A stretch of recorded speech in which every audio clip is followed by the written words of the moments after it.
The corner of Han Li's mouth twitched slightly, and he couldn't help but curse inwardly, yet his tightly shut eyes opened helplessly. Although his magical power was nearly at full capacity, the approach of another made him wary. He dared not continue meditating brazenly, especially in the face of an unknown adversary. "Which senior brother is here? Please save my little sister." A young woman in a yellow dress stumbled out from the nearby woods, her expression filled with panic as she looked up and cried for help, seemingly convinced that her savior was above. Behind her, a white figure approached leisurely, in stark contrast to her distress. Witnessing this scene, Han Li rolled his eyes in dissatisfaction at the calamity this female disciple had brought upon herself. It was no surprise that she had managed to locate his hiding place, for all disciples of Huangfeng Valley had been subject to a tracking spell cast by the sect leader, Zhongling, prior to their departure, allowing them to sense the positions of their fellow disciples within a certain range, albeit with a time limit of 10 days. This was intended to facilitate mutual support among disciples, significantly enhancing their chances of success. It was said that disciples from other sects were similarly empowered. Reluctantly, Han Li glanced at the woman. He recognized her as a fellow disciple who had been with Chen Shimi, and aside from her alluring figure, her appearance was rather unremarkable. After observing the distressed expression on the face of this female disciple, Han Li did not hastily leap down from the tree. Instead, he carefully scrutinized the white figure that followed. Regardless of whether he would choose to save her, he wished to first assess the depth of the newcomer's magical power. He was not keen on risking his life for a stranger. Should the white figure possess average magical prowess, Han Li would not hesitate to strike her down, playing the role of the hero saving the damsel. However, if her power proved to be formidable, he would need to consider whether to collaborate with the disciple below to fend off the threat or to retreat immediately. To prepare for any eventuality, he placed his hand on a storage pouch, retrieving the magical artifact Golden Insect Mother Blade along with a defensive talisman, deftly wrapping an unnamed silk thread around his fingers. TSK, what a clumsy escape. Are all the female disciples of Huangfeng Valley this inept?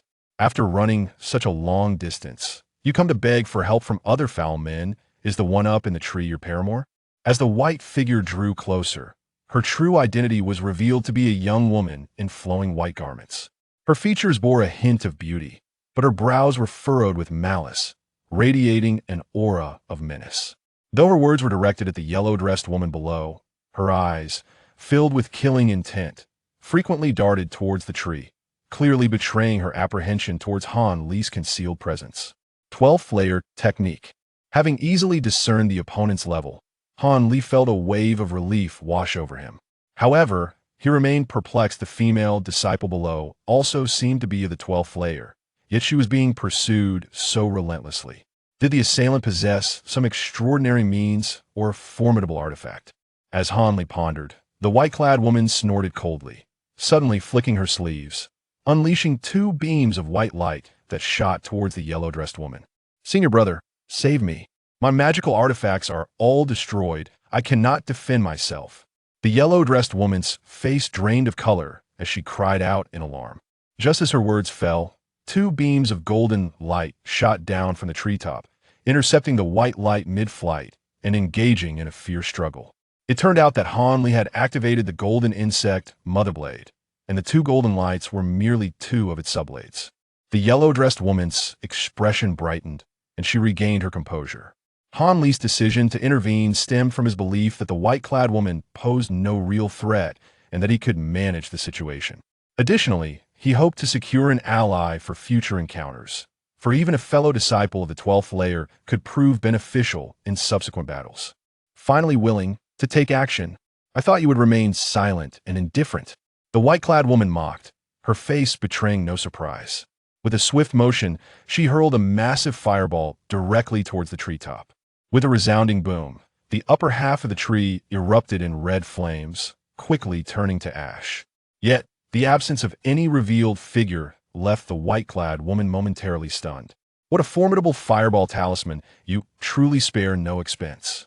From behind the charred trunk, Han Li's figure emerged, a sardonic smile gracing his lips. 11th layer? The white-clad woman was taken aback for a moment before a look of disdain crossed her face. Meanwhile, the yellow-dressed woman, having felt a momentary relief, was immediately engulfed in panic again. Lamenting inwardly, she had initially thought a senior master from their sect had come to her aid, only to discover it was a novice disciple whose power was inferior to her own. If you had simply stayed hidden and watched, perhaps I would have spared you in a moment of good humor. But since you've chosen to intervene, let us become a pair of doomed lovers. The white-clad woman's brows furrowed even more fiercely, her voice dripping with menace, transforming her once pretty visage into something truly fearsome. Hanli smiled faintly, remaining silent as he directed the golden blades in their struggle, casually approaching the woman. "Stop! What are you trying to do?" The white-clad woman shouted sharply, raising her hand to cast a defensive spell, summoning a protective barrier. At this moment, Hanli was merely 20-odd paces away, a fact that left him feeling regretful. After easily dispatching a disciple from Tianke Fortress using a transparent silk thread, Hanli had developed a keen interest in such tactics. Seeing that the white-clad woman had not activated a defensive spell while he was in the tree, he had hoped to recreate that earlier success. However, to his dismay, the opponent was highly vigilant and had sensed something amiss, rectifying that vulnerability in advance. Hanli couldn't help, but Sai women were indeed far more cautious than men. With cunning no longer an option, he would have to resort to brute force. Disappointed, Hanli chose not to waste words. After casting his defensive spell, he gently shook the mother blade, causing 6 identical golden blades to fly out from his storage pouch, viciously lunging at the opponent. Upon witnessing the remarkable nature of Hanli's artifact, the yellow-dressed woman felt a surge of hope, her previously despondent spirit rekindled. She quickly threw out a talisman, which transformed into a long fire serpent that shot forward. The white-clad woman chuckled coldly, lightly lifting her jade hand to reveal a palm-sized mirror. She held it up, and a green light erupted from it, enveloping the approaching golden blades and fire serpent, causing them to hover in midair, spinning helplessly as if bound by an unseen force. Hanli's eyes widened in astonishment. What kind of artifact was this? How could it be so extraordinary as to immobilize others' magical tools and spells? How could he possibly fight back? Don't worry, junior brother, her artifact can only immobilize one area at a time, and it lasts for merely 15 minutes before it must be retracted and becomes ineffective. The yellow-dressed woman, noticing Hanli's alarm, quickly offered reassurance. Upon hearing this, Hanli felt a sense of relief, but the next words from the female disciple caused his heart to rise again. However, this wicked woman is a descendant of a certain elder from the Shroud Moon sect, possessing many peculiar artifacts bestowed upon her. Junior brother, do take care. Hanli fell silent. No wonder this fellow female disciple of the 12th layer is in such a dire predicament. It turns out her opponent is a treasure hoarder. Had I known, I would not have recklessly jumped out to play the hero. Hanli felt a deep sense of regret, sensing that he was likely about to engage in a life-and-death struggle again. Chapter 187. The Yellow Sparrow Seals the Mountain. Haha. The next week, it will be officially released. In order to adjust my state before the launch, from today until then, I can only upload 1 chapter a day. Hehe. It's just a few days. I kindly ask everyone to be patient. Taking this opportunity, I shall also indulge in a few days of relaxation, perhaps wandering among the flowers and plants, and who knows, I might stumble upon even better inspiration. After months of relentless writing, I must admit, I am rather fatigued. The woman in white, witnessing the effectiveness of her magical artifact, which blocked Hanli's golden blade, revealed a smug expression that I wondered why she would recklessly jump into the fray. It turns out she possesses a top-tier magical artifact, she scoffed, yet her hands showed no hesitation as she revealed a pink crystal ball, invoking it to hover above her head. This is bad. That crystal ball can erode others' artifacts. Junior brother, quickly stop her. My artifact was completely destroyed in such a manner. The woman in yellow's face paled as she urgently warned. Hanli's heart sank. Without a moment's thought, he raised his hand and flung the silver hook he had just grasped, transforming it into a silver streak that shot towards the woman's crystal ball. The corner of the white-clad woman's mouth curled slightly as her fingers formed a peculiar gesture, unleashing a beam of red light toward the crystal ball above her head. Consequently, the crystal ball, infused with the magical incantation, erupted in a blaze of red light, began to spin autonomously, and spewed forth streams of pink liquid, creating a liquid cloud centered around the sphere, although merely a few meters in size. It obscured the area above the woman in a vibrant crimson hue. Han Li hesitated for a moment, reluctant to let the silver hook easily penetrate the red liquid. Instead, he maneuvered it downward, directing it straight toward the woman in white. Simultaneously, he quietly summoned another superior magical artifact, the azure rope, allowing it to slither along the ground silently like a cunning serpent. Swiftly, the white-clad woman suddenly pointed at the crystal ball, causing a small portion of the liquid cloud to detach and fly downward, enveloping the white light that passed beneath it, decelerating it to reveal the true form of the silver hook. Witnessing this scene, Han Li's heart raced with urgency. Resolutely, he disregarded the silver hook and commanded the arriving azure rope to ensnare the white-clad woman tightly, wrapping both her protective shield and her person into a large bundle. Although the woman possessed numerous magical treasures, she found herself momentarily flustered and unable to extricate herself immediately at that moment. Without hesitation, Han Li produced the talisman treasure, the golden brick, though he had no certainty regarding how long the azure rope could contain her. He had no choice but to take this risk, hoping to eliminate her with the talisman before she could break free. The woman in yellow, though rather ordinary in appearance, displayed a certain cleverness. Even without artifacts or powerful talismans, she relentlessly cast small spells such as fireballs and ice spikes, continuously assailing the liquid cloud that ensnared the silver hook and the small mirror, hoping to rescue Han Li's artifacts in order to enhance their chances of victory. Yet, regrettably, these attacks were as ineffective as scratching the surface of a boot. Humph. Do you truly believe that a mere superior magical artifact can ensnare me? You shall soon discover the folly of your arrogance. Though ensnared within the confines of the azure tether, the woman clad in white spoke with an air of haughty superiority. Han Li, weary of engaging her further, lifted the golden brick talisman, bracing himself for another onslaught of frenzied mana absorption. Just then, a terrifying surge of immense spiritual energy erupted from the dense forest behind the white-clad woman. Han Li was momentarily taken aback. Before he could comprehend the situation, a blinding flash of yellow light shot forth from the thicket, piercing through the azure tether, the woman's protective barrier, and the woman herself, leaving her lifeless before a scream could escape her lips. Initially startled, Han Li quickly recollected himself, preparing to leap away, but it was too late. A blue-clad figure, akin to a shooting star, flashed several times and reached the woman's corpse in an instant, snatching the storage bag from her waist before erupting into raucous laughter, his face alight with wild glee. Realizing he had arrived a moment too late, Han Li let out a resigned sigh. Yet, prioritizing his own safety, he steeled himself, coldly watching the stranger's every move. The newcomer was a scarred middle-aged man, with slanted eyes and a hawk-like nose, emanating a menacing aura that instilled an involuntary shiver in those who beheld him, prompting an instinctive desire to retreat. Notably, his cultivation had reached the pinnacle of the 13th layer, deepening the weight in Han Li's heart. Feng Yu, you are the notorious madman of Tianke Fortress. To Han Li's surprise, before the blue-clad man could utter a word, the woman in yellow gasped in terror, her expression reflecting that of someone who had encountered the most fearsome of demons, far more terrified than when pursued by the white-clad woman. I never expected this little girl would recognize me. Stand there obediently while I assess my spoils before deciding your fates. The blue-clad man cast a sidelong glance at the woman in yellow, then bent down to inspect the storage bag in his hand. Disregarding the two of them, Han Li rubbed his nose, observing the man with a calm yet flickering gaze. Although he was unaware of the newcomer's formidable background, he felt a surge of displeasure at the sister's exaggerated reaction. For Han Li, no matter the identity of the intruder, maintaining his composure was paramount. The more powerful the enemy, the more resolute he must remain. He glanced at the now-freed magical artifact, extending his hand to summon back the golden blade and silver hook. The golden blade appeared pristine as ever, but the sight of the silver hook startled Han Li. The once gleaming artifact was now riddled with rust and pockmarked, resembling a mere remnant of its former self.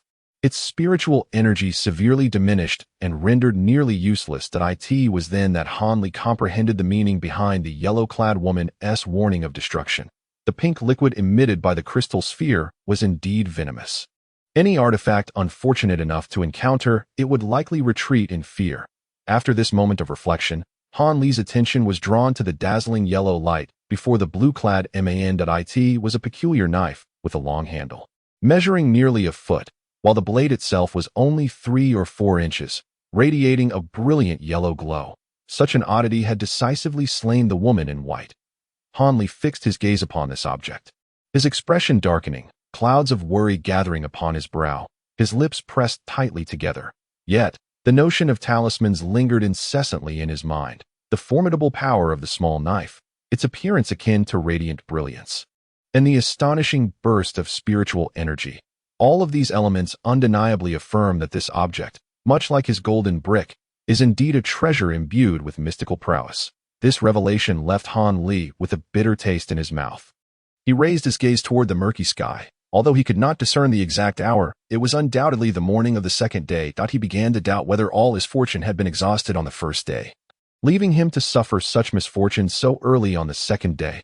First, he encountered a senior sister from his sect, who forcibly compelled him to act as a human shield against the treasure-seeking woman from the Yanyu sect. The result was a confrontation with an exceptionally powerful top-tier magical artifact, which nearly proved overwhelming for him. Now, yet another madman, Feng Yu, had appeared, his magical prowess far surpassing Han Li's, and he too possessed a treasure of his own. This made him even more formidable than the treasure-seeking woman. How could Han Li extricate himself from such a dire situation? He had no illusion that this madman would show mercy simply due to a good mood. It seemed he could only fight with all his might. While Han Li was deep in thought, Feng Yu across from him finally finished rummaging through his storage bag with a hint of delight. He lifted his head, clearly having found a substantial reward. With a sinister grin, he was about to utter something towards Han Li and his companion when his eyes caught sight of the small mirror and crystal ball that had fallen to the ground. A glimmer of greed flashed in his eyes as he reached out his hand, attempting to draw the two magical artifacts towards him. However, before the artifacts could ascend, a small fireball shot in from a distance, interrupting his actions and forcing him to retreat a step. He waved his hand and unleashed a similar fireball to obliterate the incoming projectile. This incited a surge of fury within Feng Yu, his face contorting into a fearsome scowl. The fireball was cast by Han Li. Having witnessed the power of the small mirror and crystal ball, how could he allow them to fall into the hands of his adversary? Meanwhile, the woman in the yellow robe was startled by Han Li's actions, nearly crying out in alarm. Feng Yu slowly turned his gaze toward Han Li, the scars on his face beginning to writhe as if they were living worms. Sending shive, yet he is exceedingly cunning. Although he displays unparalleled ferocity towards low-ranking cultivators, the moment he encounters someone of significantly greater power, he swiftly retreats, seeking refuge within the Tianke fortress. Those within the fortress, concerned for their own reputation, would naturally refrain from handing him over. Consequently, his pursuers find themselves in a predicament, merely watching him bask in his freedom with frustration. Once the fervor of the chase subsides, Feng Yu boldly emerges from the fortress once more, continuing his malicious deeds against other cultivators. After several such incidents, even the most esteemed among them have no choice but to begrudgingly accept the situation, choosing to ignore the matter altogether. After all, Feng Yu is acutely aware of the balance of power, refraining from targeting those with significant backing, ensuring he does not harm their close associates. As a result, Feng Yu's notoriety among the 7 great sects swells, his infamy spreading far and wide. This has only emboldened him further, fostering an increasingly arrogant disposition, leading him to believe in his own supremacy. Dismissing all other low-ranking cultivators, however, now, the mere novice Han Li, at the 11th level, dares to utter threats of killing him, igniting an uncontrollable fury in the prideful Feng Yu. Seeking to end Han Li's life without delay, he transforms a small dagger into a streak of yellow light, hurtling towards Han Li's head with the intent to sever it in one fell swoop. He is confident that, despite Han Li's azure water attribute shield, his talisman would surely break through and claim the opponent's life. Yet Han Li is not one to succumb easily. With a subtle motion, he raises a hand. A small black shield, upon release, expands in size, effectively positioning itself 2 yards away to firmly block the yellow light. Upon contact, the yellow radiance and the black light of the shield produce a screeching sound of friction, although the yellow light initially gains the upper hand. Pushing the black light back, the small shield persistently emits black light in fierce resistance. Thus, the yellow light finds itself unable to shatter the shield immediately. Witnessing this, Feng Yu is taken aback, while Han Li exhales a sigh of relief. Feng Yu did not anticipate that Han Li would possess such a rare, top-tier defensive artifact. While Han Li feels reassured by the correctness of his assumptions, Using this flying shield to directly counter Feng Yu's talisman entails considerable risk. Had the talisman's power exceeded his expectations, his head would have rolled long ago. During his confrontation with senior brother Liu, he managed to contend with a top-tier artifact, the Qingjiao flag, against Liu's flying sword talisman for an extended period. Given that Feng Yu's dagger, despite its greater potency, should be similarly manageable for his flying shield for a time, Han Li deemed it worth the risk. With his immediate safety assured, Han Li swiftly grasps the golden brick talisman in his hand, preparing to unleash it to deliver a fatal blow to his adversary. However, before he can channel his spiritual energy and commence his incantation, Feng Yu suddenly bellows, "Wretched fool! Where do you think you're running?" In an instant, he flashes forward, blocking the escape of a figure attempting to flee into the thicket, none other than the woman in the yellow robe. Originally, this woman, perceiving her lack of prospects and terrified by the infamous reputation of Feng Yu, resolved to seize the opportunity amidst the clash between Han Li and Feng Yu to make her discreet escape. Han Li had already taken note of her intentions, feeling a twinge of annoyance. Yet he chose to remain indifferent. Since her presence was of no assistance, her decision to leave was entirely her own. However, as she had betrayed their alliance first, he would not impede her flight, nor would he offer any further aid. She would have to fend for herself. Han Li attempted to disregard her, but the enraged Feng Yu was not so easily deceived.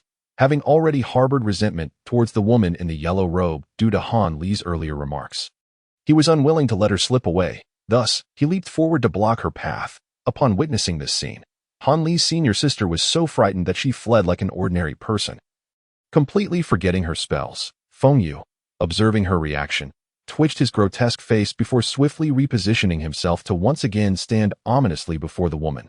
Without a moment's hesitation, he raised his hand, thrusting a hand glowing with a ghastly yellow light directly through her chest. Emerging from her back as a bloodied appendage, the woman in yellow collapsed to the ground, her eyes wide open yet devoid of life. Perhaps in her final moments, she regretted her reckless decision to flee from Han Li's side. But in this world, there is no remedy for regret. Confident that his opponent was bereft of magical artifacts and formidable talismans, Feng Yu savored the thrill of having slain the woman in yellow. After retracting his hand, he deliberately licked the droplets of blood from his fingers before casting a sinister grin towards Han Li. Concealed behind his protective barrier, Han Li's face turned pale, his lips pressed tightly together. Although he did not vocally protest, it was evident that he was utterly shaken. Feng Yu reveled in this thought. His previous victories over adversaries had largely been attributed to his notorious reputation.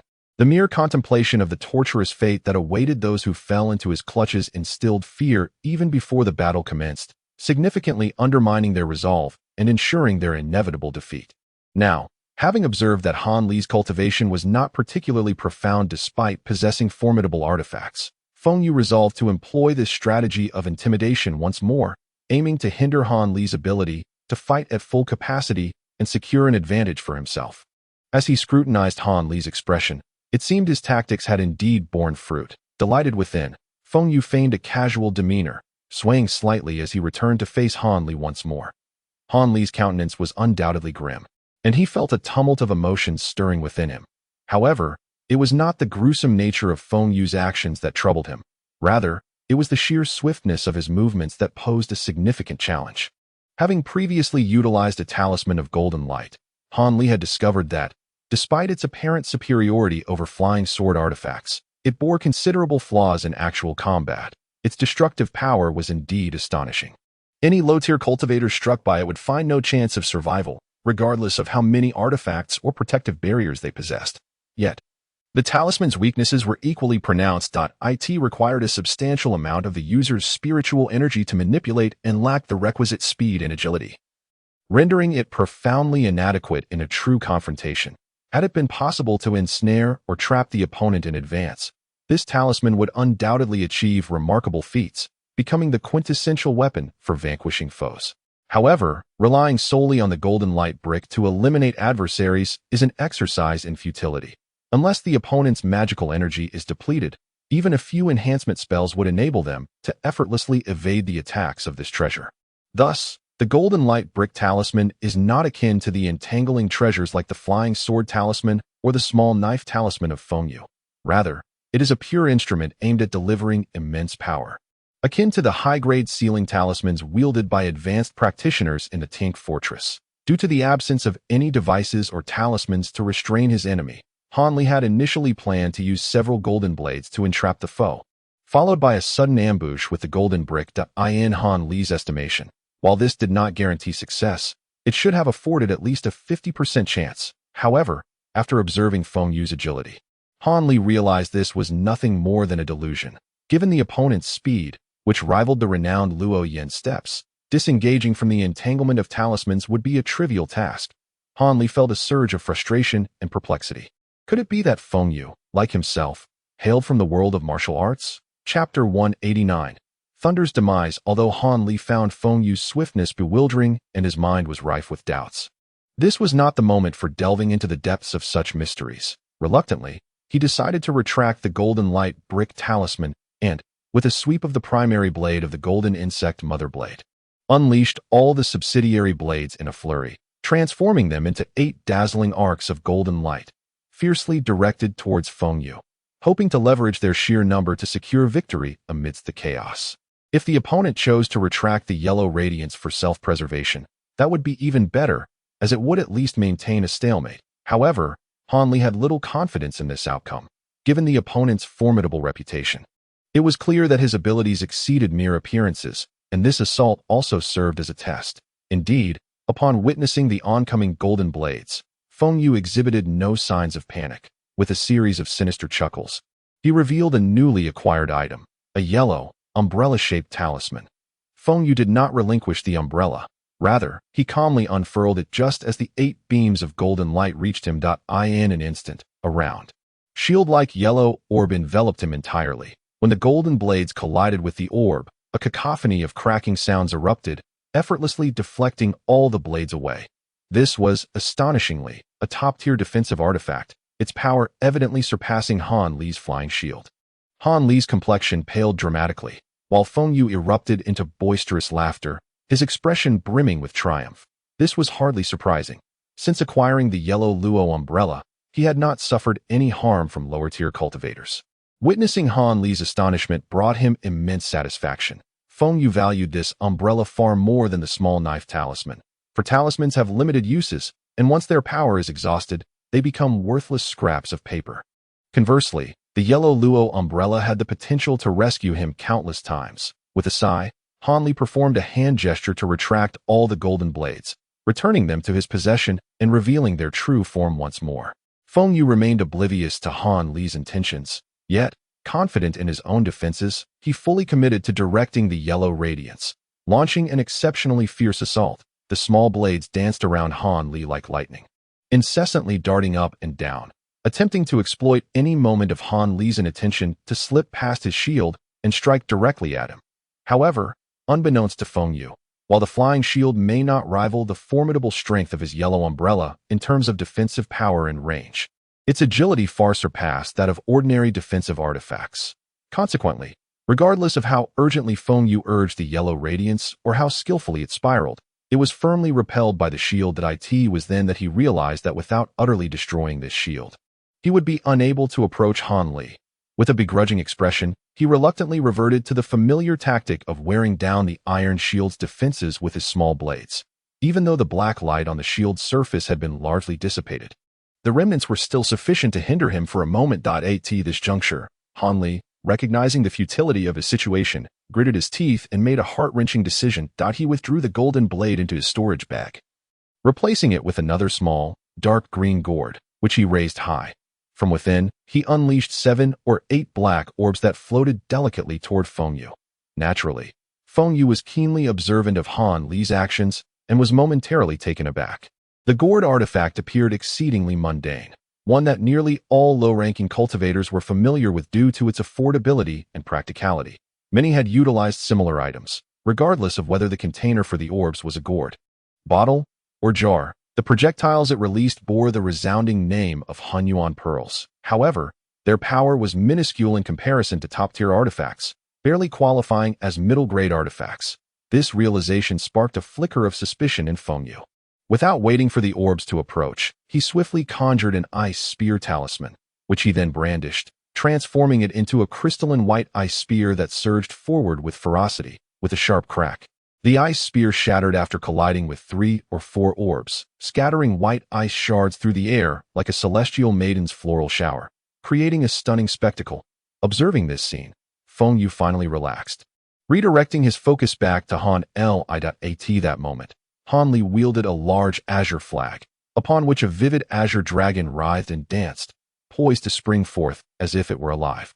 With Feng Yu's extensive experience, he recognized this as a premier artifact of exceptional quality, its power undoubtedly not to be underestimated. Han Li waved the flag, causing Azure's spiritual light to gradually coalesce upon its surface, dazzlingly bright and undeniably imposing. Although Feng Yu held unwavering confidence in his yellow umbrella, his inherently cunning and cautious nature compelled him to fixate intently on the azure flag, wary of any unexpected and peculiar abilities that could potentially breach his defenses. As for the Hunyuan pearls, he had long dismissed them as mere distractions, readily ignoring them, knowing full well that with their meager might, they could not hope to shake his defenses even after swirling around the yellow umbrella for an entire day. Nevertheless, Feng Yu felt a growing unease and bewilderment at Han Li's continuous unveiling of top-tier artifacts. He speculated that Han Li, much like that treasure girl, was also a disciple of some esteemed figure. And his desire to eliminate Han Li grew increasingly fervent. He feared that should the opponent escape alive, it would lead to endless troubles. Moreover, the other party had witnessed the entirety of his murderous exploits and treasure theft. If the treasure girl's elder were to be summoned, he would undoubtedly find himself in considerable peril, just as Feng Yu was captivated by Han Li's Qing Jiao banner, and his murderous intent intensified. Several mixed-origin pearls finally soared before him, colliding against the defenses upheld by the yellow umbrella. After a few crisp sounds of impact, the initial pearls were effortlessly rebounded. Upon hearing the noise, Feng Yu instinctively lowered his head for a glance. To think that these mixed-origin pearls dared to attack me, how utterly presumptuous. Not to mention them.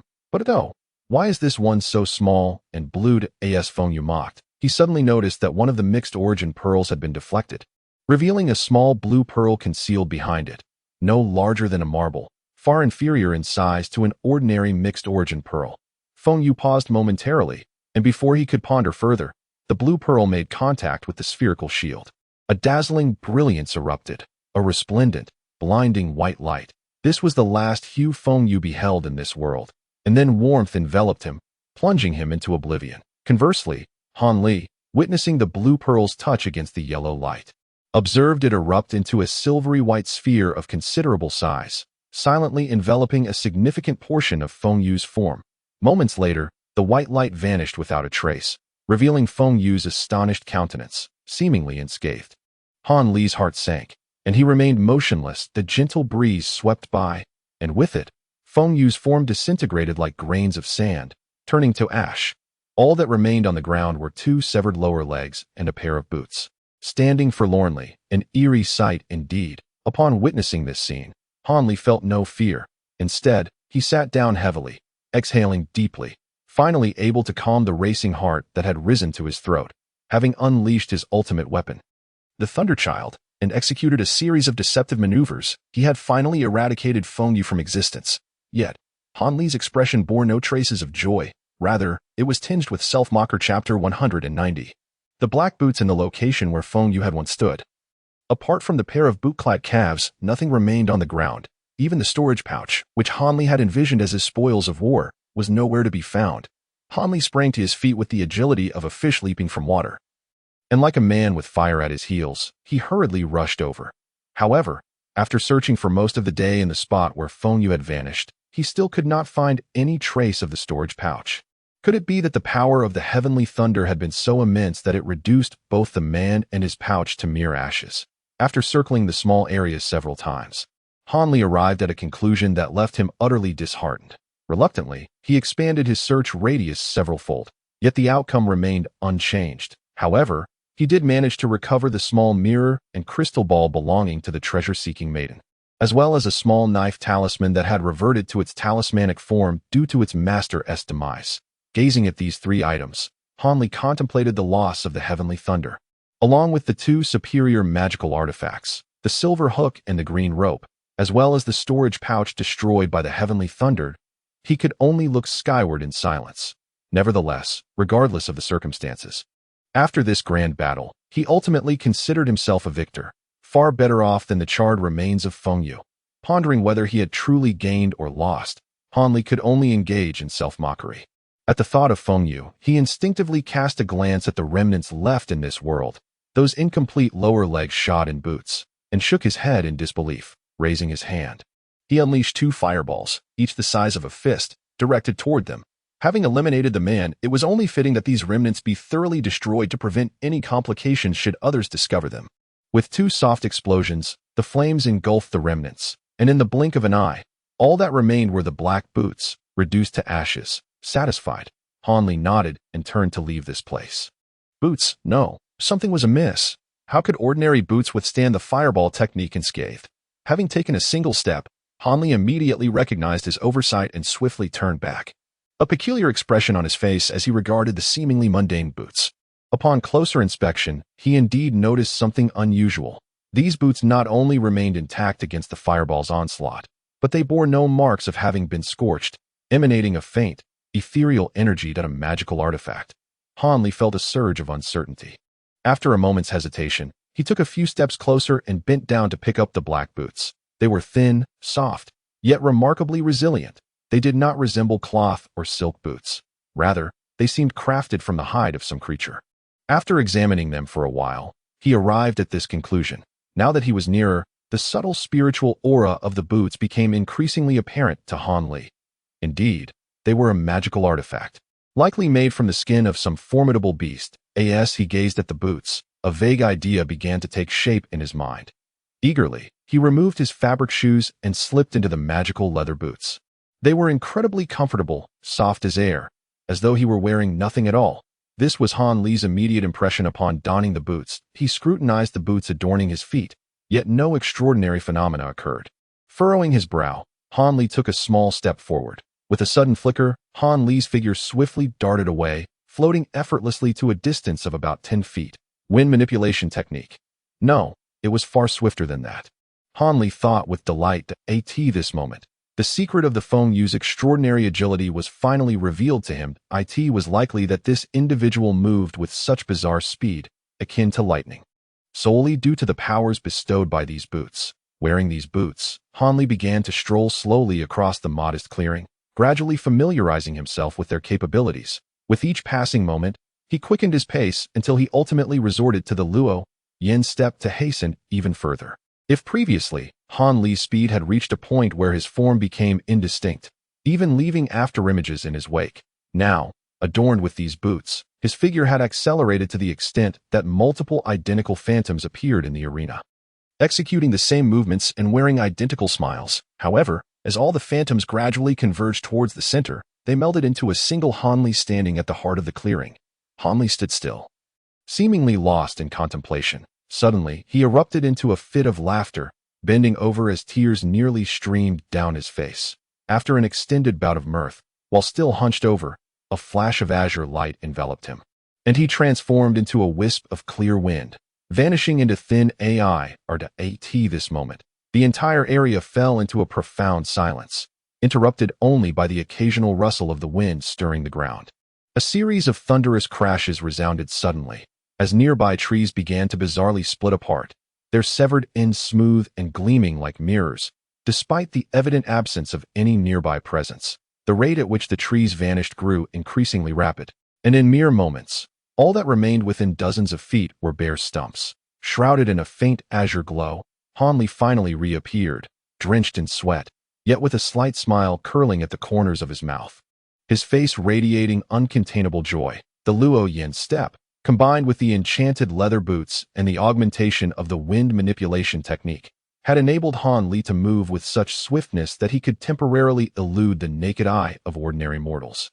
As if he had simply vanished into thin air, Han Li estimated that even with the extraordinary perception of cultivators and the enhancement of clairvoyance techniques, at full throttle, he would merely appear as a faint shadow to them, posing a significant threat when they had yet to activate their protective spells. Now, with just a single thought, Han Li could instantaneously traverse distances of several feet, and even spans of over 10 feet could be crossed within a mere breath.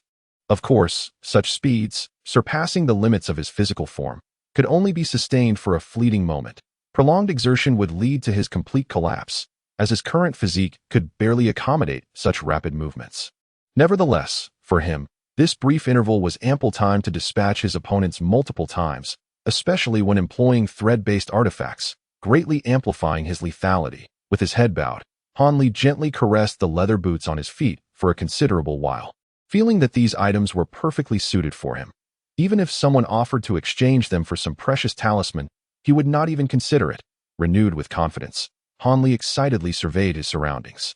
Upon witnessing the lifeless form of the woman clad in yellow, he let out a soft sigh and conjured a small fireball to create a sizable pit, where he rudely interred her remains. This was, in his estimation, the utmost he could accomplish. After executing this grim task, Han Li's figure flickered and vanished into the dense thicket, for he was keenly aware that time was of the essence as he made his way to the central area. However, unbeknownst to him, after a day of carnage, only a little over 70 disciples from various sects remained in the Forbidden Zone, a staggering reduction of nearly half compared to the number that had initially entered. Meanwhile, the majority of the elite disciples from the various sects had swiftly arrived near the central area, poised to commence the second day's ruthless culling of the unsuspecting. Those deemed weak by them would be mercilessly eliminated one by one. Of course, the deceased Duobao girl and the slain Tianke Fort's Feng Yu were also considered among the expected victims of this slaughter. Yet now, with their demise, all such considerations had vanished into thin air. Chapter 191. Diverging hearts and solitude. To the west of the central area, in a depression known for producing rare herbs, 3 cultivators were fiercely engaged in combat with a 3-eyed firewolf. A middle-aged man clad in the garb of the Great Sword sect wielded a massive azure sword, successfully parrying most of the wolf's onslaught, while an elderly man in yellow robes and a young man in gray Taoist attire flanked him, launching side attacks. Before long, the disciple of the Great Sword sect, having endured a fierce fireball, managed to sever the beast's head with a decisive strike, then withdrew his sword, laughing heartily towards the heavens. Meng brother, your magical prowess is indeed profound. You have slain this 3-eyed firewolf with a single stroke, truly deserving of being a distinguished disciple of the Great Sword sect. The elderly man in yellow, witnessing this spectacle, hurried over, showering the victor with insincere flattery, his face betraying no hint of shame. Had Han Li been present, he would have recognized this old man as Xiang Li, who had once fervently invited him to form a so-called alliance of the weak. Though the youthful companion who had accompanied him then was conspicuously absent, suggesting he had become separated during the teleportation. Heh. Were it not for Brother Xiang and Taoist Li's assistance, I would not have achieved such ease. The middle-aged man in black, wielding the great sword, displayed a commendable humility. There is no need for such modesty. Meng brother, your contribution in vanquishing this beast is undeniably paramount, interjected the young Taoist, whose youthful demeanor belied an astute and seasoned demeanor. Upon hearing these words, the black-clad man momentarily allowed a flicker of amusement to cross his features, but quickly reverted to his humble demeanor. Speaking of which, those still embroiled in their skirmishes are quite foolish. If only they knew that 3 cultivators from distinct sects could unite to exterminate demons and gather herbs. I wonder if their jaws would drop in astonishment. The black-clad man's topic shifted abruptly, uttering this remark. Indeed, this was all thanks to Brother Xiang's earnest facilitation. Had he not elucidated matters so thoroughly for us, I fear Meng brother and I would still be locked in a deadly struggle. The Taoist nodded in agreement. Not at all. Both of you are exceptionally astute individuals. I merely speak the truth. There is no need for us to sacrifice our lives over something that was never within our grasp. Rather, it would be far more advantageous for us to clear the rare herbs outside the central area together. Furthermore, with united efforts, confronting these demonic beasts would be a mere trifle. Xiang Li chuckled mischievously, his silver tongue deftly deflecting praise. Upon hearing his words, the other 2 engaged in an exuberant exchange of flattery. All right, let us hasten and gather the fire dragon grass. Each of us shall take our fair share. The man in black could no longer contain himself, his voice tinged with urgency as he moved towards several clusters of crimson grass behind the corpse of the firewolf. Xiang Li and the Taoist exchanged meaningful glances, both acquiescing wholeheartedly as they followed suit. Unbeknownst to them, a fleeting, sinister expression crossed the face of the man in black as he turned away, only to vanish in an instant. In the southern region of the central area, amidst a landscape strewn with yellow sand, A male and female disciple of the Inu sect were diligently probing a small patch of ground with ice spike techniques, seemingly in search of something. However, after an extended period, their efforts bore no fruit. Where on earth could that wretched girl be hiding? Once I find her, I shall certainly gouge out her eyes. The female disciple, possessing an enchanting beauty, uttered venomous words that sent chills down the spine of her male counterpart. Junior sister, perhaps it would be wise to let this go. The time we agreed upon with our sect is drawing near. If we delay any longer, we shall surely be late, the male disciple said timidly, revealing a palpable fear of his companion. Humph, this is all your fault. You useless fool, you couldn't even keep track of a mere girl with a 10th level cultivation. Allowing her to slip away right under our noses. If word gets out, it will be a disgrace to the esteemed reputation of the Inu twin beauties. The female disciple, unyielding to his entreaty, glared at him furiously, her finger accusingly pointed at his nose. The male disciple's face flushed crimson, yet he remained powerless to retort.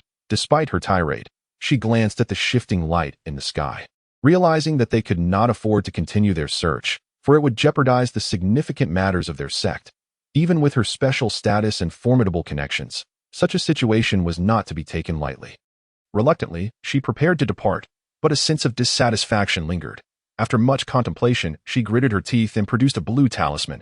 Casting a sly smile, she hurled the talisman behind her, propelling herself forward until she came to a halt several dozen yards away.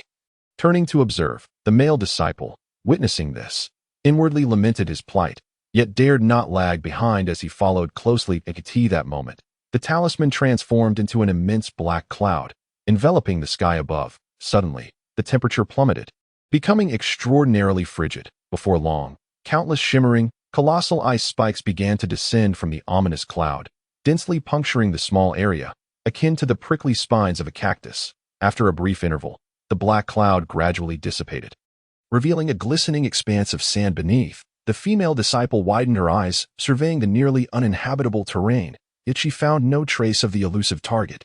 Her face darkened with palpable resentment as she brusquely called out to the male disciple, then sulkily led the way out of the area. Naturally, her so-called cultivation partner followed closely behind, unbeknownst to the departing female disciple, in a certain corner of the sandy ground, where ice spikes lay scattered. A trickle of crimson liquid began to seep out, so faint that it escaped her notice. Not a quarter of an hour later, as the crimson began to spread, the yellow sand suddenly heaved into a small circular mound, growing taller and more pronounced. Eventually, the sand erupted violently, revealing a woman clad in green, who rolled out with a slender ice spike embedded in her shoulder, blood streaming profusely, staining half her body. In her hand, she clutched a yellow silk handkerchief that shimmered with an otherworldly glow, suggesting it was no ordinary item. The woman slowly rose to her feet. She examined her shoulder wound, her delicate brows furrowing tightly. She lifted her other hand, grasping the rear half of the ice spike, and with a determined bite of her silver teeth, she yanked it free. A soft cry escaped her lips, and tears welled in her exquisite eyes as blood gushed from the wound. Ignoring the tears streaking her face, she wasted no time. Amidst a flurry of frantic movement, she retrieved a porcelain vial from her storage bag and poured some yellow powder onto the injury, halting the blood flow instantaneously. Once this was accomplished, the woman in green knelt down, embracing her knees in the sand, remaining utterly still. Moments later, she unexpectedly buried her face in her hands and began to weep softly, fearful of attracting unwanted attention. After the passage of a meal's time, the female disciple from Spirit Beast Mountain finally ceased her sobbing. Lifting her gaze to the empty sandy expanse, involuntarily shuddering, she bit her lip and, after much hesitation, finally oriented herself and staggered toward the central area. At this moment, traces of tears still lingered on her lovely face, yet it bore an expression of resolute defiance that seemed at odds with her vulnerability. This girl was none other than the one who had sold the golden bamboo pin to Hanli. However, now, injured and alone in the silent sands, she appeared even more pitiable, evoking deep sympathy. Moments later, the girl, bearing the weight of her wounds, gradually vanished into the yellow sands. Chapter 192. Flying Serpent. After traversing for half a day, Hanli finally arrived at the outskirts of the central area. To his astonishment, he had encountered no danger along the way and had not been subjected to any ambushes. Little did he know that those who had arrived here before him had already been eliminated by the so-called elites, and those who followed behind him had also been dealt with by Feng Yu and Duo Bao Nu. who had swiftly cleaned up the remnants. Consequently, even if a few stragglers remained, they were acutely aware of their futility in seeking treasures and had sought refuge in secluded spots. Adopting a turtle's retreat. This was the unerring strategy for survival among the weak during the blood-red trial. Han Li, intent on acquiring the 3 primary herbs to concoct the Foundation Establishment pill, had no desire to emulate them. Thus, he stood before a towering stone wall, his expression one of peculiar intensity as he scrutinized the surface before him. Not far from this stone wall stands an ancient and quaint bronze door, adorned with intricate engravings in an archaic script that Han Li cannot comprehend. The door stands wide open, indicating that someone has already ventured inside. According to the information stored in Han Li's mind, there should be 4 such bronze doors, each corresponding to one of the cardinal directions, serving as the sole entrance to the central area. Beyond this, the surroundings are enclosed by seemingly modest stone walls. Anyone foolish enough to attempt to circumvent the bronze door by leaping over the walls would certainly meet a grim fate, being torn to shreds by the wind-based prohibitions affixed to the walls. Han Li, well aware of this fact, would never entertain such a foolish notion. His fixation on the wall stems from its peculiar nature.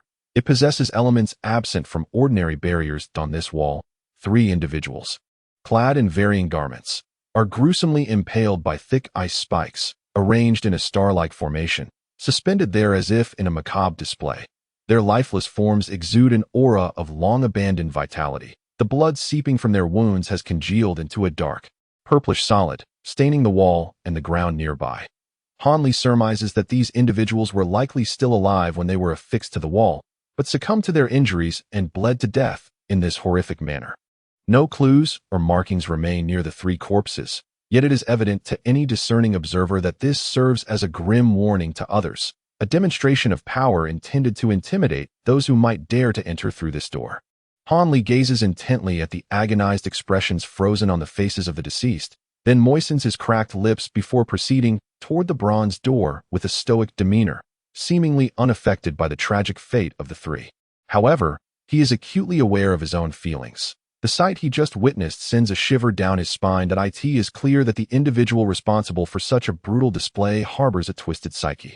And should one fall into their hands, a swift demise might indeed be the more fortunate option. Nevertheless, having come this far, Han Li is resolute.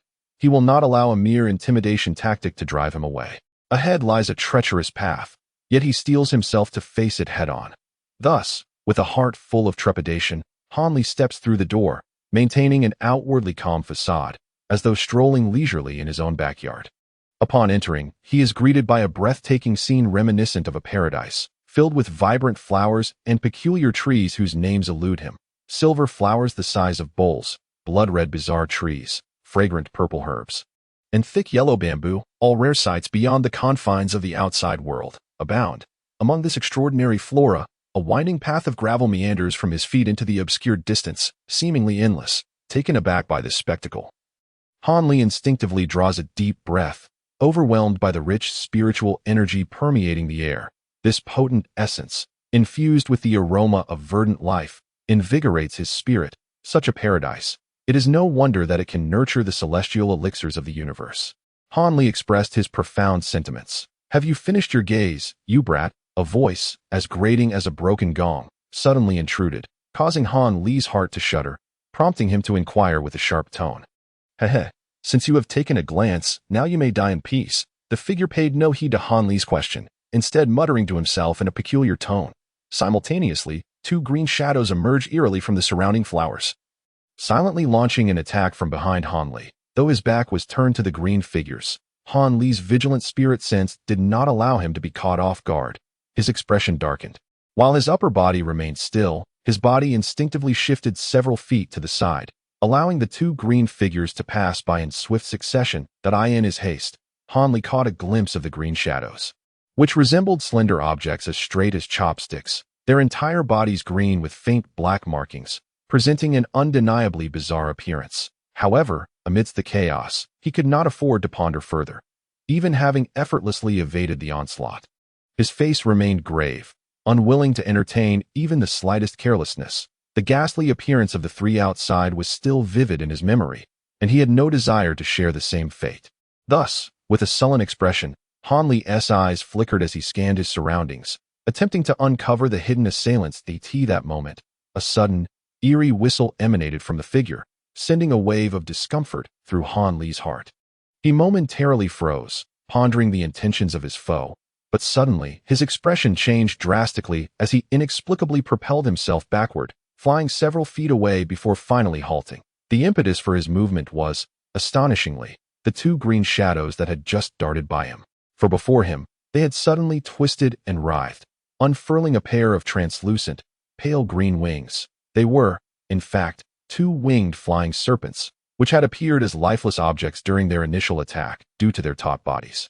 Now, with a gentle flap, they executed a sharp 180-degree turn with lightning speed, matching Han Li's own agile movements. How could Han Li not treat this with utmost seriousness? The two flying serpents now raised their serpent heads, their four small green eyes glinting with a chilling coldness, baring their fangs as they prepared for another assault. Brat, you can run quite fast, but can you outrun these two savage mountain flying serpents? Or would you prefer to let me have my serpents take a bite, and then all your pain would vanish? The hoarse voice expressed a hint of surprise at Han Li's swift movements.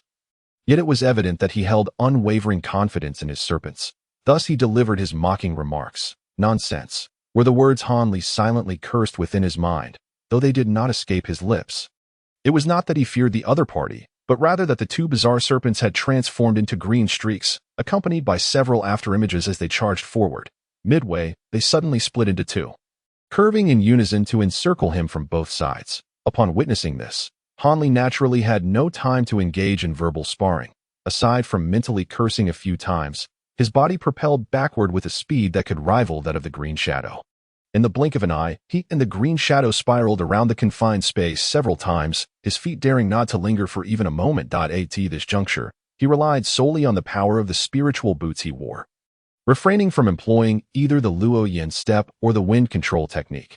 This was not due to Han Li's arrogance or a deliberate underestimation of his opponent, but rather a consequence of having endured two fierce battles in succession, coupled with the exhaustive training he had undergone upon acquiring these boots, which left his stamina yet to recover fully.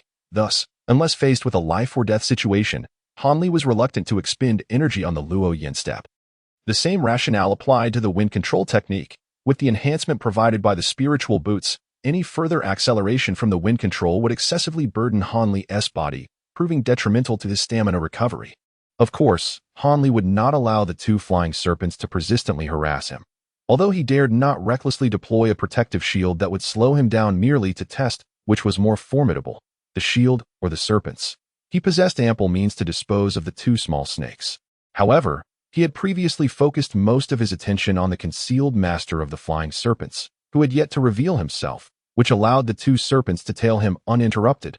Now, perceiving that this individual had seemingly resolved to rely solely on the two serpents to eliminate him, Han Li was not inclined to remain courteous any longer. With his focus sharpened, he flipped his hand, revealing a talisman for the fire serpent technique. Grasping the talisman between his fingers, he intended to ignite it and unleash a fiery feast. Stop! I have something to say. A raspy voice suddenly recognized the spiritual boots on Han Li's feet, filled with incredulity, and promptly shouted for a ceasefire. Unbeknownst to him, he somehow managed to command the two green shadows to halt, causing the serpents to pause momentarily before retreating along their original path, disappearing into the vegetation. Upon hearing this, Han Li furrowed his brow, hesitating briefly before deciding against throwing the talisman, though his other hand remained cautiously poised over his storage pouch. How could Old Fang's precious boots be in your possession? What is your relationship with him? As far as I know, that fellow treasures these cloud-treading boots immensely and would never lend them to anyone. With these words, a vividly dressed figure emerged from an unknown location, standing beneath a massive flowering tree about 20 paces away from Han Li. The individual was of average height, with bulging eyes and a face marred by dark spots. Appearing to be in his 40s, adorned with several pockets of varying sizes, despite his grotesque visage, his expression was one of utter astonishment. His gaze was fixed intently on the spiritual boots adorning Han Li's feet, seemingly struggling to accept their presence there. Who are you? And why did you ambush me? Han Li did not respond to the man's inquiry. Instead, he countered with a pointed question, unwilling to allow the other to dictate the tempo of the encounter and suppress his own aura. The ugly man, taken aback for a moment, quickly erupted in fury, his face contorting into a menacing grimace. He raised his hand, intending to immediately teach a lesson to the insolent brat before him. However, a sudden thought crossed his mind, prompting him to suppress his fury and lower his hand. Yet, His lips curled into a menacing sneer as he spat out, "Brat, do not think that just because you are wearing the old Feng spirit boots, I will hesitate to discipline you. When Feng Yu bestowed those boots upon you, did he not mention my name, Zhongwu of Spirit Beast Mountain? Oddly enough, you are clearly from Huangfeng Valley. How did he come to give those boots to you? Could it be that he is the illegitimate child of old Feng? But you certainly do not resemble him." As he spoke, the brutish man scrutinized Han Li with a peculiar gaze. This time, it was Han Li's turn to feel anger rise within him. His face darkened as he let out a cold huff and retorted, "My good sir, do not recklessly fabricate connections. That scoundrel Feng Yu has long since perished." Those boots were pried from his very feet. Perished? The madman Feng Yu? The brutish man, who had previously exuded an air of menace, suddenly leapt 3 feet into the air, his countenance shifting to one of uncertainty. He instinctively took a few steps back, re-evaluating Han Li. "Did you kill him?" The ruffian inhaled deeply, his eyes darting about as he eagerly inquired. His earlier brutality and ferocity now utterly vanished. "Indeed, do you wish to exact revenge on his behalf?" Han Li casually clasped his hands behind his back, scrutinizing the man with an impassive demeanor. However, unbeknownst to the brute, a fine thread silently coiled around his ring finger, discreetly drawn from Han Li's storage pouch. His calm admission of guilt was largely intended to establish his authority. Hoping the man would retreat in the face of such audacity and cease his provocations, Han Li had no desire to engage in a mutual destruction upon entering this place, especially when he was focused on gathering medicinal herbs. Although the man's tone suggested a prior acquaintance with Feng Yu, Han Li was convinced that the likelihood of the brute seeking vengeance for Feng Yu was quite slim. After all, cultivators were primarily known for their emotional detachment, particularly for someone as ruthless as this man. Of course, should the ruffian insist on exacting revenge, Han Li would have no choice but to strike first. He would expend his energy and unleash his full speed, then, unexpectedly, use the thread on his finger to silently ensnare the man's head, ensuring his demise without a trace. Yet, Han Li was acutely aware that such a hasty ambush would not have a high probability of success, perhaps only a 30 or 40% chance. The distance of 20 zhang was simply too great. Even with his speed, he could not guarantee a single fatal strike. Furthermore, if the brute merely cast a defensive spell, the thread would become utterly useless. Revenge? What a farce! Do I strike you as someone so trivial? Indeed, as Han Li had anticipated, the brutish man chuckled derisively after hearing Han Li's words that I did have some prior dealings with that fellow. But they were hardly profound. Now that he is dead, so too is any semblance of connection, the ruffian shamelessly declared, his words unmistakably revealing his stance without a hint of embarrassment. Han Li remained silent.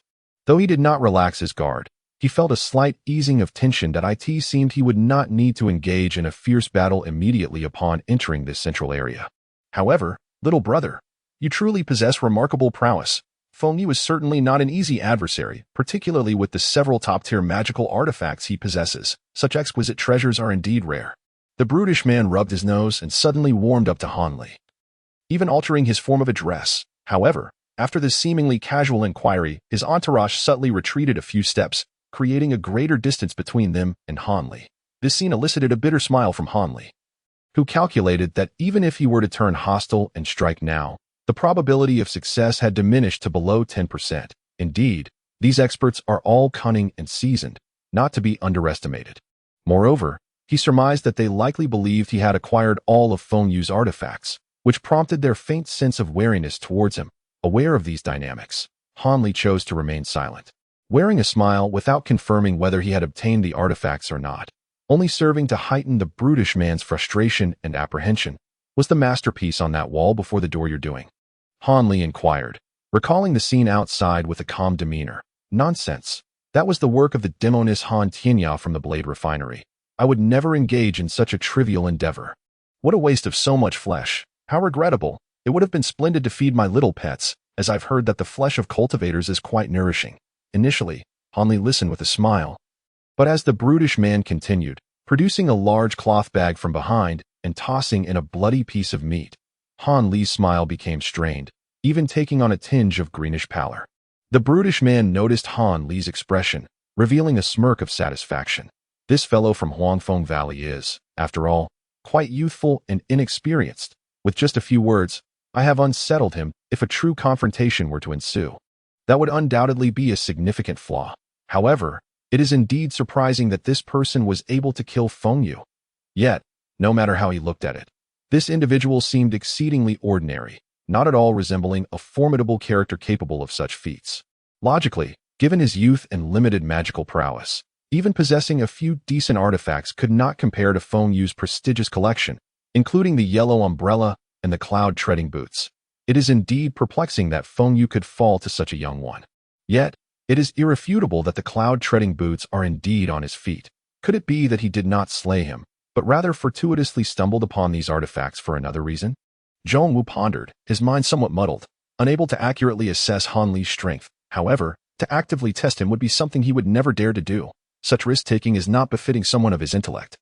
After much contemplation, the brutish man stowed away the cloth bag and, with a few blinks of his beady eyes, grinned broadly at Han Li, saying, "By the way, I have yet to inquire about the esteemed name of the young brother.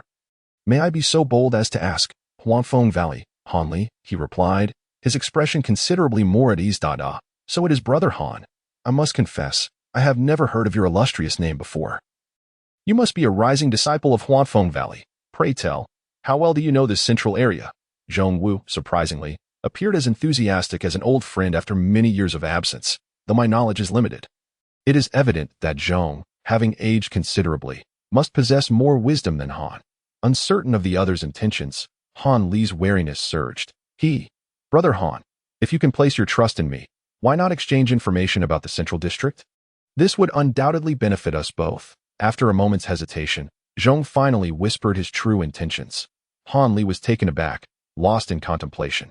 Although the exchange of information with other sects without the permission of one's own school is explicitly forbidden, many disciples engage in such practices nonetheless. Moments later, he smiled broadly and replied, "Very well. After our exchange, I am sure we will both reap considerable benefits." Haha, splendid. I knew Brother Han was not one to dither. Come, let us input the information into the jade slips, and then swap them. Zhong Wu's face, dotted with numerous small blemishes, gleamed with excitement as he rubbed his hands together, clearly anticipating Han Li's information. Observing this, Han Li couldn't help but smirk inwardly, while outwardly he assented wholeheartedly. The process of copying information was quite simple. Within the span of a tea's brewing, Han Li completed the task and tossed the jade slips to each other. Upon receiving the other's slip, both Zhong Wu and Han Li quickly scanned the contents, confirming they were indeed Central District data, before exchanging knowing smiles, each harboring ulterior motives that in such a brief time. The fabrication of false data was impossible. However, intentionally omitting certain crucial details was, of course, an unspoken agreement between them. After this transaction, the relationship between Zhong Wu and Han Li seemed to have drawn significantly closer, leading them to discuss various intriguing tales from the realm of cultivation. Observing their jovial banter, it was difficult to believe that mere moments ago, they had nearly been at each other's throats. It seemed that both were adept at navigating the intricacies of social interaction. Although Han Li wore a broad smile, appearing to engage enthusiastically with Zhong Wu, internally he couldn't help but scoff. Why engage in conversation while maintaining such a distance? Should he take a single step closer, the other would undoubtedly retreat a couple of steps with a beaming smile, while Han Li harbored no murderous intentions towards this man. Zhong's excessive caution left him bemused. Chapter 194. Secrets of the Central District. However, Han Li was not in a hurry. The Central District of this forbidden area was indeed vastly different from the outer regions. In the other areas outside the Central District, the spiritual herbs and extraordinary fruits grew haphazardly, often discovered in any corner of the region, with the earliest arrivals claiming them and swiftly departing. Consequently, genuine conflicts over spiritual medicines were relatively rare. Instead, more lives were lost due to sweeping purges by others and the violent actions of certain individuals seeking to seize treasures. Yet, the situation in the Central District was entirely different. According to disciples fortunate enough to return, the Central District spanned a vast expanse, encompassing over a third of the entire forbidden area, encircled by towering stone walls in a grand circular formation. From the periphery of the four bronze gates, the entire region is divided into three distinct layers, akin to the skin, flesh, and core of an ordinary fruit, each layer strikingly defined and remarkably unique.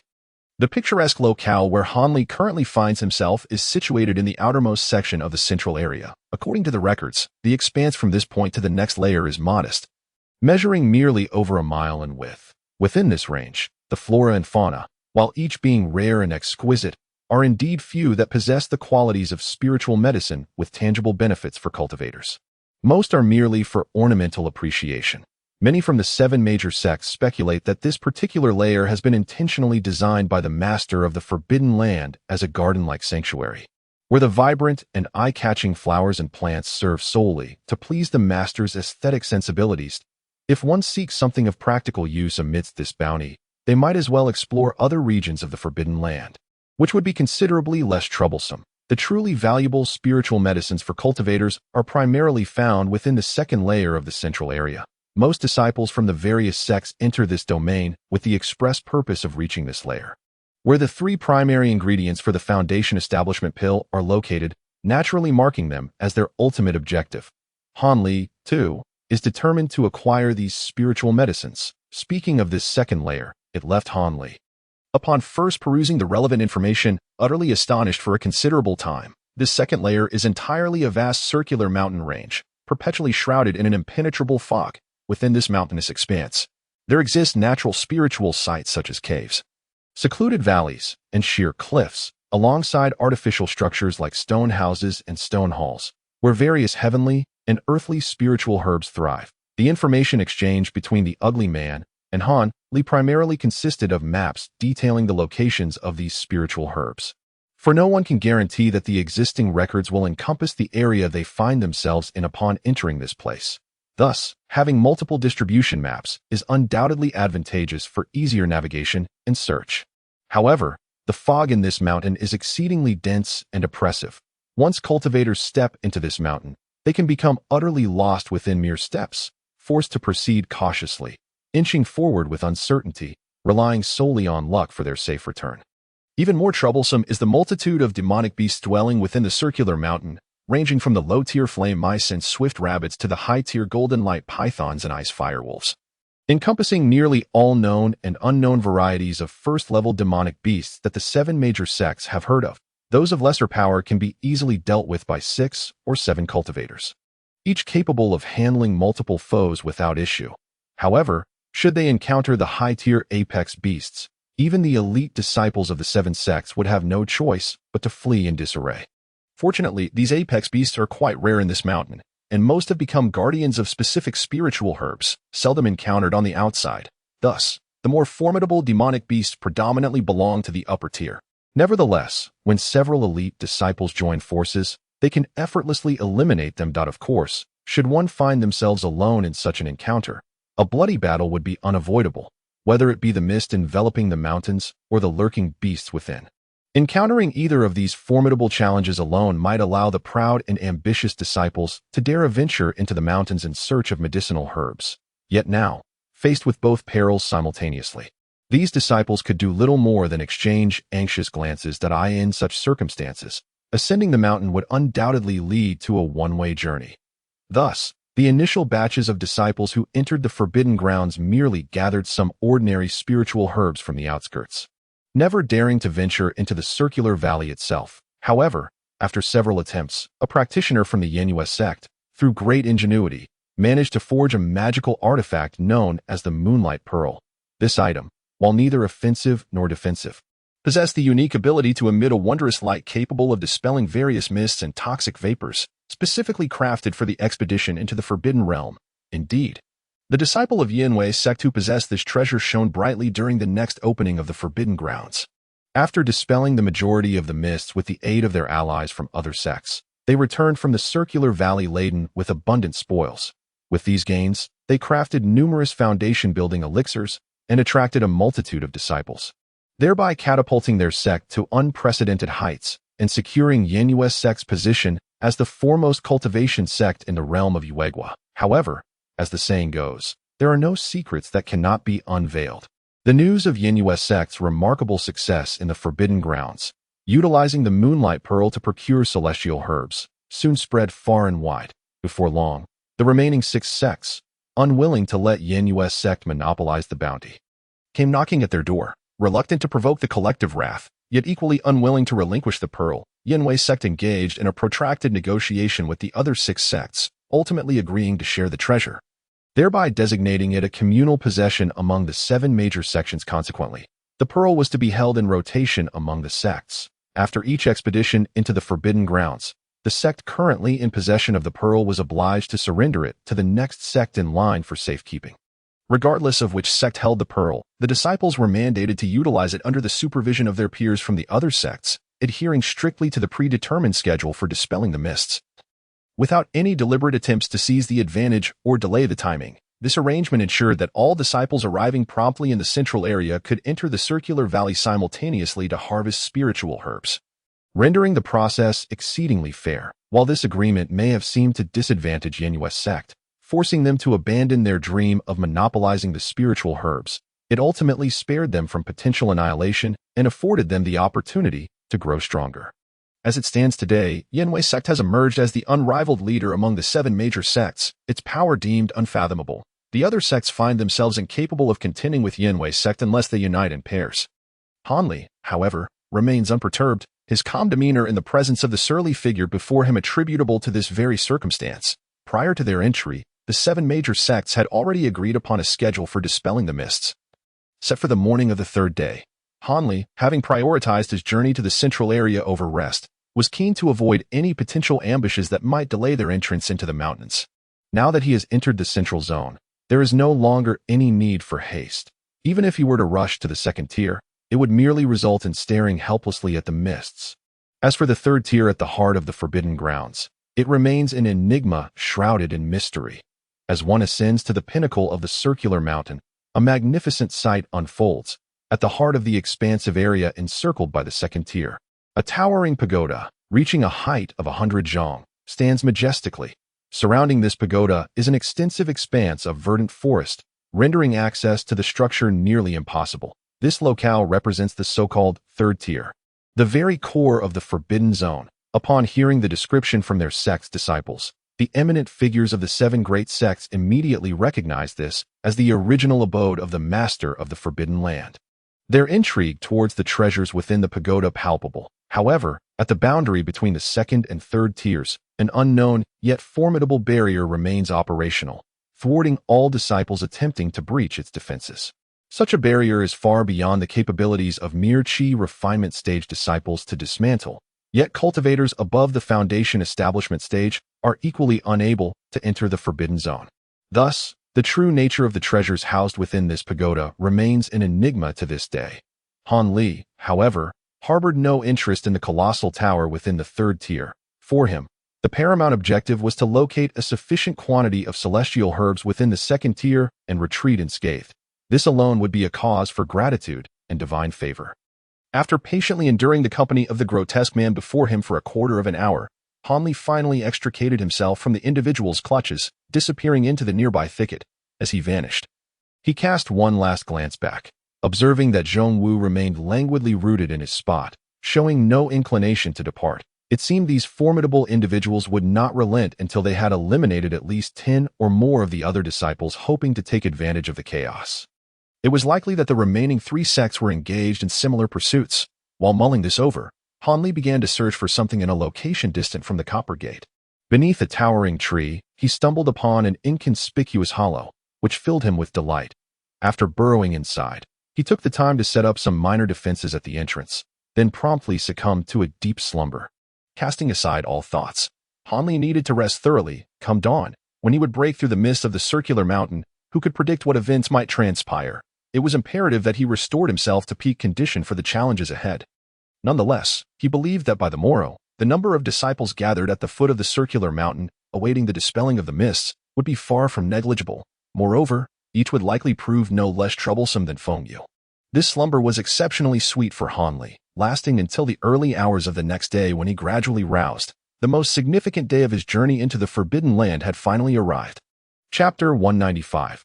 The might of the moonlight pearl. Upon awakening, Hanli did not immediately emerge from the hollow. The spiritual energy within him surged, his magical power restored to its zenith prior to entering the Forbidden Land. The weariness in his waist and legs had vanished without a trace, his vitality brimming. After conducting an internal examination, Hanli slowly opened his eyes, a profound satisfaction swelling within him. He then rose to his feet. Inspecting the talismans and magical artifacts within his storage pouch, making final preparations, the several storage bags acquired from the bearded man and his associates had previously gone unnoticed, but now he felt compelled to scrutinize them for any usable magical items. To be candid, whether from the bearded duo's storage bags or those pilfered from others, the scarcity and low rank of the artifacts within left Hanli utterly speechless. Among the total of 5 storage bags, there are 23 magical artifacts, 5 inferior grade, 7 middle grade, and 11 superior grade. One of the storage bags contains merely 2 inferior grade artifacts and 2 middle grade artifacts, with no superior grade artifacts whatsoever. This discovery left Han Li perplexed for quite some time, prompting him to express his profound sentiments. The disparity between the wealth of ordinary disciples and elite disciples is indeed vast. With such a plethora of storage bags, not a single top-tier artifact in sight. It is no wonder that the bearded man was utterly helpless when ensnared by Han Li's earth prison technique, ultimately meeting his demise under the weight of Han Li's golden brick. Reflecting on the number of top-tier artifacts possessed by Duo Bao Nu and Feng Yu, Han Li couldn't help but feel a deep sense of resignation regarding the meager possessions of ordinary disciples. It is understandable that others, upon perceiving his shallow cultivation, instinctively assumed his strength to be weak and easily exploitable. Without considering the possibility of his possessing formidable artifacts, it turns out that high-quality artifacts among ordinary disciples are indeed scarce. Now Han Li finally comprehends why many disciples were so exhilarated upon receiving superior-grade artifacts in the discussion hall of Huangfeng Valley that day. It seems that his own Huangfeng Valley treats these lesser disciples quite favorably. After all, they can still afford to use dozens of superior-grade artifacts to bolster their morale. However, Han Li was still mistaken in this regard. Even among the elite disciples dispatched to the forbidden grounds by various sects, the number of top-tier artifacts they possess is exceedingly limited. Individuals like Duo Bao Nu, who are adorned with top-tier artifacts, are but a handful among the elite disciples, most of whom hail from distinguished backgrounds. Typical elite disciples cannot even hope to compare. Han Li, with 3 or 4 top-tier artifacts at his disposal, would undoubtedly leave the so-called elite disciples salivating. After all, prior to entering the core formation stage, top-tier artifacts, aside from talismans, are the most formidable tools for combat. Each additional top-tier artifact can rejuvenate one's strength. During his time in Huangfeng Valley, Han Li had minimal interaction with his fellow disciples, which left him only partially informed about the affairs of the cultivation world. He subconsciously believed that all elite disciples were brimming with top-tier artifacts. It is no wonder, since ever since his battle with Brother Liu, the enemies he encountered were all equipped with top-tier artifacts, leading him to develop the erroneous impression that such artifacts were not rare, thus creating a significant misunderstanding. Now, although he has come to understand the scarcity of artifacts among ordinary disciples, he still does not fully grasp the true value of top-tier artifacts. Whether this realization is a misfortune or a blessing for Han Li remains uncertain. As for the middle and inferior grade artifacts, Han Li naturally disregarded them and would not consider their use. He meticulously tested each of the superior grade artifacts and ultimately selected 3 that possessed the greatest power and practicality as his reserve artifacts: a cerulean flying dagger, a golden gong, and an emerald flask. These were the items Han Li chose. The flying dagger and golden gong are purely offensive artifacts, with little to elaborate upon. However, the emerald flask is quite rare, serving as a support-type artifact. From this flask, one can unleash a green, toxic mist that envelopes nearby enemies, leading them to a poisoned demise. At first glance, the efficacy of this flask appears commendable, yet in truth, it is a rather mediocre artifact. Due to the protective nature of the 5-element shields, the noxious mist cannot truly poison the cultivators. Were it not for Han Li's belief that this verdant toxin could temporarily ensnare the gaze of his adversaries, thereby causing them considerable visual distress, he might not have chosen this particular artifact at all. After meticulously organizing his belongings, Han Li gauged the passage of time and stealthily slipped out of the tree hollow, proceeding with deliberate caution in the direction he had determined that it would be utterly unwise to disperse the mist and fly directly into the circular mountain. He would undoubtedly attract the attention of countless airborne beasts, leading to a fatal ambush. Over the years, however, a few safe routes into the circular mountain had been discovered. Han Li made his way towards the nearest passage. The entrance to this route was not far, and in a short while, he arrived at the location documented in the records, concealed behind a large tree. As he gazed upon the seemingly endless expanse of thick fog before him, Han Li was genuinely taken aback. This swirling white mist obscured the sky and sun, rendering the entrance to the circular mountain invisible. Not only could he not see the entrance, but even a mere yard within the mist remained utterly indistinct to him. It was no wonder that, in the absence of the Moonlight Pearl, almost no one dared to ascend this mountain. The thought of facing myriad unseen beasts lurking within such dense fog left Han Li momentarily speechless. The mist remained as dense as ever. It seemed that the disciple of the celestial fortress wielding the pearl had yet to commence their spell to disperse the fog. Contemplating this, Han Li positioned himself behind the tree, silently awaiting developments that in the area where Han Li stood, directly facing the mist. Wild trees and untamed grasses grew in disarray, concealing a dozen individuals without issue. Although Han Li had not detected the presence of others nearby, he was acutely aware that others must exist in the vicinity, given the limited paths available to ascend the mountain. However, with the imminent approach into the mountain, it was understandable that no one paid heed to his arrival. Time passed, minute by minute.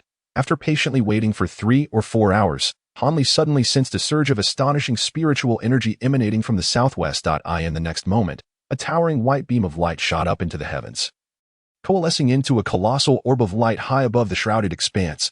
Although the orb had formed, the beam showed no signs of abating, continuously infusing energy into this luminous sphere. Consequently, the orb grew larger and increasingly blinding, ultimately resembling a newly risen sun, which was too dazzling to behold. After a brief interval, the beam abruptly vanished, leaving the immense orb of light suspended in the sky. Yet, the existence of this orb was tragically fleeting. In the blink of an eye, it began to distort and morph, its surface resembling a doughy mass with depressions and protrusions, rendering Han Li utterly astonished, his mouth agape in disbelief. With a thunderous explosion, the giant orb finally erupted in the sky, transforming into countless fist-sized luminous motes that cascaded downwards, showering the dense fog below as if it were an exquisite rain of light. Each white orb that fell into the mist immediately animated the surrounding fog, which surged forth like a dragon, eagerly converging around the orbs. However, upon contact, the mist would swiftly dissipate in the presence of the orbs, albeit at the cost of dimming their brilliance significantly. As more luminous spheres collided with the dense fog, the entire mist-laden area transformed into an astonishing spectacle akin to a cataclysmic avalanche. With the vapor swirling and boiling incessantly, it resembled a colossal demonic beast engaged in a desperate struggle for survival. Making its final stand, Han Li, with unblinking eyes, fixated on this extraordinary scene, witnessing the true might of a high-grade magical artifact for the very first time. Amidst his astonishment, his heart brimmed with envy and yearning. After a fierce clash with the luminous spheres, the thick fog began to gradually dissipate. The imposing and treacherous silhouette of the circular mountain appeared before Han Li and his companions for the first time. "How magnificent!" was the collective exclamation of all who beheld the mountain's grandeur, and Han Li was no exception. The segment of the circular mountain before Han Li was indeed terrifyingly tall. Looking up, the mountain soared to a height of 1,000 jong, piercing the clouds and obscuring its peak. The surface was adorned with bizarre rocks and sheer cliffs, while towering trees, too massive for several people to encircle, densely populated the entire mountain. Even more alarming, the mountain's sides extended into a seemingly endless expanse of perilous terrain, stretching far into the distance, with no discernible end in sight. However, the ridge facing Han Li and the others was remarkably gentle, far less steep than the other directions, suggesting that this was the so-called path up the mountain. At that moment, faint growls of demonic beasts emanated from within the mountain, their sounds chilling and spine-tingling. Han Li stood momentarily dazed by the spectacle. With a sudden swoosh, a yellow figure shot forth like an arrow from the thicket near Han Li, darting into the shadowy mountain and vanishing from sight. This action seemed to trigger the nerves of all those in hiding, as several individuals simultaneously sprang forth, racing towards the depths ahead. Just as they were about to enter the forest, they briefly distanced themselves, stealthily infiltrating the circular mountain from different spots. Han Li refrained from following suit. He intended to observe who else would choose this same route into the mountain. Chapter 196. Han Li's plan in a short span of time. A cold-faced young man clad in blue, an elderly dairist with white hair and beard, and a strikingly beautiful woman in green, all demonstrated remarkable coordination as they selected different locations to penetrate the forest ahead. Han Li waited for nearly a quarter of an hour, and seeing no further arrivals, he finally organized his belongings and, emulating the earlier figures, stealthily ventured into an untouched direction, unbeknownst to Han Li. Shortly after he entered, the grotesque figure of Zhong Wu, whom he had encountered the previous day, appeared at the entrance of the passage. He gazed at the darkened ascent, chuckling coldly to himself before releasing a dozen yellow dots that flew into the forest, following leisurely behind. Meanwhile, outside the forbidden area, at the entrance of the Broken Seal, the remaining disciples of the seven great sects cast anxious glances towards the forbidden ground, including Han Li's own Master Li. It remained uncertain whether he was more concerned about his disciples' success in completing the task or the stakes he had wagered. Similarly, a golden core cultivator from the Qingshu Valley found himself in a similarly precarious state. Ever since the ancient figure from the Inues sect intervened in the betting affair, this individual had lost the confidence he once exhibited at the onset of the wager, now appearing plagued by uncertainty. It is hardly surprising that the bloodline of the Dragon of the Bloodline, which he procured with great difficulty, consumed nearly all of his wealth. If he were to surrender it so easily to another. Even a Taoist of the highest cultivation would likely suffer years of sleepless nights, tormented by regret. The Taoist discreetly observed the one person in the crowd who remained composed, the enchanting fairy Ni Chong from the Yanyu sect. This sole female among the seven formidable masters of the core formation stage had displayed no trace of worry since the disciples of the seven sects entered the Forbidden Land. Instead, she engaged in light-hearted banter with others, exuding an air of complete confidence in the disciples sent by her sect, as if her involvement was wholly unnecessary. The more the Taoist beheld her cheerful demeanor, the more profound his anxiety grew. With a sudden recollection of the self-assured expression of the old monster Qiong when placing his bet, he felt as though his precious bloodline dragon had already slipped from his grasp, becoming a possession of another. His troubled countenance deepened as he pondered this. Those unaware would genuinely believe he was fretting over the safety of his sect's disciples within the Forbidden Realm. After a while, unable to endure his distress any longer, the Taoist cautiously approached his esteemed colleague, Master Li, who stood at a distance, and inquired with a furrowed brow, "Master Li, the disciples sent by Huangfeng Valley must possess considerable skill. Yes? What if our two sects truly lose to that old monster Kaing? Does Brother Tao look down upon us from Huangfeng Valley?" Master Li replied, his expression darkening. "Huh? Of course not. I merely find the disciples sent by the Yanyu sect somewhat peculiar. And I am genuinely uneasy." The Taoist chuckled nervously, attempting to clarify. "Indeed, I too have sensed something amiss that in previous instances, the disciples sent by the Yanyu sect were always so youthful, often in pairs of male and female. Do they think the journey into the Forbidden Land is merely a child's game?" Master Li stated with a serious demeanor, revealing that he too harbored concerns regarding the wager. Upon hearing Master Li's words, the Taoist nodded vigorously, clearly in agreement. "However, rest assured, Master Li, for if I have the audacity to place a bet, it is due to my confidence in our disciples' abilities, which will not fall short of those from your esteemed sect." Master Li regarded the Taoist with a knowing glance before slowly responding, his voice imbued with a certain bravado. "He. With such assurance from you, I feel much more at ease. Then I shall not keep you." Having received the reassurance he sought, the Taoist's expression relaxed, and he bid farewell with a smile before returning to his original spot to meditate and prepare for the results of the upcoming days. After the Taoist departed, Master Li let out a soft huff, then murmured to himself in a tone only he could hear, "Fu Yunzi, what schemes are you concocting? Do not presume I am unaware. It is merely your hope that our two sects can unite to surpass the Yanyu sect, only for your Qingsu sect to subsequently dominate Huangfeng Valley. Although I am yet to discover what remarkable disciples Qingsu sect has sent into the Forbidden Land. This time, our valley has dispatched all of our top disciples, who are reputed to be among the top 3 in Qi refinement stage prowess. Otherwise, do you think I would wager with you?" As Li Shizu spoke, a cunning expression crept onto his face, dispelling any trace of the earlier concern. He was evidently a shrewd old fox, concealing his true nature. Han Li, oblivious to the intricate scheming between the two core formation cultivators outside the forbidden area, found his path obstructed by a colossal brown wild boar. This beast, distinguished only by its unusually large size, towering several zhang, bore an uncanny resemblance to an ordinary wild boar in every other aspect. However, the moment Han Li laid eyes upon it, he immediately recognized it as one of the most common lower-tier demon beasts, the pushing mountain beast, found in the crater. This creature, aside from its tough hide and considerable strength, possessed only a natural ability called stone skin, and its intellect was exceedingly low, making it relatively easy to deal with. At that moment, the pushing mountain beast snorted several times, and with a flash of yellow light, a layer of white, rocky armor enveloped its body. It then charged ferociously towards Han Li. Maintaining his composure, Han Li stood his ground, waiting for the beast's onslaught, when it was merely 7 or 8 zhong away. He waved his right hand, and in a blink, he had shifted behind the demon beast. The massive frame of the pushing mountain boar continued to charge forward for another 3 or 4 zhong before it let out a grunt. And with a clean slice from its snout to its tail, its body was neatly cleaved in 2, colorful innards spilling forth onto the ground. Han Li had utilized an invisible thread artifact to completely sever it. As he retracted the intangible silk, Han Li glanced at the lifeless pushing mountain boar, shook his head lightly, and promptly ascended a tree to depart the area. He was aware that the scent of the beast's blood would soon attract a horde of other demon beasts with keen olfactory senses. Thus it was prudent for him to make a swift exit. Han Li had been traversing the dense forest of the crater for several hours now.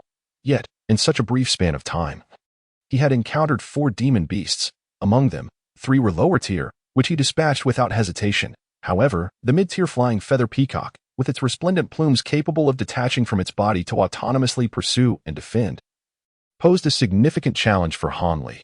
Fortunately, despite being a bird, it was not particularly swift. Subsequently, he decided to employ his agility, evading the creature completely and thus circumventing an unnecessary battle. Now, as Han Li leapt through the trees, he could not help but sigh repeatedly. He finally grasped the extent of the demon beasts inhabiting the crater. Currently, he was still on the outskirts, mostly encountering lower-tier beasts that were manageable. However, as he ventured deeper into the heart of the crater, he feared that he would soon face an overwhelming number of mid-tier and upper-tier beasts, leaving him with little recourse but to flee. It was no wonder the information regarding the location of spiritual herbs was so scant. It seemed that previous disciples who entered this mountain must have expended the majority of their efforts merely evading these beasts, leaving only scant time to explore 7 or 8 locations. With no guarantee of fruitful discoveries each time, the prospect of gathering a sufficient number of spiritual herbs appeared rather bleak. Han Li lamented. The direction in which Han Li was hastening led to a concealed cave known for its abundance of purple monkey flowers. According to the information he had, this location was deemed to hold little significant value. Due to the fact that this cave has only been harvested once over a century ago, it is likely that what remains within are merely immature seedlings far from maturity, which cannot be utilized for medicinal purposes. Seedlings? The mere thought of this place caused Han Li to chuckle softly. What he sought were precisely these seedlings that others would not dare to touch. His willingness to venture into this forbidden realm and his unwavering confidence in snatching valuable herbs from the jaws of numerous skilled practitioners stemmed primarily from his initial focus on the unripe spiritual herb seedlings.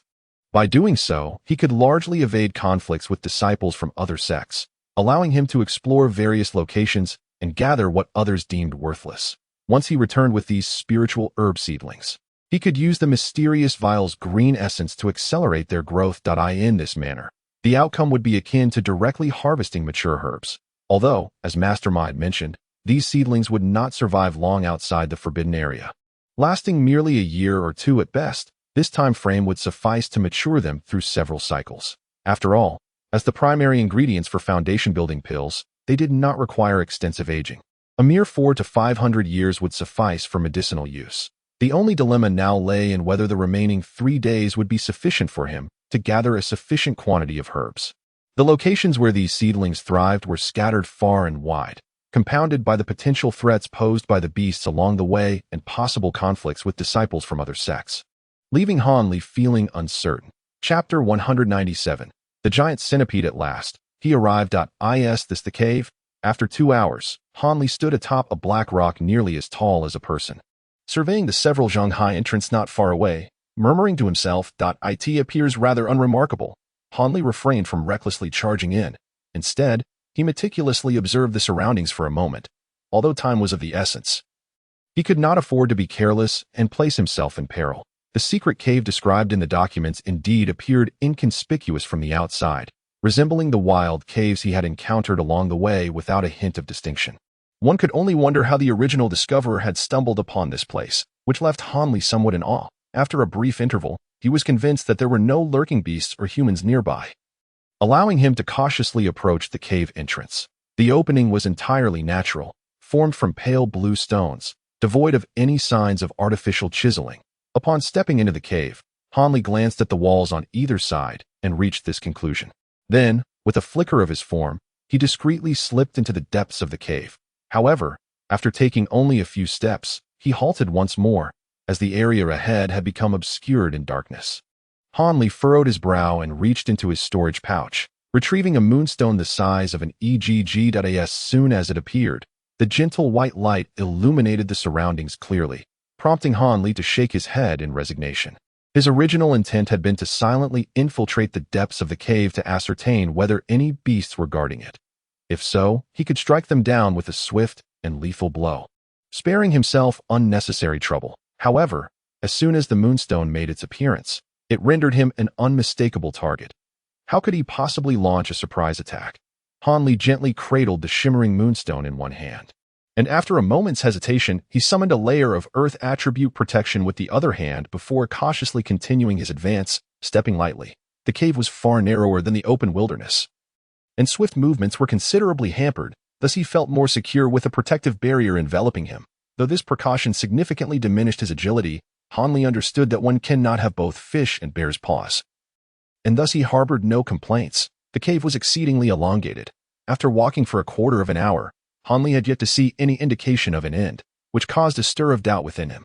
He began to question whether he had taken a wrong turn, fearing he might have stumbled upon the lair of a formidable beast. Fortunately, after traversing several dozen zhang, his concerns were alleviated when he approached a sharp bend and glimpsed strands of white light emanating from around the corner, suggesting that his objective lay just ahead.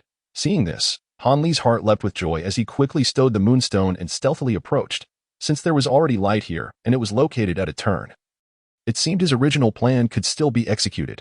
As the cautious Hanli slowly peeked his head around the corner, he was initially delighted by the sight before him, only to be met with a wave of despair shortly thereafter. Indeed, he had reached the end of the cave, which opened into a spacious natural stone chamber adorned with numerous glistening stalactites. The innermost part of the chamber, on a small section of purple stone wall, grew 3 or 4 slender-stemmed, pale green flowers with several leaves. These flowers, about an inch in size, had petals that curled strangely in the same direction, collectively forming a unique shape that, from a distance, resembled a group of comically silly little monkeys hanging there, truly a sight to behold. Undoubtedly, these were the famed purple monkey flowers. Though their stems and leaves were green in hue, this was likely due to insufficient maturity. Upon seeing these flowers, Hanli's heart soared with excitement. However, when his gaze shifted downward to the ground beneath the purple stone wall, his expression turned grim. There lay a gigantic centipede, several feet in length. With its glistening black shell, long, menacing antennae, and fearsome appearance, Hanli felt a wave of trepidation wash over him before he even made a move. Although he had never slain any venomous creatures, he had long been aware of their notorious reputation. According to others, venomous beasts were far more troublesome than their ferocious counterparts among beasts and birds of the same rank, often employing obscure yet devastating toxic arts that could swiftly lead to fatal consequences.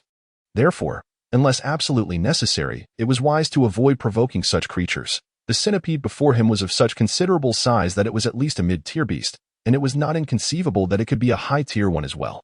This realization caused Hanli to draw a sharp breath, baring his teeth for quite some time. At this moment, it was not he who sought to provoke the creature. Rather, this venomous centipede had become the guardian of the purple monkey flowers. If he did not eliminate this formidable pest, the prospect of harvesting the spiritual herbs from the stone wall would remain a mere pipe dream. Hanli retracted his presence, slowly drawing back his head. He endeavored to execute his movements with utmost delicacy, so as not to disturb the seemingly slumbering giant centipede. Pressed against the stone wall, he frowned slightly, contemplating a strategy to deal with this formidable beast.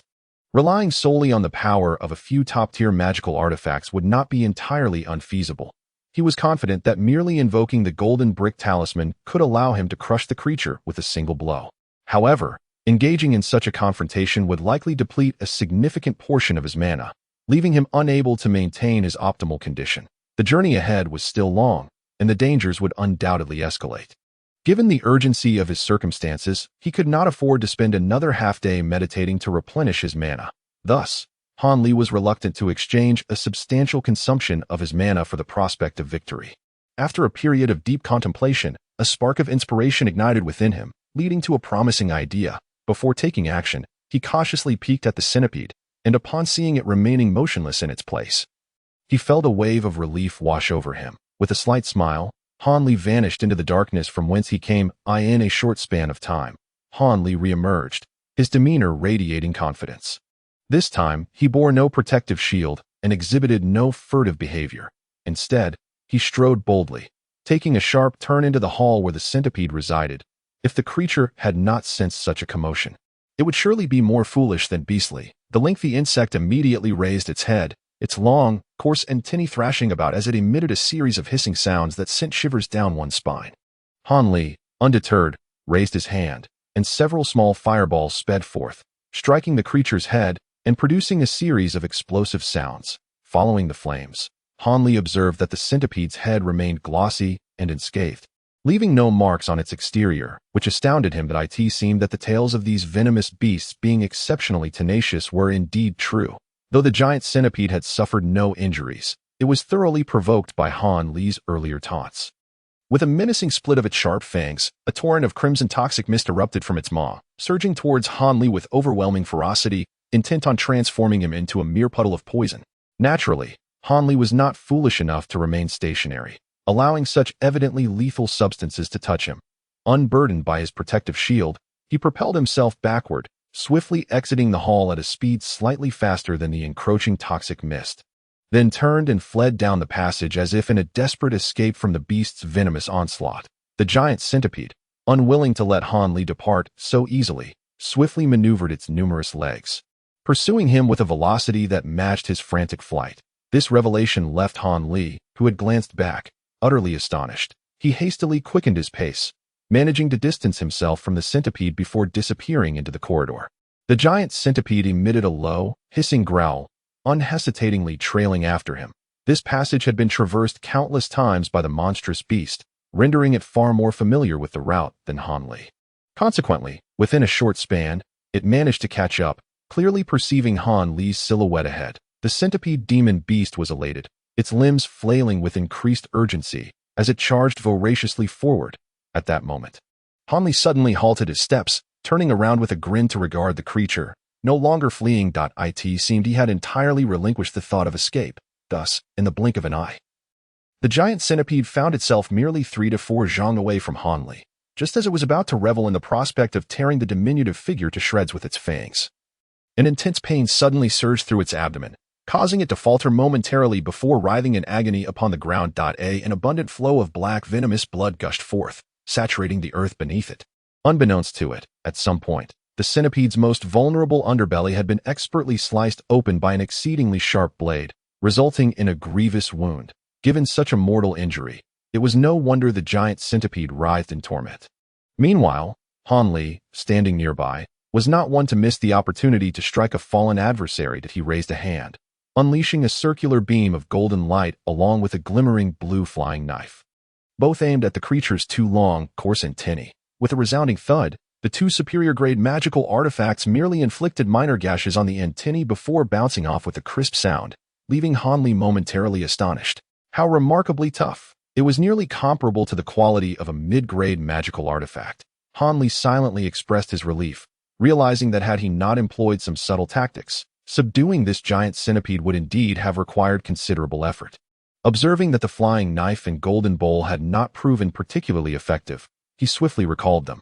Despite sustaining a life-threatening injury, the creature's vitality was astonishingly robust, causing it to continue thrashing about.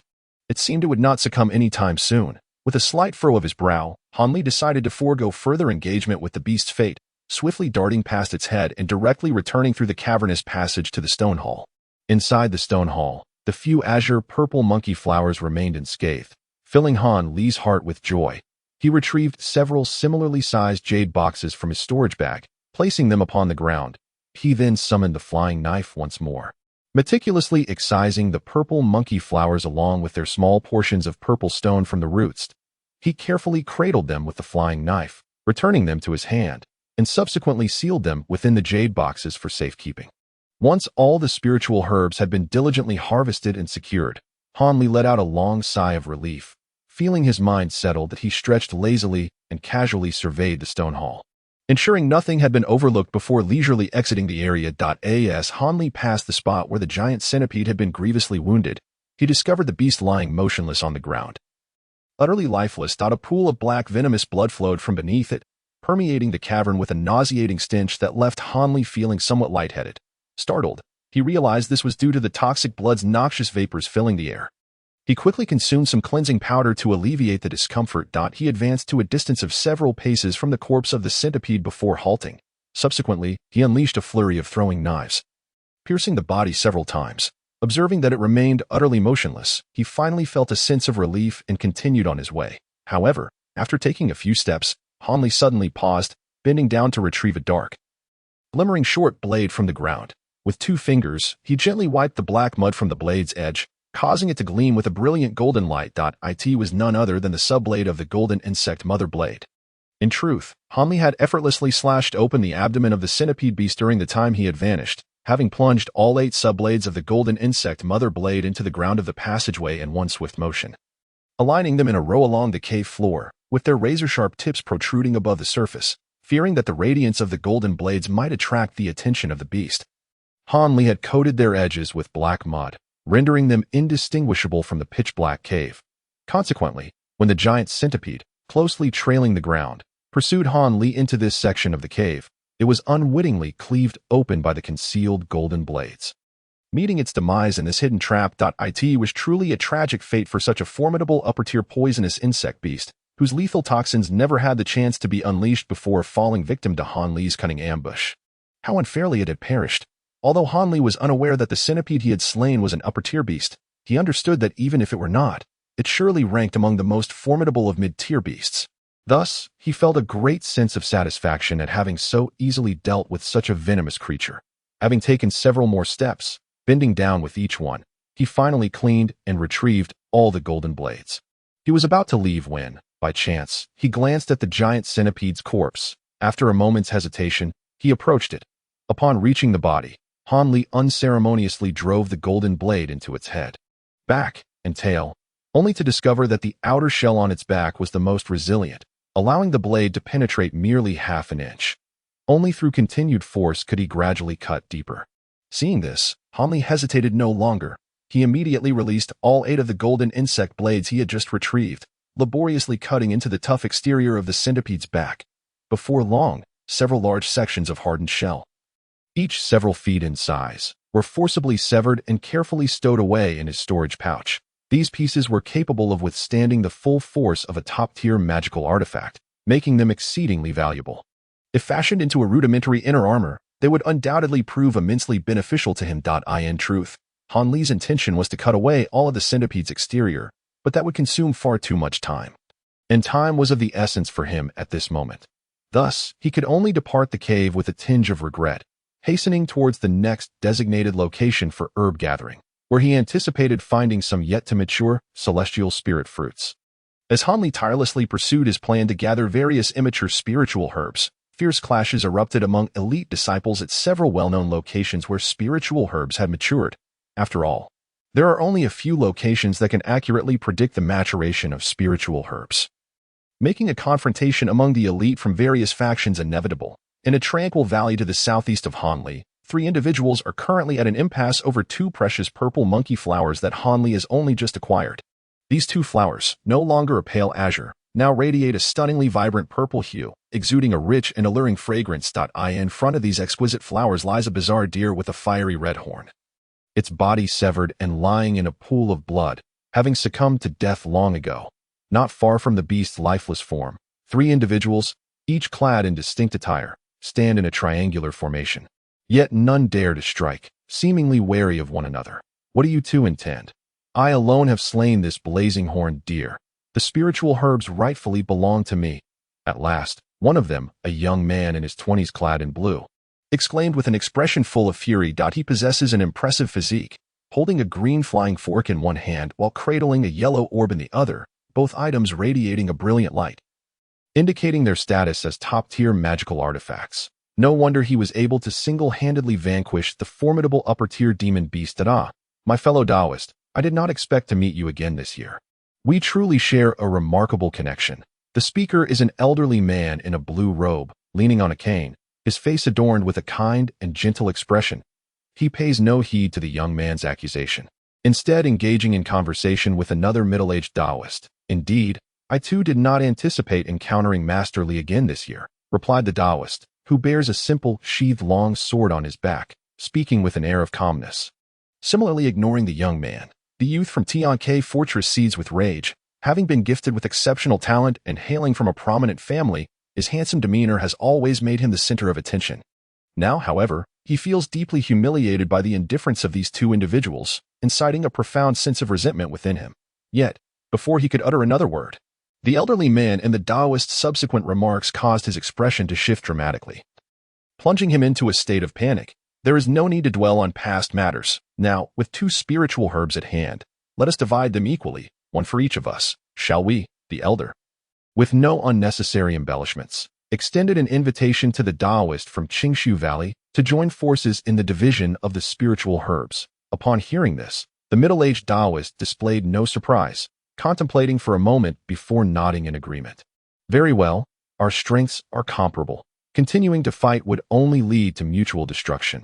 This arrangement is acceptable to me. The young man listened intently to the exchange, a mixture of shock and fury surging within him. Even though he was confident in the power of his magical artifacts, he realized that he was no match for the combined might of the two. However, the thought of relinquishing the spiritual herbs was utterly intolerable to him. Thus, after a flurry of thoughts, the young man suddenly propelled himself backward, making a dash for the two spiritual herbs, intent on seizing them and making a hasty escape, seeking death. As soon as the young man moved, the elderly figure's countenance darkened as he raised his hand and flung his cane, which transformed into a streak of azure light, hurtling toward the youth with astonishing speed. The cane-turned light was so swift that it merely flickered before reaching the young man, blocking his path. Alarmed, the youth gasped, "What kind of magical artifact is this? How can it be so fast?" However, at this juncture, he could ponder no further. With a swift motion, the azure trident in his grasp surged forth to meet the challenge. While his body continued its relentless advance, it was evident that he would not relent until he obtained the spiritual herb. Young friend, it is already too late. It would be wise for you to depart swiftly, lest you compel this humble Taoist to unleash a massacre today. Before the youth could take 2 steps, a voice from behind, neither warm nor cold, echoed as if it were intimately close, sending a chill of terror through him. The youth turned, his countenance as pale as death, and indeed, the Taoist stood merely a yard away, gazing at him with a cheerful smile. The ashen-faced youth ceased his words and immediately pivoted, fleeing towards the valley. Not daring to cast another glance back, he understood all too well the vast disparity in strength between himself and these two individuals. To entertain thoughts of seizing that spiritual herb would be tantamount to courting death. It was already incredulous that they had spared him. Heh, brother, your spirit fox step has become even more formidable, truly a marvel to behold. The elder, witnessing the Taoist's decision to let the youth go, expressed his astonishment but refrained from intervening, instead offering praise. "It is nothing, merely a trivial skill," the Taoist replied, casting a languid glance at the vanishing figure of the youth. Chapter 199. The Qin siblings. Does Master Li find it curious that this humble Taoist has allowed that person to depart? After a moment of silence, the middle-aged Taoist inquired, There is indeed a slight intrigue. This little fellow possesses quite the impressive magical artifact.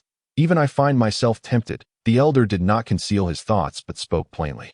"It would be prudent for you to abandon such notions, for this individual is not to be trifled with." The Taoist furrowed his brow, his tone tinged with warning. Upon hearing this, the elder's face flickered with a hint of surprise. Yet he refrained from asking further questions. He understood that, given the conversation had reached this point, the other party would surely elucidate matters further. As anticipated, the Taoist continued in a monotone. "This person is closely linked to Ma Yunlong of Tianke Fortress. It is best not to provoke him lightly." The elder's demeanor shifted upon hearing this, and he exclaimed in astonishment, "Is it truly the Ma Yunlong who has been deemed the most likely candidate to enter the Jiadan stage in over a century?" The Taoist sighed, a bitter smile gracing his lips. "Who else could it be? I have encountered this individual on several occasions. The falling dust pearl that youth holds is the famed artifact of that very person. There can be no mistake." Thus, it was clear that this youth had significant ties to Ma Yunlong, and it would be wise not to make any moves against him. Indeed, I am grateful for your warning. Otherwise, I would have committed a grave error. Ahem. We should hasten to collect the spiritual herbs and avoid any unwelcome guests. The elder finally regained his composure from the shock and promptly suggested. The Taoist readily concurred, and the two of them, having each secured a purple monkey flower, promptly parted ways. Similar events unfolded simultaneously in several other locations, though their confrontations were far from peaceful, igniting fierce clashes. Beside a stone dwelling on a ridge of a circular mountain, for individuals divided into two factions, wielding various magical artifacts as they engaged in combat. Among them, a man and a woman donned yellow garments, marking them as disciples of Huangfeng Valley. That a man in his 40s, exuding an air of scholarly wisdom, wielded a resplendent silver brush in one hand and a magnificent golden tome in the other. With a flourish, he unleashed a torrent of shimmering silver symbols and golden light, causing the two adversaries opposite him to break into a sweat, their faces paling in fear. The beautiful young woman, though commanding two flying swords, one blue and one yellow, stood by, her power starkly inferior not only to her companioness, but also to that of the foes they faced, rendering her assistance largely ineffective. In fact, she often found herself relying on her formidable partner for rescue. Strangely, their opponents were not from the same sect. Point 1. A grotesque man protected by a green light shield commanded a snake as thick as a bowl and a swarm of gigantic wasps to fiercely counter the golden assaults of the man from Huangfeng Valley. He was none other than Zhong Wu from Spirit Beast Mountain, who had previously exchanged information with Han Li. The other was a young man of strikingly delicate features, clad in blue, indicating his affiliation with the Blade Transformation Valley. Two radiant red flying daggers danced before him, clearly not ordinary artifacts, yet what should have been offensive weapons had transformed into two small luminous barriers, struggling to fend off the multitude of silver symbols that fell like stars. Stop. Enough? We concede. The young man from Blade Transformation Valley finally spoke, his voice tinged with defeat. As for you, Chun, I'll admit you've got the upper hand. The spiritual herbs within this stone chamber are yours. The ugly man, Zhong Wu, merely displayed a hint of reluctance but did not object, tacitly accepting the young man's words as he summoned the snake and wasps back to his side. Humph, you think it's so easy to concede? Protested the weakest of the Huangfeng Valley women, brushing aside her long hair in frustration. She had been overlooked until now, and her tone turned decidedly unfriendly. What do you intend to do? Do you wish to annihilate us? You might find that you lack the capability. The Blade Transformation Valley man retorted angrily, his voice rising in pitch like that of a startled woman, eliciting shivers among the other three. Of course not. My seventh sister merely speaks in anger. The middle-aged man from Huangfeng Valley interjected calmly, gesturing with his eyes to silence the woman's hostile remarks. He then turned to Zhong Wu and the others with a composed expression. Haha, truly, Brother Chun, you are the epitome of the Chun family's eldest son. Your demeanor is unmatched by some of these young ladies. We shall take our leave. The young man from Blade Transformation Valley suddenly regained his composure, his voice returning to that of a refined gentleman, leaving the others astounded by the stark contrast. After uttering these words, he and Zhong Wu cast a lingering glance at the stone chamber before departing with heavy hearts, vanishing behind the rocks. Elder brother, why did you not eliminate those two? With just a bit more effort, we could have defeated them. The beautiful woman finally could not contain her curiosity and turned to the middle-aged man after watching their departure. Seventh sister, I've noticed you have become rather extreme since that incident. He replied with a furrowed brow. It is alarming how readily some are willing to take lives. Do you know who those two individuals are? They hail from renowned families, albeit not as formidable as our Yin or Chan clans. Yet they should not be underestimated. It is wiser to avoid making enemies with them. Furthermore, even if one were to attempt to eliminate them, the likelihood of success is slim, although it may appear that the power of the golden script and silver pin has placed them in a precarious position. This is only true under the assumption that they do not entertain thoughts of escape. Should they truly find themselves in mortal danger, they are not fools. They would undoubtedly flee. In such a scenario, no matter how potent my golden script and silver pin may be, they would be ineffective against them. Such an endeavor would only serve to invite enmity. The middle-aged man from Huangfeng Valley first spoke to the young woman with a tone of affection, gently admonishing her, before elaborating on the reasons for refraining from taking lethal action, which left her enlightened. Seventh sister, ever since that scoundrel from the Liu family attempted to do you harm, he has not shown his face anywhere else. It seems he has indeed been dispatched by the one who saved you. If that is the case, then he has been fortunate. Otherwise, he would have faced a fate worse than death, learning the terrifying consequences of daring to harm a member of the Chen family. The identity of your savior is quite intriguing. I have expended considerable effort in searching for disciples who were absent from the valley during those days, yet I have found no one who could pose a threat to that Liu family brat. It is worth noting that although that rascal's magical prowess is negligible, his Azure Dragon Banner is a remarkable top-tier magical artifact. The fact that he was able to rescue you suggests that his strength must not be underestimated. Could it truly be an itinerant cultivator passing through our sect?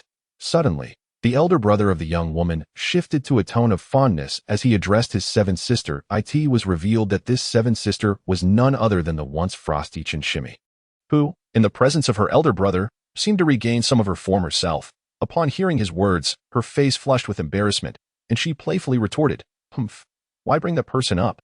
He saved me, but left him alone in the wilderness while he made off with my foundation building pill. I doubt he is a good person." Chinshimi's words were laced with indignation. What truly incited her anger was not merely this incident, but rather the memories of that uncomfortable night when she was feverish and disoriented, the coarse hands that had roamed her body, and the overwhelming masculine presence of that individual lingered in her memory. In her embarrassment and anger, she tried to suppress these thoughts, burying them deep within her heart. However, upon hearing her brother's comments, those memories resurfaced, causing her face to alternate between shades of red and white as she fell into contemplation. When Chinshimi finally snapped back to reality, she found her elder brother regarding her with a knowing smile, as if he had seen through all her secrets. This made her cheeks flush even more vividly. Overwhelmed with shyness, Chinshimi stamped her foot and declared, "I am going to gather herbs." With reckless abandon, she rushed towards the stone house, desperately attempting to conceal the peculiar shyness that stirred within her heart. The middle-aged man glanced at the silhouette of his beloved younger sister, an involuntary smile gracing his lips as a plan took shape in his mind. He then followed her lead. In a dense thicket, a girl clad in green bitter lip, directing a small white eagle as it struggled in a fierce battle against a two-headed serpent. The confrontation was so evenly matched that it seemed impossible to discern a victor. Behind the monstrous serpent stood a grand tree, its fiery red trunk adorned with several fist-sized crimson fruits. Within a narrow, silent underground cavern, a group of men and women in white moved quietly. Numbering approximately 15 or 16. They were, in fact, the surviving disciples of the Tsongyu sect from the Forbidden Area, and at the forefront walked the ethereal girl who had previously glimpsed Hanli from afar. In Chapter 200, The Maiden and the Maiden. Though the white-clad girl bore a face of youthful innocence, her demeanor was now solemn, enveloped in an otherworldly silver glow that rendered her all the more mysterious and enigmatic. What astonished onlookers was the fearful demeanor of the white-clad men and women trailing behind her, not daring to whisper a word, their gazes directed at her back, filled with reverence. Among them was the once arrogant woman from the sandy terrain. Now accompanied by her cultivation partner, their previous haughtiness vanished, as they dared not even breathe audibly, appearing particularly obedient and humble. Suddenly, the leading elfin girl halted her steps, prompting the entire procession behind her to come to a standstill as well. Before them lay an expansive clearing, revealing a verdant deep pool, at the center of which jutted several black rocks, upon which grew a dozen or so glistening, jade-like fungi, strikingly prominent. "Is this the place?" the elfin girl inquired with keen interest after observing the pool for a moment, her voice delicate and melodious. "Indeed, Master Ancestor, the top-tier demonic beast, the azure water crocodile, resides within the depths of the pool. During previous herb-gathering expeditions in the Forbidden Area, one of our disciples met their demise within the belly of this beast. However, another managed to escape with their life." A slightly older female disciple from the Tsongyu sect stepped forward respectfully to respond to the elfin girl. "Master Ancestor, if any disciples from the other 6 sects were to overhear this, they would likely be left agape in astonishment. According to the customary hierarchy of the cultivation world, this elfin girl, appearing so youthful, should rightly be addressed as a master only by those at the core formation stage of the Tsongyu sect. Yet, how could this forbidden area permit the entry of cultivators above the foundation establishment stage? What was the meaning of this? Observing the expressions of the other Tsongyu disciples, they seemed entirely unfazed, indicating they were already privy to the underlying secrets. "Understood. Let us proceed," the elfin girl commanded with an air of authority that belied her age, a competent expression gracing her features. She then addressed the others behind her. "Prepare yourselves. Once I draw the azure water crocodile to the surface, you shall employ the newly refined combined secret technique, the yin-yang pulling method, and strike in pairs, with sufficient lethality to rival the full-force strike of a foundational disciple. Eliminating this beast poses no challenge that we shall then proceed to the lair of the next top-tier demon beast. Continuing to harvest the spiritual herbs that had previously been deemed too perilous to gather, the young maiden's voice was soft, yet brimming with confidence. Upon hearing her words, neither the male nor female disciples exhibited any doubt, all responding in unison.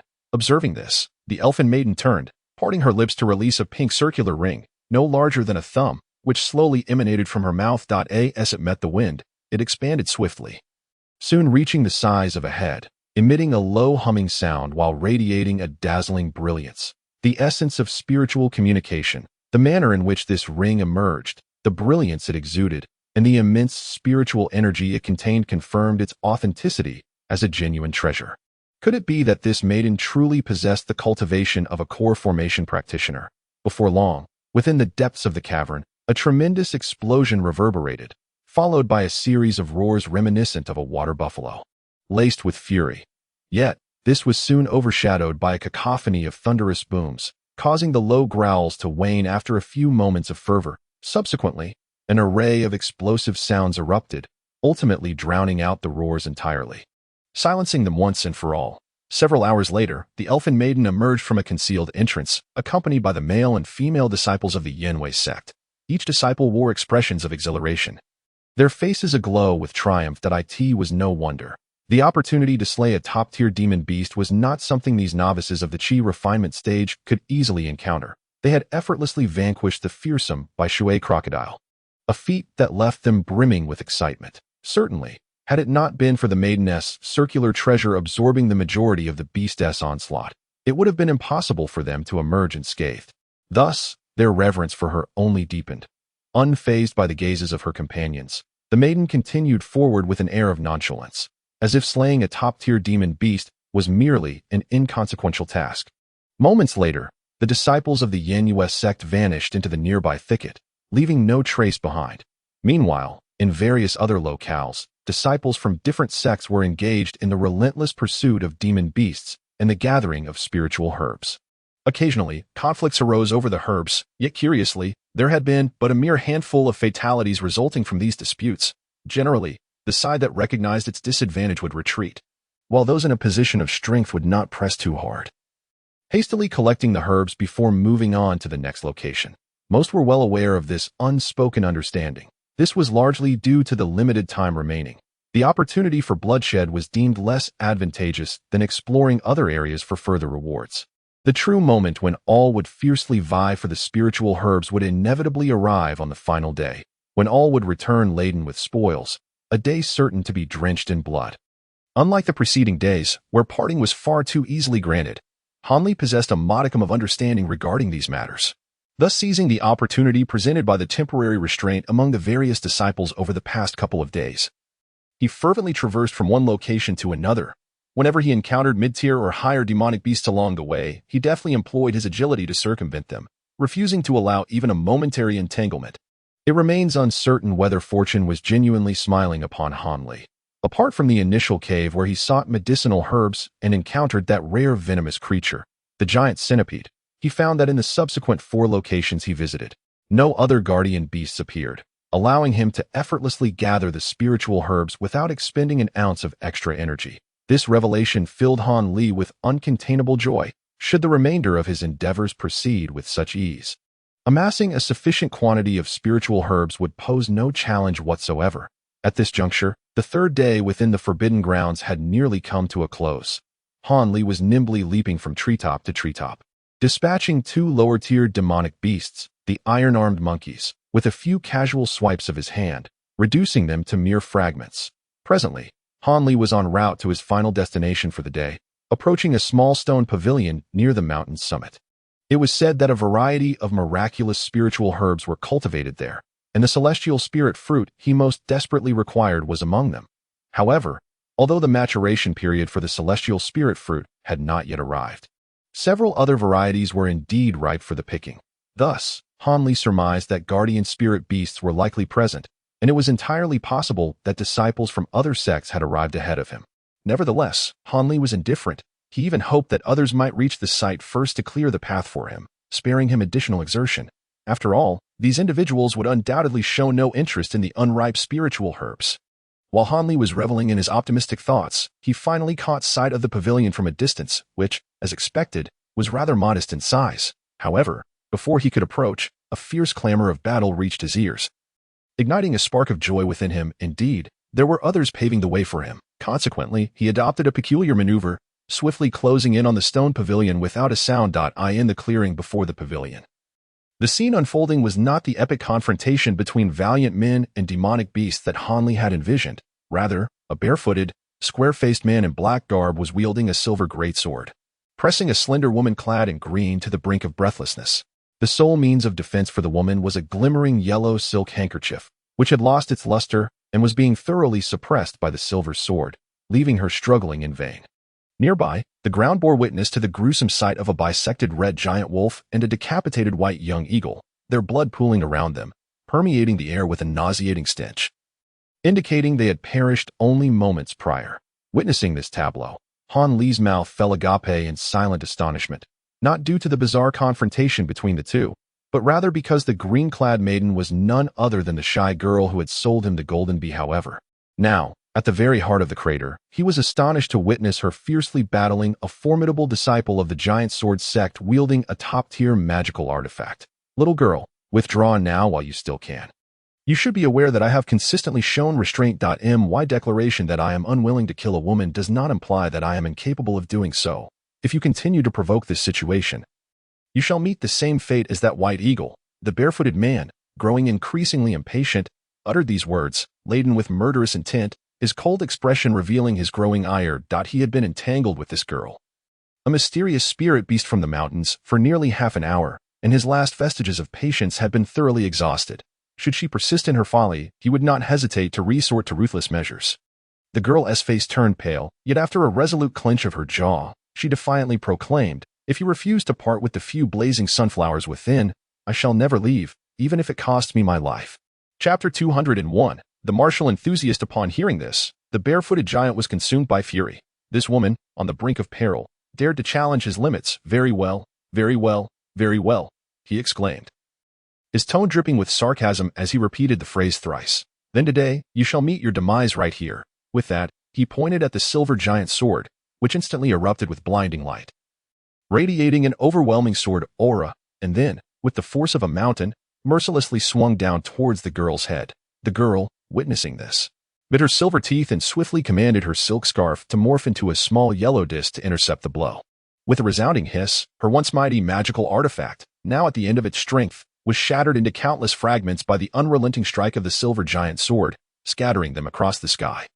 The silver sword, glistening with radiant light, continued its relentless descent towards the girl, who wore a grim smile. With a clear clang, the silver sword was intercepted just a yard above her head by a golden flying blade that had surged from the side, twirling into a brilliant display of golden light above her, firmly preventing the silver sword from descending any further. "Who dares step forward?" The barefooted man's expression darkened as he retracted the silver sword, his eyes narrowing like bolts of lightning as they fixed upon a massive boulder, for he had clearly witnessed the golden blade emerge from that very spot. What a splendid day it is. Why must we resort to violence? Would it not be more agreeable to sit down and have a proper discussion? From behind the stone, a seemingly ordinary young man clad in yellow emerged, scratching his head and glancing up at the sky with a chuckle, though his face bore an expression of helplessness. This was none other than Hanli, who, upon seeing the girl's perilous state, had instinctively intervened to rescue the girl in green. Hanli could only gaze skyward in silence at his own impulsive actions upon witnessing the girl's tragic plight. That was a stark violation of his usual principle of self-preservation, unwittingly embroiling him in such trouble. Truly, a case of beauty being a source of calamity. Nevertheless, Hanli understood that the root of this predicament lay in the profound impression this girl had left upon him. He could not simply stand idly by while a woman he held in high regard faced death right before his eyes. It seemed his heart was not as hardened as he believed. He was not the ruthless, unfeeling tyrant he had thought himself to be. Hanli forced a bitter smile, his thoughts meandering wildly. However, having already attracted trouble, he could only muster his spirits to confront the situation. Fortunately, after his encounters with the precious girl and Feng Yu, Hanli had gained a measure of confidence in contending with these elite disciples. Thus, he remained unflustered, having already grasped several items in hand. "Is it you?" The girl in green finally recognized Han Li's face, her almond-shaped mouth covering in astonishment, revealing an expression of disbelief. Upon seeing the girl, Han Li finally identified his savior, displaying a look of utter confusion that was both amusing and exasperating. Yet, outwardly, he merely nodded lightly at the girl before turning back to the barefooted man, continuing, "May I inquire how you perceive my suggestion? Perhaps you might consider sparing this young lady, allowing you to follow your own path, while I tread mine. Surely, we could coexist without conflict, thus preserving our mutual respect." Han Li still harbored a faint hope that conflict could be avoided, expressing the above sentiment.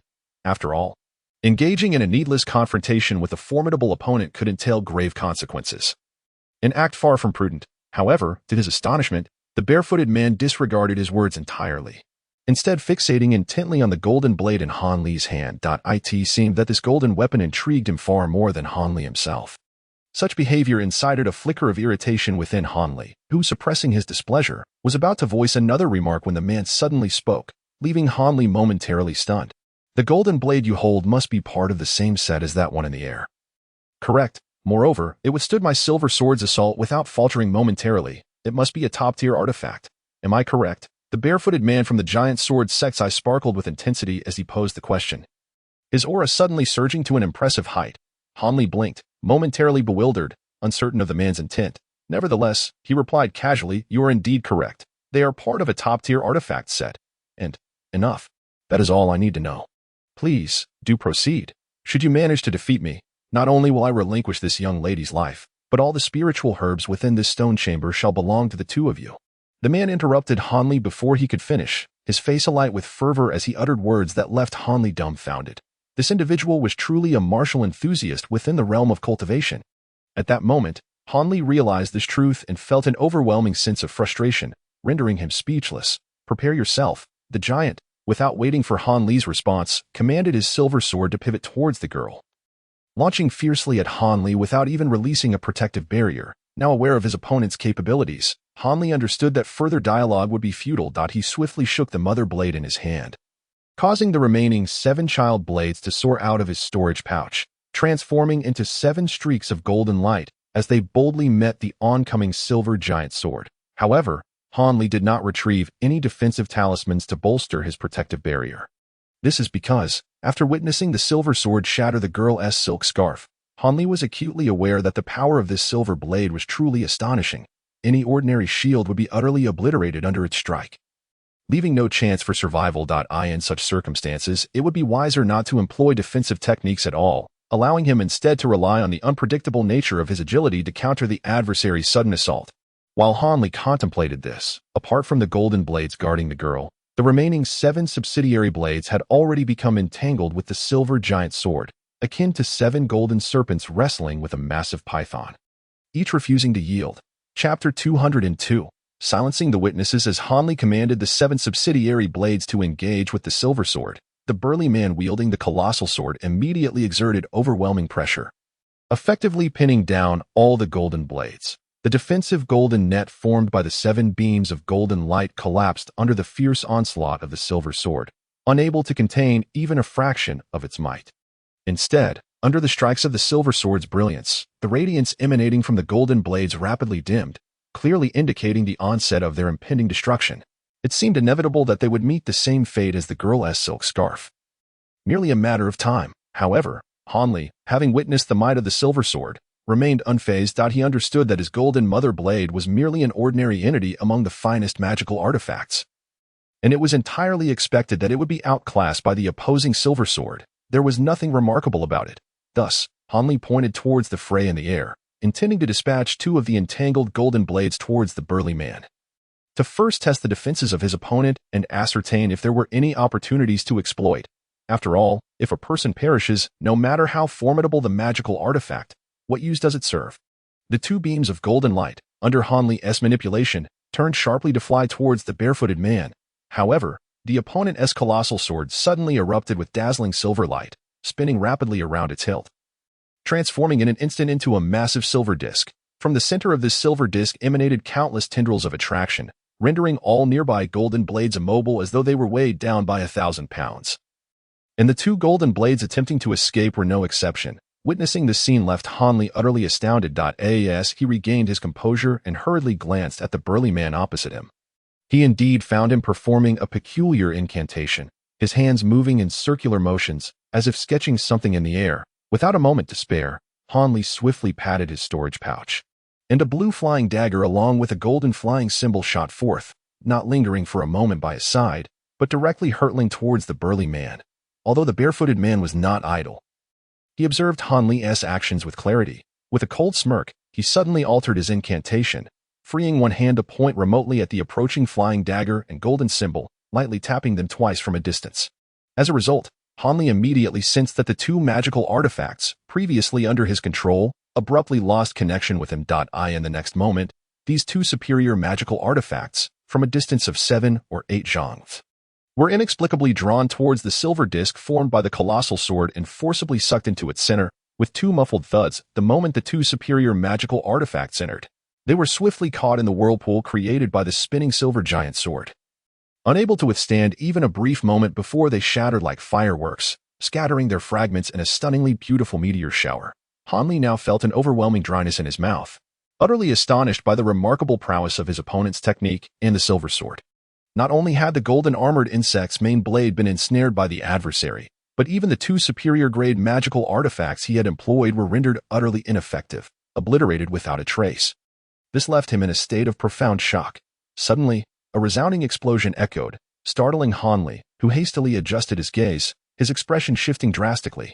Indeed, of the originally 7 golden blades, only 6 remained, while at the center of the silver disc, an extraordinarily brilliant rain of golden stars materialized. The silver disc, under the control of the burly man, began to methodically absorb the golden blades, destroying them one by one. Initially, when the superior grade artifacts were vanquished by the silver sword, Hanli had merely felt astonishment. However, the disappearance of a single golden blade now caused him actual anguish. This was a top-tier magical artifact. Moreover, due to their set nature, each missing blade significantly diminished its overall potency. In his despair, Hanli hesitated no longer. With a swift motion, he produced the small mirror he had acquired from the hands of the treasure girl. Holding it firmly in his palm, he rapidly infused spiritual energy into the mirror and directed it towards the air. Instantly, a verdant radiance burst forth from the mirror's surface, striking the silver disc and reverting it to a circular form, ensnaring both the sword and the remaining golden blades within the emerald light. Immobilizing them mid-air, the barefooted man, once brimming with pride and fervor, was immediately bereft of his confidence upon witnessing Hanli's small mirror. His expression transformed, and he exclaimed in disbelief, "Qingning mirror, how could this object be in your possession? Isn't it the protective artifact of the moon-concealing twin beauties? Have you slain one of them?" Upon uttering these words, the burly man regarded Hanli with an incredulous gaze, as if he had committed an unspeakable transgression, sending a chill down Hanli's spine. The implication was clear. Possessing such a top-tier artifact would undoubtedly embroil him in significant trouble. Hanli momentarily ceased his actions, eager to hear more from his opponent. "What do you mean? I did not kill that woman. I obtained this from the hands of the one who did, a fellow named Fengyu. Is there something amiss?" Hanli furrowed his brow, his expression darkening as he replied, "Ha, perhaps you should relay your words to the grandmother of the moon-concealing twin beauties. Do you truly believe a core formation stage cultivator, an elder of the moon-concealing sect, would heed the explanation of a mere chi refinement stage disciple such as yourself?" The burly man sneered derisively. Hanli's heart sank as he realized the gravity of the situation. If what the man said was true, there would indeed be no simple way to clarify matters. He possessed no evidence to prove he had not committed the act. Instead, the sinister woman's artifact had inadvertently fallen into his hands.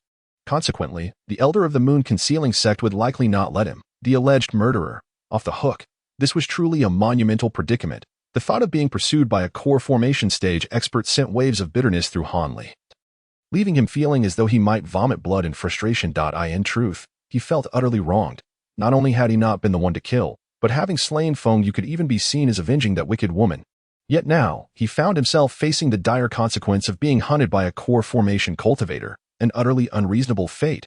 After all, the demise of a mere disciple at the chi refinement stage is akin to crushing an ant. Why would they exert themselves to heed his defense? Moreover, his own sect, Huangfeng Valley, would likely not risk offending an elder of the Hidden Moon sect for the sake of such an inconsequential individual. The more Hanli pondered, the more he felt that his prospects were grim and the consequences dire. Was he truly destined to flee and conceal his identity in a foreign land the moment he emerged from this forbidden zone? Han Li found himself at a loss. The burly man observed Han Li's somber expression with keen clarity and could not help but erupt into a gleeful laugh, just as the barefoot man's laughter grew louder. Han Li's demeanor darkened even further when a timid voice interrupted from the side. "What if we all keep it a secret and don't tell anyone?" The girl in green hesitantly interjected. "Keep it a secret?" Both Han Li and the burly man were momentarily taken aback, exchanging curious glances before abruptly falling silent. The girl, who had been about to say more, was instantly intimidated into silence by the peculiar exchange between the two men, her eyes darting nervously without daring to speak further. Amidst the silence, Han Li suddenly clasped his hands behind his back and began to pace slowly in the vicinity, his movements languid. The burly man, however, fixated intently on Han Li's every move, his expression grave. This tension, which quickened the heartbeat, lingered for the duration of a tease brew until it was finally shattered by the solemn-footed man that I never expected that we would be reminded by a mere girl. It seems the saying the onlooker sees most of the game holds true. Now, do you intend to eliminate witnesses? Indeed, if there were another way, I would not wish to harbor malicious intent towards you, my friend. Your sword-driving technique is truly remarkable.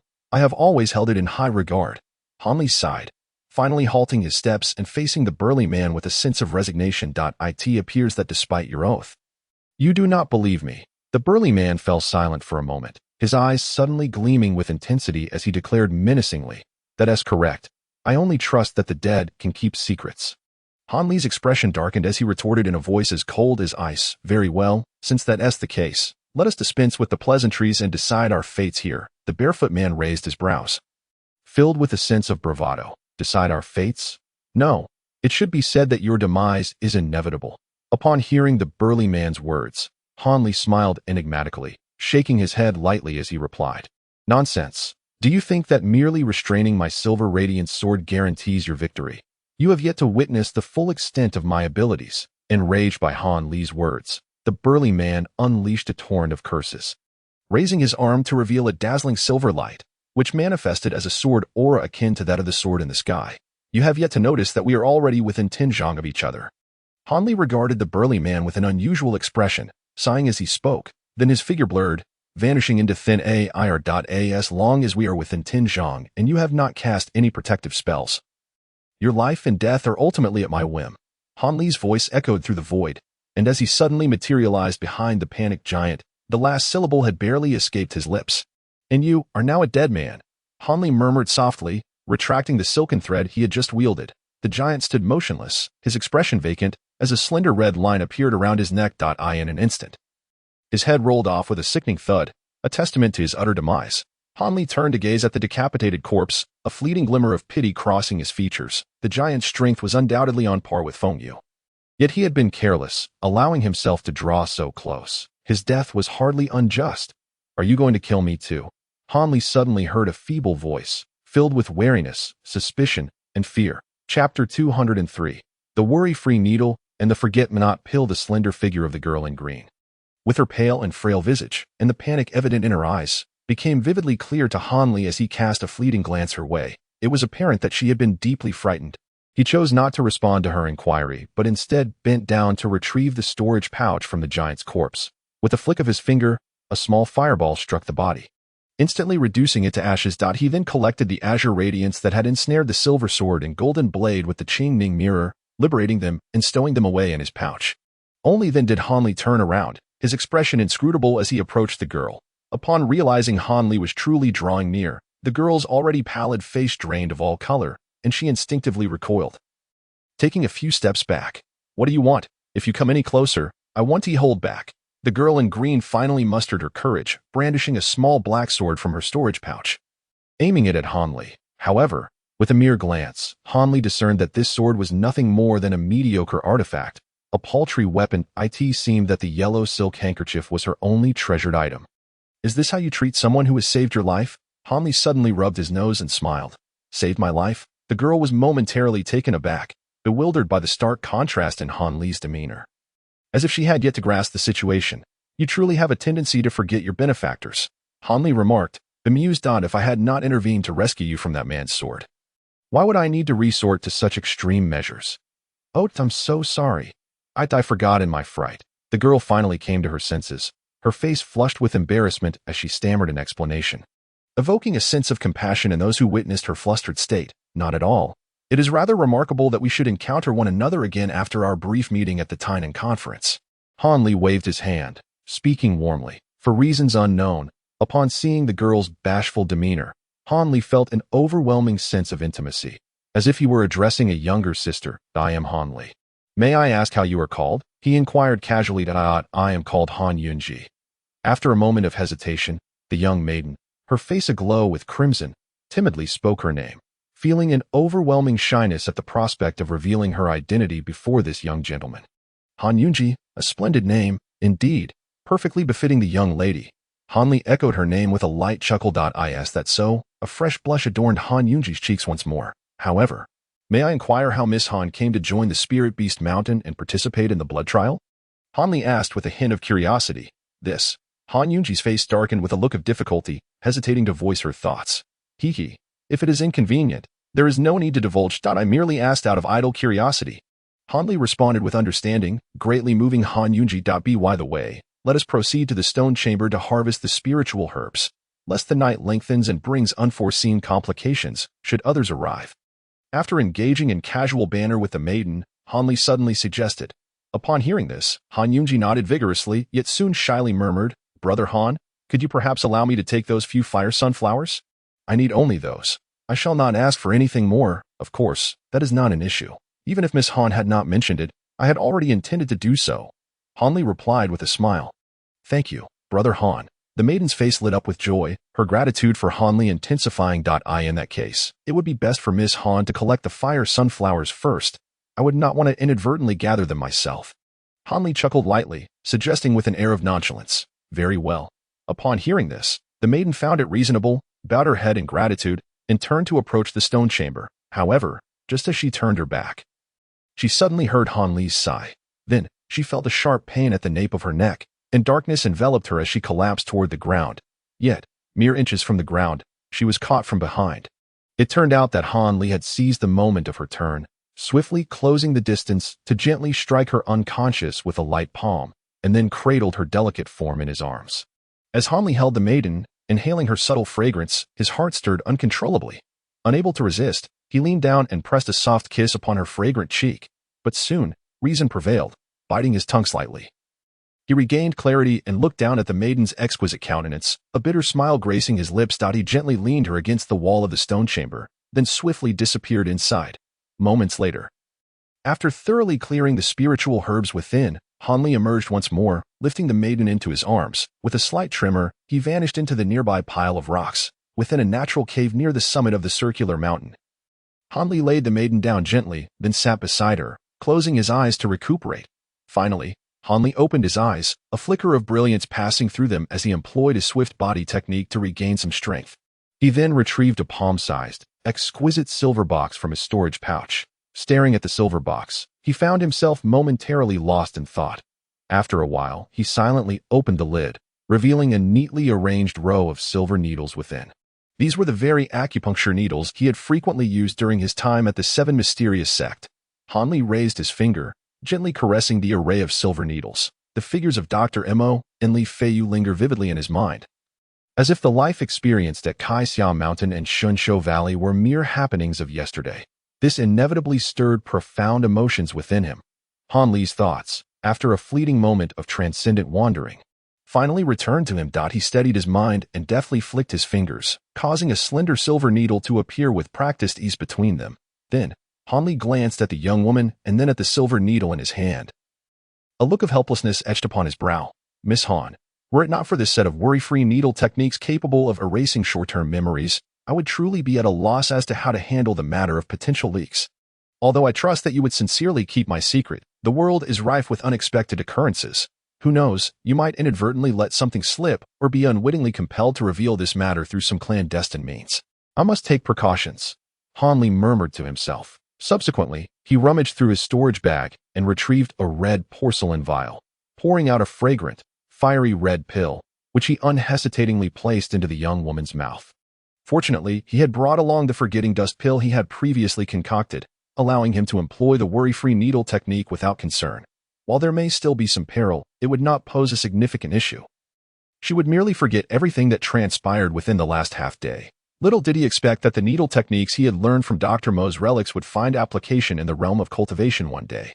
Hanli affectionately stroked the young woman's hair and said tenderly. Several hours later, Hanli emerged from the cave, his complexion pale, swiftly hiding behind a nearby large tree, where he focused intently on the cave's entrance.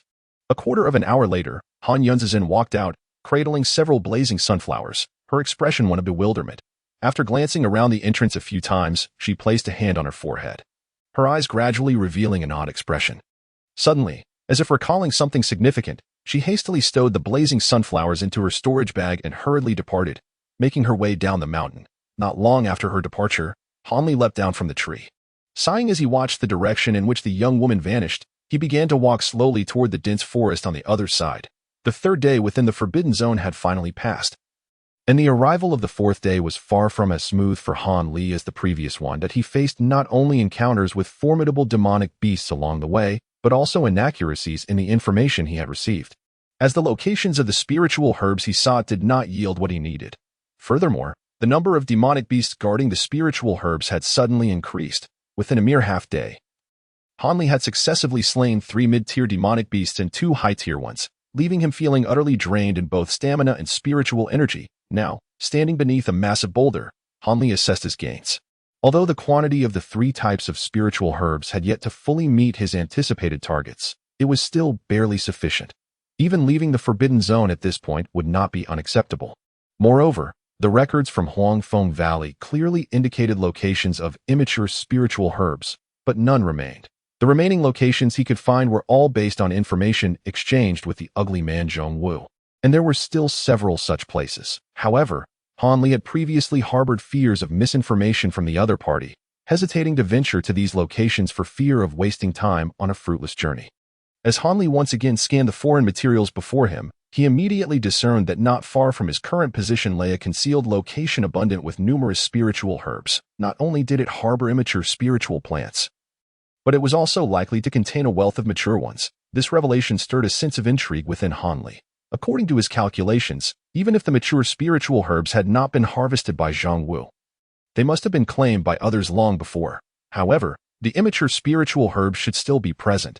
Given that time was still on his side and he lacked a precise destination, he thought it prudent to embark on this venture to investigate.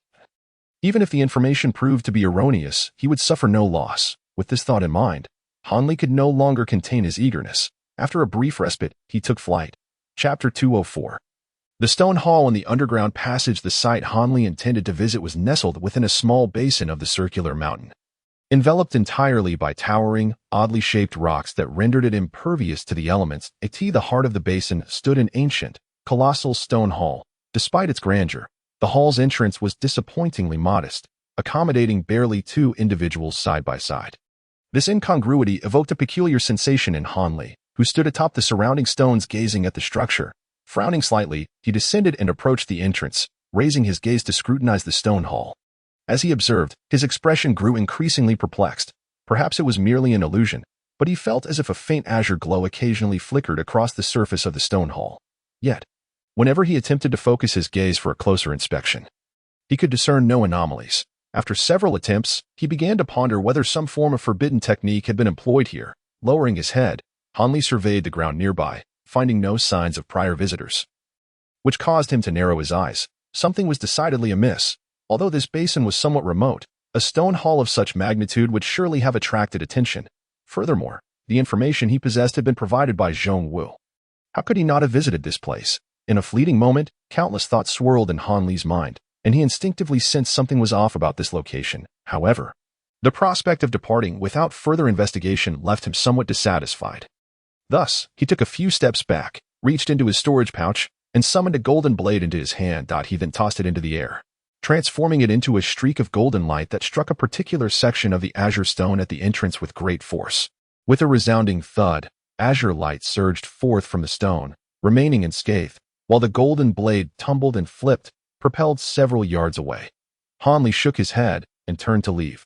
Avoiding unnecessary danger and ensuring his survival was his utmost priority.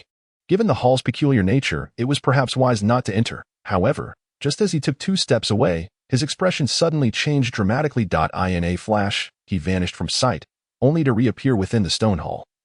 And then he promptly disappeared again into its depths. At that moment, a throng of disciples from the Hidden Moon sect emerged atop the rocks on one side of the basin, led by a seemingly youthful yet actually ancient spirit maiden. The ancestor of the sect, the maiden cast a gaze of mild confusion toward the spot where Hanli had vanished before her. It appeared she sensed the presence of someone nearby. Yet upon inspection, the area was utterly vacant. Could it be that her intuition had led her astray? The young maiden, somewhat skeptical of the supernatural, halted in her tracks. She gently closed her eyes and unleashed her vast consciousness. To her surprise, in the vicinity of the basin, she sensed no other cultivators apart from her group. However, as her awareness swept across the stone hall, it was abruptly repelled by an unseen force. Startling her momentarily, but soon filling her with delight, a subtle smile gracing her features. At first glance, she had discerned that this stone hall was ensnared by a restriction, which did not astonish her. For she had previously encountered several locations plagued by similar enchantments during her recent hunt for demonic beasts. Yet, the barrier here was impenetrable even to her consciousness, a first for her, far surpassing the superficial constraints she had encountered earlier. The elated elven maiden, seized by excitement, chose not to dwell on the previous matter, firmly believing that even if there were a few disciples from rival sects lurking nearby, they would pose no threat to the multitude from the moon-concealing sect. Thus, she led her companions towards the stone hall. At that moment, Hanli stood within the hall's grand chamber, agitatedly pacing. He had almost decided to depart. Habitually, he had released his consciousness to survey his surroundings before preparing to make his escape. However, to his utter astonishment, as soon as he extended his awareness, he detected a throng of cultivators alarmingly close, causing his blood to run cold. Without a second thought, he dashed into the stone hall. Regardless of which of the six sects approached, the consequences of his presence there were all too clear. In truth, had he not been so physically drained over the past couple of days, he could have effortlessly employed his swift movement technique to brazenly evade those cultivators. Yet, regrettably, in his current state, he could barely manage to utilize such agility more than a few times. And escaping far was utterly out of the question. Now, hiding within the stone hall, he found temporary safety, yet he was simultaneously trapped by that group of cultivators, unable to leave. Moreover, the hall's construction was rather simplistic. Upon entering through the doorway and traversing a winding corridor, he found himself in this empty chamber, devoid of even a single hiding spot. Observing the demeanor of the people outside, it was evident they were intent on entering the stone hall. To hope they would refrain from doing so was sheer folly. However, to assert that there was absolutely nowhere to go would not be entirely accurate. Before Hanli, at the center of the hall, was a dark passageway encircled by jade railings. The entrance to the passage featured a flight of steps that descended steeply underground. Exhaling a warm, humid breeze that made it difficult to fathom where it led, nonetheless, Hanli could easily surmise that this passage did not lead to a place of safety, undoubtedly fraught with peril. Which was why he hesitated to descend. Yet, the grand hall offered no alternative refuge. This realization sent cold sweat cascading down Hanli's forehead. At that moment, a cacophony of footsteps echoed from the entrance, indicating that the group of cultivators had breached the stone hall and would soon enter the chamber.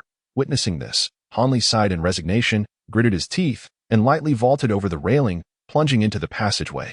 Once inside, darkness enveloped him, and reaching into his storage pouch, he retrieved a moonlight stone, illuminating his surroundings. The entire passage was not particularly spacious, constructed entirely from dark stone, barely allowing room for a single person to pass through. Hanli casually brushed his hand against the stone wall, feeling its dampness and slickness. He dared not linger, anxious that the pursuers might catch up to him, and thus proceeded cautiously downward. After traversing several hundred steps of stone stairs, the originally narrow passage gradually widened, accommodating two individuals side by side without difficulty. However, the humid breeze that blew towards him became increasingly oppressive, causing Hanli to break into a profuse sweat. His entire body already soaked through. Continuing his descent for nearly 100 steps, Hanli estimated that he had delved over 100 feet beneath the surface. Finally, the dark stone passage came to an end. As he emerged from the exit, he found himself in a bizarre world of marshland. This subterranean realm was only about 30 zhang high, but spanned several miles in breadth. The landscape, dotted with murky grounds bubbling with black water. The oppressive, humid wind materialized above the marsh, swiftly exiting through the passage behind Hanli and drawing in fresher air from outside, creating a balance of convection. Surrounding the marsh were towering mounds of dark soil. While on the opposite edge, Numerous exotic flowers and spiritual herbs of various colors flourished, including several types of celestial medicines that Han Li required, and in considerable quantities. Yet, none of this captivated Han Li's attention as much as a small pavilion made of white jade situated in the center of the marsh. Suspended within the pavilion was a magnificent golden chest, measuring 12 feet in length and half a foot in width, its lid tightly sealed, its surface subtly shimmering with golden light, indicating it was anything but ordinary. After merely glancing at it a few times, Han Li quickly averted his gaze, not because he was indifferent to the treasures within the golden chest, but rather because he sensed the imminent arrival of a large number of formidable adversaries. It was imperative to find a hiding place. That was the most pressing matter. Otherwise, what use would treasures be if his life were lost? Han Li swayed slightly before darting behind a distant mound of earth, then concealed his aura and activated his cloaking technique in one breath. He lay motionless atop the mound, blending seamlessly with the dark soil nearby, making it nearly impossible to discern his presence from afar. Just as Han Li completed his preparations, a figure emerged at the top of the steps leading from the passage, a fairy-like girl. Upon her appearance, she cast a calm glance around the area, and upon noticing the golden chest in the white jade pavilion, her previously composed expression finally revealed a flicker of emotion, her eyes gradually igniting with fervor. Although she had heard her disciples describe the golden chest, nothing could compare to witnessing it in person, an experience that was truly astonishing. The girl descended the steps with a few graceful strides, standing enchanting before the marsh. Following closely behind her, a throng of disciples from the Tsang sect, both male and female, surged forth, forming a line behind her. Han Li, not far off, observed this scene with keen clarity, his heart racing in quiet astonishment, igniting a profound curiosity regarding the identity of the young girl at the forefront.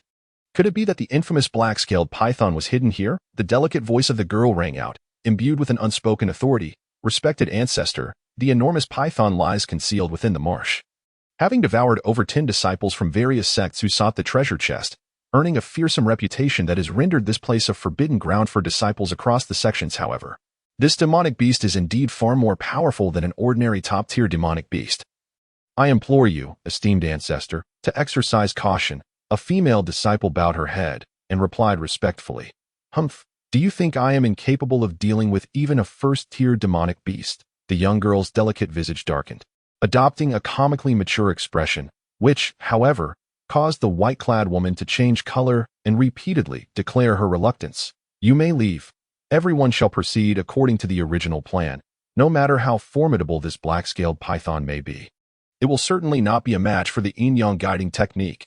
Regardless of its strength, it is still merely a first-tier demonic beast." The girl spoke with an undeniable tone, invigorating the spirits of the disciples behind her.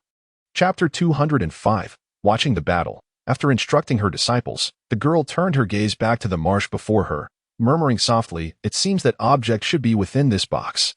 The previous attempts were in vain, yielding nothing but refuse. The girl's voice was barely audible, heard only by herself. The other disciples were still preoccupied with the impending battle. Upon receiving the young girl's command, the male and female disciples of the Yin sect immediately stood shoulder to shoulder with their cultivation partners, skillfully extending a hand to clasp one another. Instantly, the overlapping palms emitted a strange dual-colored glow of blue and red, which coursed through their arms and enveloped their entire beings, creating a wondrous spectacle of intertwining blue and red light among the 6 pairs of dual cultivating disciples, with the males shrouded in a red aura and the females radiating blue light. Only the remaining trio, consisting of 2 females and 1 male, had lost their partners and could only retrieve a few magical artifacts for ordinary preparation. Han Li lay atop a mound of earth. Although he did not hear the girl's mutterings, he distinctly caught the mention of esteemed ancestor from the female disciple, which startled him so much that he nearly bit his tongue. The concept of the Yin sect's ancestor, what does that entail? Han Li was no longer a novice in the world of cultivation. He was well aware of its implications. That was a master at the core formation stage, akin to his own sexly ancestor. To encounter such a high-level individual in a forbidden zone where only Foundation establishment cultivators are permitted was utterly bewildering for Han Li. At this moment, the young girl, seeing that her disciples were fully prepared, moved with satisfaction. She slightly parted her lips and exhaled her magical treasure, the vermilion bird ring.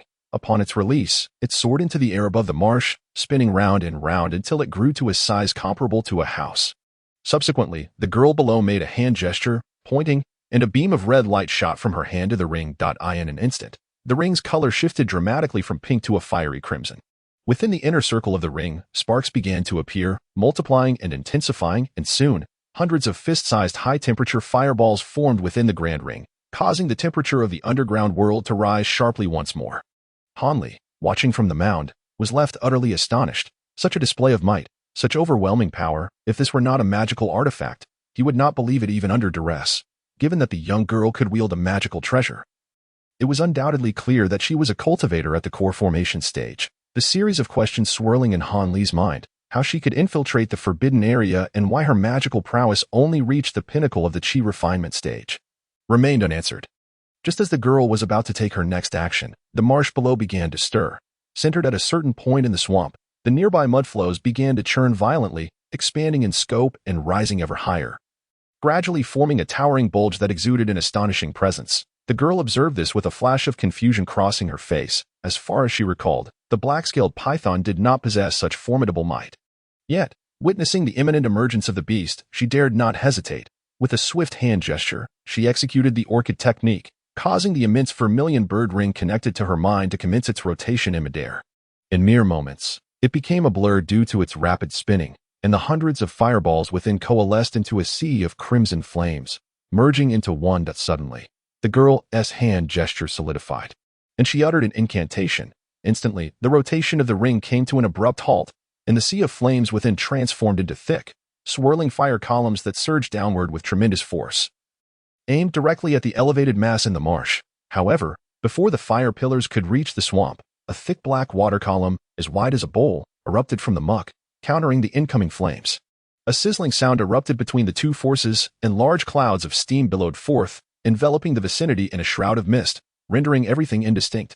"This is not the black-scaled python," the girl, who had initially been puzzled, exclaimed with a drastic change in expression upon witnessing the ink-black water column. Seemingly in response to her words, a bizarre and piercing shriek resonated from within the dense fog, followed by a sudden gust of fervent wind that swept away the surrounding mist. Revealing the true form of the beast, the dark, massive, scaled serpent-like creature emerged before the onlookers.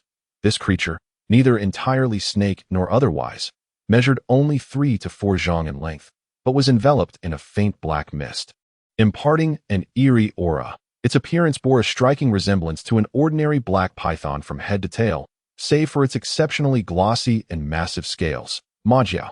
Upon recognizing the beast, the girl gasped, her face betraying a mixture of concern and elation. Meanwhile, the dozen or so disciples standing behind her were left perplexed. Wasn't this the black-scaled python? How had it transformed into a Majiao?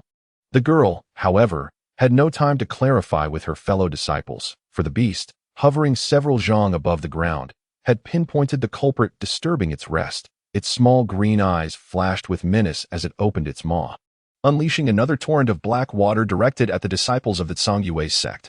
Beast, seeking death, the girl was acutely aware of the Majiao's ferocity. Despite its seemingly youthful appearance, she could not afford to underestimate it. In a moment of urgency, she pointed towards the soaring vermilion bird ring, which instantly radiated a brilliant crimson light. Suddenly, it flashed and positioned itself before the young girl, from which a barrage of fireballs erupted, intercepting the dark water mid-flight. Collect, bind, restrain, imprison, lock. The girl formed her hands into a crescent shape, her expression solemn as she uttered the 5-character incantation. The colossal vermilion bird ring trembled violently in the air upon the utterance of those words, emitting a low hum before vanishing into thin air, leaving the newly awakened Jiao momentarily stunned. Yet, in the next heartbeat, the ring reappeared above the beast with a resonant buzz, seizing the moment while the beast was still in shock. It plunged downward with great force, rapidly shrinking in size. In the blink of an eye, the vermilion bird ring had forcibly encircled the middle of Jiao's body, flames erupting around it, engulfing half of the beast in searing fire. Act swiftly. I cannot contain Jiao for long. Despite the ring's firm grip on the beast, the girl wore an anxious expression as she directed those behind her, the disciples of the Hidden Moon sect. Though bewildered by how the previously encountered black-scaled serpent had suddenly transformed into the Jiao spoken of by their master, were undeterred in their readiness to attack, under the guidance of an elder woman clad in white. A flurry of red and blue beams of light erupted, producing a terrifying whistling sound as they shot forth from the assembled disciples, unerringly striking the immobilized beast. A cacophony of booming sounds followed, As the beams neared the creature, they were met by a faint layer of black mist surrounding it, which absorbed the impact with a violent explosion. Sustain the assault. The protective mist of Emojiao will not hold for long. The girl commanded with sharp urgency. Simultaneously, she continued to channel the fiery techniques of the vermilion bird ring, intensifying the flames that enveloped the beast.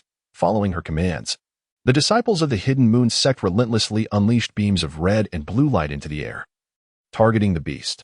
Although they had yet to penetrate the black mist, they had incited the creature into a frenzy, as it bared its teeth and thrashed its remaining agile tail and head in a desperate bid to escape the ring's grasp. However, under the girl's unwavering restraint, the ring remained steadfast in the air, firmly locking the beast in place. Hanli observed the breathtaking scene with bated breath. He had never witnessed such a display of a multitude of cultivators uniting against a foe, especially with the presence of magical artifacts against a formidable beast, which truly broadened his horizons. Nevertheless, Hanli resolved that regardless of whether the beast triumphed over its adversaries or the disciples of the Hidden Moon sect vanquished it, he would quietly slip away after the battle, for now was not the time to recklessly reveal his presence. Just as Hanli was lost in thought, Emojiao let out a long, mournful cry, its voice magnified several times, filled with palpable anguish.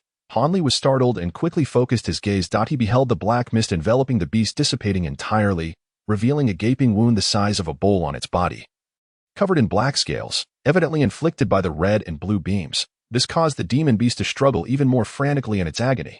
It seems that the people from the Hidden Moon sect are indeed more skilled. Hanli thought to himself upon witnessing this. Be careful, everyone. I can no longer contain the Emojiao. Just then, the voice of the young girl echoed, causing Hanli to momentarily pause in surprise. It appears that the outcome of the struggle is far from certain. Chapter 206. Unexpected events. The girl's words evidently startled the disciples of the Hidden Moon sect. Based on their experiences from the past 2 days, once a top-tier demon beast was ensnared by their revered ancestor, it would be impossible for it to break free from the circlet's restraints in merely a moment. How could this demon beast escape so swiftly? Although they were filled with doubts, they dared not disregard the girl's warning and immediately heightened their vigilance, unleashing even more ferocious attacks with their red and blue light pillars. In the blink of an eye, several more blood holes appeared on the Emojiao's body. Of course, this only served to further infuriate the creature. With a roar, a chilling and relentless screech reverberated through the underground realm, causing everyone present to feel dizzy and disoriented. A strange tearing sound suddenly echoed in the air. When the crowd regained their senses and focused their gaze, their expressions shifted dramatically. The circlet remained suspended in midair, motionless, yet the Emojiao demon beast that had been trapped within had vanished into thin air, leaving behind only a tattered black-scaled hide that swayed helplessly from the circlet. The disciples of the Hidden Moon sect were not the only ones taken aback. Even the young girl was utterly astonished at this sight. Her previous warning for her fellow disciples to be cautious was not due to foreseeing the Emojiao shedding action, but rather because the beast's strength to break free was overwhelming. Her magical power was simply insufficient to continue containing it. The demon beast should have been aware of the weakening of the Zhuke Ring's restraints. Why would it resort to such a drastic move that would deplete its vitality? Could it be? A terrifying thought crossed the girl's mind, causing her face to pale in an instant as she hurriedly searched for the Emojiao to confirm her dismal speculation. There, a sharp-eyed disciple from the Hidden Moon sect was the first to spot the demon beast. Now gliding along the ceiling of the underground realm, it had undergone a complete transformation, its form vastly different from before. Its once dark body had turned snow-white and devoid of scales, its length having increased from 3 or 4 zhang to 5 or 6. And it had gained considerable girth. The wounds it had sustained now bore only faint scars, so subtle they were nearly imperceptible. Most astonishingly, the triangular serpent head had sprouted several inches of sleek black horns, glimmering with an otherworldly sheen, while its underbelly had developed a pair of razor-sharp white claws. This demon beast had indeed transformed from a serpent into a jiao, resembling the legendary jiao dragon impeccably. The members of the Hidden Moon sect were understandably filled with astonishment upon witnessing the Emojiao's current form. However, before they could react, the young girl at the forefront, her expression ashen, issued a startling command that left them all in shock. Everyone, retreat at once. The Emojiao has evolved to the 2nd tier. Its strength is comparable to that of a mid-stage foundation establishment cultivator. Collectively, we are no match for it. We must flee this place immediately.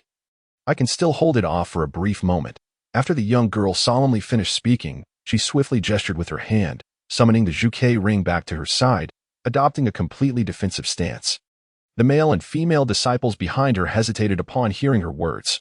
Although the so-called immortal had shed its skin and undergone a significant transformation, they had just inflicted severe injuries upon it, making it difficult for them to believe that the beast's strength could change so drastically in the blink of an eye. Yet, in that fleeting moment of hesitation, some would live to regret it for a lifetime. Suddenly, the white immortal sprang into action, dashing through the air above the disciples of the Inwe sect as swiftly as lightning. It opened its mouth wide, unleashing a continuous stream of purple liquid. Quick, evade, do not engage, the girl shouted urgently, her face betraying anxiety. Simultaneously, the Juke ring expanded severfold, soaring to block a significant portion of the purple torrent. Some astute disciples, heeding her warning, either hastily retreated into the greenstone passage from whence they came or stepped forward to seek refuge within the protective barrier of the ring. However, the remaining 5 or 6 disciples, overestimating the power of their own artifacts, not only failed to take cover but also unleashed 1 or 2 gleaming objects to shield their heads, seemingly intent on braving the onslaught. Fools! The girl's expression darkened, a flicker of anger crossing her face as she witnessed their defiance. Yet, constrained by her limited magical power, she could not extend the protective range of her artifact, leaving them to their own devices. As anticipated, the ensuing scene validated the girl's warnings. The purple torrent that bypassed the ring ferociously struck the heads of those few disciples, while the artifacts, clearly not of ordinary quality, flickered briefly before emitting wisps of green smoke, dissolving entirely in the wake of the purple wave. Those disciples had scarcely time to gasp in shock before vanishing without a trace, leaving behind only a deep pit, several zhang wide, where they had stood, rendering the remaining Inwe sect members pale with dread. At that moment, the immortal, having eradicated those disciples, exhibited a slight reduction in its ferocity and finally ceased its onslaught, fixing its cold gaze upon the girl. It seemed aware that this particular ancestor of the Inwe sect posed a serious threat. What are you all waiting for? Hurry and retreat. This beast has just transformed from a snake into a jiao. Its elixir must be running low, and it won't spray again so easily. Ignoring the immortal's menacing stare, the girl maintained a frosty demeanor and coldly commanded. She then muttered resentfully to herself, "How dare such a newly ascended second-tier snake act so arrogantly before me? Had I regained my former powers, I would have long captured you to guard the cave," while the girl harbored her unwillingness. The other disciples of the Inwe sect, witnessing the grim fate of their comrades, dared not linger any longer. They swiftly retreated into the passage, then bolted forward in a frenzy. Moments later, the sounds of the beast's roars, the girl's fierce shouts, and the thunderous clash of battle echoed behind them. The disciples scrambled down the steps, their hearts pounding in trepidation. Their venerable ancestor made it abundantly clear that one could only delay for a brief moment. Should they linger too long and be pursued by the ink serpent, facing the terrifying purple night, there would be no avenue for evasion within this passage, leading to an unjust demise. At this moment, the young maiden was drenched in fragrant sweat, soaring through the air while fiercely contending with the ink serpent. The vermilion phoenix ring, a treasured artifact, was wielded by her with extraordinary finesse, provoking the beast into a furious roar. Yet for the time being, it could do nothing against the girl's exceptionally agile movements. Clearly, the maiden was not exerting her full strength. With one hand, she deftly manipulated the phoenix ring, while the other grasped a red fire spirit stone, continuously absorbing spiritual energy in an effort to restore her magical powers. After a while, sensing that the time was ripe, she stowed away the fire spirit stone and produced a brilliantly radiant talisman. Without a moment's hesitation, as the ink serpent's attention was wholly captivated by the phoenix ring, she swiftly raised her hand, and the talisman transformed into a beam of golden light, hurtling toward the beast. Upon reaching its vicinity, the golden light suddenly splintered into countless slender golden threads, instantly binding the creature tightly, rendering it immobile, much to its chagrin, eliciting another round of furious howls. The maiden, witnessing this, allowed a fleeting smirk of derision to flicker in her eyes, then cast a lingering glance at the golden chest suspended in the white jade pavilion before resolutely soaring toward the passage's exit. She was acutely aware that the mid-tier golden thread talisman would not confine the beast for long. It was prudent to depart from this place post-haste, leaving the treasures within the golden chest for another time. As she descended and prepared to step into the azure stone passage, a deafening thunderous roar echoed from within, growing louder as it approached, causing the maiden to hesitate, her delicate foot momentarily reluctant to tread upon the passage. A dazzling azure divine light suddenly materialized within the passage, sweeping forth like a surging tide. Wherever it passed, the azure stone corridor appeared to come alive, desperately compressing towards the center. leaving no gap even in a passage towering several zhang. Upon witnessing this, the maiden recoiled in panic, exclaiming in horror, "The minor five-element Sumi prohibition!" Her countenance turned ashen as she beheld the vanishing passageway, her previously unwavering confidence evaporating in an instant. At that moment, behind her, the golden threads binding the ink serpent began to snap one by one, and the beast was on the verge of breaking free, when the maiden regained her senses and turned to witness this scene. Her heart sank as if plummeting into an abyss. In the stone hall outside the passage, a dozen disciples from the Yin Yu sect were fixated on a woman clad in white, who was none other than the self-proclaimed dual beauties of the Yin Yu, yet her complexion was pale, and she appeared utterly flustered. "Zhao Shimi, what on earth did you just do? Why did the passageway disappear after you threw that peculiar talisman inside? Are you attempting to harm our ancestor?" Nangong, the anxious disciples of the Yin Yu sect pressed, their faces etched with alarm. This was no trivial matter. If their esteemed ancestor were to be trapped indefinitely, their plight would be dire. Upon returning, they would face the lightest punishment of having their cultivation completely obliterated and being expelled from the sect, or worse, their lives could be forfeit, enduring the agony of separation from their very essence. The loss of a cultivator in the Danjia stage signifies a profound calamity for any sect, a fact that is abundantly clear to all involved, thus heightening their anxiety. "I did nothing. I merely affixed a mid-tier lower-grade 5 elements talisman at the entrance, intending to unleash its power when that beast pursues us, to give it a taste of its own medicine," exclaimed the girl in white, her voice laced with panic. She understood all too well that in the face of such a disaster, even the strongest backing would be of no avail. The terrifying thought of the girl being unable to escape sent chills coursing through her limbs. "Enough of this idle chatter. Let us attempt to break through the tunnel and rescue Master Nangong," declared a more senior male disciple with an irritable tone. His words immediately roused the disciples of the Yin Yu sect, who hastily brandished their colorful magical artifacts, surrounding the area that should have been the entrance, relentlessly striking it in an effort to dispel the barrier and save the girl. Several hours later, in the subterranean world dozens of zhang below, the girl opened her wide eyes in disbelief as a figure suddenly appeared before her. This individual commanded 7 golden blades to assault the ink serpent with one hand, while the other wielded a black iron shield, protecting them from the creature's venomous attacks. To her astonishment, this person was none other than the intriguing young fellow from Huangfeng Valley whom she had encountered previously. He had emerged just as her own magical energy was waning after several hours of evading the serpent's onslaught, rescuing her from her dire predicament. As Hanli struggled to fend off the ink serpent's advances, he glanced at the girl, whose face was a mask of shock, and a bitter smile crept across his lips. Hanli had been leisurely observing the Yin Yu sect's battle against the ink serpent, and even when the creature transformed and ascended to a new form, he had felt nothing but astonishment, devoid of any panic. However, when the girl attempted to retreat and the entrance to the stone corridor vanished without a trace, he could no longer remain passive. The disappearance of the entrance implied that regardless of whether the girl or the beast emerged victorious, he would be trapped here indefinitely. This realization sent waves of alarm through Hanli. At that moment, the freed ink serpent resumed its assault on the girl, clearly gaining the upper hand against the master of the Yin Yu sect, despite her relentless attempts to employ a circular magical artifact against the serpent.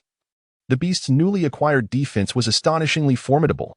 Neither the flames from the artifact nor the blows from its physical form could inflict significant damage. At best, they merely charred a portion of its body or caused slight bruising, provoking the beast to become even more frenzied in its pursuit of the girl, cornering her time and again into desperate situations. Yet, the sheer number of mid-tier talismans the girl possessed left Hanli in awe. Earth escape talismans, water prison talismans, firebird talismans, and a veritable array of rare symbols, each demonstrating their unique power.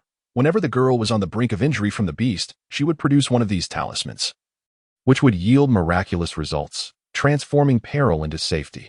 Unfortunately, it was evident that the girl lacked talismans of substantial destructive capability, forcing her to only barely protect herself each time. It seemed impossible to rely on the talismans to injure the ink serpent. As Hanli witnessed the girl being relentlessly pressured by the serpent, a fierce internal struggle ignited within him. Had the passage remained intact, Hanli would have had no concerns regarding the fate of this master of the Hidden Moon sect. However, with the inexplicable disappearance of the passage, this place had transformed into a veritable dead end, and Hanli's mindset had drastically shifted.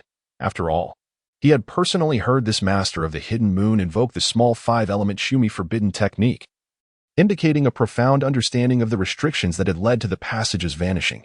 Thus, the hope of escaping from the depths lay solely in the hands of this young woman, as he was utterly ignorant of forbidden techniques.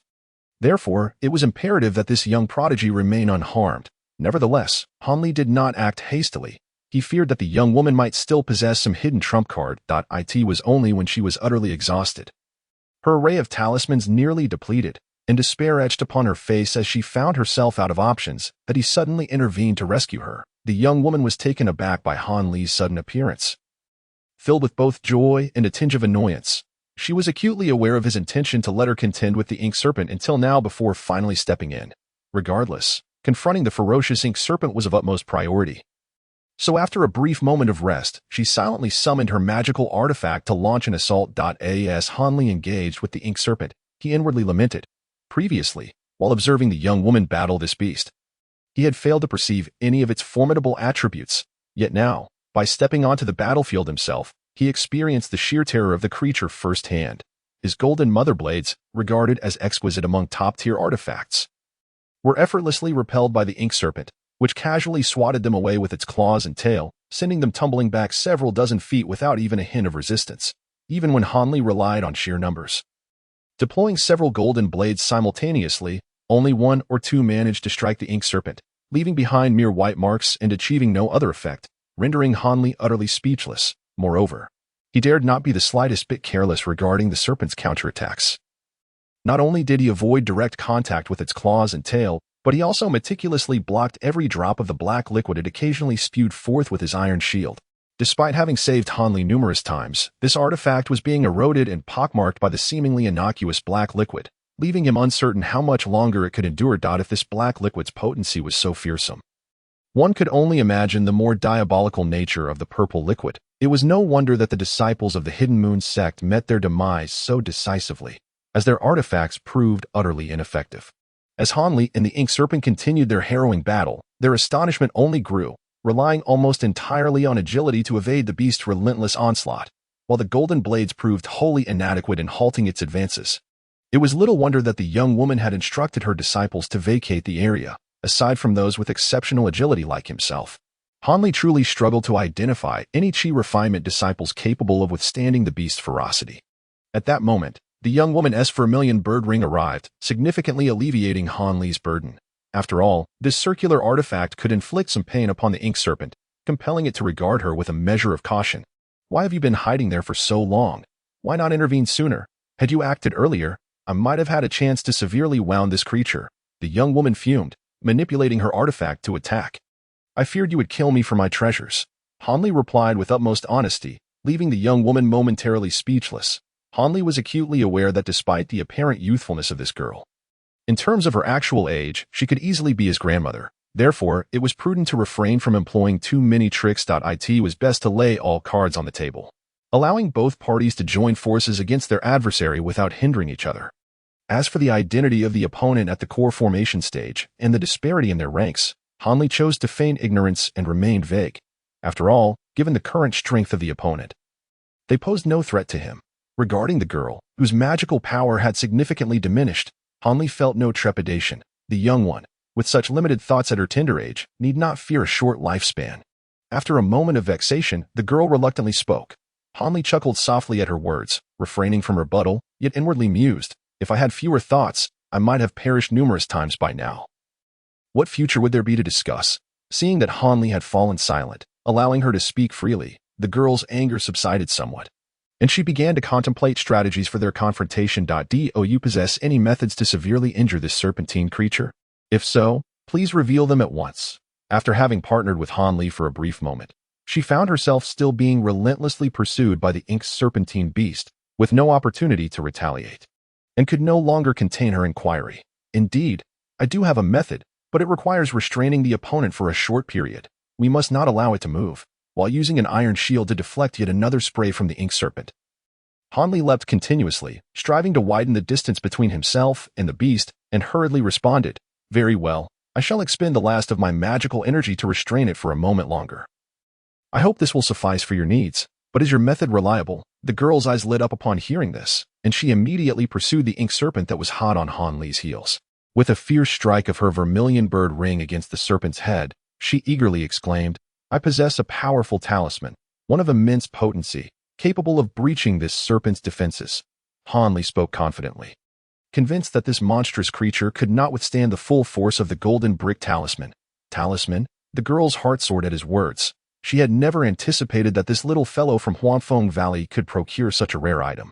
Although she possessed a couple of talismans herself, none could match the might of her vermilion bird ring.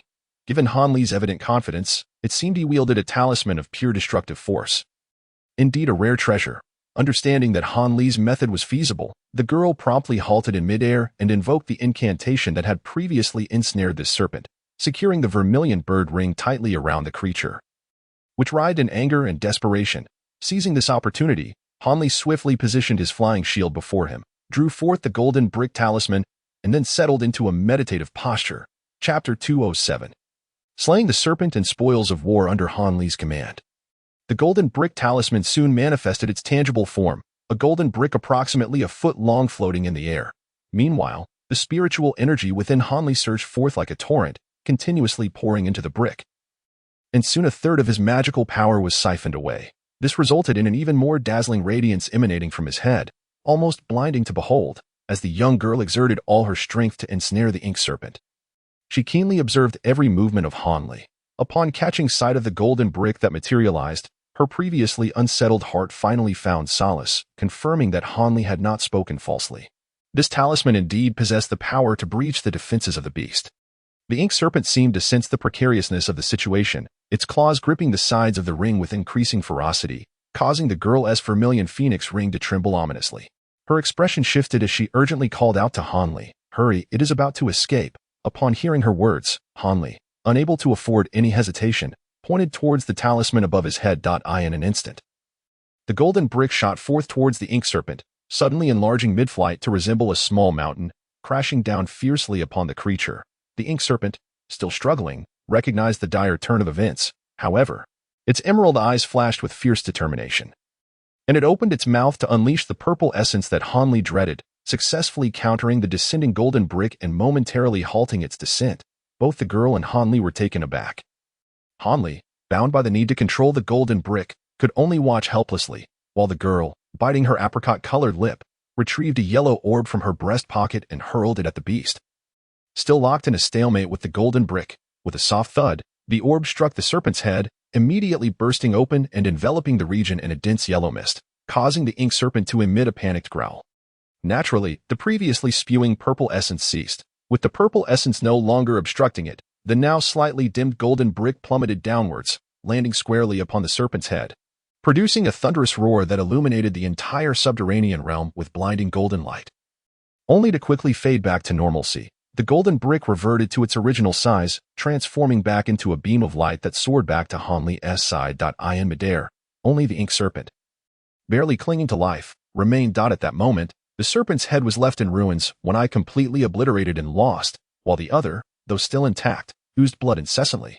The entire ink serpent appeared utterly wretched, clearly on the brink of demise. The girl, witnessing this, felt a surge of at that moment, the young maiden extended her hand, retracting the vermilion bird ring into her body, causing the corpse of the ink serpent to plummet from the air, landing precisely before Han Li. "Since I have taken the primordial spirit of this serpent, its physical form shall be yours, for we have jointly vanquished it," the maiden declared boldly as she gracefully descended beside Han Li. Upon hearing this, Han Li cast a glance at the contented maiden, then lowered his gaze to the ink serpent's body, feeling a surge of frustration as he inwardly muttered, "It is easy for her to speak. She likely believes I am utterly incapable of handling this corporeal form, considering the formidable toughness of the ink serpent's shell, a fact both of us are well aware of. It seems she wishes to witness my embarrassment." With this thought in mind, Han Li's hand shimmered with a cold light, and a magnificent silver sword materialized in his grasp. Indeed, it was the formidable artifact wielded by the barefooted man from earlier. Without uttering a word, Han Li swung the great sword downward with great force. With a sharp sound, the silver blade penetrated the ink serpent's body by 3 inches, although the incision was modest. It was sufficient to breach the serpent's defenses, leaving the maiden beside him aghast, her mouth agape in astonishment, unable to close it for a moment. Seeing the maiden's expression, Han Li could not help but chuckle internally. Continuing to wield the sword, preparing to strike again. "Wait, let me examine that sword," the maiden exclaimed, her astonished gaze fixed upon the silver blade, causing Han Li to pause in surprise. "What is there to fear? I am a cultivator at the core formation stage. What treasures have I not encountered?" It is merely that your sword possesses an unusual quality that piques my curiosity. Noticing Han Li's hesitation, the maiden rolled her eyes at him and said impatiently, though she appeared youthful, the enchanting allure in her gaze quickened Han Li's heart, leaving him momentarily breathless. This sword indeed has some peculiarities. After acquiring it, for reasons unknown, I have been unable to wield it effectively. Otherwise, I would not have been so awkward against the ink serpent just now, since the maiden had expressed her interest. Han Li reluctantly presented the sword to her, explaining slowly that he did not wish to provoke her, especially as she seemed remarkably composed despite the dire circumstances, suggesting she possessed a well-thought-out plan for their escape. The maiden, with her seemingly unguarded demeanor, appeared to be fully aware of his intentions, exhibiting no fear of any potential treachery. Indeed, truly extravagant, she exclaimed as she took the silver sword, meticulously caressing and examining it, revealing an expression of regret over the splendid item. What is truly going on? Han Li inquired, sensing that she had discerned something significant. Nothing much. The reason this silver sword is so sharp is that it contains silver essence, a material utilized during the refinement of magical artifacts, and there is a considerable amount within, sufficient for its quality to rival that of ordinary magical treasures. The maiden casually returned the sword to Han Li, speaking with indifference. Silver essence? Han Li was momentarily taken aback. I could explain it to you, but you would not comprehend. Only cultivators above the core formation stage can extract this precious material from pure silver. The maiden remarked with a hint of impatience. My vermilion bird ring also contains such material. Hearing this, Han Li felt a wave of exasperation. If I knew, would I still be asking you? Although Han Li discerned the young girl's unwillingness to elaborate, he pressed on with his inquiries, asking, why is it that others can wield this sword to confront their foes, while I am utterly incapable of doing so? The girl, sensing Han Li's relentless pursuit of answers, felt a twinge of irritation but replied in a cold tone. The original master of this sword refined it through a method steeped in esoteric practices. Thus, outsiders cannot wield it. Unless the sword is reforged, to others, it is merely a useless object. Han Li's countenance darkened. He had harbored high hopes for the sword, and if the girl's assertions were true, those hopes would be dashed. Useless? I beg to differ. Is it not useful right now? He retorted icily after a moment of silence. Without further ado, he swung the silver sword mercilessly, targeting the serpent's body with a flurry of strikes, quickly eviscerating the ink serpent. The young girl, observing Han Li's brutish demeanor akin to that of a butcher, couldn't help but furrow her brow and step back, increasing the distance between them. However, she then coolly remarked, though this ink serpent has only recently evolved to the second tier, its entire being comprises precious materials. Its hide can be fashioned into superior armor, while its sharp horns and claws are prime resources for crafting top-tier magical artifacts.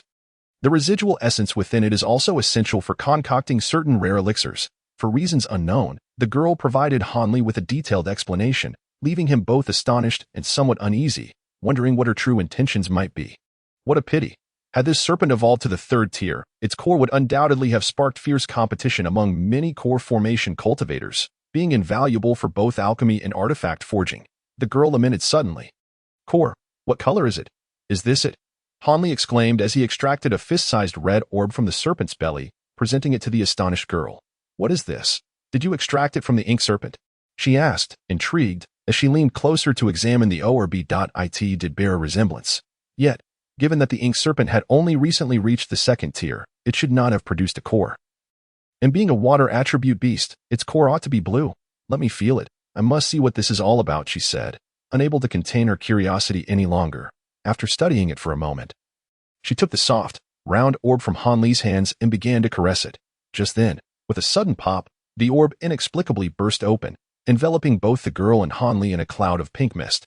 Chapter 208. Convergence. Han Li felt as though he had experienced a most splendid and intoxicating spring dream, wherein he found himself entwined with a fiery maiden of unparalleled beauty, her features always just beyond his grasp. Together, they reveled in a passionate embrace, allowing him to savor the sweetness and delicacy of womanhood for the first time, while she repeatedly sought his affection, seemingly insatiable, drawing him deeper into a realm of gentle ecstasy. Yet, even the most enchanting dream must come to an end. Han Li could not ascertain how long he had been ensnared in that vivid fantasy, but eventually, he awakened from his reverie. Upon opening his eyes, he was met with the sight of an extraordinarily beautiful visage and a pair of icy, snow-like eyes. The enchanting visage was both unfamiliar and eerily familiar, causing Han Li's heart to lurch and sink. You have awakened. The young woman, appearing to be around 20 years of age, spoke in a tone devoid of any emotion, sending a chill coursing down Han Li's spine. It was only then that he became aware of his own nudity. Tightly entwined with this equally unclad beauty, his hands inadvertently resting upon her remarkably ample bosom. The silky softness of her skin stirred something within him, awakening a desire that pressed against her alluring form. The woman, clearly sensing Han Li's unusual reaction, initially flushed a deep crimson, but her brows soon furrowed in indignation, her delicate features suddenly frostbitten with disdain as she coldly exclaimed, "Have you had enough?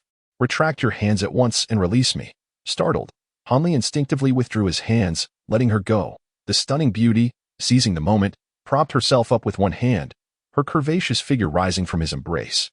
However, as soon as her slender waist straightened, she gasped in pain, her exquisite face paling, and she stumbled back into Han Li's arms, allowing him to once again experience the allure of her softness. Convinced of his own integrity yet not claiming to be a paragon of virtue, Han Li did not hesitate as the enchanting woman fell back into his embrace, awakening to his senses. He embraced her tightly, pressing his lips against her luscious mouth, silencing her intended reprimand and causing her brows to unfurl in the heat of the moment, leaving her entranced. From that point onward, everything unfolded seamlessly as the two reveled in the ecstasy of their union, far more intoxicating than their previous half-conscious encounters, driving them to a frenzy of passion and abandon. However, the woman, having recently lost her virginity, soon found herself overwhelmed by Han Li's fervent advances and began to plead for mercy. Yet, consumed by desire, Han Li paid no heed to the delicate nature of her plight, indulging himself thoroughly before finally bringing their tempestuous encounter to a satisfying close.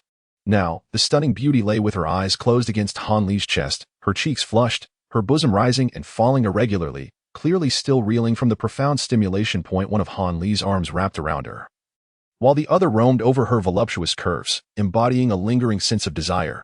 After an indeterminate passage of time, the radiant woman finally regained her composure, her complexion returning to normal as she gently opened her eyes. Without uttering a single word, she swiftly brushed aside Han Li's wandering hand and, with an icy demeanor, rose to her feet, striding towards a nearby storage bag. Han Li was momentarily taken aback, hesitating but ultimately refraining from stopping her.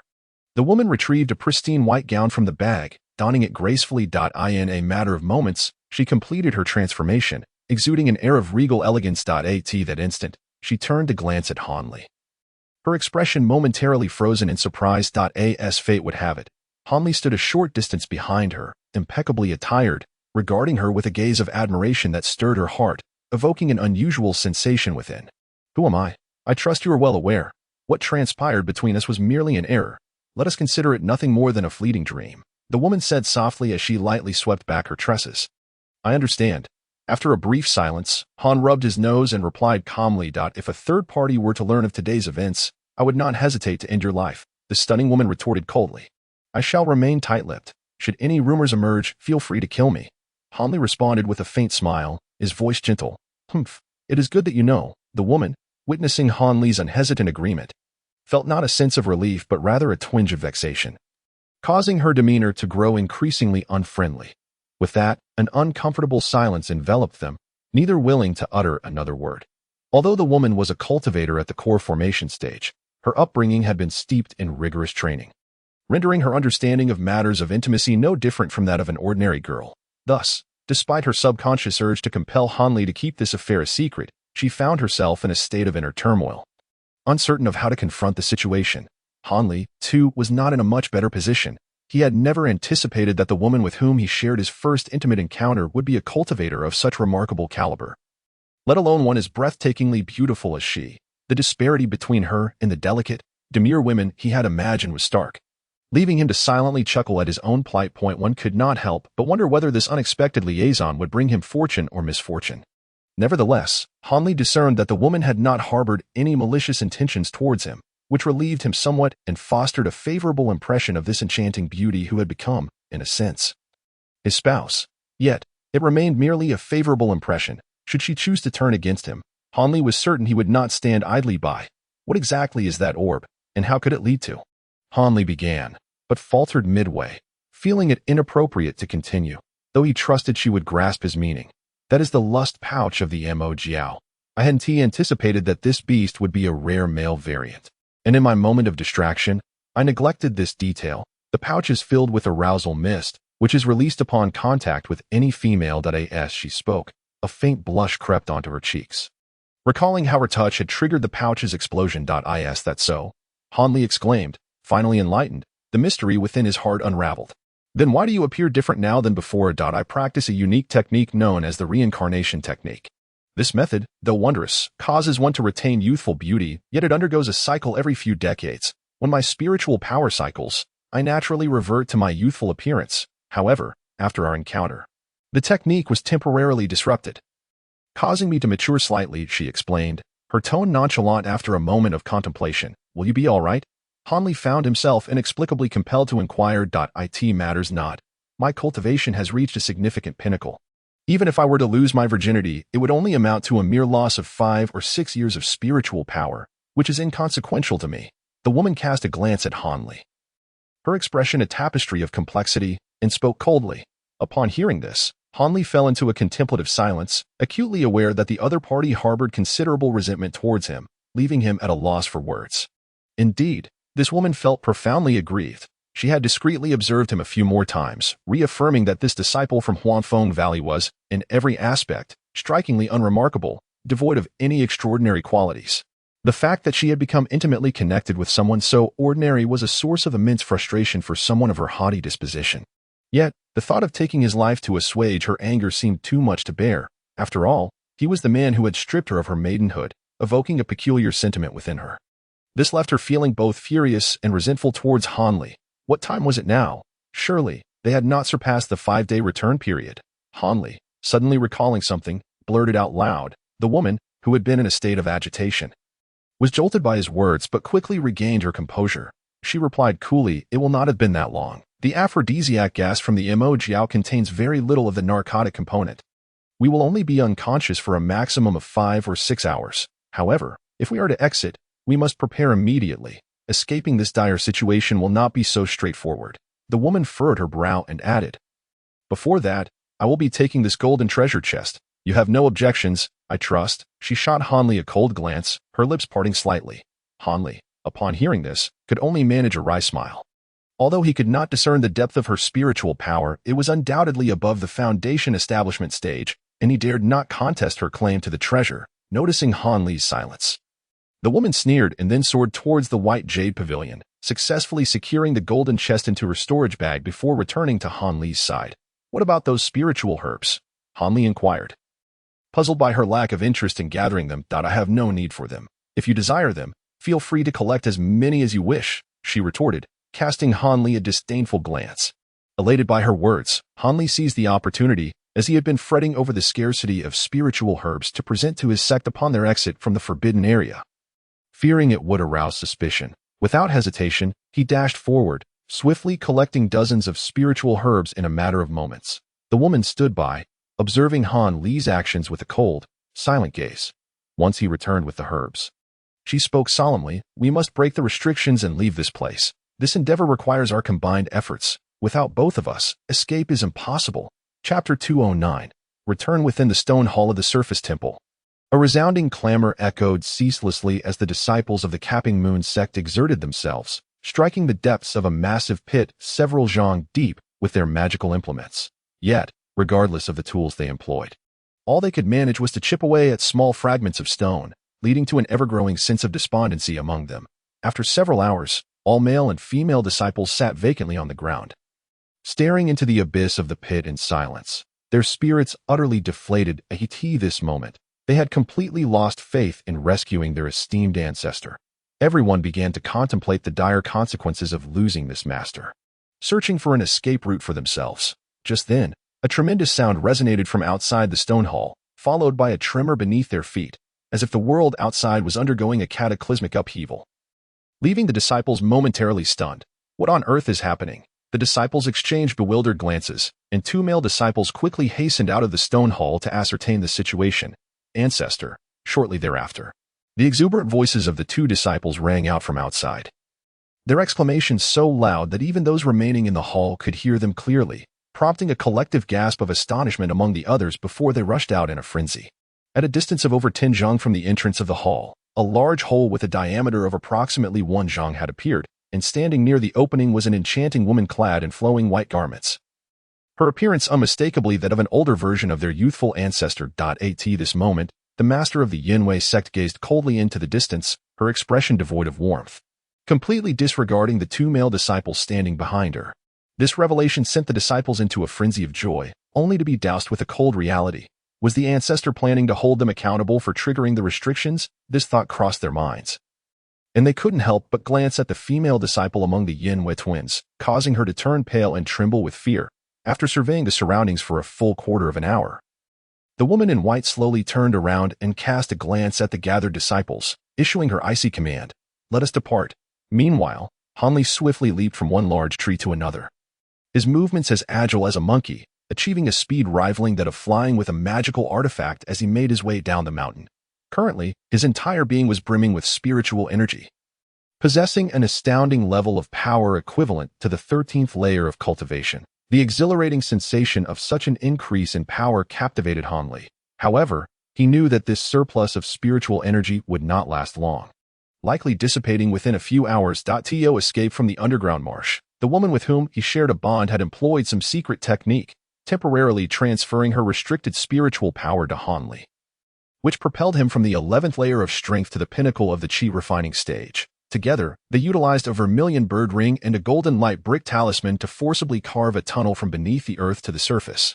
During this process, whenever Hanli's spiritual power waned, the woman would silently channel her energy to him. As a result, when they finally emerged from underground, while Hanli's golden light brick talisman had exhausted its power and turned a mere scrap, the young woman had sacrificed 2 to 3 decades of her cultivation, a considerable loss indeed. It must be noted that this woman's reincarnation technique was truly remarkable. Within the reincarnation period, she could transfer restricted spiritual energy to a male counterpart, but could neither unbind herself nor transfer her power to another female, and the amount of energy transferred was limited by the man's cultivation level. Since Hanli was merely at the chi refining stage, the energy he received was restricted to the foundational techniques of the 13th layer, preventing him from advancing to the foundation establishment stage. As Hanli finally dispelled the last barrier of the surface, he had just accepted the woman's magical essence, which allowed him to maintain a fleeting glimpse of the 13th layer of magical power, granting him a moment longer to savor this extraordinary sensation. Nan Gong Wan, Hanli murmured softly in his heart. This was indeed the name he had inquired about from the woman as he took his leave. Yet, recalling the woman's unwilling demeanor in divulging her name left a trace of melancholy within him. He understood that, regardless of whether he was still in the chi refining stage or had progressed to the foundation establishment stage, there would be no further connection between them. The disparity in their lifespans and statuses within the realm of cultivation was insurmountable. Thus, as she departed with such indifference, he could only accept his fate with a bittersweet resignation. Hanli possessed a clear awareness of his own limitations. While he felt he could still strive to reach the foundation establishment stage, the core formation stage remained an insurmountable aspiration, one he could only gaze upon from afar.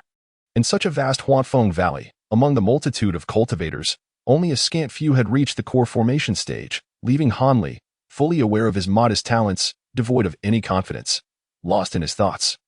Hanli's expression suddenly darkened, and in an instant, he vanished into thin air. Moments later, he reappeared at the same spot, now holding a storage bag. At that moment, the lifeless body of a headless spirit beast disciple from Spirit Beast Mountain was discovered sprawled beneath a nearby tree.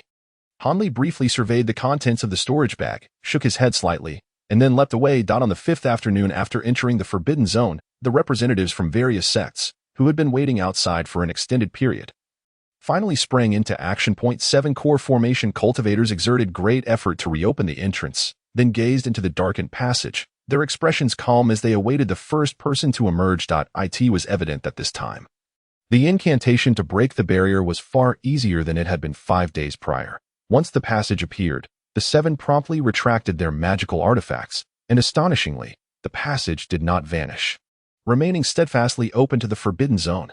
Behind the 7, a dozen or so foundation establishment leaders appeared somewhat tense. After all, this was crucial to the distribution of the next batch of foundation establishment pills, a matter of significant concern for those in charge. The enigmatic elder from the Hidden Moon sect had appeared on a nearby boulder, observing the crowd with an amused smile, clearly invested in the unfolding wager. Finally, half an hour after the passage opened, a middle-aged Taoist stepped forth with a composed demeanor. His attire was dust-laden, with several substantial tears and bloodstains, suggesting he had endured a fierce battle before emerging. Upon his exit, he bowed respectfully to the core formation Taoist of the Qing Su sect, and then quietly settled into a meditative posture nearby. The core formation Taoist regarded him with a smile. Nodding appreciatively, Li Shizu maintained a tranquil expression, devoid of any discernible emotion. However, the elder from the Hidden Moon sect rolled his eyes in dissatisfaction, letting out a slight huff. Subsequently, the effeminate man from the Blade Transformation Workshop. The burly figure from Spirit Beast Mountain known as Zhong Wu, the young man in blue from Tian K Fort, and the Qin siblings from Huangfeng Valley, all bore varying degrees of injuries as they emerged from the passage. Each of them wore a weary expression as they made their way toward the elders of their respective sects before settling down to rest in a meditative position.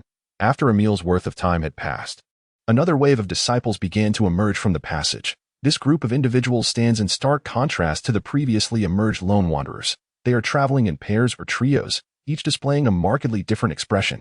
Some radiating exuberance, others bearing a countenance of deep dejection, while a few exhibit a semblance of luck. Together with the earlier arrivals, the disciples from the 7 factions have now exceeded 20 in number.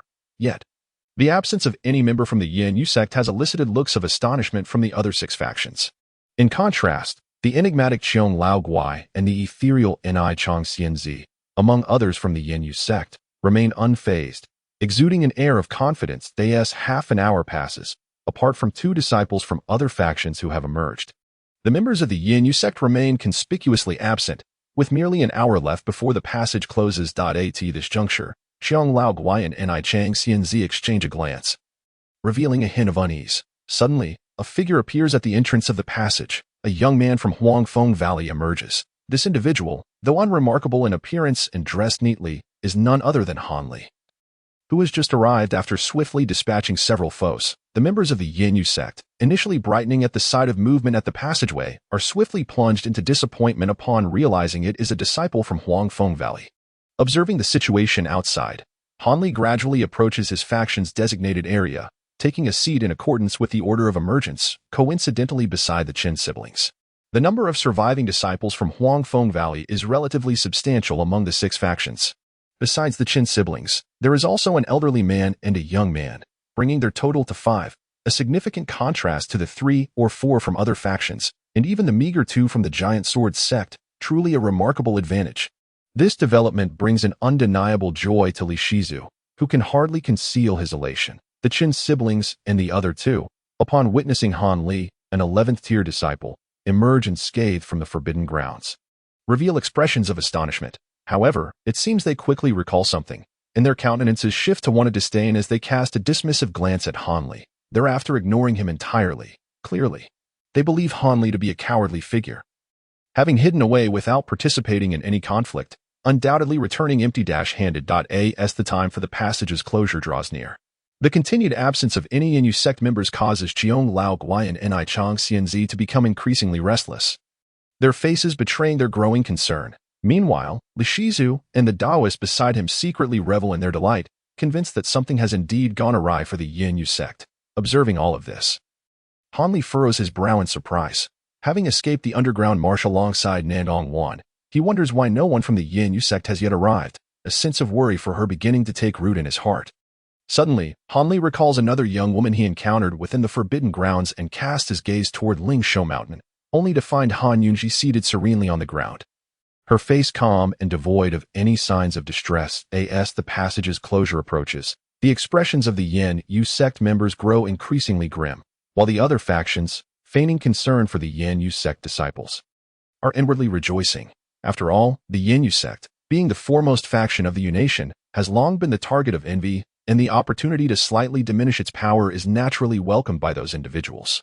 Whether their thoughts have backfired is uncertain, but as the passage was set to close in merely a quarter of an hour, a sudden flash of white emerged from within, and a contingent of over 10 disciples from the Yin Yu sect stepped out in an orderly manner, with none other than the stunningly beautiful Nandong Wan leading the way. Upon seeing them emerge, the old monster Qiong let out a long sigh of relief, while the ethereal fairy of the rainbow dress could not contain her excitement. Rushing forward to grasp Nandong Wan's arm, her face betraying unmistakable concern, this scene did not go unnoticed by the onlookers from other sects, leaving them in a state of bewilderment. It was hardly surprising Although Nangong Wan had met these few golden core cultivators on several occasions, she had always worn a veil and never revealed her true visage. Thus they were oblivious to the fact that the lovely young woman before them was the very Nangong fairy they had encountered before. Hanli felt immense relief upon seeing her safely emerge, for she was the first woman in his life with whom he had shared a bond of integration, even though he understood that the possibility of rekindling such a bond was slim. He could not help but feel a surge of concern for her.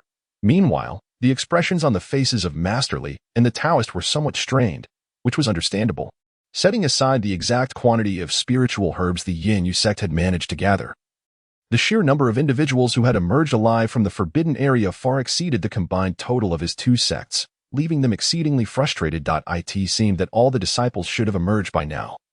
For those who had not, the leader of the Spirit Beast Mountain cleared his throat and began to speak. However, before he could finish, another figure tumbled out from the soon-to-close passage, none other than the wily old man Xiang Zhili from Huangfeng Valley.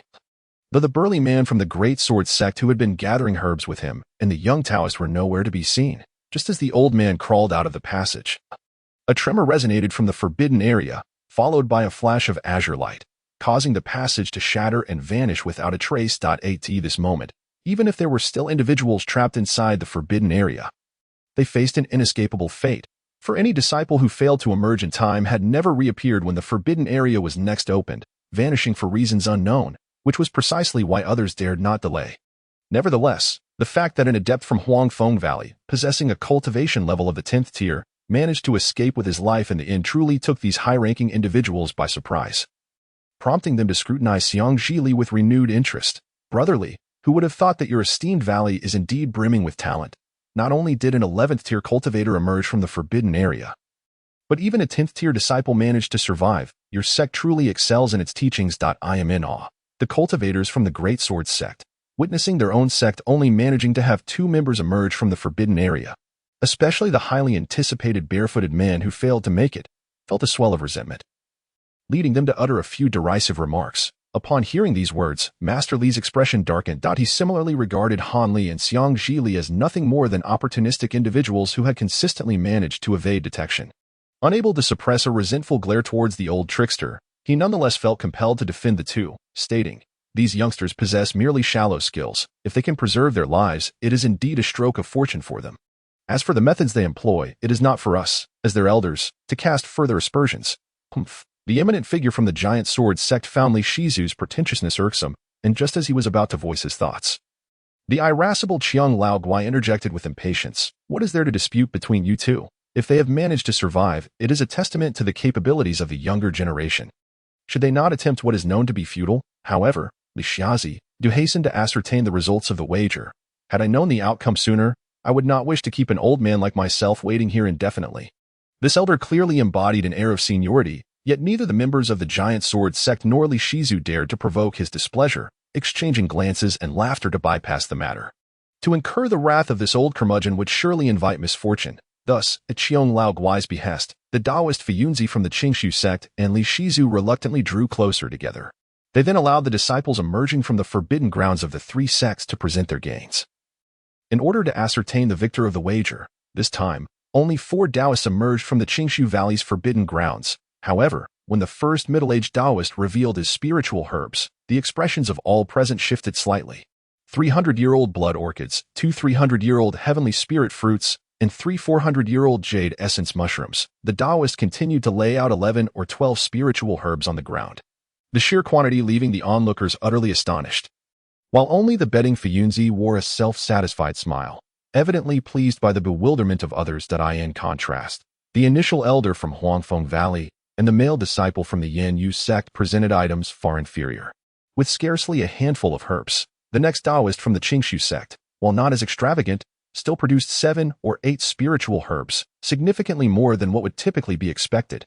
This caused Li Shizu to feel a twinge of unease, and the playful expression of Qiang Laoguai shifted towards seriousness for the first time. The eminent figures from the other 4 sects, intrigued by the betting affair, naturally approached to observe. Witnessing this spectacle, they all silently expressed their astonishment. However, the Qin sibling spiritual herbs ultimately provided some comfort to Li Shizu, as their combined total approached 20, nearly matching that of the 2 Taoists. The subsequent disciple from the Qingshu sect finally displayed a more typical yield. presenting only 4 herbs. As for the members of the Yin sect, they maintained an ordinary standard, with 3 consecutive individuals yielding fewer than 5, prompting both the Taoists and Li Shizu to breathe a sigh of relief. Yet, when the next young man from Huanfeng Valley hesitated and shamefully produced only 3 spiritual herbs, Li Shizu nearly lost his composure. On the brink of an outburst, he had never anticipated that Han Li and the old trickster would contribute anything. According to the order, it should have been Han Li who stepped forward, but unexpectedly, Xiang Huaido darted ahead, respectfully producing 2 purple monkey flowers, much to Li Shizu's astonishment, causing his expression to brighten slightly. Albeit only marginally. Although the quantity of spiritual herbs before him slightly surpassed that of the Qingshu sect, Li Shizu believed that as long as the final opponent presented a quantity around the ordinary standard, his defeat was inevitable. He held no hopes for Han Li's harvest, considering it likely that Han Li would merely offer a few herbs, akin to the cunning old fox, which would be deemed satisfactory, fulfilling the duties of their lower-tier disciples. Contemplating this, Li Shizu cast a glance at Fu Yunzi, who appeared restless, and upon their eyes meeting for a brief moment, both swiftly averted their gazes to refocus on the gambling match. The last Taoist to step forward was a white-haired elder, who approached with a leisurely demeanor, methodically rummaging through his belongings. His sluggish pace elicited eye rolls from the onlookers. However, when he revealed 5 spiritual herbs in succession and began to reach for his storage bag, Li Shizu's expression darkened considerably, while Fu Yunzi beamed with delight. As for the members of the Yin sect, the 2 of them momentarily disregarded them entirely, to everyone's astonishment. The elderly Taoist unexpectedly produced 7 spiritual herbs in rapid succession, leaving the spectators in shock. Witnessing this, Li Shizu's face turned an ashen hue, while the Taoist excitedly shifted his attention to the disciples of the Yin sect, believing victory for Huanfeng Valley was assured. At this juncture, Han Li stepped forward. The others merely cast him a fleeting glance before redirecting their focus to the Yin sect, completely overlooking him. Li Shizu, too, observed this scene, but did not spare Han Li a glance. Convinced that his chances for a comeback had vanished, he perceived Han Li, a disciple of the 11th layer of cultivation, merely as a source of embarrassment, thus offering him no favorable countenance. Unperturbed by the reactions of others, Han Li harbored no intentions of withholding mature spiritual herbs. Each sect's leading representatives had brought along a couple of sniffing beasts akin to squirrels, capable of detecting any hidden spiritual herbs aged over a century within a 3-zhang radius, even those concealed within storage bags. Therefore, upon exiting the forbidden area, disciples were required to present their spiritual herbs voluntarily, followed by a thorough inspection by these creatures to ensure no illicit concealment. As Han Li reached the designated spot, he produced a storage bag he had meticulously prepared. Without hesitation, he flipped it over, and in a flash of white light, a substantial heap of over 20 assorted spiritual herbs cascaded onto the ground. Chapter 211. The victor. What is this? I can hardly believe it. The sudden appearance of such a mound of spiritual herbs elicited gasps from several sharp-eyed individuals. Their exclamations swiftly drew the attention of others, including Li Shizu and Fu Yunzi. However, upon discerning the herbs at Han Li's feet, the Taoist's previously joyful demeanor was abruptly frozen, while Li Shizu, momentarily taken aback, erupted into joyous laughter, elated by this unexpected windfall that ignited his spirits. Once he realized his lapse in composure and ceased his laughter, he scrutinized Han Li with a smile in his eyes, finding him increasingly agreeable with each passing moment. The Taoist's complexion turned ashen. Still struggling to believe that he had lost so decisively, his gaze towards Han Li was decidedly unfriendly. What is the meaning of this? Dao brother, are you truly intent on troubling a junior? Upon witnessing the expression of Fu Yunzi, Master Li snorted disdainfully and swiftly positioned himself in front of Han Li, his expression stern as he spoke, given that Han Li had recently rendered him a great service. He could not allow this junior to be intimidated by Fu Yunzi in front of so many witnesses. Otherwise, his own reputation would be utterly tarnished. Only after Master Li's admonition did the Taoist realize that it was highly inappropriate for someone of his stature to regard a disciple in the Qi refinement stage with such disdain, as it might be misconstrued as a form of coercion or personal vendetta against a junior. He hurriedly shifted his gaze and, forcing a smile towards Master Li, said, Master Li has misunderstood. I merely found it astonishing that this young practitioner could gather such an abundance of spiritual herbs. I was simply curious to observe him a moment longer. The Taoist endeavored to maintain an air of nonchalance, yet thoughts of that bloodline flood dragon's inner core caused an incessant ache within him, making it impossible for his expression to regain its former composure. Master Li let out a couple of cold chuckles, choosing not to pursue the matter further. After all, having recently triumphed in a wager. He was reluctant to provoke his opponent with further taunts. Nonetheless, he too was perplexed by how Han Li had managed to procure such an impressive array of spiritual herbs. However, in the presence of numerous other sects, Master Li refrained from pressing Han Li for answers, opting instead to overlook the matter entirely. Moreover, his heart surged with excitement. If he could best the disciples of the Yin Yu sect, then this expedition to the Forbidden Grounds would be immensely fruitful. And he could afford to disregard such trivialities. As long as he could secure victory in the wager, he cared little about how Han Li had cunningly acquired the herbs, observing Master Li's demeanor. The Taoist understood his thoughts all too well. In his frustration and pain, he could only assume the role of an outsider, awaiting the outcome of the contest between the other party and the old monster. However, Chiang's expression was hardly more favorable. The initial offerings of spiritual herbs from the Yin Yu sect's disciples were disappointingly mundane, rendering him unable to muster a smile. Just as Master Li was riding high on his initial successes, the situation took an unexpected turn. The last few disciples from the Yin Yu sect presented their spiritual herbs, which astonishingly totaled over 10, surpassing the combined offerings of both the Qing Su sect and Huangfeng Valley by 5 or 6. They had, against all odds, clinched the final wager. This revelation left Master Li utterly stunned, while Chiang let out a sigh of relief, breaking into a peculiar, mischievous laughter. Come now, hand over that bloodline flood dragon's inner core. I am in need of a fine medicinal concoction, and that inner core would serve as an excellent catalyst. Without a hint of politeness, Chiang demanded the wager from Fu Yunzi. Upon hearing this, the Taoist forced a smile, opening his mouth as if to say something, yet ultimately refrained. Seeing his hesitation, Chiang's eyes narrowed, visibly displeased. What? The illustrious Fu Yunzi of the Qing Su sect wishes to renege on his debt? Renege? Do you think I would dare to default on my obligations to you, Chiang? Fu Yunzi was not genuinely intending to go back on his word regarding the inner core. Yet, being so precious, it pained him deeply to part with it. His reluctance was instinctual. However, upon being confronted by Chiang, his face flushed with embarrassment and anger. With a sharp stamp of his foot, he flung a pale, round orb towards Chiang, turning away with a look of palpable distress. The spherical object was indeed the bloodline inner elixir. With a mere gesture, the elder Chiang seized the inner elixir and scrutinized it carefully, soon breaking into a broad smile. Yet, he muttered under his breath, it appears the quality is rather poor, and the spiritual essence is quite lacking. It seems I shall have to make do with it.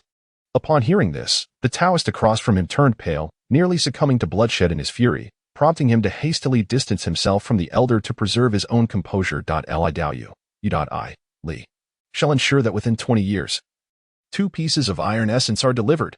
Li Shizu, ever forthright, interjected before the elder Chiang could finish his sentence. Li Dao Yu is indeed refreshing. I have no further comments. Elder Chiang nodded in satisfaction, then swayed back towards the Hidden Moon sect. The twists and turns of this wager left the onlookers from various sects in a state of astonishment, secretly reveling in the misfortune of Li Shizu and Fu Yunzi, who had failed to gain any advantage. After all, who would dare to gamble with such a peculiar old monster? Nevertheless, this expedition to the Forbidden Grounds had reached its conclusion.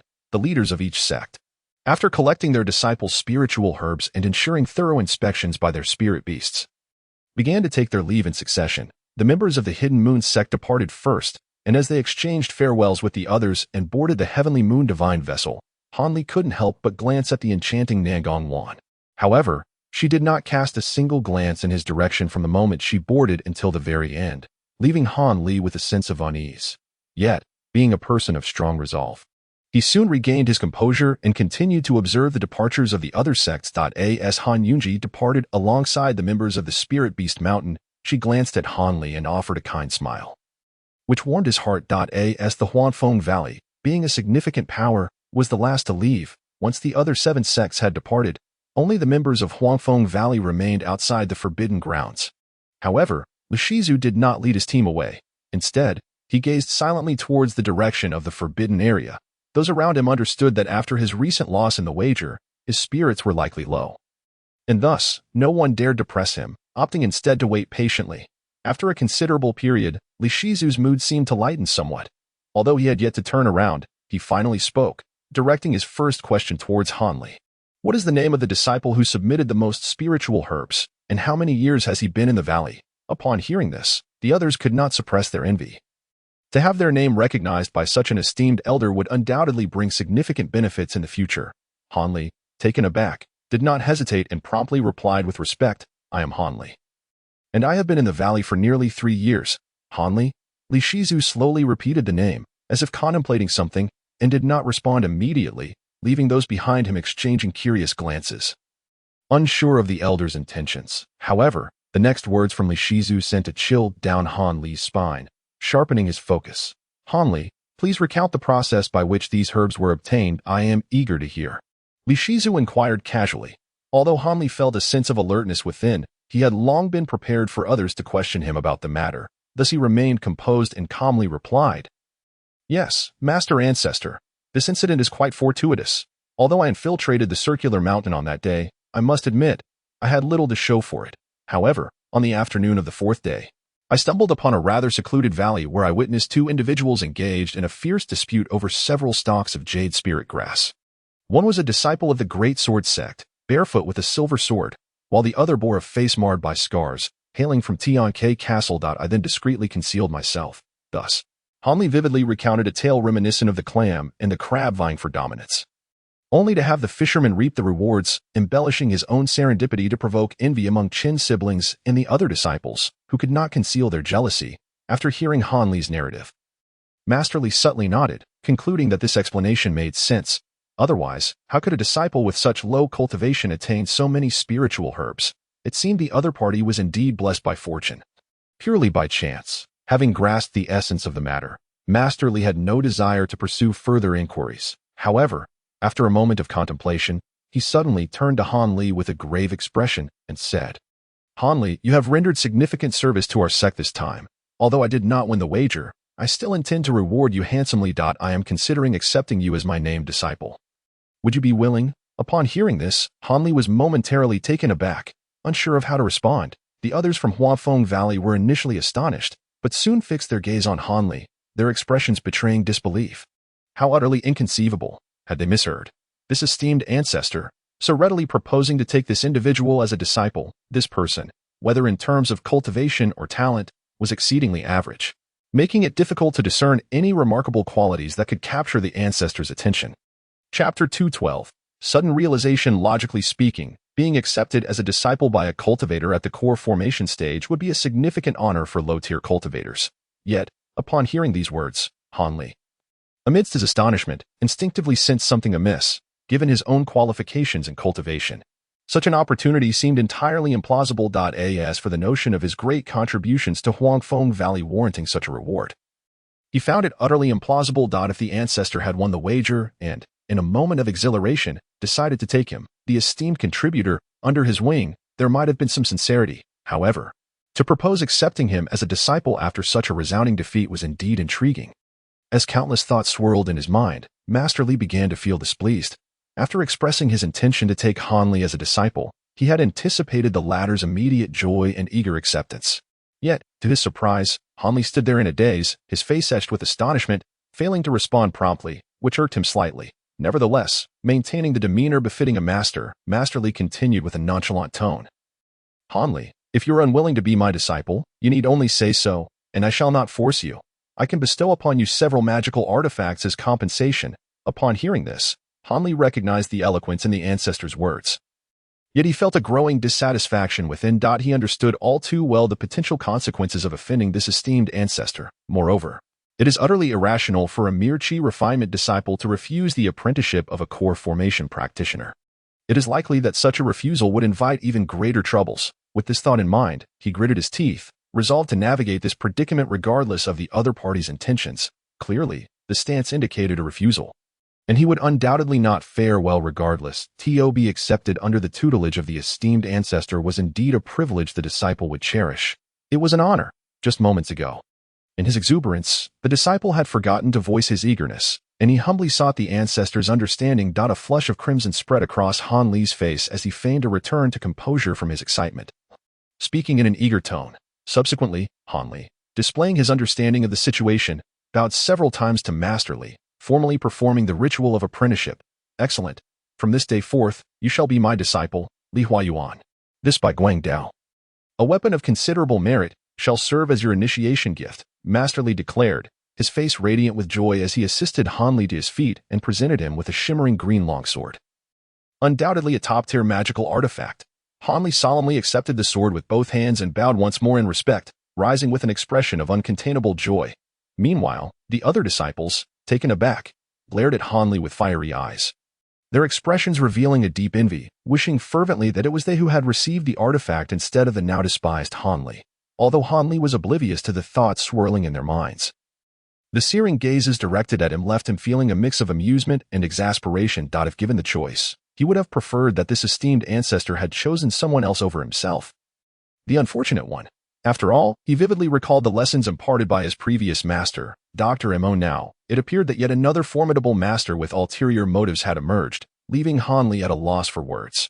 Once you successfully establish your foundation, I shall summon you to my side to formally accept you as my disciple. Should you fail to establish your foundation, fear not, for I shall still offer guidance on your techniques. Master Li instructed Han Li. Yes, master, Han Li replied earnestly, without any dissent. Well then, it is getting late. Let us return to Huangfeng Valley, Master Li remarked, glancing at the sky. Following this, the group once again mounted the silver-armored horned serpent of Master Li, flying for several days before arriving back at Huangfeng Valley. Upon entering the valley, Master Li Huayuan proceeded with 2 attendants to the council hall, while the others dispersed to their respective abodes. Awaiting the rewards to come in a few days, within a humble hut in the 100 Herbs garden of Huangfeng Valley, the elderly Master Ma gaped in astonishment, staring at Han Li as if he had seen a ghost. Muttering incessantly, "This is impossible. Not only did you survive, but you also stumbled upon a treasure in the forbidden area, presenting over 20 spirit herbs, and have been accepted as a registered disciple by Uncle Li. Indeed, Master Ma, does this not signify that I am blessed with profound fortunes and extraordinary luck?" Han Li replied, sitting across from the old man with a sly smile, seemingly reveling in his good fortune. Upon hearing Han Li's words, the old man's expression returned to normal, but a peculiar glint appeared in his eyes as he fixed his gaze on Han Li, causing the young man to feel a chill down his spine. Uncertain of the old man's intentions, Han Xiaozu, your expedition to the Forbidden Grounds has indeed yielded a considerable harvest, far beyond my expectations. The old man sighed deeply and remarked, I had not anticipated it myself. Han Li casually replied, however, do you understand the true intention behind Master Li accepting you as a named disciple?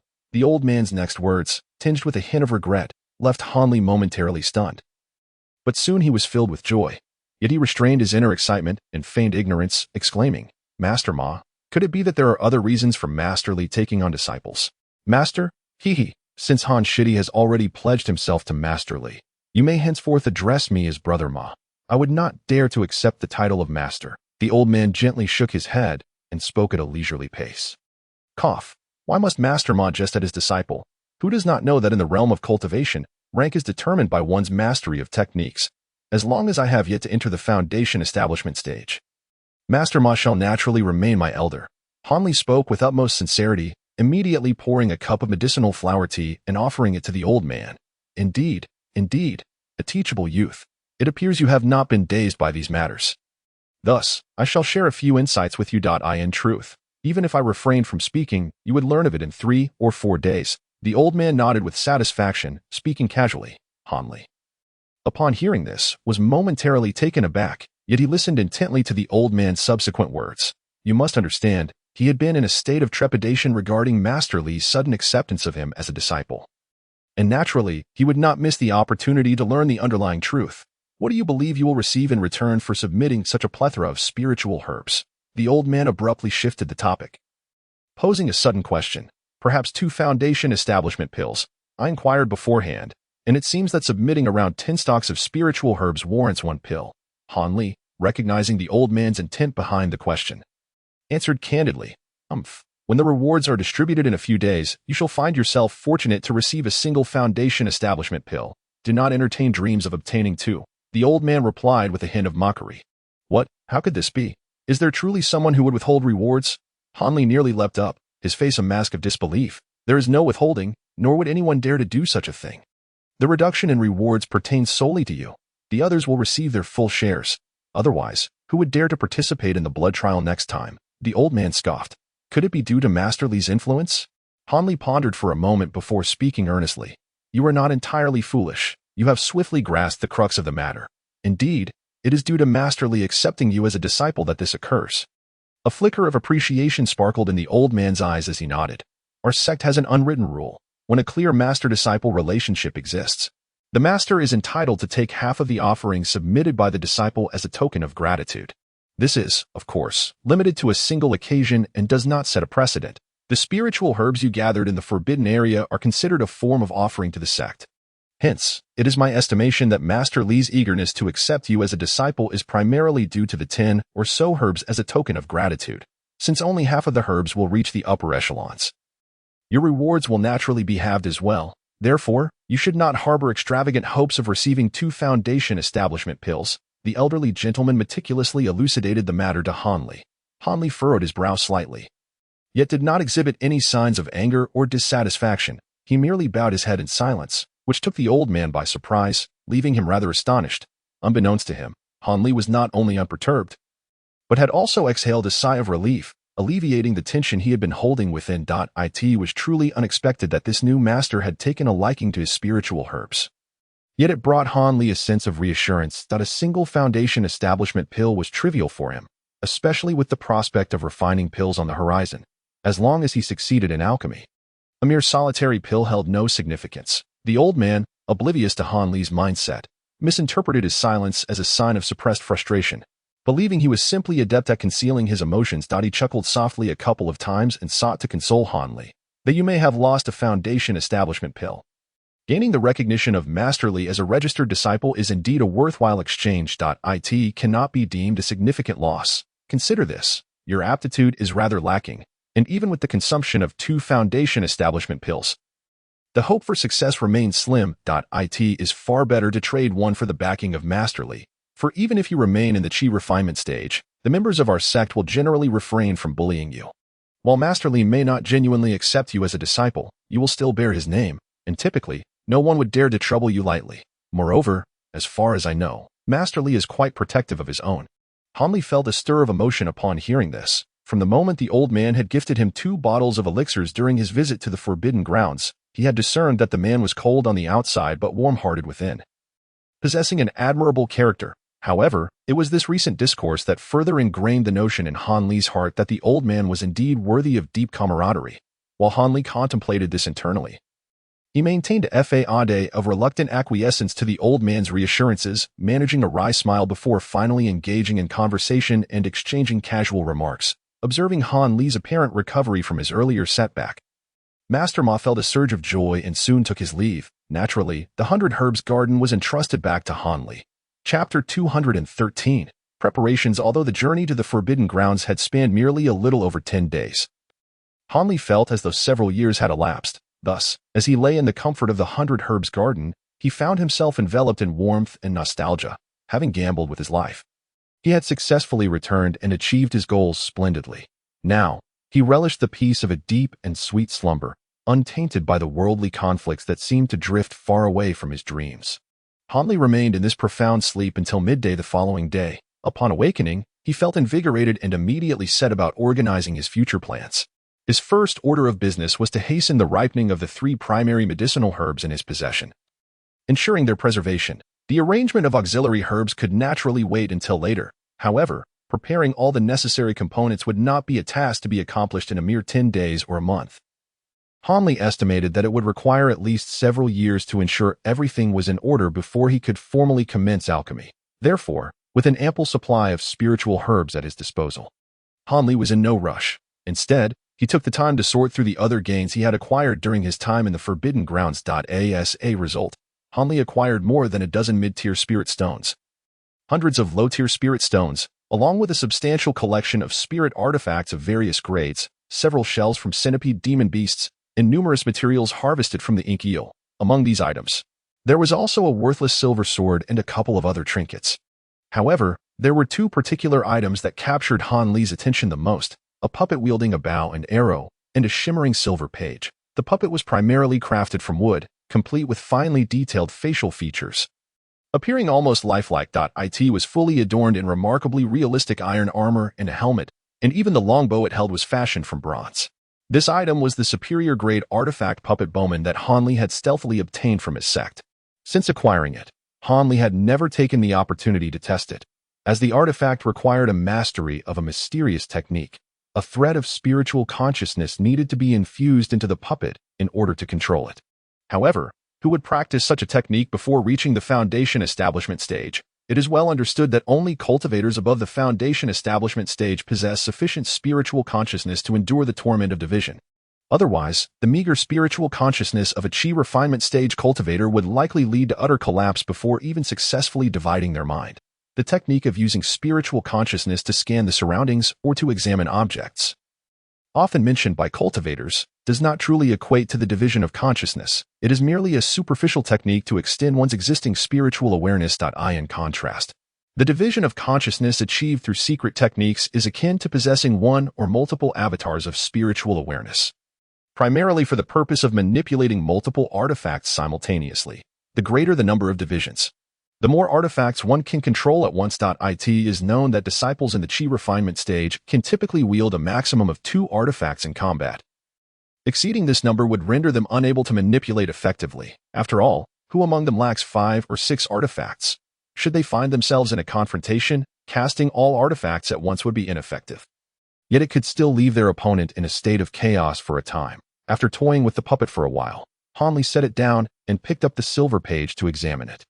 This silver page was a prize Hanli had secured from the barefooted man of the giant sword sect, bearing a series of peculiar raised and recessed patterns, exuding an air of mystery.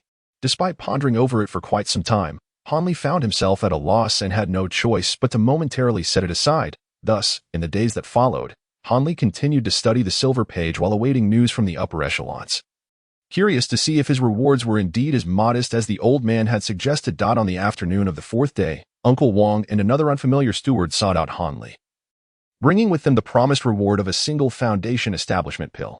Their words echoed closely with what the old man had previously conveyed, albeit with a slight alteration. The statement regarding the retrieval of Master Li's spirit herbs was rephrased to reflect the filial duties expected of a disciple. Upon hearing this, Hanli couldn't help but smirk inwardly.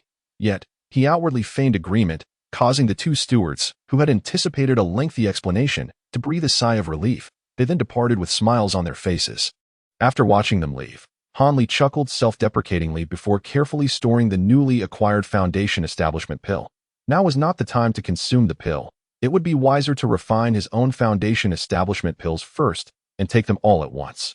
After all, until he succeeded in refining the pills, Hanli would find it difficult to settle into a state of focused meditation. And so, time passed. Month by month. 3 swift years have passed, and Hanli's preparations for alchemy have finally reached completion. During this considerable span of time, several noteworthy events have unfolded. In this interval, Chen Shimi, after consuming a foundational elixir awarded to her, dedicated herself to rigorous cultivation for an entire year, ultimately achieving the foundational stage 2 years ago. Conversely, her elder brother encountered a stroke of misfortune. Despite ingesting his second foundational elixir, he failed to break through. Lingering outside the foundational stage. It is said that this eldest son of the Qin family has completely lost faith in the path of immortality, opting instead to bid farewell to his sect and return home to manage family affairs. Another significant occurrence is Hanli's sudden rise to prominence in Huangfeng Valley, where he has garnered a modest degree of fame. Tales of his fortuitous exploits within the Forbidden Grounds, where he discovered numerous spiritual herbs and was taken under the wing of Master Li as a registered disciple, circulated throughout the sect in the year following his return from the Forbidden Lands, inciting envy among many lower-ranking disciples. It was not until the 2nd year that the fervor surrounding this matter began to subside. However, during this time, a minor episode transpired. The elderly Yi, who had previously borrowed a considerable amount from him, unexpectedly dispatched individuals to return all that he owed, and even a bit more. This left Hanli with a profound appreciation for the comfort found beneath a great tree, filling him with a sense of quiet satisfaction. It appears that his status as a registered disciple of Master Li has proven quite advantageous. Yet, when it comes to his newly appointed master, Hanli finds himself at a loss for words. Aside from sending a fellow registered disciple to deliver a handwritten copy of the Qing Yuan sword technique, there has been no further communication over the past 3 years, as if Hanli had been completely forgotten. Despite harboring some grievances, Hanli is, in fact, quite content with the current state of affairs. He is wholly engrossed in the refinement of foundational elixirs and naturally wishes to remain undisturbed. However, this semi-reclusive existence has finally come to an end today. 3 days prior, Hanli hastened the growth of the final required auxiliary spiritual herb. Everything is now in place, save for the crucial moment to commence. After several days of adjustment, Hanli gathered all the matured spiritual herbs and made his way to the Yuelu Hall. The hall appeared unchanged since his last visit a few years ago, though the guardians of the teleportation array had been replaced by two other foundational stage cultivators. Yet, the same procedures and the same impatient demeanor evoked a private chuckle from Hanli. Regardless, he successfully entered the inner sanctum of the Yuelu Hall. Following an unmarked passage, Hanli encountered the unsightly man he greatly disliked, who was currently snoring away in a stone chamber. Hanli furrowed his brow.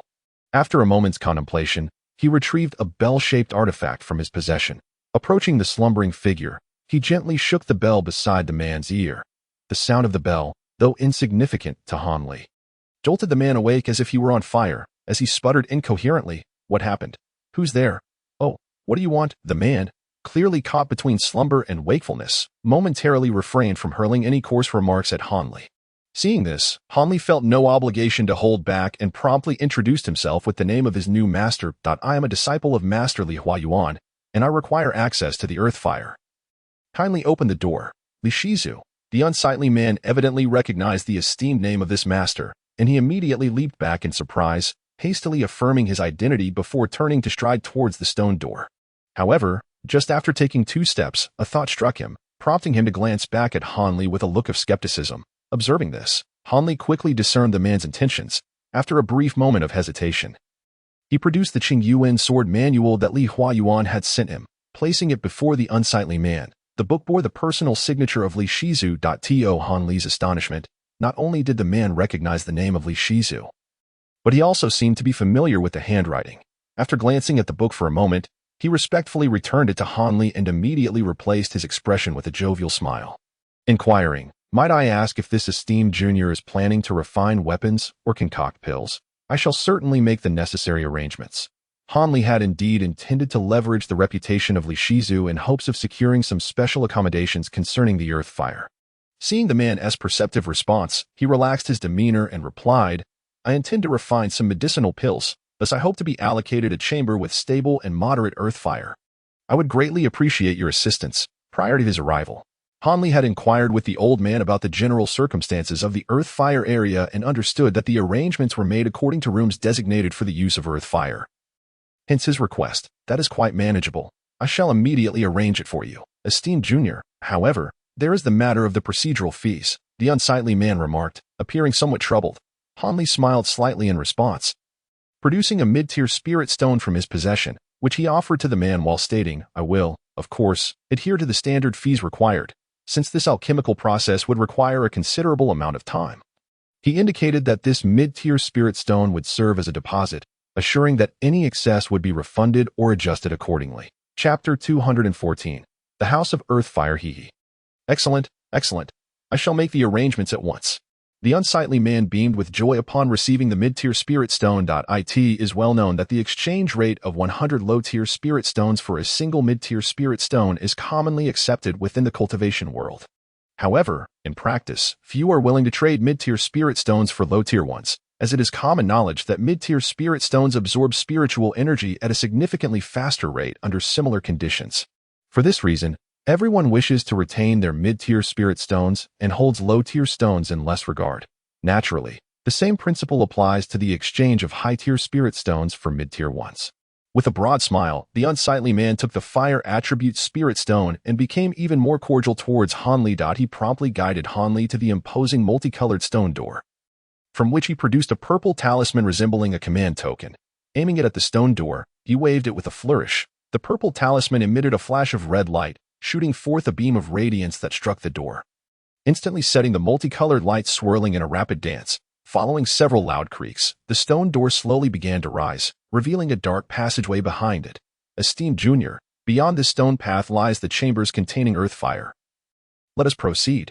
The unsightly man managed a few strained smiles as he addressed Hanli. "Indeed." Hanli nodded noncommittally, stepping forward to enter the passage first. Although this Wu stone may not be considered a rare treasure, it is certainly not an ordinary material found in the mundane world. The ability to procure such an abundance of it and utilize it as bricks for constructing pathways and edifices is a remarkable achievement. one that required the utmost ingenuity and effort from several revered ancestors of past generations. However, it is primarily due to the peculiar property of Wu stone, which enables it to withstand extreme temperatures without fear of being melted by the Earth's fiery core, that this place has remained free from any major incident since its inception. As the burly man led the way, he spoke with a hint of pride. Intrigued by his words, Hanli could not resist the urge to run his hand along the side of the black stone wall, only to find it slick and cool to the touch. Where does this Wu stone originate? It can resist earth fire, which is 3 times more formidable than true fire. It truly is remarkable, Hanli remarked, expressing his rare enthusiasm. Well, though not excessively rare, it is indeed not produced in our state of Yu. It was all acquired from distant lands in the extreme west by our forebears, which was quite a hassle, the burly man explained. Thus, Hanli followed closely behind the burly man, and before long, they passed through another 2 equally grand stone doors, finally emerging from the Wu stone passage into an expansive circular hall. This hall was also constructed from Wu stone, boasting a diameter of 4 to 5 dozen yards and a height surpassing 10 yards, an astonishing sight to behold. Surrounding the hall, a series of uniformly distributed white stone doors, more than 30 in total, stood in stark contrast to the grandeur of the space. At that moment, the hall was devoid of any presence save for the burly man and Hanli. After surveying the surroundings with curiosity, Hanli heard the burly man cheerfully say, "This hall sits atop the most vigorous gathering of earth fire. Hence our sect has established 36 chambers for refining tools and concocting elixirs, with the finest alchemy rooms being number 18 and 19. However, room 18 is currently occupied by a senior brother, so I suggest you use room 19 instead. Although it is slightly inferior, its firepower and stability are exceptionally commendable." As he spoke, the burly man led Hanli to a door adorned with the golden characters for 19. Grinning widely, Hanli remained silent, merely nodding in agreement. Observing this, the burly man promptly produced a white jade token and pressed it against the door, causing the white stone portal to swing open automatically. Subsequently, the burly man and Hanli entered the room. It was a square chamber of moderate size, approximately 7 to 8 yards across, yet at its center lay a circular platform about a yard wide, with 4 fist-sized gourds hanging from the walls. In a nearby corner rested a verdant cushion. The circular platform, also crafted from Wu stone, was quite flat, standing only half a foot tall. However, encircling its outer edge were 8 vividly red miniature dragon heads, exquisitely lifelike. The dragon heads were slightly raised, perfectly aligned to the center of the platform above, poised as if to breathe fire, lending an air of authenticity to the scene. After taking in the interior of the room, Hanli felt a tinge of surprise, but before he could voice his inquiries, the burly man approached the platform and began to explain. "Junior brother, this is the earth fire outlet of this room. The earth fire necessary for alchemy emerges from these 8 dragon heads. Moreover, depending on your needs, you can adjust the size and height of the flames at will. The specific methods for harnessing it are inscribed on the outer wall of the stone platform," the burly man elucidated, pointing at the circular platform. However, he then pointed to the 4 gourds on the wall and remarked, "These gourds contain Martian sand, which can temporarily enhance the power of the earth fire. If you find the temperature of the earth fire insufficient, you may use this to temporarily augment its potency, though the effect will not last long. Additionally, please take good care of this jade tablet. Once the door is closed, all contact with the outside world will be severed. Unless several golden core stage cultivators work together, no one will be able to enter from outside, so you need not worry. You will not be disturbed." Upon hearing these words, Hanli felt a surge of joy within him. Such a thoroughly secluded environment was precisely what he needed, and a hint of delight involuntarily graced his features. At that moment, the ugly man, sensing the explanation was coming to an end, tactfully took his leave. Hanli watched him exit the room before promptly activating the jade tablet to seal the stone door once again. He then eagerly approached the round cauldron, circling it several times before meticulously examining the 8 dragon heads that exhaled vapors. Over the past few years, Hanli had dedicated considerable time to studying alchemy in preparation for concocting foundation-building pills. Thus, he was not unfamiliar with the art of alchemy. He understood that the success of the pills depended primarily on the precise control of the fire during the refining process and the timing of retrieving the pills. As for the composition and quantity of the ingredients used, countless practices by predecessors had already clarified the formulas, rendering further consideration unnecessary. Of course, it was permissible to adjust the quantity of pills produced, as long as the proportions of the ingredients were consistently increased or decreased. However, while it may sound simple, the execution was fraught with challenges. Accurately controlling the temperature of the alchemical furnace and timing the retrieval of the pills had stymied countless so-called masters of alchemy. Even the most renowned alchemists of the present age had to concede that even with their personal involvement, the probability of successfully producing pills was only about 50%. And this was for the types of pills they were most adept at crafting. Thus, one could only imagine the odds for ordinary alchemists. Therefore, the success of alchemical concoction was entirely contingent upon the experience of the alchemist. The more times an alchemist had engaged in the practice, the greater their chances of success. Consequently, alchemists stood alongside talisman makers as two of the most financially demanding professions within the realm of cultivation, and they were indeed among the most sought-after careers. Hanli was well aware of these matters and understood that as a novice, it would be sheer folly to expect to produce a foundation-building pill in one attempt. Hence, he had devised a plan from the outset to refine the pills one by one. This way, even if he faced numerous failures along the way, he would not be overly pained by the loss of precious spiritual herbs. The quantity of spiritual herbs he had prepared was sufficient for over 100 attempts, and he believed that such an abundance of materials would allow him to accumulate ample experience. Having made up his mind, Hanli committed the method of controlling the dragon heads to memory. He then performed a series of hand seals, unleashing 8 beams of red light upon the dragon heads. The dragon heads immediately absorbed the red light, and their mouths slightly opened, releasing purple flames as thick as chopsticks. Instantly, the air in the room became suffused with intense heat, startling Hanli. Subsequently, he experimented with adjusting the thickness of the flames and the height at which the dragon heads expelled them, fine-tuning his control until he could maneuver them with ease before extinguishing the earth fire. Subsequently, he approached the meditation cushion and sat cross-legged, gathering his energy and fortifying his spirit.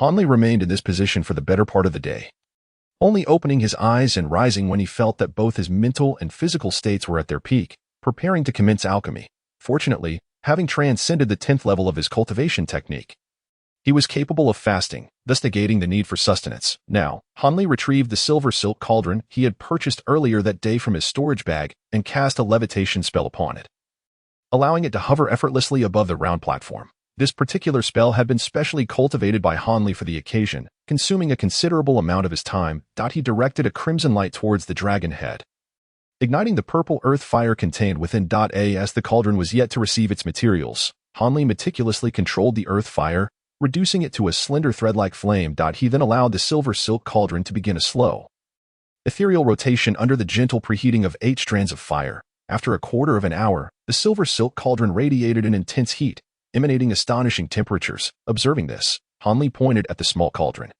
causing its lid to soar off, revealing the opening. With a swift motion of his right hand, a white jade vial appeared, containing precisely measured spiritual medicine powder. Controlling the vial, Hanli poured the entire contents into the silver silk cauldron, then discarded the empty vial and retrieved another from his storage bag. Repeating the process in this manner, he successfully added dozens of required spiritual medicine powders into the silver silk cauldron before finally replacing the lid. The first step was completed without a hitch, seemingly flawless. Chapter 215, Alchemy and Foundation Establishment. The 8 dragon heads exhaled purple flames, which, under Hanli's manipulation, grew thicker, now resembling the size of a finger. While the rotation of the silver silk cauldron gradually slowed. As time passed, a fragrant aroma of medicine wafted from the cauldron, invigorating the senses. However, Hanli understood that he was still far from successfully forming the elixir. At the very least, he needed to employ a more intense earth fire for instantaneous condensation of the elixir, which was essential for the creation of the pill. With this in mind, Hanli intensified the brilliance of the purple fire, allowing it to swell to the girth of a bowl, enveloping the entire silver silk cauldron in its embrace. Viewed from a distance, the small cauldron appeared as a colossal fireball, with the medicinal fragrance growing increasingly potent. Without needing to guess, Hanli knew that the powder was beginning to condense into an elixir, which heightened his focus. Yet, at that moment, a muted explosion echoed from within the cauldron. Although the sound was not particularly loud, it sent a chill through Hanli's heart, and his expression soured. After a moment's hesitation, Hanli sighed and extinguished the earth fire. He then beckoned with his hand, causing the still scorching cauldron to open, and he leaned in for a glance. Inside lay several fragments of pale blue solids, which appeared to be failed elixirs that had not fully formed. Shaking his head, Hanli retrieved a jade box and placed it on the ground, then tilted the silver silk cauldron to pour the failed elixirs into the box, securing it afterward. Even though these were failed elixirs, they were still composed of various spiritual medicine powders, and Hanli could not bear to discard them. for they might prove useful in the future. Having completed this task, Han Li returned to the meditation cushion to sit in contemplation until the silver silk cauldron had completely cooled down. At which point he resumed his alchemical endeavors, employing the same procedures, utilizing identical powdered ingredients, and adhering to the same meticulous fire control techniques.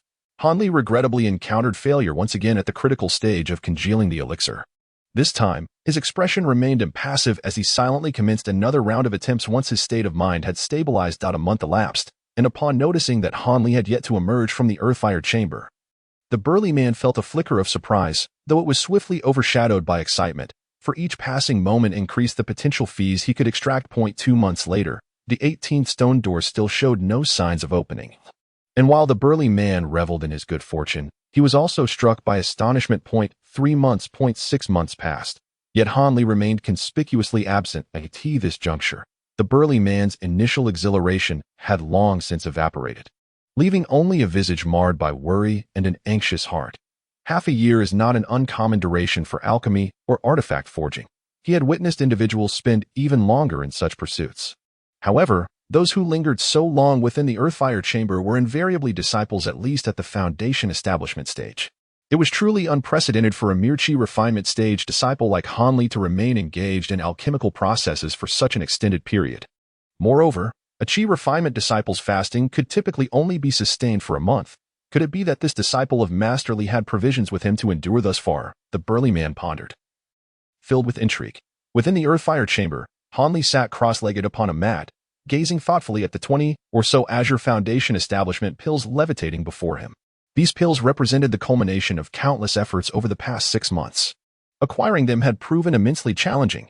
In the initial 20 attempts at refining, Han Li had been unable to even pass the congealing stage. The sight of failed pills had pained him deeply, nearly driving him to abandon his quest and return to learn formal alchemical techniques from other practitioners before attempting to refine the foundation establishment pill anew, though such a delay would undoubtedly be protracted.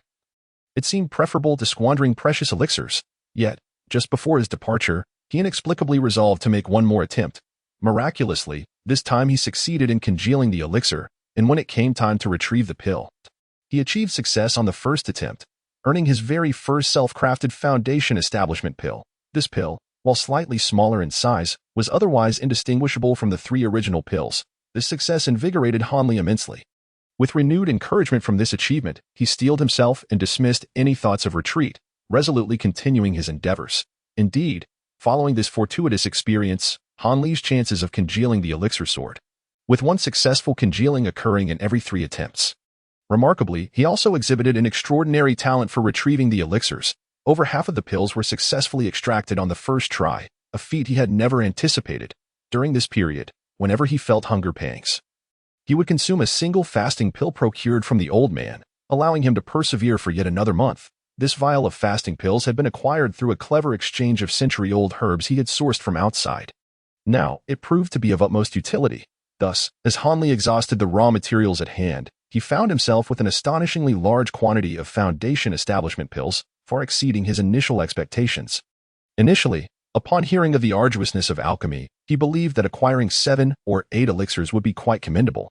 Yet, in retrospect, it appears that the process of alchemical refinement is not as exaggeratedly challenging as the legends within the cultivation realm suggest. Could it be that those alchemists are misleading other cultivators? Or perhaps he possesses an innate talent for alchemy?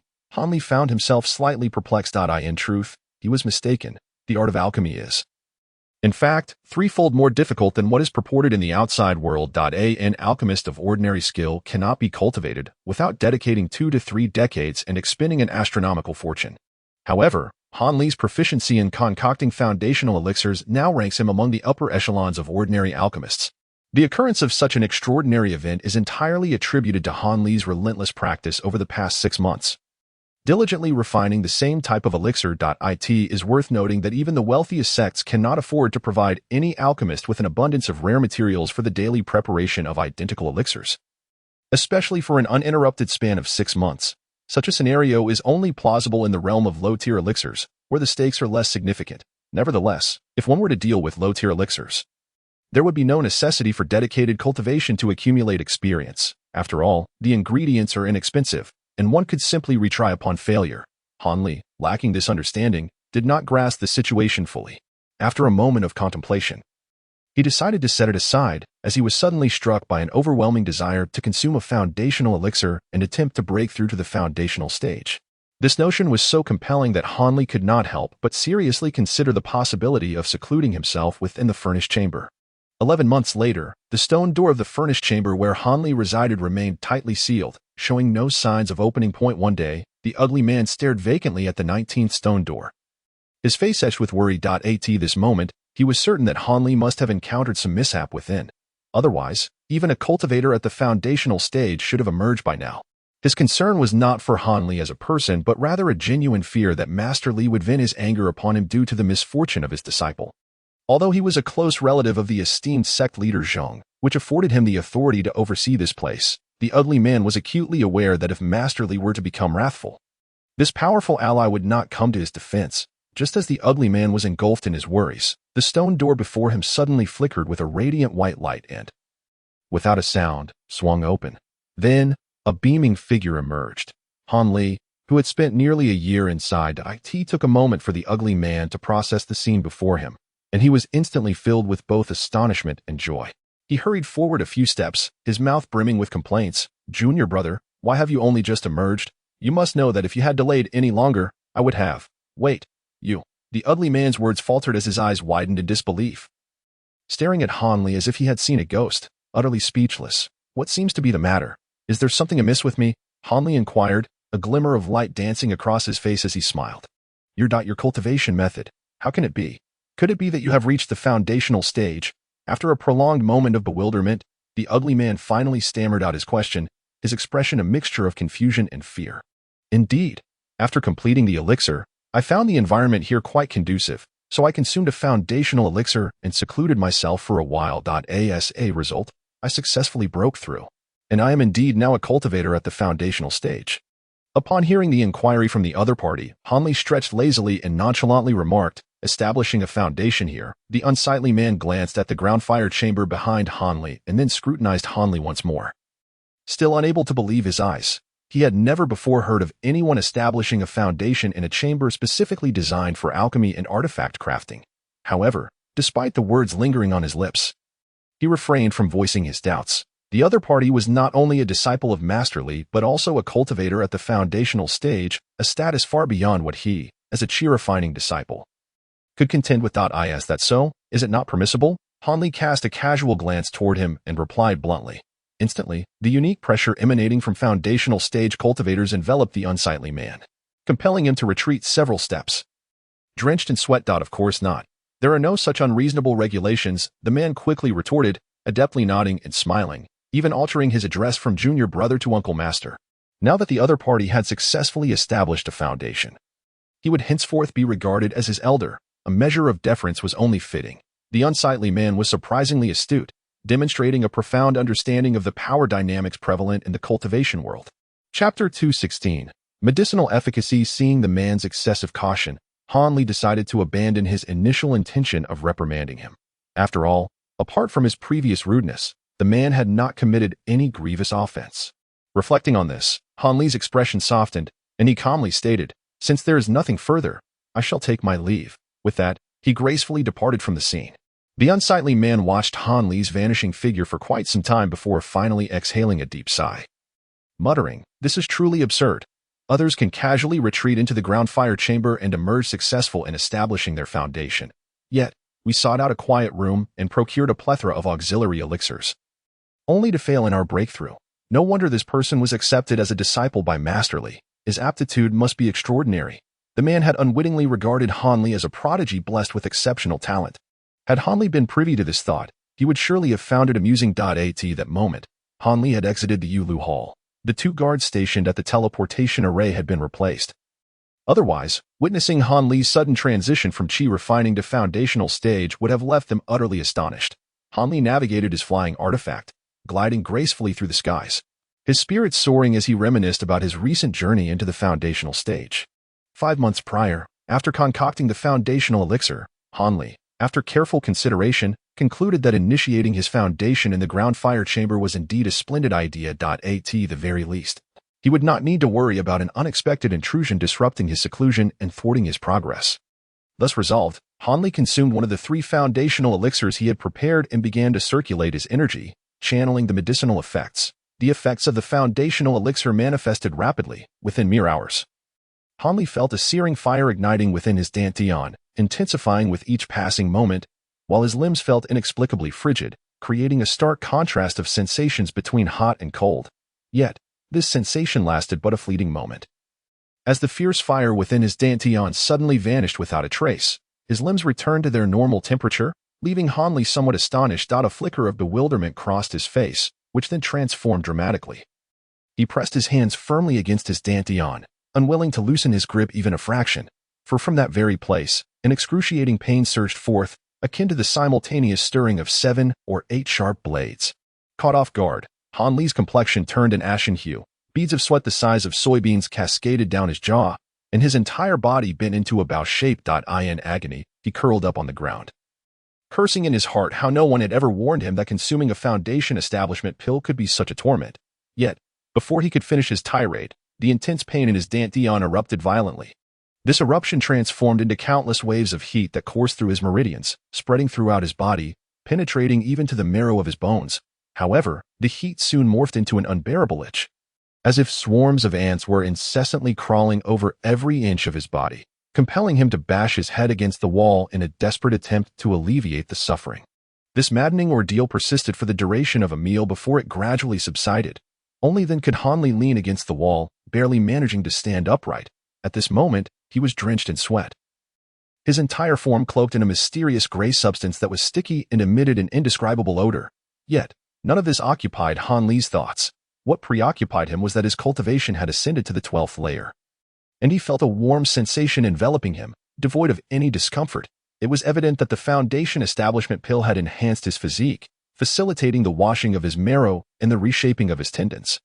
As for the warmth coursing through him, it was likely the residual potency of the foundation establishment pill yet to be fully expended, which could be harnessed to augment his magical power. This was precisely why one must seclude themselves for 3 months after consuming a foundation establishment pill. Otherwise, the medicinal effects would gradually dissipate with the passage of time. Initially, Han Li had indeed followed the cultivation process laid out by others, diligently meditating to absorb the residual medicinal power. However, he soon realized that the effects of the power contained within his body could only deepen his magical prowess. It would not further enhance his physique. Naturally, anyone who had undergone the washing of marrow and reshaping of tendons would seize the rare opportunity to increase their magical power after consuming a foundation establishment pill, unwilling to relent until they had thoroughly absorbed all the residual potency through 3 months of seclusion. Yet, Han Li was different. He possessed a considerable stock of foundation establishment pills and held little regard for the remaining medicinal power. His primary concern was how many more rounds of physical enhancement he would require before he could step into the foundation establishment stage. After all, the washing of marrow and reshaping of tendons was crucial for breaking through and achieving success in foundation establishment. After a fortnight of meditations, Han Li finally grasped this point and found himself lacking the patience to wait months before consuming a second foundation establishment pill. He reasoned that consuming a second pill in quick succession would not pose any significant issues. At most, it would merely result in a slight excess of residual potency, which was inconsequential. After much deliberation, Han Li ultimately decided to consume the second foundation establishment pill without delay. The same excruciating pain, the same incessant itch, subjected Han Li, already well prepared, to yet another bout of genuine suffering. However, he discerned that this time the ordeal felt slightly less intense than the last. Nonetheless, the impurities within his body continued to emerge in substantial quantities, indicating that his innate talent was indeed lacking. Following the consecutive ingestion of 2 foundation establishment pills, Han Li did not perceive any lingering potency from the elixirs within him. Although the warmth coursing through him had intensified somewhat, it posed no significant hindrance. Moreover, his magical energy surged remarkably to the 13th level, reaching the pinnacle of the chi refinement stage. With this, Han Li felt a sense of relief. He then proceeded to consume 1 foundation establishment pill after another. Each pill exerted the same purifying effect, coaxing forth batch after batch of gray impurities from Han Li's body. However, starting from the 3rd pill, he distinctly sensed a rapid decline in the purifying efficacy of the foundation establishment pills, leading to a reduced expulsion of impurities. Simultaneously, the magical essence within him underwent peculiar transformations. Originally in a gaseous state, The essence gradually thickened and became viscous after several doses of the Foundation Establishment pills, exhibiting a notable inclination towards liquefaction. By the time he ingested the seventh pill, the essence had transformed to such an extent that, apart from a small core in his dantian, it bore almost no difference from liquid. Yet, after consuming the seventh pill, the residual potency within Hanli finally approached a state of saturation. The warmth that had enveloped him transformed into an almost scalding sensation. Leaving Hanli in a state of indecision, he was genuinely uncertain whether swallowing the eighth pill would unleash a torrent of potency, potentially causing chaos. Nevertheless, Hanli also sensed that he was perilously close to the Foundation Establishment stage. Likely just a pill or two away. After a brief contemplation, his yearning for Foundation Establishment ultimately prevailed. Gritting his teeth, he swallowed the eighth Foundation Establishment pill. However, as soon as the pill settled in his stomach, the residual potency that he had managed to control suddenly erupted with a violent intensity, causing a surge of heat to course through his meridians, rendering him unconscious. When Hanli awoke, his body ablaze with heat, he was astonished to discover that he had successfully breached the barrier during his unconscious state and entered the Foundation Establishment phase. Overwhelmed with joy, Hanli immediately felt an urge to leap to his feet and express his exhilaration. Yet, as he attempted to rise, a wave of heat surged through him once more, causing him to collapse back to the ground in shock. It turned out that although he had succeeded in establishing his foundation, the residual potency from the 8 Foundation Establishment pills had not diminished in the slightest. It still pervaded his entire being, posing a grave danger. In light of the current predicament, he must immediately channel his energy to absorb this potency, lest it erupt once again at any moment. Although Hanli had discerned a solution to his predicament, he could not help but lament inwardly, unable to revel in his triumph. For aside from the Qing Yuan sword technique, he possessed no other techniques above the Foundation Establishment stage, and given that this sword technique had been casually bestowed upon him by his newly appointed master, it was evident that its quality was subpar. Moreover, Hanli had perused this text several times and had inquired about it from others as well. The sword technique in question is indeed rather unremarkable. Nearly every disciple at the Foundation Establishment stage in Huanfeng Valley has cultivated it to at least 2 or 3 layers, yet none have ever pursued further mastery beyond the 3rd layer. The specific reasons for this remain somewhat unclear to Hanli, but the inferiority of this sword technique is thus evident. However, given the current circumstances, Hanli finds himself compelled to practice, regardless of his reluctance. Reluctantly, he retrieves the Qing Yuan sword technique, lays it flat before him on the ground, and assumes a meditative posture to begin his cultivation. The Qing Yuan sword technique consists of 9 layers. The first 3 layers can be practiced by disciples in the Qi refinement stage, while the middle 3 and the final 3 layers are reserved for those in the Foundation Establishment and Core Formation stages, respectively. Moreover, upon mastering each set of 3 layers, one gains access to a unique divine ability associated with this sword technique. After completing the first 3 layers, one can unleash a sword light extending a length of about 10 feet using only their hand, a display of might that rivals that of a typical high-grade magical artifact. Upon mastering the middle 3 layers, one can instantaneously conjure a protective sword shield. Although its defensive capabilities are comparable to those of a standard junior intermediate defensive spell, this shield possesses a certain degree of sword-light counterattack. Any attempt to assault this shield will incur a retaliatory strike from the sword light it releases for the final 3 layers. In Chapter 217, the divine ability of the fully mastered final 3 layers is known as the Sword Shadow Splitting Technique. The prerequisite for cultivation is the possession of a flying sword-type magical treasure, though a flying dagger will suffice as well. Once mastered, this ability allows the wielder to create an illusory sword shadow identical to the flying sword's brilliance during combat, thereby bewildering the enemy's vision and coordinating an attack alongside the original. Although the initial power of the sword shadow is merely 1/10 that of the original, its potency can increase with the advancement of the sword technique. By the 9th layer, it can reach 1/3 of the original strength. Furthermore, beginning from the 7th layer, the practitioner can conjure an additional sword shadow with each layer they ascend. Thus, when the Qing Yuan sword technique is cultivated to its utmost potential, one can simultaneously wield 3 sword shadows that resemble the flying sword, albeit each possessing only 1/3 of the original's power. In this light, the sword light splitting technique appears to be quite promising, seemingly worthy of further cultivation. However, Hanli is acutely aware that among the numerous Foundation Establishment cultivators in Huangfeng Valley, none have truly delved deeply into this technique, hinting at significant underlying issues. He laments not having investigated the reasons behind this more thoroughly. naively assuming that he would never engage in the practice of the Qing Yuan sword technique and thus carelessly brushed it aside. Now, even though Han Li recognizes the substantial problems with this technique, he finds himself reluctantly compelled to cultivate it, hoping fervently that it does not lead to any adverse consequences akin to falling into a state of madness. Nevertheless, he also reflects that while others may not have engaged in deep cultivation, they still seem to possess 2 or 3 layers of mastery. This leads him to conclude that a modest attempt at cultivation should not pose any significant risks. Comforted by this rationale, Han Li, albeit reluctantly, begins to absorb the surging medicinal power within him according to the principles of the Qing Yuan sword technique. After merely completing a single cycle of this technique, Han Li experiences a tremendous surge of power, the sensation of his energy soaring to new heights, nearly prompting an exclamation of delight. Immersed in this exquisite sensation, Han Li found himself repeating the incantation of the sword technique endlessly. While his consciousness gradually drifted away into the ethereal realms, it was unclear how long he had been meditating, but when Han Li finally absorbed the last vestiges of medicinal potency within him, he awakened from this extraordinary experience. Upon regaining his awareness, Han Li paused momentarily in a daze, yet soon rose to his feet without uttering a word. Squinting thoughtfully, he tilted his head for a moment before suddenly raising his arm to gesture in front of him. Instantly, a blade of azure light shot forth from his fingertips, measuring nearly a foot in length, exuding an icy aura and an unmistakably sharp demeanor. Upon witnessing this chilling radiance, Han Li felt no joy.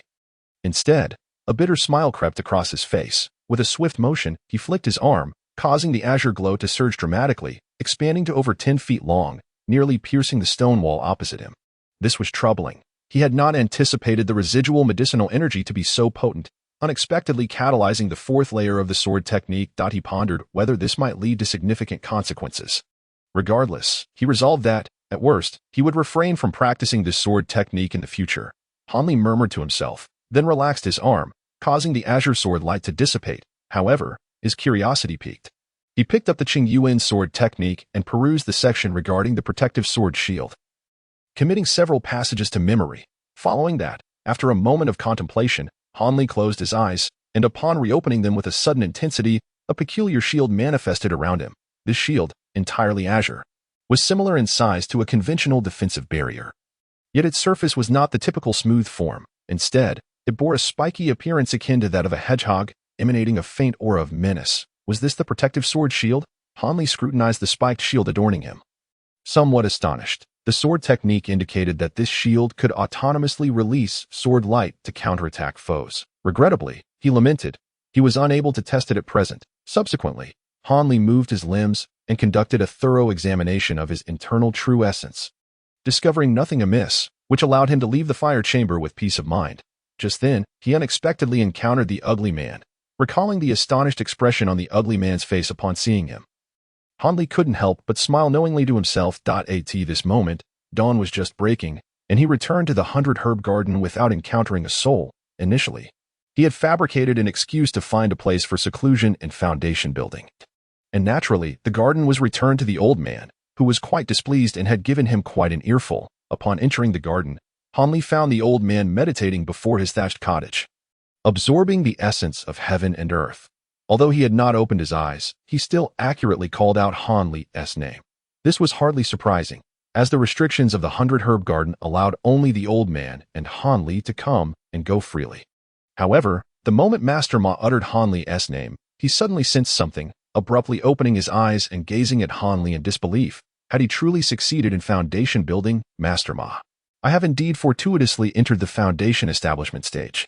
Han Li bowed respectfully, smiling as he spoke. Although the old man was astonished for a moment, he gradually regained his composure. Yet, he continued to murmur, "Incredible! You have truly entered the foundation establishment stage."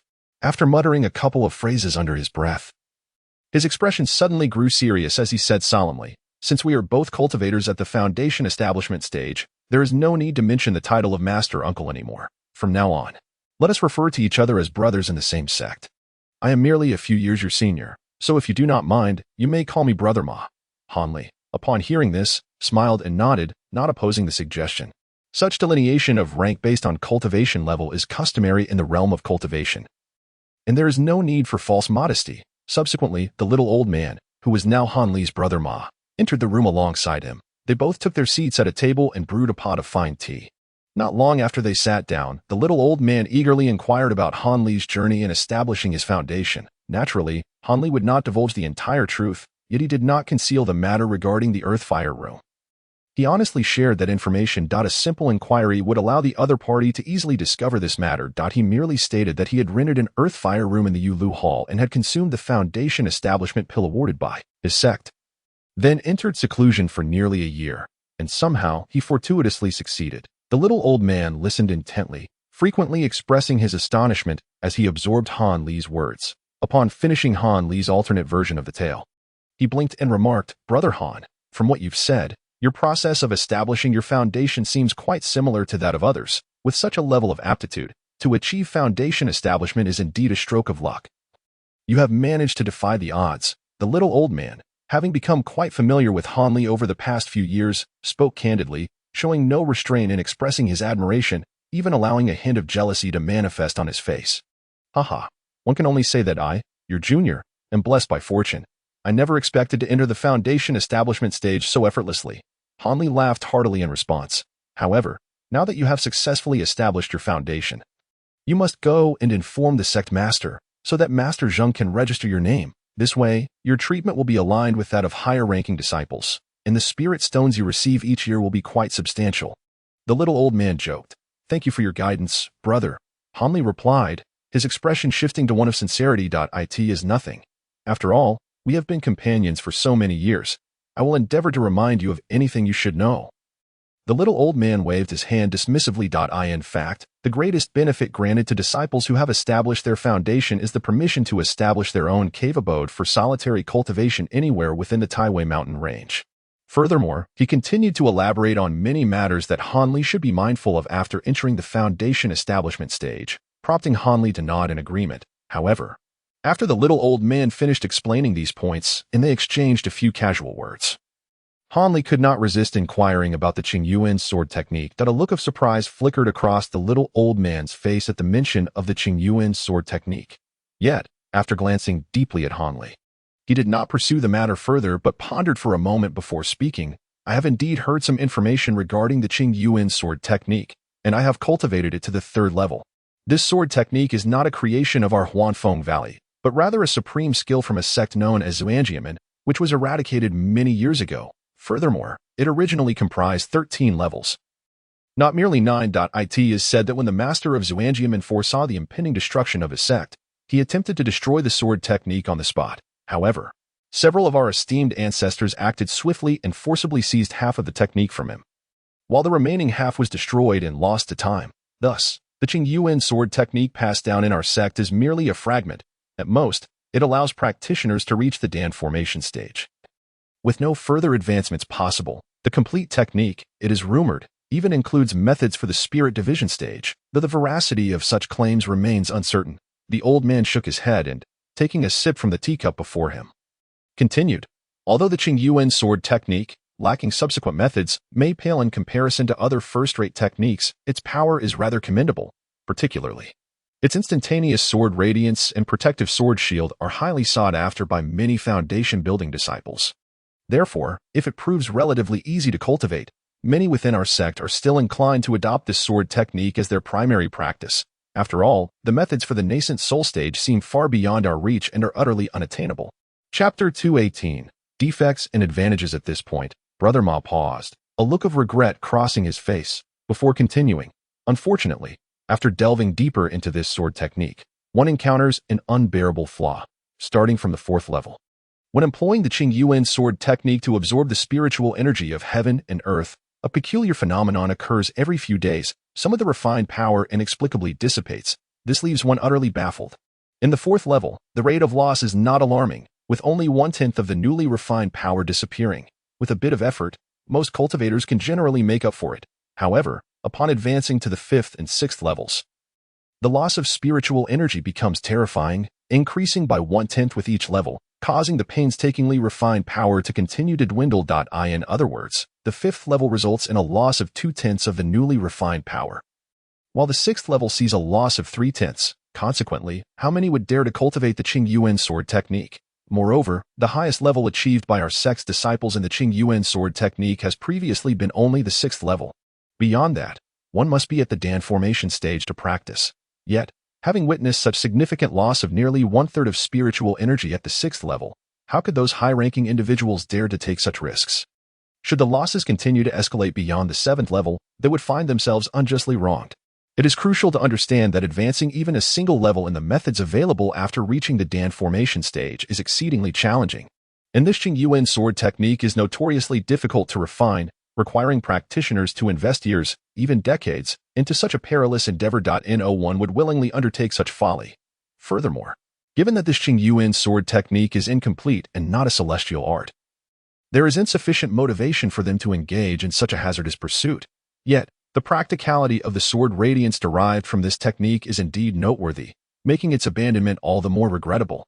Consequently, some individuals have only cultivated the first 3 layers of the Qing Yuan sword technique, entirely regarding it as a supplementary method.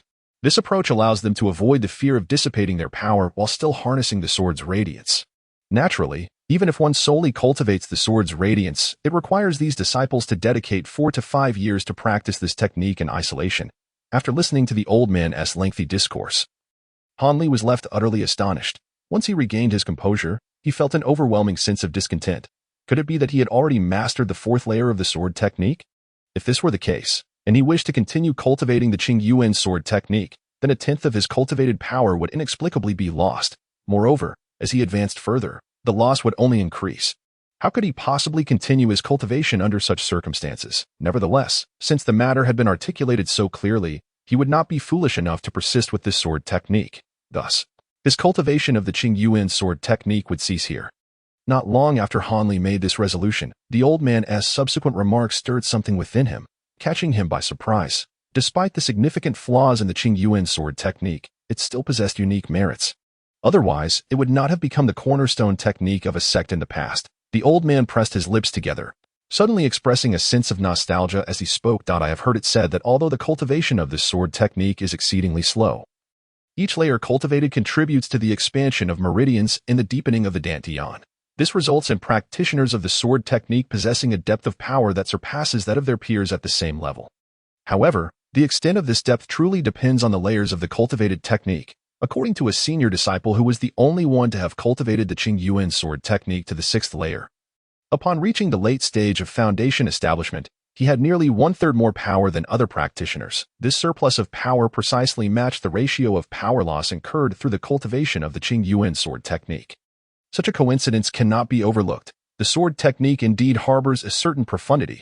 The old man appeared to have conducted extensive research on the Qing Yuan sword technique, growing increasingly animated as he spoke. Eventually, he became so exuberant that spittle flew and his hands gestured wildly. Han Li quickly shifted the topic to something else, effectively steering the conversation away from the Qing Yuan sword technique, which allowed this senior brother Ma to regain some semblance of normalcy. For Han Li, regardless of any other marvels the sword technique might possess, he would not pursue its cultivation. It was well known that his innate talent was lacking, and deliberately cultivating such a painfully slow and flawed technique would be tantamount to abandoning all hope of forming a core. Unless he were truly foolish, even with the standard methods, Han Li estimated that if he could find some elixir formulas, perhaps the prospect of forming a core in this lifetime was not entirely out of reach. Following a conversation with the old man, Han Li took his leave. Now that he had successfully established his foundation, he could no longer show the other party his medicinal garden. Thus, he returned to his original thatched cottage, tidied up a bit, and then gracefully departed. At this moment, the sky was brightening, making it the perfect time for him to head to the council hall for business. The excitement within Han Li, having just completed his foundation establishment, had yet to wane completely. He was wholly focused on accomplishing his tasks so that he could swiftly open a cave dwelling of his own. This was something he had eagerly anticipated for a long time. After all, once one has established their own domain, there is no longer a need to act furtively. One can conduct any affairs openly within their own space. The more Han Li contemplated this, the more exhilarated he became, and before he realized it, he had soared to the council hall on his flying vessel. The 2 young disciples guarding the entrance evidently did not recognize Han Li. Yet they quickly grasped his identity as a foundation establishment cultivator. Consequently, they dared not treat him with any semblance of disrespect merely due to his youth. Both stepped forward and bowed deeply, inquiring, "Esteemed Uncle Master, is there anything we juniors can assist you with?" Uncle Master. Han Li found this address rather amusing. A year prior, had he encountered these 2, he would have likely addressed them as senior brothers. Now, with his elevated status following his foundation establishment, he was instantly regarded as an elder. This transformation left Han Li feeling somewhat unaccustomed. However, it was indeed a pleasant sensation to receive greetings and respect from individuals of a similar age. Is Master Zhong present? I have matters to discuss with him, Han Li declared with casual confidence. Upon hearing this, the two Qi refinement disciples exchanged glances, and the one on the right responded, "The master has gone to the 100 Machines Hall on business, but should return shortly. Would you, Uncle Master, like to wait in the hall for a moment?" Han Li furrowed his brow slightly, but soon regained his composure, responding nonchalantly, "Very well, I shall wait then. Certainly. Please, this way." Uncle Master, the other disciple, quick-witted, took a couple of steps back and gestured for Han Li to follow. Han Li followed this individual through the grand hall and was led into a somewhat larger chamber. The room was not only tidy but adorned with various calligraphies and paintings on the walls, exuding an air of elegance and cultured fragrance. "Please rest here for a moment, Uncle Master. I shall inform the master of your presence as soon as he returns." The young man skillfully brewed a pot of fragrant tea for Han Li before retreating. Han Li observed the young disciple's departing figure, nodding in approval, yet subsequently shaking his head. His initial nod was an appreciation of the disciple's demeanor and conduct, which left no room for criticism. It was evident that he had undergone rigorous training to attain such commendable poise. However, the shake of his head stemmed from a sense of pity for these lower-tier disciples. It was lamentable that a cultivator did not devote themselves to diligent seclusion and cultivation, but instead had to serve as a mundane attendant, fetching tea and offering assistance. Reflecting on this, Han Li realized that had he not bribed the elderly Yi with a foundation establishment pill, his own circumstances might not have been much better than this young man's. He too would have been required to bow and scrape, perhaps facing even greater misfortune. Just as Han Li was savoring the fragrant tea, lost in myriad thoughts, Master Zhong soon returned. Upon learning from the gatekeeper disciples that a young foundation establishment cultivator sought him, he felt a twinge of surprise. From the description provided, he could not identify anyone among the hundreds of foundation establishment disciples who matched such a profile, 25 or 6 years of age, slightly dark complexion, and an ordinary appearance. Who could this be? With a mix of astonishment and curiosity, Master Zhong hastened toward the guest hall where Han Li awaited. Upon entering the room, he immediately beheld a young man of medium stature, clad in the attire of Huangfeng Valley, standing with his back turned, engrossed in a kaleidoscopic painting on the wall. However, it was evident that the sound of the door opening had alerted the young man. He promptly turned around, bowing respectfully and addressing him. "Senior brother, Master Zhongmen, I am your junior disciple, Han Li, here to pay my respects." Han Li. The name resonated in Zhongmen's mind, stirring a sense of familiarity, as if he had heard it before. Yet, upon scrutinizing the young man further, he could not recall precisely who he was. This realization caused a trickle of sweat to form in his heart, and an awkward expression involuntarily crept onto his face. "Ah, junior brother Han, please take a seat.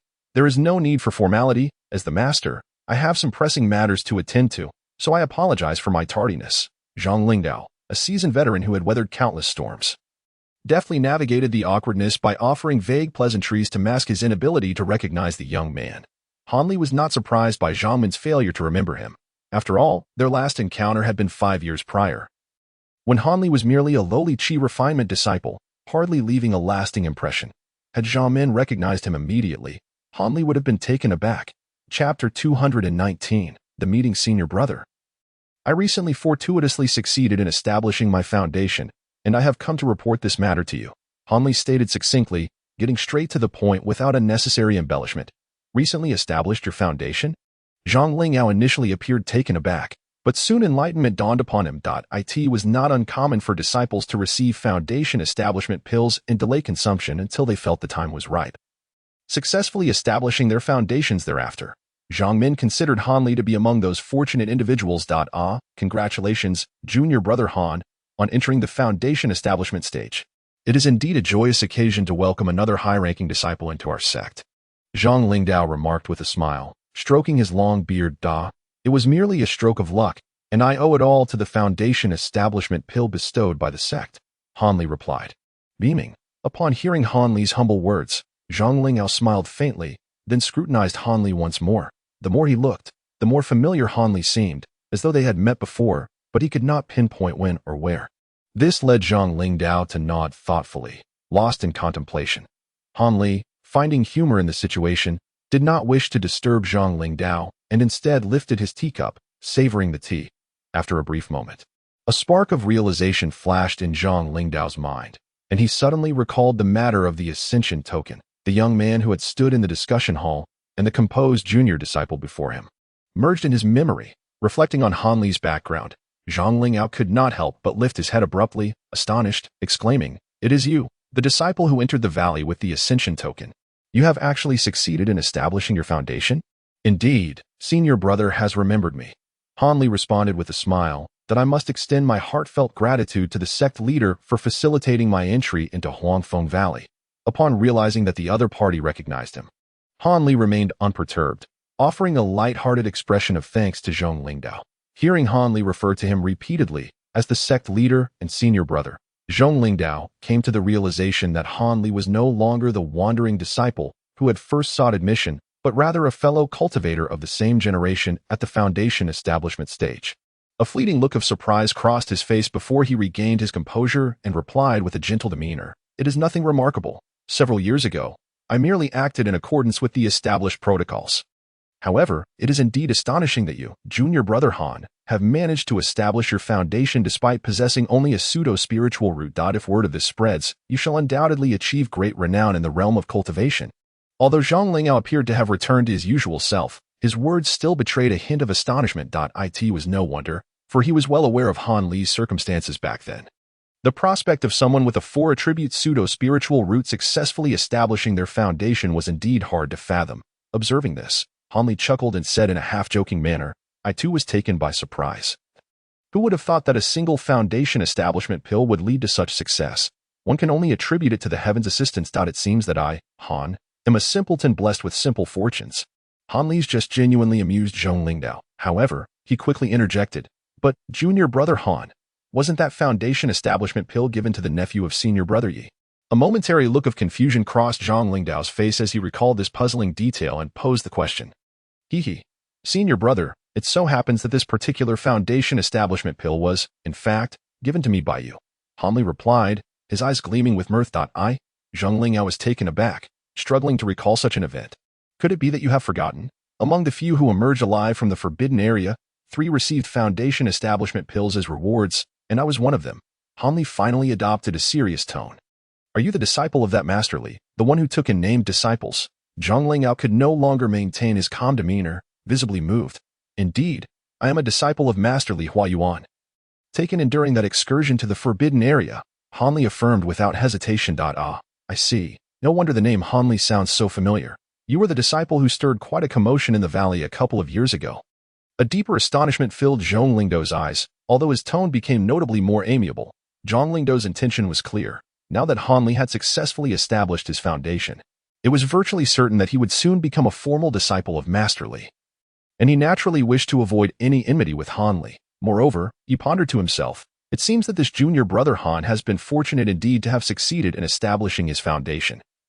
Otherwise, given his qualifications, success would have been nearly impossible. While Zhang Lingdao harbored such thoughts, he maintained a courteous demeanor towards Han Li, exchanging a few pleasantries before requesting that Han Li wait a moment while he fetched the registration book.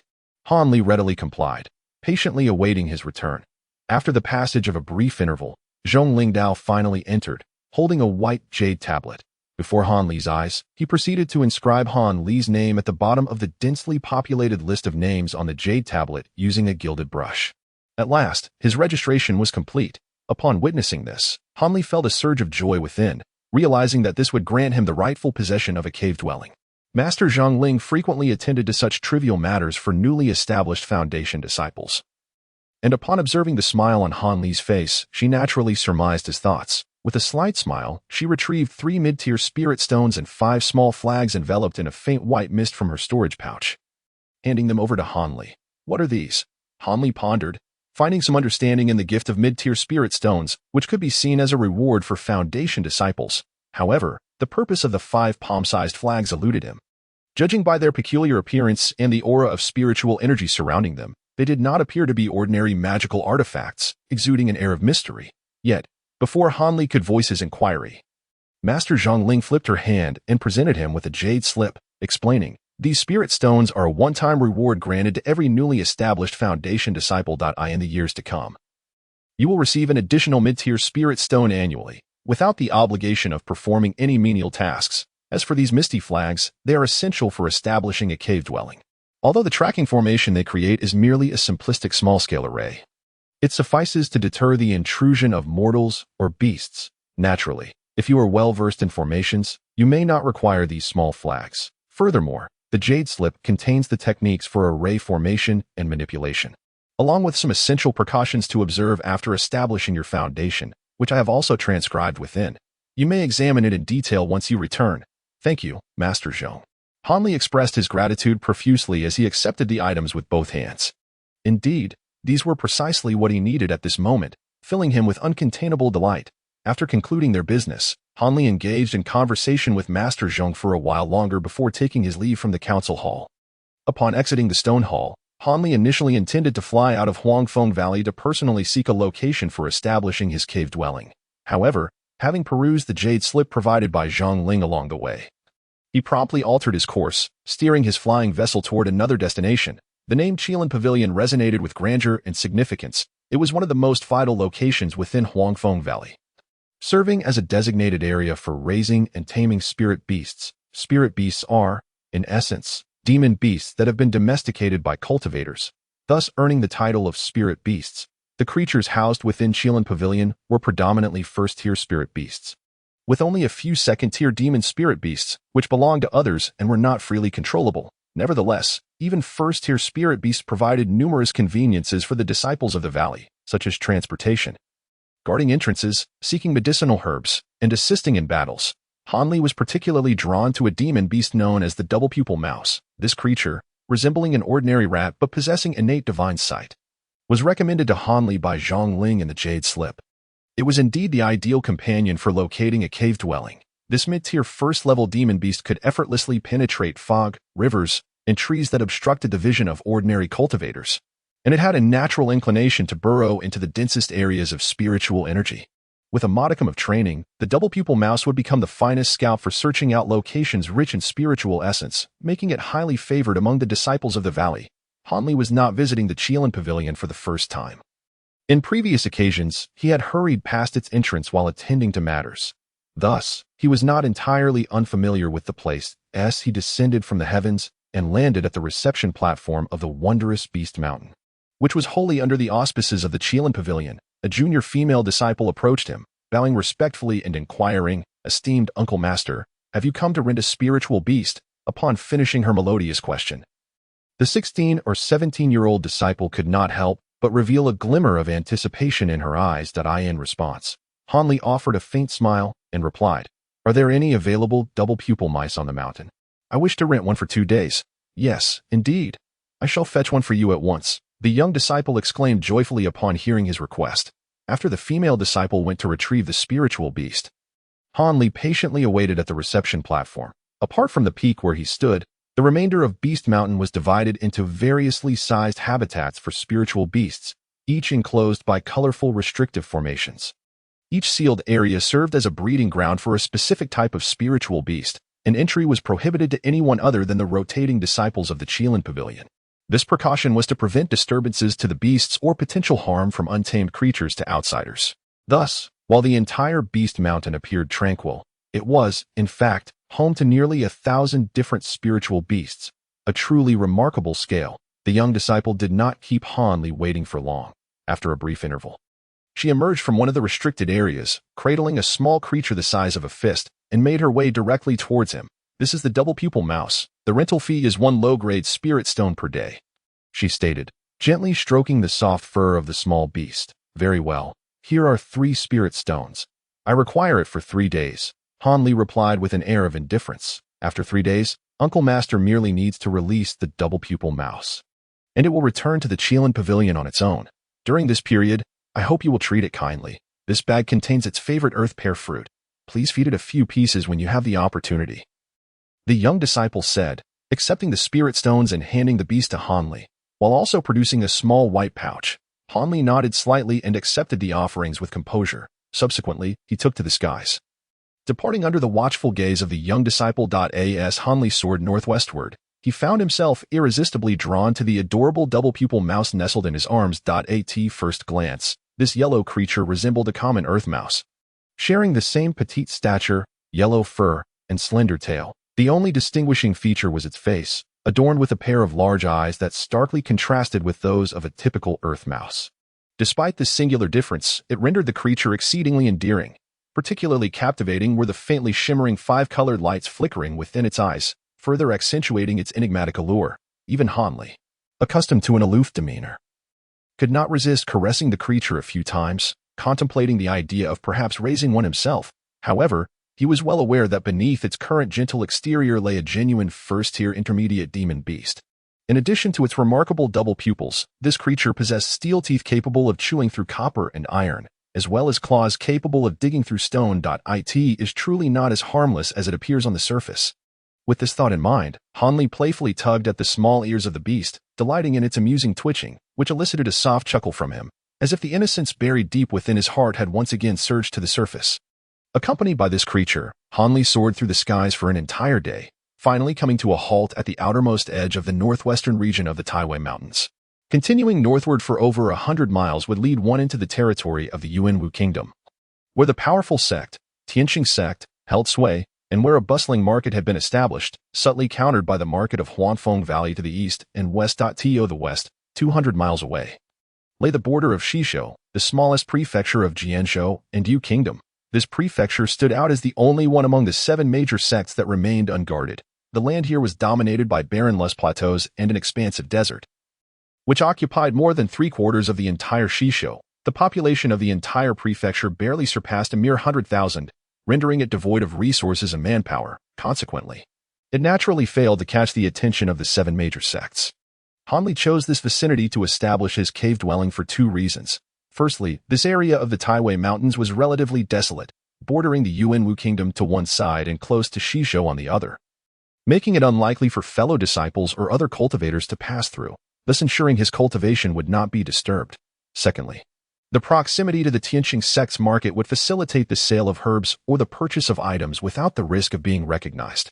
With these considerations in mind, Hanli selected this place, which, though not the richest in spiritual energy, offered him the solitude he sought, unlike the densely clustered cave dwellings of other Foundation establishment disciples, which were concentrated in the most spiritually abundant areas. Upon landing, Hanli secured a pre-prepared slender rope around the neck of the twin-eyed mouse, preventing it from darting away too quickly and leaving him behind. He then retrieved a yellow, round fruit from his small pouch and offered it to the little beast, which eagerly began to gnaw on it. Moments later, the twin-eyed creature, having consumed the fruit entirely, appeared invigorated. After letting out a couple of soft chirps, it swiftly darted into a nearby thicket, disappearing from sight. Unperturbed, Hanli followed the rope at a leisurely pace, gradually making his way towards the creature. Standing beneath a perilous peak, Hanli gazed at the towering cliff face rising over 100 zhang across from him, momentarily lost in thought, the rope in his hand extended through an exceedingly narrow crevice, leading straight into the mountain's interior. It was now the afternoon of the 2nd day. After nearly 2 days of arduous searching, the twin-eyed mouse had suddenly bolted in a frenzy upon nearing this peak. Having hastily led him to this spot, it had promptly squeezed through the crevice. Observing the taut rope in his grasp, curiosity swelled within Hanli, prompting him to promptly tap his storage pouch.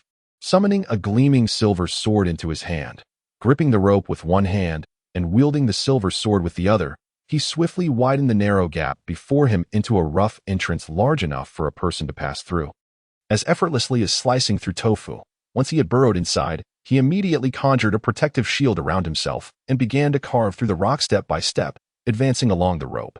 All the scattered fragments of lime were effectively repelled by his water attribute shield, ensuring that he remained impeccably clean. This laborious task persisted for over an hour, during which a rudimentary stone pathway, several dozen zhang in length, gradually took shape. When Hanli struck down once more with his sword, a sudden crash resonated, and the stone wall was finally breached.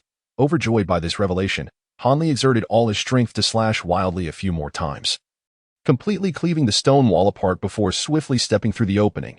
Before him lay a natural cave of considerable size, approximately 10 zhang in diameter. The moment Hanli entered, an overwhelming surge of spiritual energy enveloped him, leaving him utterly astonished. However, his gaze instinctively followed the slender rope in his hand, which extended into the very center of the cave, where a miniature spring gushed forth, ceaselessly bubbling with crystal-clear water.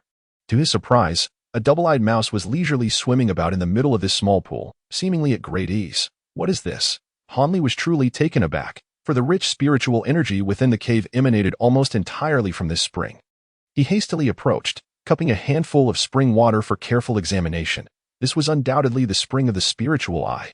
Without exerting much effort, Hanli confirmed the suspicions that had arisen in his mind. Although the spiritual energy contained within the spring was not as exaggerated as the rumors suggested, and the spring itself was quite diminutive, it was indeed a rare phenomenon known as the spring of the spiritual eye. Dipping his hands into the water, he murmured in disbelief. Then, closing his eyes, he savored the delicate strands of spiritual energy that wafted from the water, his face alight with a blend of astonishment and joy. When discussing spiritual springs, one cannot overlook the concept of spiritual veins and the spiritual eye within the realm of cultivation. The distribution of spiritual energy throughout the world is not uniform. Some areas are richly endowed while others are somewhat sparse. Over time, in places where spiritual energy is abundant, spiritual veins, large or small, naturally form. Large veins may extend for thousands of miles without interruption. While smaller ones may span only a few miles, their width often lamentably narrow, regardless of their actual size. Once these veins take shape, they automatically emit a gentle stream of spiritual energy, ensuring a perpetual cycle of energy in the vicinity, never to run dry. However, the nature of the spiritual energy produced at different locations along these veins is not uniform either. The densest concentrations of spiritual energy are, of course, the most suitable for cultivators seeking to meditate and refine their skills, which is why they are referred to as spiritual eyes in the realm of cultivation. Typically, spiritual eyes are formless and colorless, their existence discernible only through the cultivator's perception. Any location designated as a spiritual eye unequivocally indicates it is the richest source of spiritual energy within the nearby veins. While, under normal circumstances, a spiritual eye is intangible and merely a term for a specific location, if the spiritual energy becomes excessively dense and can be sustained over a prolonged period, it will gradually manifest into a tangible form, resulting in entities such as spiritual eye pearls, spiritual eye stones, and spiritual eye springs, among others. There are even legendary entities like the highest-tier spiritual eye trees. The emergence of these materialized spiritual eyes is exceedingly rare, typically requiring tens of thousands, if not hundreds of thousands, of years of evolution, coupled with serendipitous circumstances to come into being. Consequently, the spiritual energy emitted by these tangible spiritual eyes far surpasses that of ordinary spiritual eyes. Meditating and practicing in proximity to such a place undoubtedly yields remarkable acceleration in the speed of cultivation. The finest of spiritual eye artifacts can even enhance a cultivator's progress by nearly 20 to 30%. Moreover, once these physical entities are formed, they can be artificially relocated using magical powers, without diminishing their efficacy, akin to the spiritual eye trees and springs. Chapter 221. The Celestial Star Sect and the formation. The extraordinary nature of spiritual eye artifacts naturally drives cultivators in pursuit of the Tao to a frenzy. Each appearance of a spiritual eye artifact incites a storm of bloodshed within the local realm of cultivation. However, in the current state of the cultivation world and the state of you, these spiritual eye artifacts have long since fallen into the hands of the 7 major sects. After all, even minor sects that acquire such treasures, like Huangfeng Valley, possess a spiritual eye stone and 3 spiritual eye springs among other artifacts. They were ruthlessly divided among several cultivators at the core formation stage or above, leaving even the esteemed Master Zhong without a single piece. Naturally, the patriarch at the nascent soul stage took the lion's share first. Presently, Hanli never anticipated that he would effortlessly discover a spiritual eye artifact in the vicinity while merely accompanying an ordinary dual-eyed mouse, having spent just over a day in the process. Although it was merely the lowest grade spiritual spring among the spiritual eye artifacts, and it was pitifully small, its efficacy was likely quite limited. Yet, a spiritual eye artifact is still a spiritual eye artifact. It undeniably offers a significantly swifter cultivation pace compared to ordinary spiritual eye locations. Even if it merely enhances his cultivation speed by half a notch, it is still a boon. However, amidst his unexpected joy, Hanli found himself somewhat perplexed. Wasn't it said that spiritual eye artifacts could only form in areas of dense spiritual energy? Yet, the spiritual energy around this mountain peak was rather sparse. How could such a miniature spiritual spring come to be? This left Hanli both delighted and slightly regretful. Nevertheless, since fortune had smiled upon him, he had no intention of letting it slip away. While the spiritual eye spring could be relocated, such a feat was only within the capabilities of cultivators at the core formation stage. a level Hanli had yet to attain. Thus, it was only natural that he decided to construct his cave abode right here, designating this spiritual spring cave as his secret training chamber. Immediately, Hanli set about expanding the passage he had hewn, wielding a silver sword in one hand and manipulating several golden blades in the other. He undertook the monumental task of establishing his cave dwelling. Meanwhile, the dual-eyed mouse had plunged into the spiritual spring, refusing to emerge, and promptly fell into a deep slumber within the waters, relying on the sharpness of his silver sword and the quantity of golden blades. Hanli, after half a day's labor, had successfully shaped a cave dwelling of considerable size. He had carved out 13 rooms of varying dimensions and 3 expansive halls covering an area of several acres.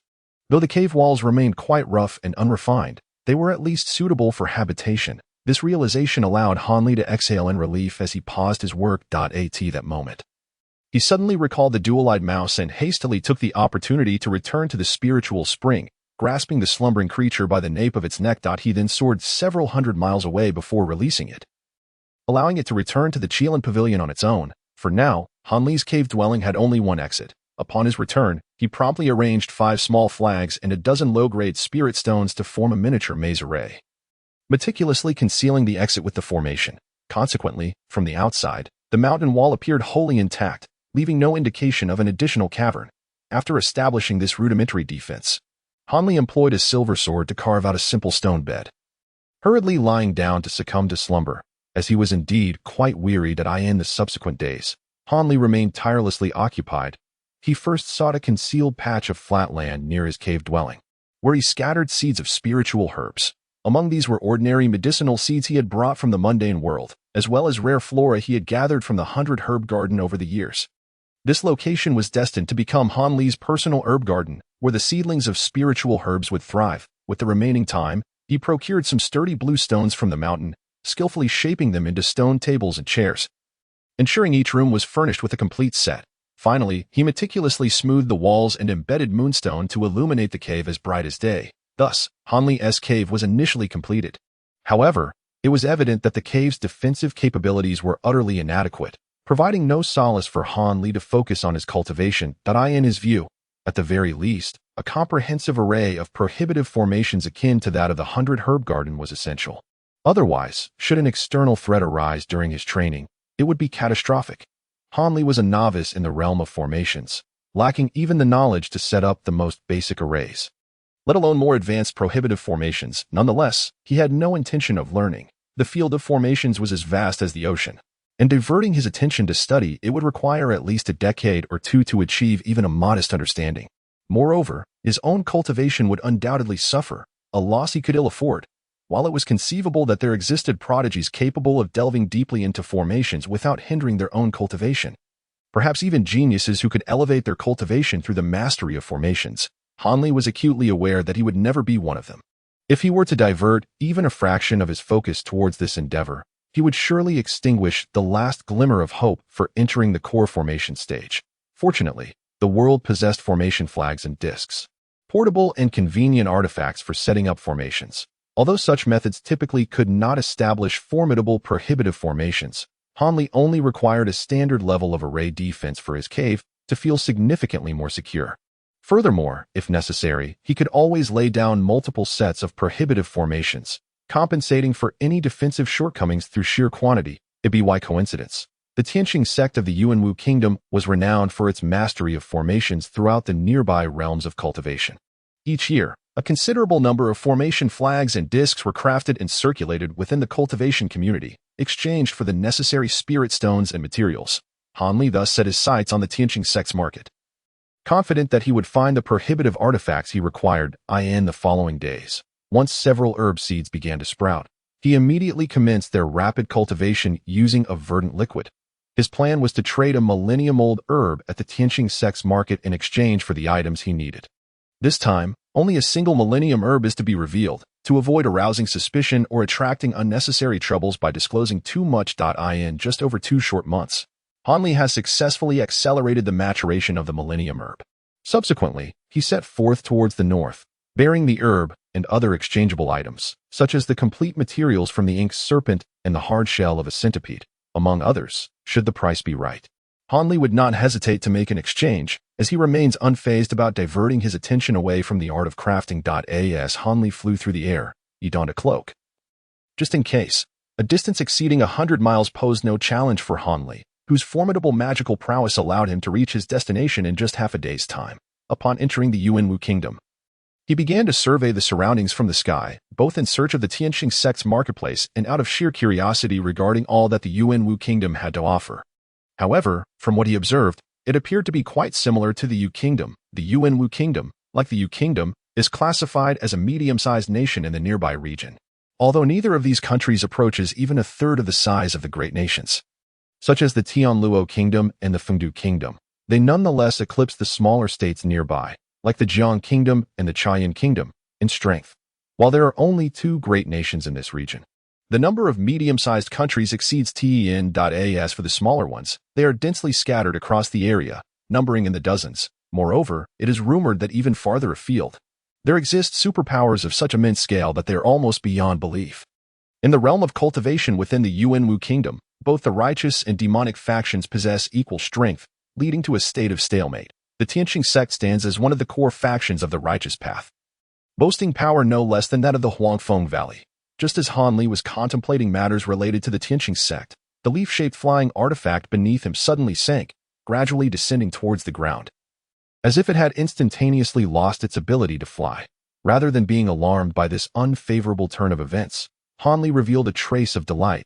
It seemed he had indeed arrived near the Tianqing sect's marketplace.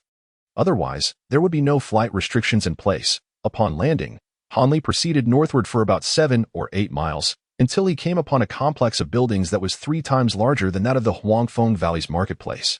The Tianqing sect's marketplace was remarkably unique, standing in stark contrast to that of Huangfeng Valley. It was centered around a colossal pavilion towering over 30 feet high, with additional structures surrounding it, each only 1/10 the height of the central edifice, all arranged in a radiating circular pattern.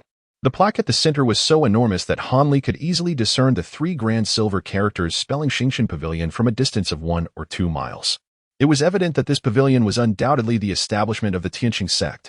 In the blink of an eye, Han Li traversed that 1 or 2 mile distance. As was his custom, he refrained from acting recklessly, instead opting to leisurely stroll around the periphery of the marketplace, taking in the local ambience. To his surprise, there were indeed several shops that opened his eyes, igniting within him a desire to partake. One particular shop specializing in artifact refinement accepted materials from cultivators at any time, crafting various magical implements according to the specifications of the material's owner. The shop boasted quite a reputation, claiming to be capable of refining everything from low-grade artifacts to top-tier ones. Furthermore, in the event of a failure in the refinement process, they promised to return double the value of the materials in spirit stones. Of course, should one wish to order a custom artifact without any materials, that option was also available, albeit at a price that would surely not be inexpensive. In another talisman crafting shop, the offerings were strikingly similar to those of the weapon forging house, both accepting custom requests for spiritual talismans. Among the more unusual establishments, there was also a Spirit Beast Institute, dedicated to the sale of well-trained various demon beasts, including several first-tier high-level demon beasts. Acquiring one as a guardian spirit beast seemed to be a rather appealing idea. Chapter 222. Master of Weapon Forging. At this moment in the market, Han Li observed that there were only about 20 to 30 cultivators in the periphery, creating an atmosphere of desolation. Could it be that everyone had flocked to the central Stardust Pavilion? Han Li mused to himself. However, he had no immediate intention of heading to the Stardust Pavilion. The claims of the weapon forging shop were simply too audacious. In the talisman shop, failure merely resulted in a refund equivalent to the materials used. This piqued his curiosity immensely. Thus, after completing his circuit, he found himself irresistibly drawn to enter the shop. The store was not particularly large, seemingly comprising only 3 rooms and a backyard. Upon entering the front hall, Han Li found a middle-aged man dressed as a scholar engaged in conversation with a white-haired elder whose face radiated vitality, while a robust man with dark skin stood nearby, his demeanor respectful. The middle-aged man and the elder were engrossed in their discussion, and, although they noticed Han Li's entrance, they continued their lengthy dialogue without interruption. It was the sturdy man, however, who dutifully stepped forward and politely inquired, "Esteemed guest, are you here to purchase a magical artifact, or do you wish to place a custom order?" I would like to see what magical artifacts you have on offer before deciding whether to commission one. Han Li replied calmly. Very well. Would the guest prefer to view mid-tier or high-tier magical artifacts? The sturdy man, seeing a potential customer, couldn't help but smile with delight. High-tier artifacts, and I seek only the finest among them.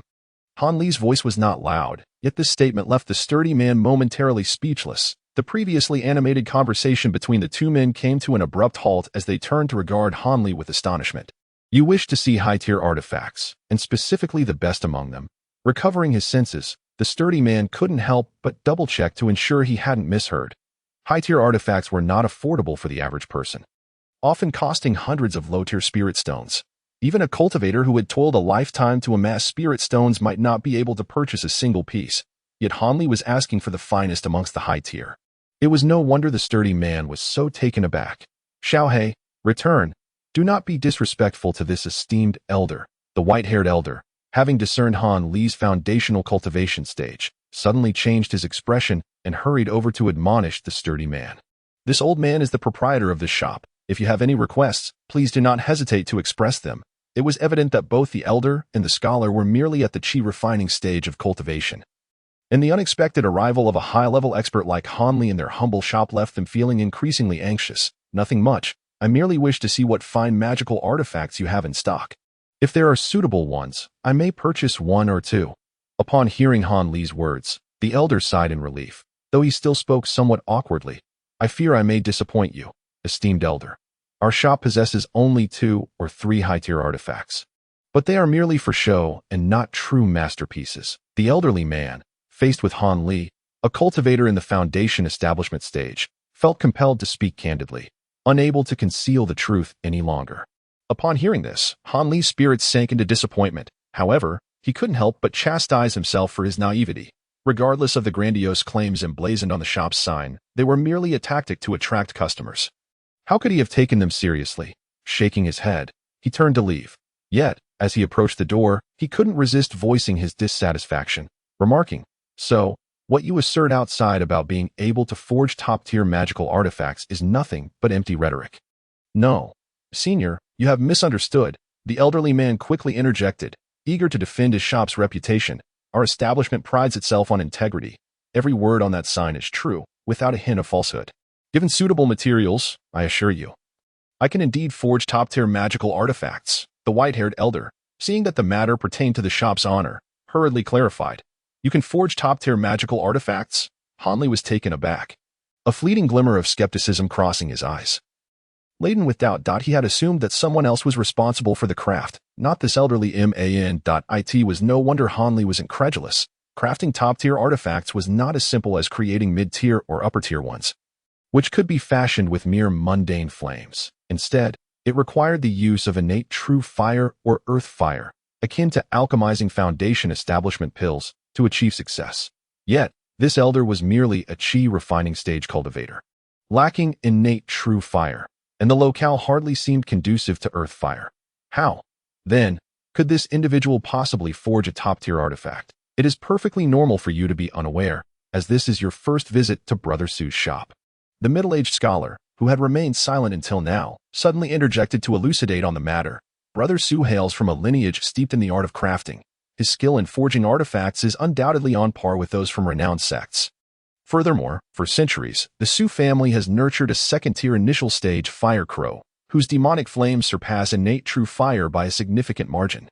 This capability alone is more than sufficient to forge top-tier artifacts without concern. The middle-aged scholar's explanation only deepened Han Li's confusion. Demonic flames. I have only ever heard of true fire and earth fire being used for crafting and alchemy. I have never encountered anyone claiming that demonic flames could suffice. Han Li furrowed his brow, still struggling to believe. Haha, senior, you are unaware of certain nuances, the elder chuckled. Utilizing demonic flames for forging or alchemy requires particular techniques and is not formally recognized by the major sects. It is regarded as a minor art from the unorthodox path, and its knowledge has spread widely. Were it not for our occasional acquisition of such a fire crow, we would not have dedicated ourselves to this line of study. The elder continued, taking over from the scholar to clarify matters for Han Li.ic. Though Han Li listened to their explanations, he remained somewhat skeptical, having never witnessed such a phenomenon himself. Might the senior be considering commissioning a top-tier magical artifact? The elder inquired, noticing Han Li's contemplative demeanor. If I were to provide you with sufficient materials to forge a top-tier artifact, what would be your level of confidence? Han Li raised his head and inquired noncommittally. This depends on the quality of the materials and the specific requirements you have for the artifact. If the materials are average and the requirements are modest, I would have a 1/3 chance of success. However, should the forging fail, the shop will not compensate for the materials, as the probability of failure is exceedingly high.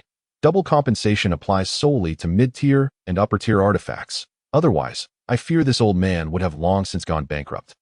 The elderly man, upon hearing Han Li's inquiry, felt a surge of inner delight and promptly responded with solemnity. It is well known that a master craftsman like him is perpetually in need of high-grade materials for practice. The process of forging some top-tier magical artifacts would significantly elevate his crafting prowess. Although the individual before him sounded relatively youthful, he was, after all, a cultivator in the foundation establishment stage. The materials he could provide were undoubtedly of exceptional quality. This filled him with great anticipation. I do possess some materials that you may experiment with for forging. However, it is imperative that I observe you during the process. Rest assured, I shall not interfere. And should you succeed in your endeavor, I will gladly bestow upon you a portion of the raw materials as compensation. You shall not toil in vain. Han Li, after a moment of contemplation, resolutely articulated these words. For him, it was far more advantageous to forge those precious immortal materials into a practical artifact than to exchange them for spirit stones. Although he currently possessed a considerable number of top-tier artifacts among the Qi refinement disciples, he felt somewhat insecure when compared to fellow foundation establishment cultivators. Others likely had an abundance as well. Of course, shall we commence the forging immediately, esteemed senior? This old man is ready to begin at any time. The elder, upon realizing Han Li was indeed granting him the opportunity to forge a top-tier artifact, became visibly excited and eagerly responded to Han Li's terms. I have a few items to procure. Let us reconvene here to begin afterward. Han Li replied, shaking his head. Very well. This junior shall await your return with great anticipation. The elder, sensing that Han Li was not inclined to start straight away, felt a twinge of disappointment, yet quickly regained his composure and spoke respectfully. Seeing that everything had been arranged, Han Li was disinclined to linger further. He bid a casual farewell and turned to exit the shop. However, before he could leave the premises, just a few strides away, he suddenly heard the voice of the scholar behind him. Esteemed senior, might you please pause for a moment? Han Li halted, hesitating briefly before stopping. He turned to see the scholar who had chased after him, his face adorned with a broad smile. I asked, there's something you need? Han Li inquired, his voice cool and tinged with irritation, for he was not fond of being interrupted without cause. I would like to inquire, esteemed senior, what items you seek in the marketplace. I am Wang Xiling, a resident of this bazaar, and I may be able to assist you, potentially saving you considerable time. Taken aback, Han Li scrutinized the scholar with mild surprise, then let out a soft chuckle, saying, Are you Feng Xingzi? Although the scholar's cloak obscured his expression, he could discern the mirth in Han Li's voice, which eased his tension, prompting him to respond promptly. You have discerned correctly, esteemed senior, that I merely engage in this role occasionally and am not exclusively employed by any shop, so you need not worry. Han Li nonchalantly nodded but replied coolly, While I have no objection to whether or not you are employed by a shop, I am in search of some formation flags and discs, and it appears that Stardust Pavilion is the most suitable option. It seems I do not require assistance. Chapter 223. The Secret Shop and the Auction. Upon hearing Han Li's words, the scholar was momentarily taken aback, but soon broke into a smile, cheerfully exclaiming, Senior, I am truly grateful for your revelation. Otherwise, I might have made a fruitless trip, although the reputation of the Heavenly Star Sex formations is substantial. The current Stardust Pavilion, despite its abundant array of formation flags and discs, merely offers ordinary merchandise aimed at minor cultivation families and rogue cultivators. The truly exquisite formation tools are not intended for external circulation, as the art of formations constitutes the very foundation of their sect. To casually release top-tier formation flags and discs would expose vulnerabilities in their techniques to outsiders, which would be a significant loss for them. As the scholar explained to Han Li, he stole glances at him. However, Han Li's hood concealed all expressions from his face, leaving the scholar with a sense of frustration and helplessness. From your tone, it seems you might be able to procure what I seek. Though Han Li was genuinely taken aback by the scholar's statements, his voice remained calm and composed, betraying no signs of shock or bewilderment. Upon hearing this, The scholar glanced around furtively, ensuring no one was in the vicinity before lowering his voice and conspiratorially stating, "If you trust my word, I can indeed introduce you to a secret shop that few know of. While a small portion of their goods may have questionable origins, the items are undoubtedly top-tier treasures seldom seen in the outside world. I believe you will find the formation tools you desire there." A secret shop. Although Han Li's voice remained steady, he was internally startled by the scholar's words. Over the past few years, he had heard whispers of such secret shops, and if what the scholar spoke was true, it presented a rare opportunity for enlightenment. It seems, Senior, you were somewhat aware of the matters concerning secret shops. Hiki, that is even better. It spares me the need for further persuasion. In approximately 2 to 3 hours. It will be time for this secret shop's monthly auction. If you wish to attend, you must decide promptly, as I can lead you there immediately. Seeing that Han Li did not express any aversion to the notion of the secret shop, the scholar felt a surge of joy, confident that he had indeed found a suitable client. It can't be too far, can it? Han Li suddenly inquired. Not far. It is right within this market, the scholar replied. His excitement palpable. Securing a potential client for this secret shop could yield a considerable commission in spirit stones. Very well, let us proceed. Han Li exhaled softly, his voice turning cold, that I shall lead the way. The scholar, beaming with delight, took the lead. After a series of twists and turns, he brought Han Li to a solitary, dilapidated little house. The front door was firmly shut, devoid of any markings, rendering it exceedingly unremarkable. However, after the scholar knocked rhythmically on the wooden door, it creaked open to reveal a woman in her 30s. Her appearance was rather ordinary, and her cultivation seemed to be at the 6th or 7th layer of the qi refinement stage. Making her utterly unremarkable, Madame Zhang, I have brought a new guest who wishes to participate in this auction. Before the woman could utter a word, Wang Xiling hastily stepped aside to let Han Li through. Expressing his excitement, upon hearing Wang Xiling's words about the guest he had brought, Madame Zhang not only did not display any signs of joy, but instead furrowed her brow, seemingly displeased. However, her expression shifted when she realized that Han Li was a foundational-level cultivator. And a hint of a smile graced her face. This guest seemed far more appropriate, a senior at the foundational stage, unlike the various unsatisfactory individuals she had encountered previously. Please, come in, esteemed senior. Despite her relatively low cultivation, the woman showed no signs of reverence towards Han Li, treating him as an ordinary visitor. Esteemed senior, I can only accompany you this far, but I bid you farewell. Wang Xiling's face flushed slightly from her words as he hurriedly took his leave from Han Li. Han Li cast a brief glance at the scholar's vanishing figure and, with the woman stepping aside, entered the modest room. Inside, various inferior materials for alchemy and artifact forging were scattered about, resembling an ordinary supply shop. As Han Li observed attentively, the woman, who had closed the door behind her, suddenly became serious and said, "Esteemed guest, please follow me."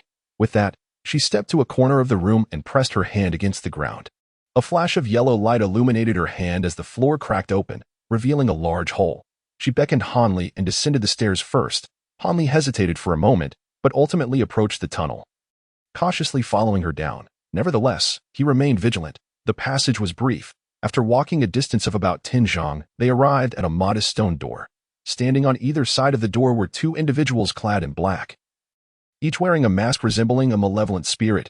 Upon casting a glance at the black-clad figures, Han Li's expression grew serious. These two were, astonishingly, foundational-level cultivators like himself, with one appearing to be at the mid-foundational stage, which filled Han Li with apprehension regarding the strength of this hidden establishment.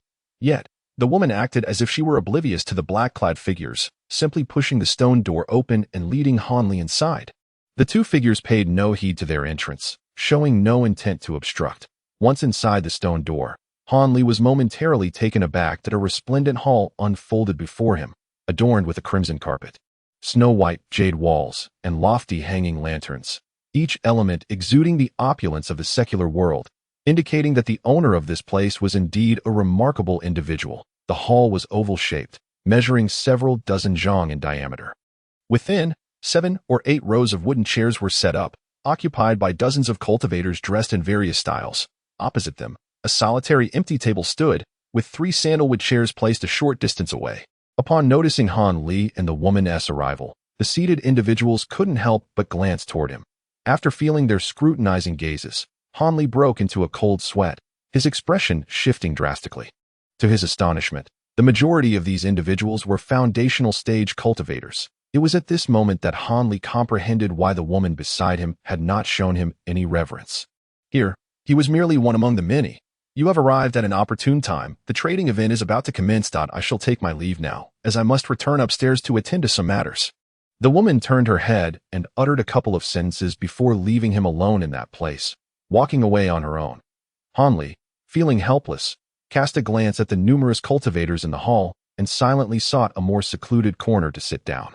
At this moment, he had noticed that the cultivators here, like himself, concealed their true identities with masks and cloaks. It seemed that no one was foolish enough to wish for their identity to be recognized. Although there were many individuals present in the hall, an eerie silence prevailed, creating an atmosphere thick with tension. Observing this, Hanli remained remarkably obedient. Apart from harboring malicious speculations in his mind about whether any acquaintances might be present, he focused his attention entirely on a wooden door at the end of the long table. The host was likely preparing within. After sitting idle for 2 or 3 hours, the wooden door finally swung open, and 3 individuals emerged in succession. Their attire was identical to that of the 2 guards at the stone gate, making it impossible to discern their roles. They stood side by side behind the long table, and the person on the right spoke first in a low, husky voice. "Welcome, esteemed fellow practitioners of the cultivation world, to our trading event. This time, we have both returning customers and newcomers in attendance. However, it matters not. Our establishment treats everyone equally." As soon as the person on the right finished speaking, the individual on the left immediately followed up. "The rules for this trading event remain unchanged. Our establishment will announce a base price in spirit stones, and you may compete using spirit stones. Should you lack sufficient spirit stones, you may also pledge equivalent items. Their specific value will be assessed collectively by the 3 of us. In short, the highest bidder will acquire the auctioned item." The voice of this individual was sharply contrasting, high-pitched and grating, suggesting he might be speaking in a false tone. Finally, once all items have been auctioned, there will be a period for free trading. If anyone wishes to exchange or sell items, they may come forward to showcase them and negotiate independently. We will not interfere in the slightest, merely providing the venue. With that said, let the auction commence. The middle individual spoke with a deep, resonant voice that echoed throughout the hall. As these words were uttered, the 3 stepped aside, vacating their positions behind the table, and took their seats upon 3 sandalwood chairs. Simultaneously, a tall, slender middle-aged man emerged from behind the wooden door, exuding an air of shrewdness. He approached the table, cleared his throat a few times, and began. "I shall preside over this auction. The first item for bidding is a top-tier magical artifact, the Fire Cloud Sword.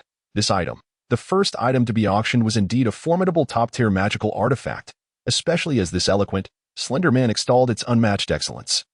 Even Hanli felt an impulse to procure spirit stones to make a purchase, not to mention the other cultivators in dire need of top-tier magical artifacts. Indeed, as soon as the base price of 200 spirit stones was announced, 3 or 4 eager individuals swiftly began to place their bids. In the blink of an eye, the Fire Cloud Sword soared to over 300 spirit stones, extinguishing the bidding intentions of others who had also desired to place their offers. Although the Fire Cloud Sword comes with a commendable fire cloud attack, it evidently falls short of being a top-tier premium magical artifact. Spending 300 spirit stones on it would render it somewhat superfluous. However, the reluctance of some individuals to purchase it does not deter others from being willing to take on that financial burden. For those inclined to buy, while the subsequent auctioned items may be superior, they might not be able to secure them. Hence, acquiring the present commendable top-tier magical artifact seems more pragmatic. Consequently, the Fire Cloud Sword was smoothly sold amidst the contention of several chi refinement stage cultivators for just over 400 spirit stones.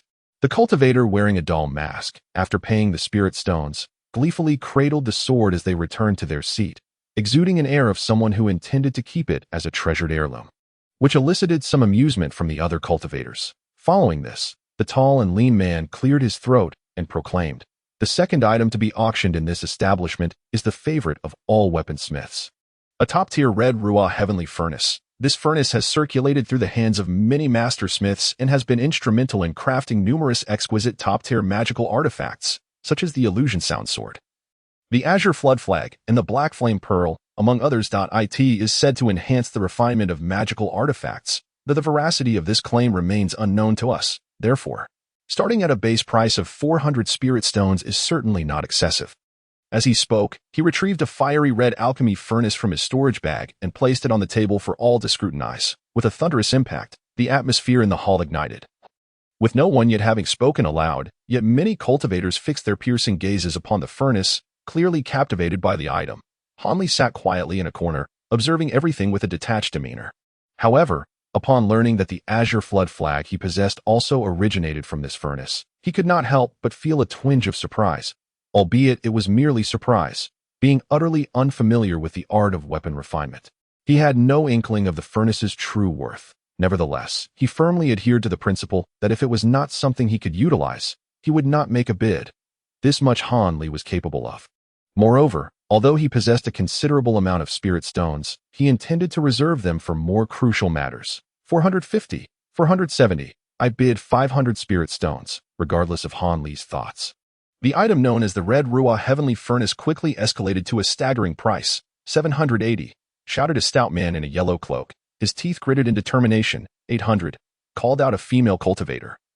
Unfazed, managing to raise the bid further, which caused the stout man to clench his fists in frustration. At this point, the price had reached what could nearly be deemed an astronomical sum, and others had long since withdrawn from the competition. Only able to watch in discontent as the two affluent foundation establishment cultivators continued to raise the stakes. 850. If this lady can raise it by even one more, the furnace shall belong to you. After the stout man raised the price once more, he glared at the female cultivator with seething anger. 851. As soon as the stout cultivator's words left his lips, the female cultivator let out a cold chuckle and deliberately offered a bid that was merely one more, causing the stout man's face to flush a deep crimson within his cloak. However, after casting several venomous glances at his opponent, he truly ceased to make any further bids. Thus, this female cultivator in the foundation establishment stage expended an exorbitant sum to acquire this renowned alchemical furnace, leaving one to ponder whether it was truly worth the price. Perhaps the intensity of the bidding had provoked the nerves of numerous cultivators. The previously desolate atmosphere within the hall suddenly ignited with fervor, as a plethora of high-tier magical artifacts and rare materials were snatched up eagerly by the enthusiastic cultivators. Yet, after the auction of the items at level 20, Hanli had yet to see any offerings of formation flags or formation discs, which began to instill a sense of impatience within him. Hanli mused to himself that if such items were truly absent from this auction, he would indeed have to make another visit to the Xingqian Pavilion. Even acquiring a few sets of the most basic array tools would be preferable to having none at all. While Hanli was deep in thought, the tall and slender man in front announced the name of the next item for sale. An upper-tier magical artifact, a pair of puppeteering mechanical beasts. They possessed strength comparable to a 9th-layer chi refining cultivator and were absolutely loyal, fearless in the face of death, should one purchase them. It would be akin to having 2 personal bodyguards at one's disposal. The base price was a mere 100 spirit stones. Puppeteering mechanical beasts. Wasn't he his own upper-tier magical artifact also referred to as a puppeteering archer? Could they be of the same kind? Hanli's interest was piqued, and he straightened in his seat, observing intently. The slender man had already revealed 2 dark, doll-like entities atop the table. They were only the size of a fist, resembling a lion and a tiger, yet neither entirely one nor the other, leaving one to wonder which peculiar beast served as their model. Many guests likely had little to no familiarity with the art of puppeteering mechanics.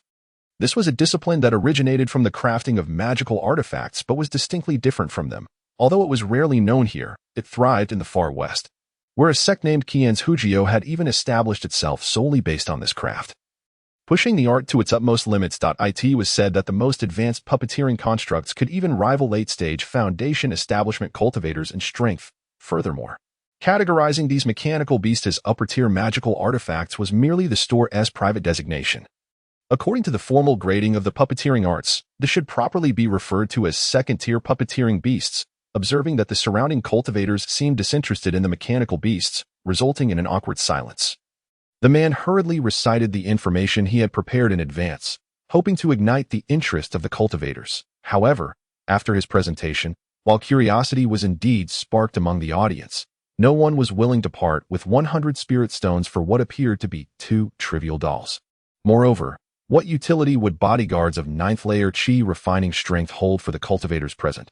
100 spirit stones. A voice rang out from a corner, and someone truly expressed a desire to purchase this trinket. Instantly, the gazes of the cultivators shifted toward that corner. However, This individual was not Han Li, but rather a masked figure sitting at another side of the hall, a rather comical sight, as their entire head was shrouded in a large gray cloth sack. 150 spirit stones. Just as the other cultivators deemed the masked figure to be exceedingly extravagant, another voice, with a peculiar accent and remarkably awkward enunciation, called out a bid within the hall. The practitioners in the hall were taken aback, their gazes involuntarily shifting towards the individual who had made the new bid. A burly figure, cloaked in a green mantle, sat with arms crossed on the last row of chairs. The voice heralding the new bid emanated from this person. As numerous practitioners turned their attention to him, he met their stares with an unflinching gaze, revealing not a hint of unease. 200 spirit stones. The peculiar figure with a bag over his head seemed resolute in his pursuit, promptly calling out again. I bid 300. The burly man remained equally steadfast. 400, 600. In the blink of an eye, the two of them engaged in a spirited exchange, driving the price of the pair of puppet beasts to astonishing heights. At this moment, even the most dim-witted practitioners in the hall could sense that something was amiss. Could it be that this pair of puppet beasts harbored some astonishing secret? Such thoughts inevitably arose in the minds of all present. After exchanging a few glances, the practitioners' hearts began to race. Indeed, a few wealthy and impatient individuals directly joined the bidding. However, some of the more seasoned practitioners, despite their intrigue, harbored doubts. Could these two be actors dispatched by this secretive establishment? Was it possible that they were deliberately inflating the price of this seemingly worthless item to ensnare them as unwitting fools? Many practitioners held such suspicions, including Han Li, who remained skeptical. Thus, he continued to observe with indifference, showing no signs of being swayed. I bid 900 spirit stones, along with this item. The burly figure, noticing the increasing number of participants in the bidding, felt a surge of urgency. He rummaged through his storage bag and produced an object. Striding forward, he placed it on the table before the tall, lean man, asserting in a brusque tone, "This item is worth thousands of spirit stones. It is more than sufficient to secure this pair of puppet beasts. Hand them over to me at once." Chapter 225. Iron Essence, Spirit Herb. Seeing that the situation had spiraled somewhat out of control, the slender man had already astutely returned the pair of puppet beasts to his storage bag. Now, upon witnessing the burly individual brandishing a dark, seemingly worthless piece of scrap metal, he could not help but roll his eyes and retorted without reservation, "You would do well to remain calm. We shall assess the value of your item in due course, but for now, it is best that you return to your seat. Otherwise, this establishment will regard your actions as deliberate disruption, and we will not be so accommodating." Upon hearing the slender man's threat, the burly individual bristled. What manner of person was he, after all?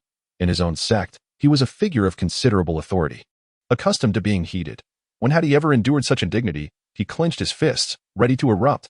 Yet, as he cast his gaze towards the figure shrouded in the burlap sack, he noticed the latter's unwavering attention and a glint of schadenfreude in his eyes. This stirred something within him. After a moment's reflection, he forcibly quelled his rising fury and abruptly turned to return to his seat. Some practitioners, anticipating an entertaining spectacle, found themselves somewhat disappointed. The bidding for the puppet beasts was set to continue.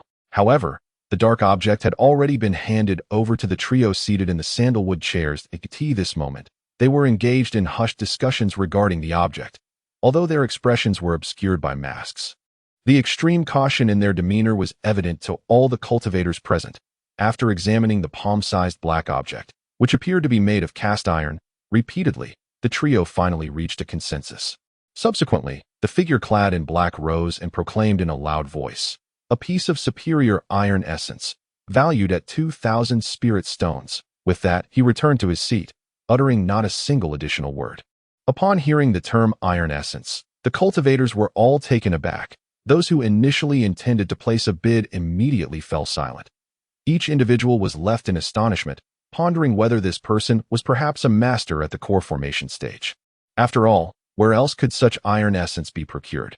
It was a material that could only be refined using the alchemical flames of someone at the core formation stage. Typically, cultivators would integrate such materials directly into their magical artifacts to enhance their potency, never allowing these resources to circulate freely. If a mere 3 taels of this iron essence could be incorporated into an ordinary magical tool, its power would undoubtedly increase significantly, potentially even elevating its rank.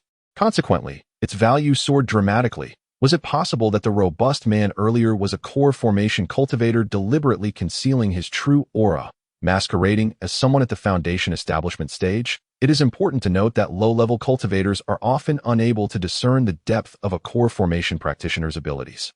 At the moment when all cultivators were gripped by suspicion and wariness, the lanky man, prompted by the three figures, finally spoke again. Is there anyone willing to bid above 2,900 spirit stones?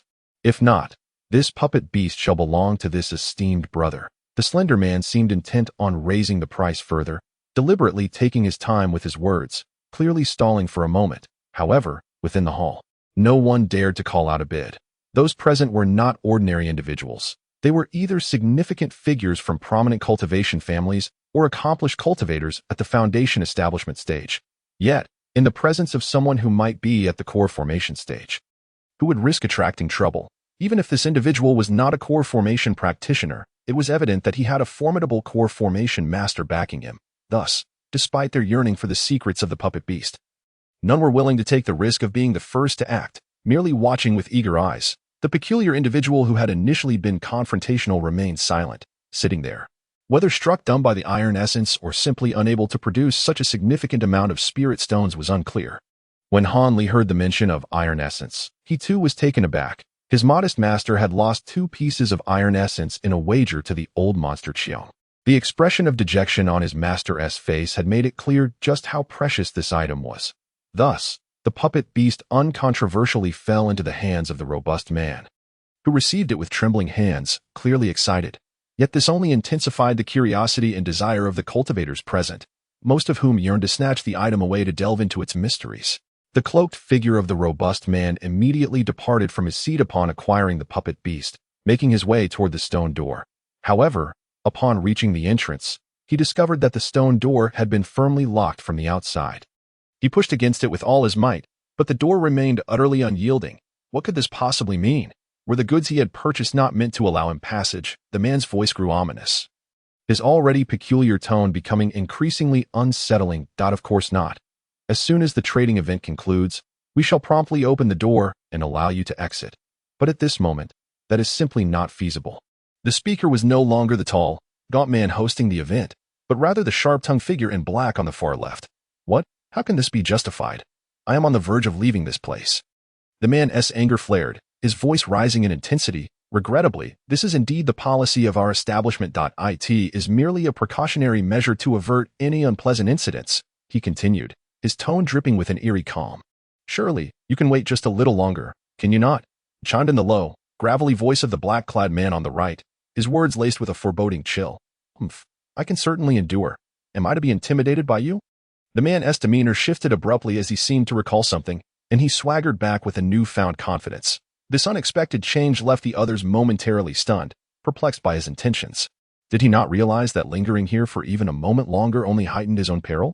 At this juncture, most of the cultivators present had discerned that this individual was indeed at the foundation establishment stage, else he would not have maintained such a composed demeanor. However, the staff of the secret shop appeared to have been aware of the burly man's true nature from the outset. Showing no inclination to relent, with the robust man choosing not to depart, the auction within the hall resumed. Yet, the thoughts of the majority could not return to the bidding, leading to an unusually silent atmosphere where not a single bid was uttered for 2 consecutive items. This left the tall, gaunt man feeling quite embarrassed. Nevertheless, the auction was approaching its climax, and the truly remarkable treasures were finally beginning to make their appearance, presenting the premier spiritual herb, a millennium-old Huang Jingxi. The gaunt man proclaimed, I shall refrain from further embellishments. I trust you are all well aware of the value of this herb.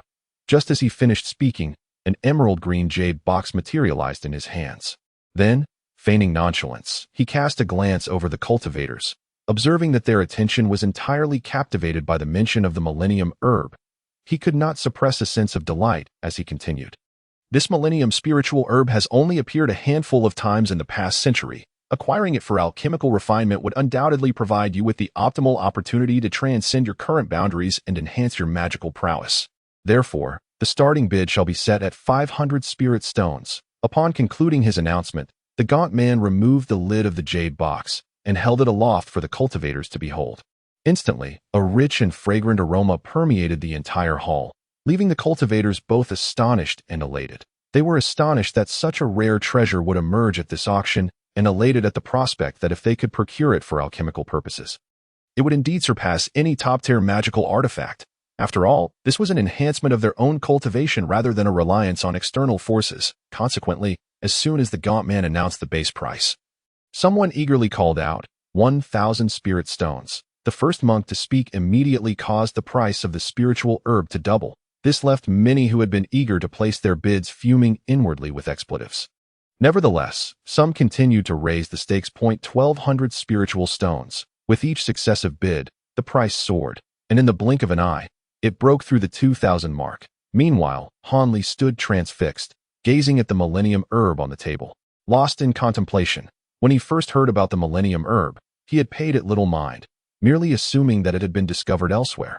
However, when the tall, thin man revealed the millennium Huangjingzi from the box, Han Li was immediately certain that this so-called top-tier spiritual medicine was indisputably one of the 2 spiritual herbs he had previously sold to the Wanbao building. After all, it was he who had personally nurtured this herb to maturity. How could he possibly mistake it? Yet, since the spiritual medicine was now in the possession of Wanbao building, he had no interest in how they chose to handle it. After a brief moment of distraction, Han Li regained his focus, nonchalantly observing the frenzied competition among the numerous cultivators. Listening to the hurried bidding, a sense of pride swelled within him. After all, to have something born from his own hands elicit such urgency in others was indeed a source of pride. Chapter 226. The inverted 5 elements array. Soon, some cultivators found themselves short on spiritual stones and began to offer rare items as collateral, each one more precious and scarce than the last. Leaving Han Li utterly dazzled, I will exchange this spiritual herb for a complete set of the inverted 5 elements array's forbidden tools. A sudden, desperate shout from an unknown individual silenced the previously clamorous crowd of cultivators. It was not merely the volume of the voice that commanded attention, but the mention of the inverted 5 elements array, which was so renowned that virtually everyone was familiar with it. In certain respects, it was regarded as even more valuable to those cultivating families and sects than this millennium spiritual herb. This so-called minor forbidden array possessed remarkable capabilities, aside from its slightly limited coverage area and lack of offensive power. Its ability to disguise and confuse enemies was not inferior to that of the grand protective arrays of the major sects. To have such an extraordinary array guarding one's family or sect would indeed provide considerable assurance. However, it was generally understood that such a formidable forbidden technique could only be laid out by a master of array formations, requiring a year or more of painstaking effort and considerable resources to establish. Not to mention, transforming this wondrous array into a functional artifact was an even greater challenge. If true, this auction would indeed be filled with marvels, offering a feast for the eyes. Upon hearing this proclamation, a glimmer of light sparked in Han Li's eyes, invigorating his spirit as he turned his gaze towards the speaker. The young man, wearing a tiger-headed mask, was short and stout, appearing quite unremarkable. He certainly did not seem like someone capable of possessing such a rare item. Yet, the urgency evident in his eyes suggested otherwise. Do you possess the array artifacts for the inverted 5 elements array? After a moment of surprise, the tall, thin man regained his composure, scrutinizing the young man with a gaze full of skepticism. Although he was reluctant to believe the claim, if the other party truly possessed such forbidden tools, then the millennium herb would undoubtedly belong to him. Upon hearing the words, the other cultivators all turned their gaze toward the young man's response. Indeed, there is such a thing, but it has not yet been fully realized, only exerting 1/10 of the formation's potential. However, if you are willing to give me this herb, I can guarantee that within a few years, I will enhance the power of the formation apparatus severalfold, at least achieving half of its rightful potency. The young man felt a surge of anxiety as so many eyes were upon him. Nevertheless, due to the extraordinary significance of this millennium herb, he stammered his words, it turns out it is not genuine, but rather a defective product still undergoing experimentation. Many cultivators, upon hearing this, were greatly disheartened. They had initially planned to commission a set of this magical apparatus no matter the cost in spirit stones, but now, with it being merely a flawed item, their interest naturally waned. In the realm of cultivation, formation masters are even rarer than alchemists and artifact smiths. Once one decides to delve deeply into this field, it is akin to relinquishing the possibility of attaining the Tao. After all, human energy is finite. It is impossible to simultaneously devote oneself to both cultivation and the profound study of formations within a limited time frame. Consequently, some began to contemplate seeking out the formation master behind this young man once the trading event concluded. After all, someone capable of researching such intricate formation apparatuses would undoubtedly be able to set up the formation in practice. For certain families and smaller sects, as long as they could utilize this extraordinary formation to protect critical areas. Whether it could be transformed into an artifact or carried around was of little consequence. Are you jesting, sir? This is an auction. We cannot afford to wait years to see results. This time, noticing the youth's tender age, the tall, lean man declared sternly, "Let this matter rest for now. Should you continue to make reckless bids and speak falsehoods, do not blame my establishment for being ungracious." Hearing this, the stout young man, his face hidden beneath a mask, seemed to want to say something further. However, the auctioneer turned away, no longer paying him any heed, prompting the youth to let out a long sigh and reluctantly return to his seat. Observing this scene, Hanley squinted his eyes, carefully committing the young man's appearance and attire to memory at that moment. The Millennium Herb was claimed by a Foundation establishment cultivator who bid 2,000 spirit stones along with several illusion moonstones. With that, the secret shop's auction came to a close. The remaining time was designated for the cultivators present to engage in free trade. If one found nothing of interest to exchange, they could certainly exit through the stone door that had just been opened.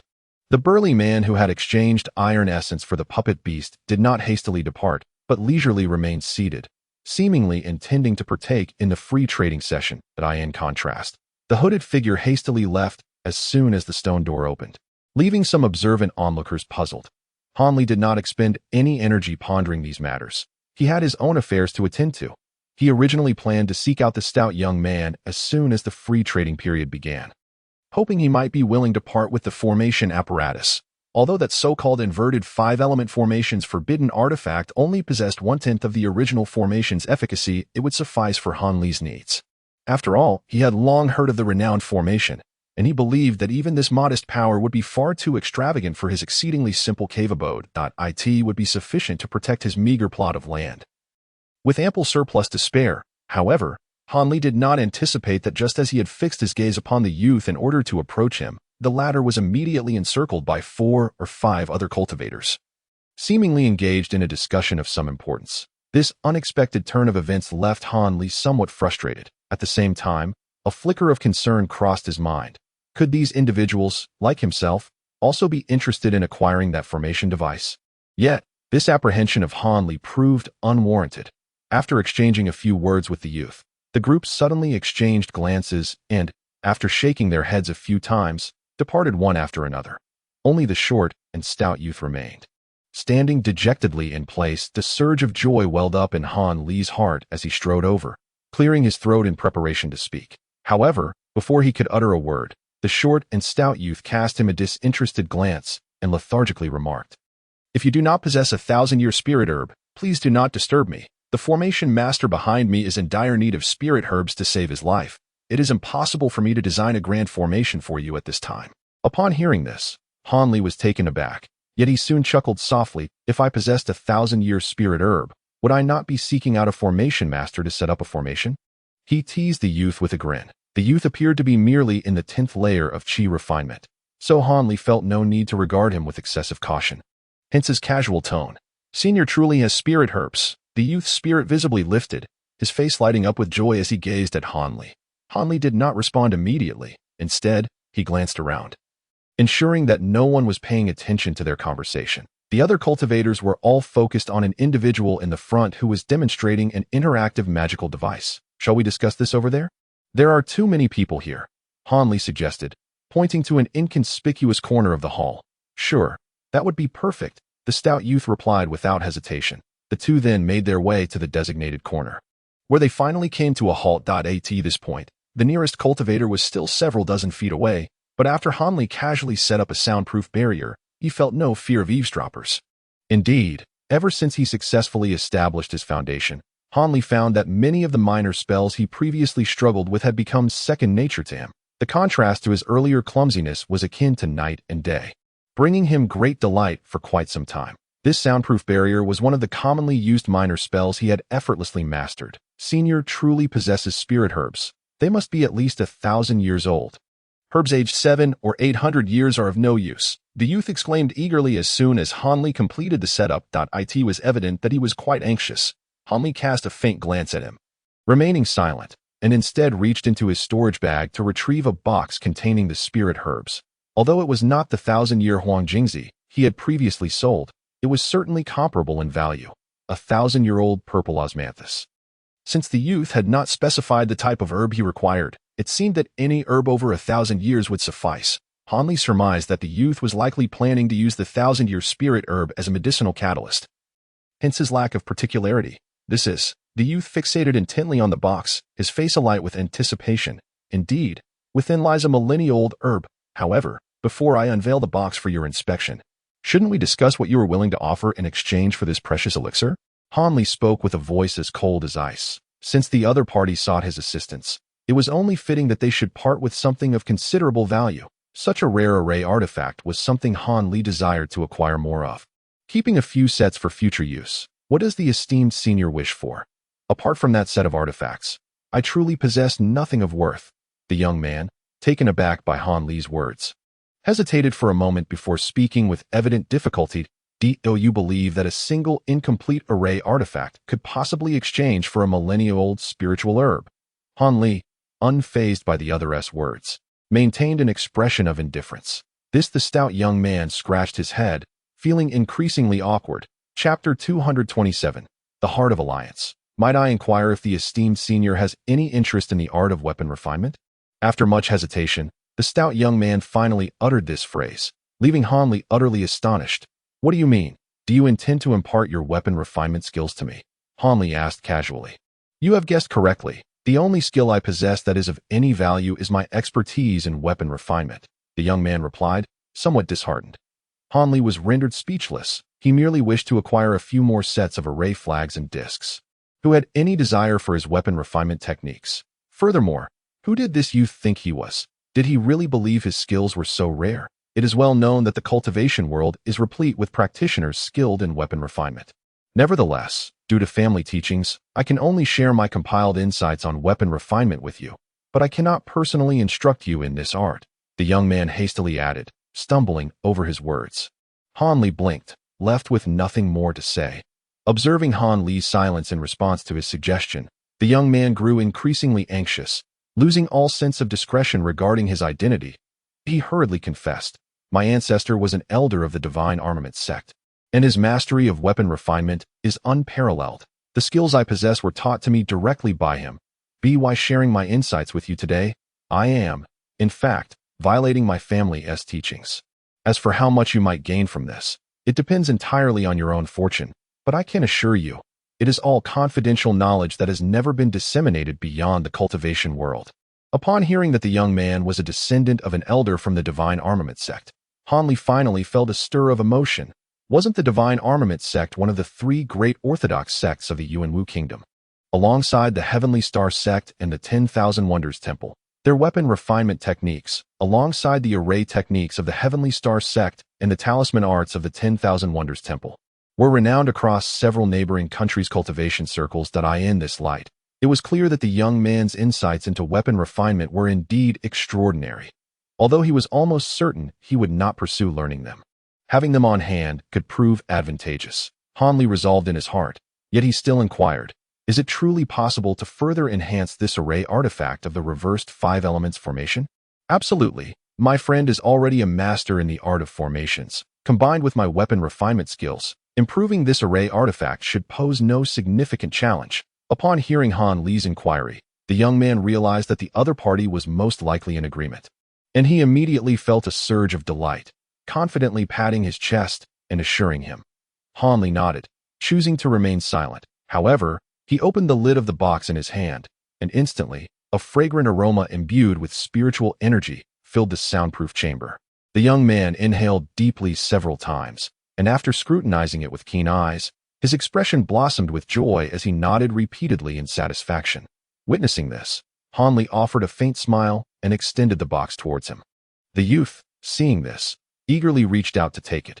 Yet, when he grasped the edge of the box, intending to pull it back, The container filled with the spiritual medicine seemed as if it had taken root in Han Li's grasp.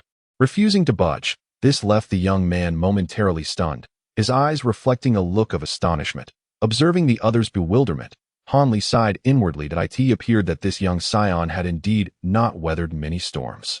Did he truly fail to comprehend such an obvious implication?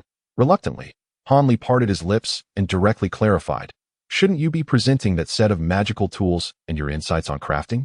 It would be most appropriate for us to conduct an exchange of goods for payment in this manner, wouldn't it?" "Oh, esteemed senior, you are right. In my haste, I completely overlooked that." The stocky young man then suddenly understood, his face flushing crimson as he relinquished his hold on the box and hurriedly rummaged through his storage pouch, producing a stack of items. There were 18 formation plates and 36 formation flags, constituting the complete set of tools for the inverted 5 elements formation, as long as they were arranged precisely as instructed in the jade slip. The grand formation would activate immediately. Furthermore, this cloud-soaring heart technique encapsulated over 20 years of my insights on crafting. I hope that esteemed senior will refrain from disseminating it broadly, lest the divine weapon sect come knocking. Many of the crafting methods contained within are closely guarded secrets of their sect. The young man elaborated in detail, also imparting a significant piece of advice to Han Li. Upon hearing his words, Han Li's fondness for the youth grew considerably, and a different thought suddenly emerged in his mind. After a moment of hesitation, he promptly thrust the box into the young man's embrace, accepting the stack of items from him. This unexpected and unusual gesture left the stocky young man puzzled, unsure of how to respond. "Cloud soaring, is that your name? May I inquire about your surname?" Han Li, shedding his earlier aloofness, looked at the young man with a warm demeanor after glancing at the items briefly. "My surname is Qi Yunxiao. Does esteemed senior have any further instructions?" The young man hesitated momentarily but still voiced his inquiry, uncertain of Han Li's intentions. "Nothing in particular. I merely wish to inform you that while I have accepted your insights, I shall seal them away with a binding technique for 5 years, during which I will not touch them. That if, within these 5 years, you truly succeed in refining this set of magical tools, I shall return the original text to you without having perused a single page. What do you think? Is that true? I am immensely grateful. Rest assured, regarding the refinement of the inverted 5 elements tools, I will ensure my friend endeavors to achieve success. Even if he does not, I will persuade him to set up a genuine grand formation for esteemed senior." Upon hearing Han Li's words, the young man was filled with elation and promptly assured him of his commitment. Observing this, Han Li smiled faintly, lifting the tome titled Yun Shao Exaenda and placing it between his palms. As he intoned a low incantation, a series of silver runes suddenly surged forth from between his hands, swirling momentarily before vanishing into the book. Simultaneously, the tome emitted a faint silvery glow, transforming it into a radiant object that could no longer be opened. "The seal is complete. Now, imprint your spiritual essence upon the seal. When the time comes for its return next year, it will reveal whether you have tampered with it." Han Li handed the sealed book to the young man, who caught it with a mixture of surprise and delight. After hesitating for a moment, the youth stamped his foot and decisively left his spiritual mark upon the seal. Gratitude and doubt mingled in his eyes as he returned the book to Han Li. At this juncture, Han Li discerned the young man's mindset with remarkable accuracy. He understood that earning the youth's trust instantly was an impossible feat. However, he believed that when he returned the well-sealed book in several years, he would have forged a bond with both the young man and his array master friend. Of course, whether it was truly worth cultivating a sincere friendship would only become evident after prolonged interaction. Thus, Han Li secured the book, requested a means of contact from the young man, and departed without uttering a single superfluous word, leaving the youth in a state of disbelief. The millennium-old elixir had been so easily acquired. He clenched the sturdy medicine box tightly, his eyes reflecting a blend of excitement and confusion. Meanwhile, Han Li was in high spirits as he made his way to the artifact refining shop. The forging skills of Qi Yunxiao and the identity of his friend, the array master, were undoubtedly far more valuable than a mere book. If he could establish a connection, it would greatly aid his future path of cultivation.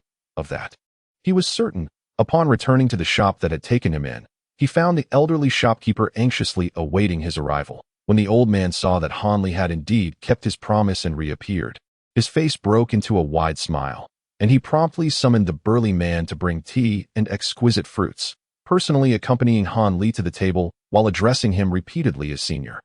Even Han Li, with his thick skin, felt a slight flush creeping onto his face. Subsequently, in the presence of the old man, Han Li revealed the exoskeletons of the centipedes. The shopkeeper's expression shifted, and he eagerly picked up a small piece. Examining it closely, indeed, the exoskeletons of this high-grade poisonous insect beast were excellent materials for artifact refining, especially considering the scarcity of such creatures in the outside world. The wrinkles on the old man's face relaxed somewhat as he smiled broadly, stating that the materials on Han Li were precisely as he had anticipated, not mere scraps of metal or miscellaneous items, but rather the rare and sturdy shells of poisonous insect beasts.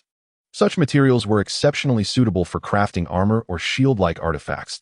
He estimated that these insect shells could withstand a direct hit from a top-tier artifact without sustaining significant damage, if successfully refined. They would effortlessly rank among the upper echelons of artifacts. The elderly man with white hair grew increasingly delighted as he eagerly picked up the shells, ready to depart. However, he was halted by Han Li's intervention. "Shopkeeper, please hold on. There are still some materials yet to be revealed." Observing the old man's rather impatient demeanor, Han Li couldn't help but furrow his brow, questioning whether he had indeed sought out the right craftsman for his needs. The old man was momentarily taken aback, but soon became even more elated. Although he was uncertain about what materials Han Li would produce next, it was only natural for valuable items to be saved for last. His gaze towards Han Li became increasingly filled with anticipation. Despite harboring some doubts regarding the shopkeeper's crafting abilities, Han Li found himself at a loss for a more trustworthy artisan and reluctantly began to lay out the materials of the ink dragon one by one upon the table. However, he resolved that if the old man failed to recognize even the essence of these materials, it would indicate a significant deficiency in his knowledge and skills. In that case, he would merely request the old man to refine the previously presented robust shells.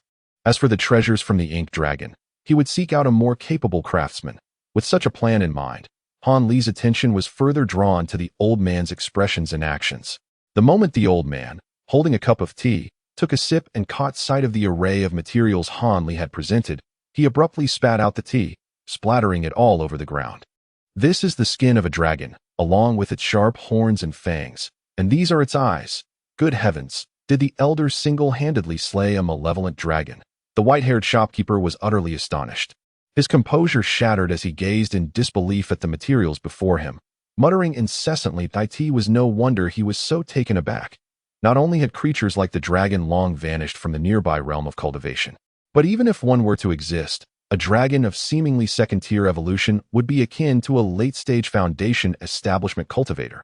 How could an ordinary foundation establishment cultivator hope to contend with such a being, let alone a mere handful of them?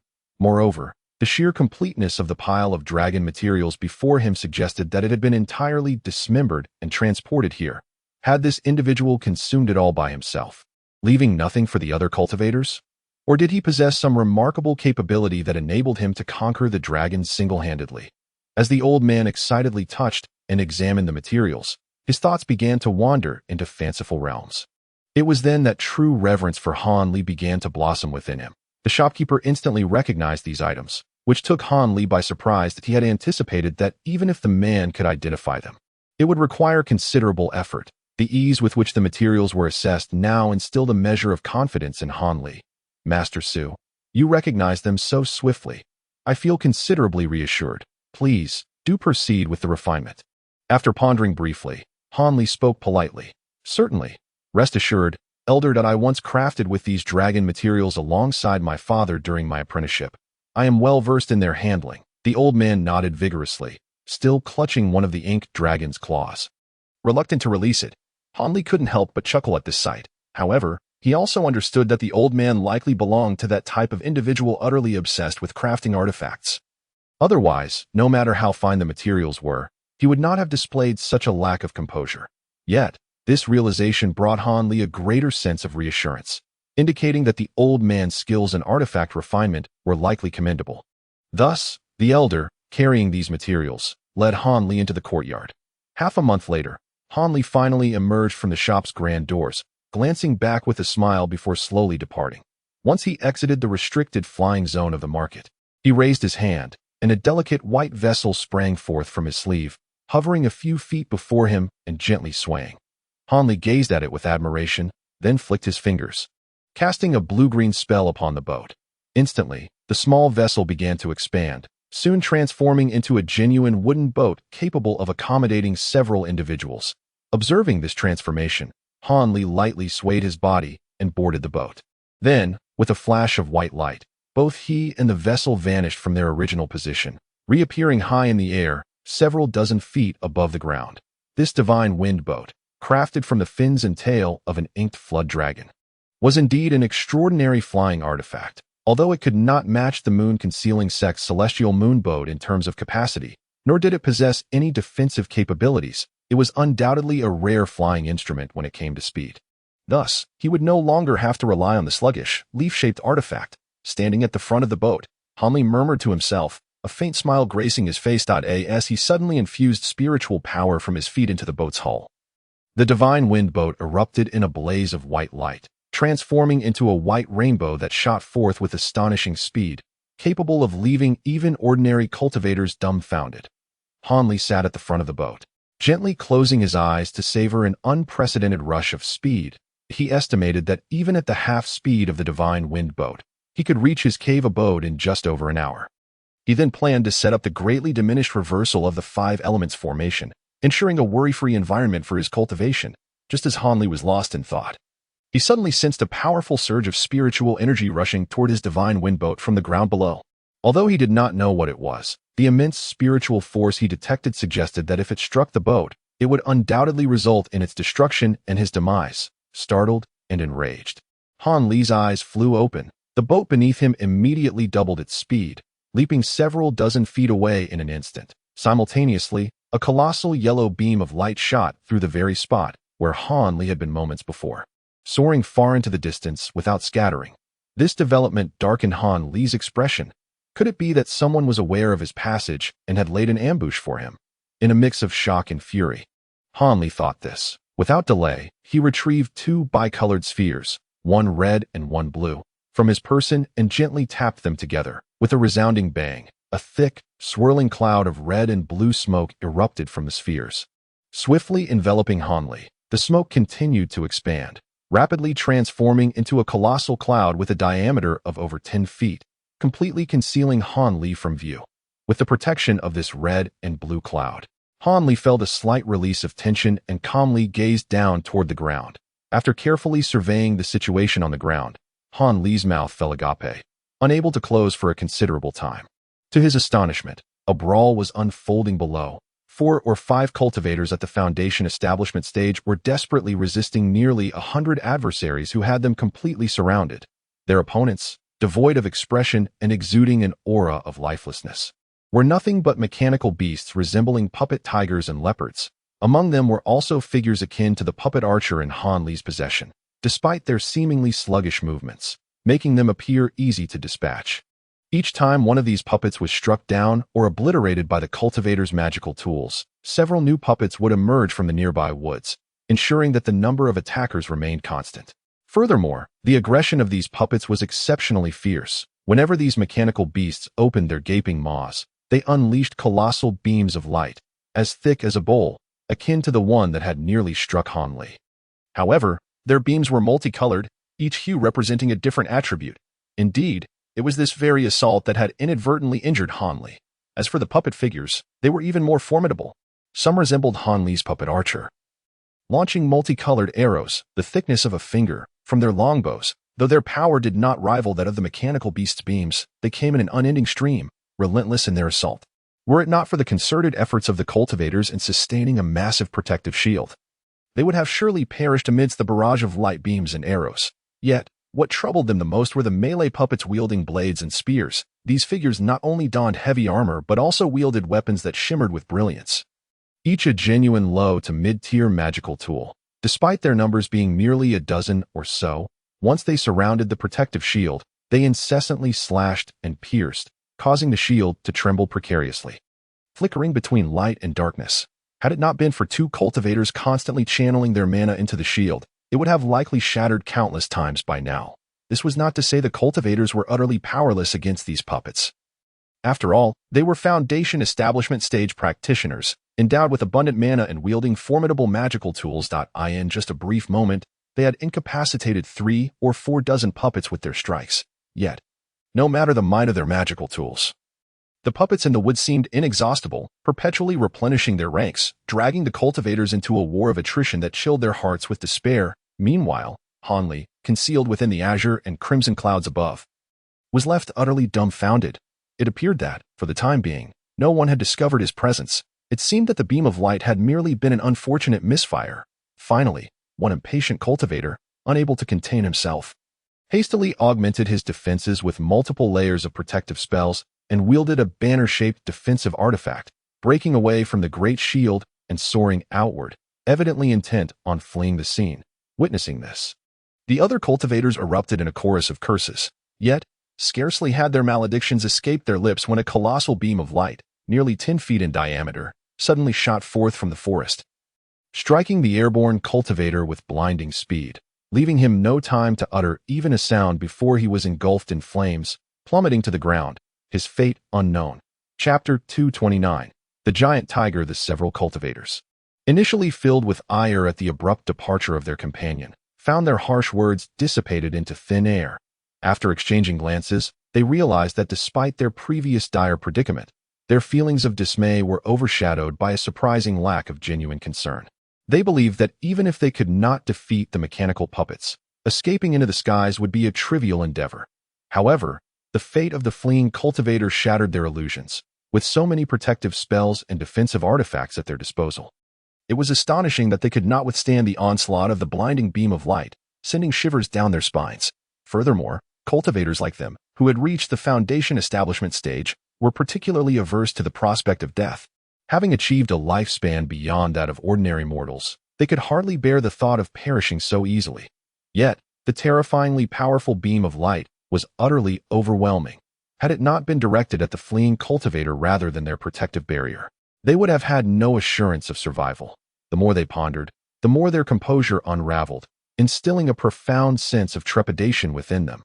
Even if they wished to retreat now, the opposing force would not relent while holding the upper hand, leaving them ensnared in a dilemma. Above them, concealed within the clouds, Han Li was equally struck with dread by the might of the radiant beam, sending chills coursing through his body. He hesitated to reveal himself, but was equally unwilling to depart. Thus, confident in the swiftness of the divine wind vessel he had recently acquired, he believed he could escape even if discovered.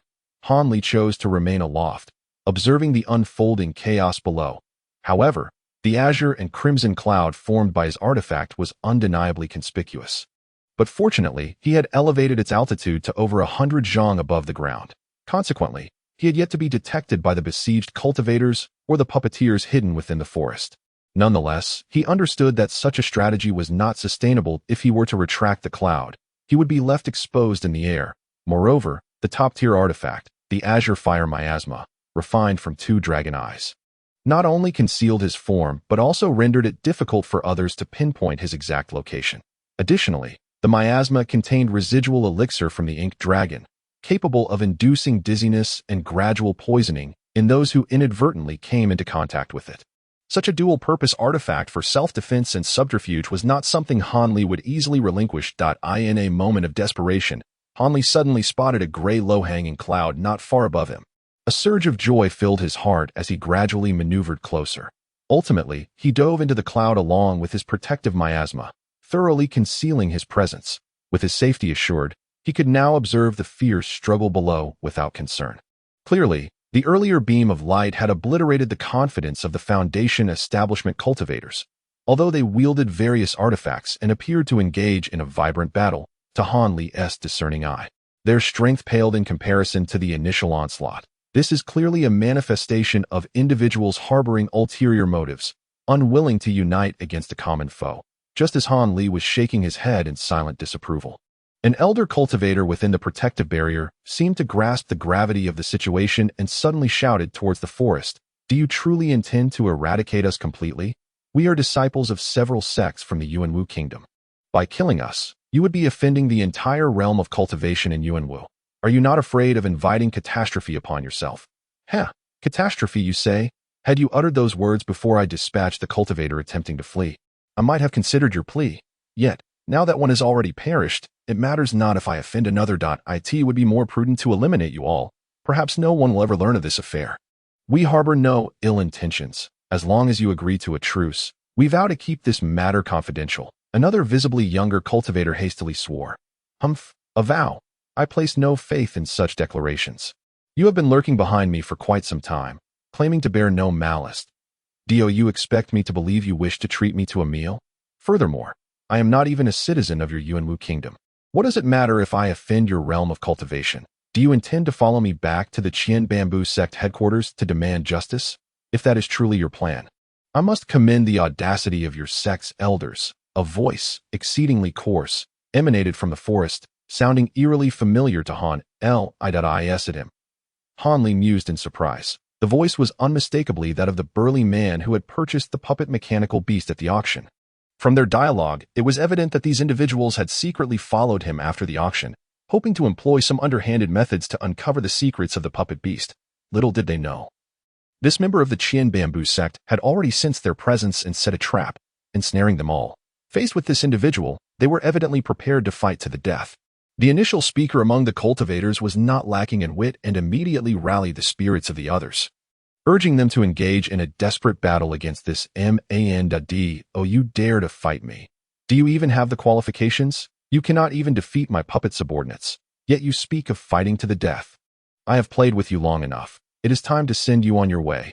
The burly man's voice remained as gruff as ever, yet the murderous intent within was unmistakable.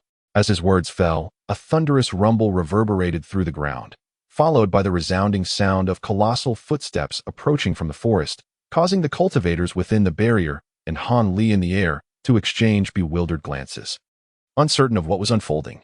Despite the heavy footfalls, they came with astonishing speed, and in the blink of an eye, they reached the edge of the woods, revealing the scene to all. A massive puppet tiger, standing roughly 5 to 6 zhang tall, emerged from the forest. The burly man, still cloaked, was seated atop the formidable tiger's head.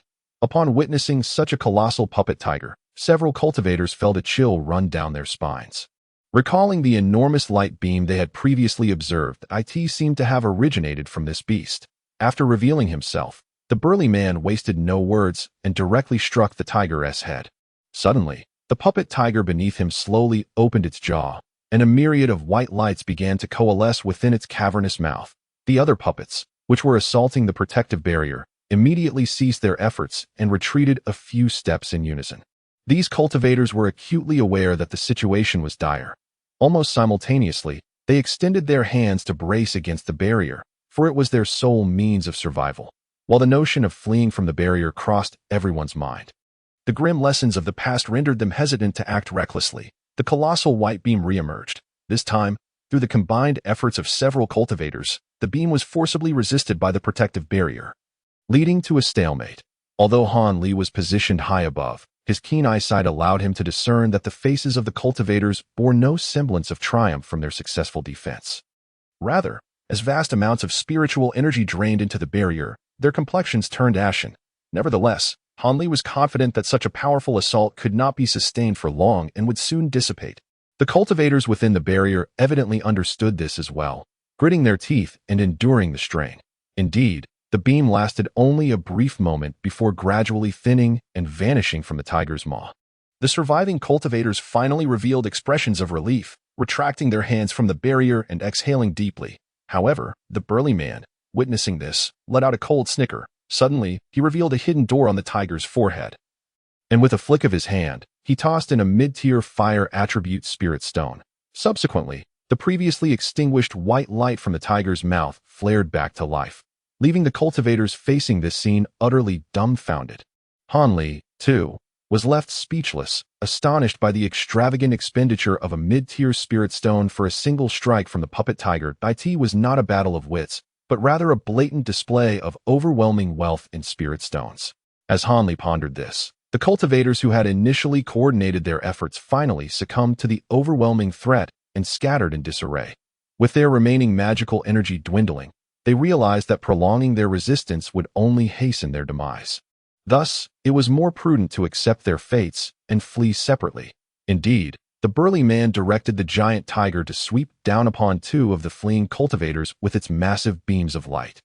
The outcome was akin to the first, met with a similarly gruesome fate, leaving them charred and unrecognizable. The other two cultivators, however, hastily retreated into the distance, while the burly man remained unmoving atop the giant tiger, coldly observing their escape, showing no inclination to pursue.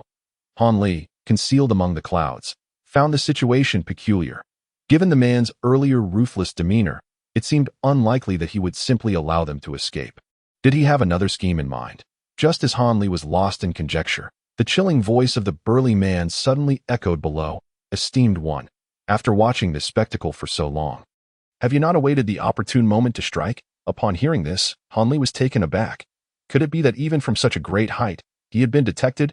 Upon contemplating this, Han Li could not help but swallow hard, his heart leaping to his throat.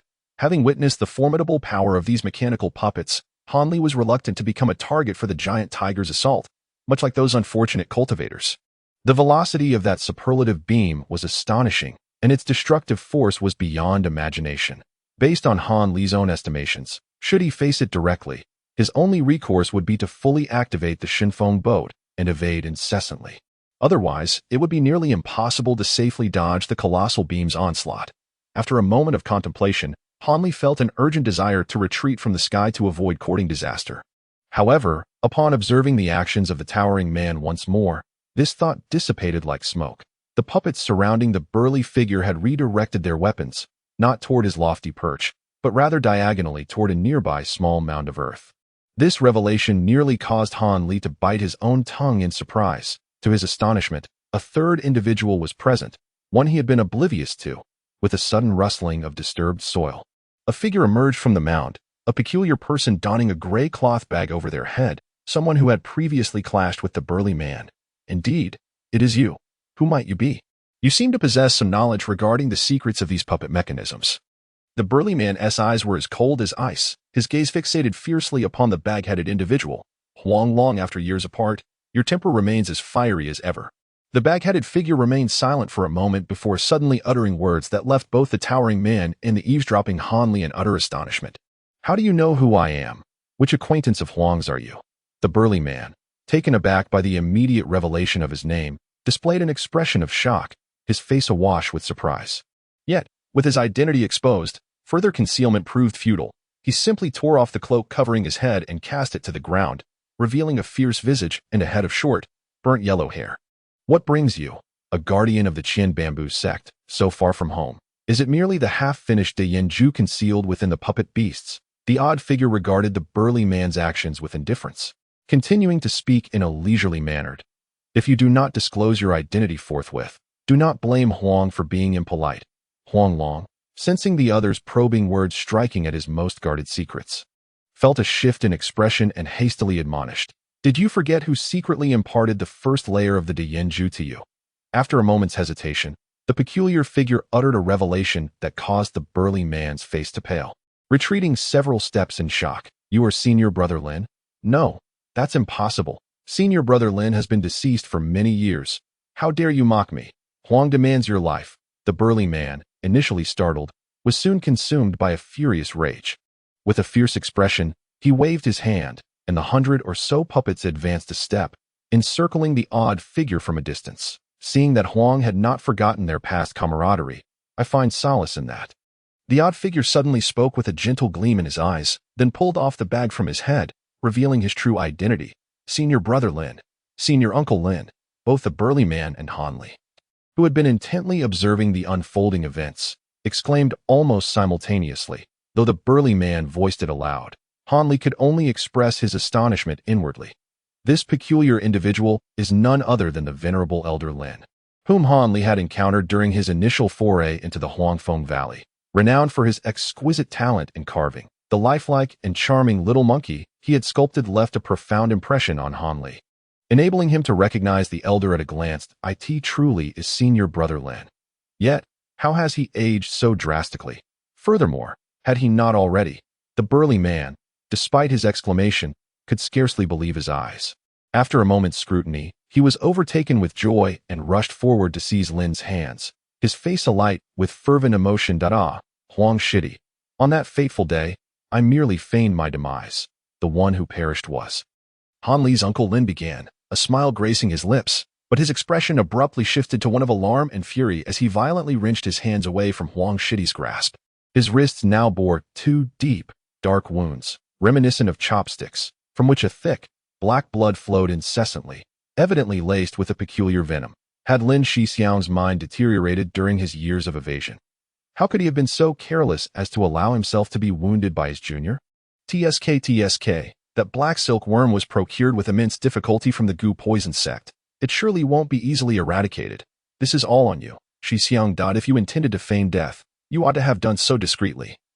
Without attempting to contact any old associates in a misguided effort to pilfer the latter half of the Dine scripture, such actions have caused considerable displeasure to the current Lord of the Golden Church, necessitating that I, your junior, enact a thorough extermination. Huang Long chortled derisively. Truly an exceedingly warm-hearted junior disciple, Lin Shixiang, in the throes of fury, quickly regained his composure. He swiftly channeled his energy to expel some of the toxic blood, then retrieved a green jade vial. After pouring the entire contents of yellow powder into his mouth, he fixed his icy gaze upon the golden-haired giant and intoned coldly, "I presume the intelligence relayed to me by my esteemed subordinate was entirely false. The puppet beast contains no trace of the latter half of the Dine scripture. This entire affair is merely a trap devised to lure me out. What perplexes me, however, is how the individuals from the secret store could be so complicit in your scheme. Wealth stirs the heart, a proverb from the secular realm, holds true even in the world of cultivation. As long as our sect offers sufficient incentives, there is naught we cannot accomplish," Huang Long remarked with a sardonic smile. He then turned his head towards the adjacent thicket and called out, "Come forth, everyone, and witness the illustrious Lin, the son of the dashing Lin sect leader from yesteryear. I have long heard of senior brother Lin's esteemed reputation. But alas, I joined the sect too late to have the honor of meeting him," a delicate feminine voice chimed in, accompanied by the gruff tones of a jealous man. Soon after, a pair of figures emerged from the woods. "Allow me to introduce my brother.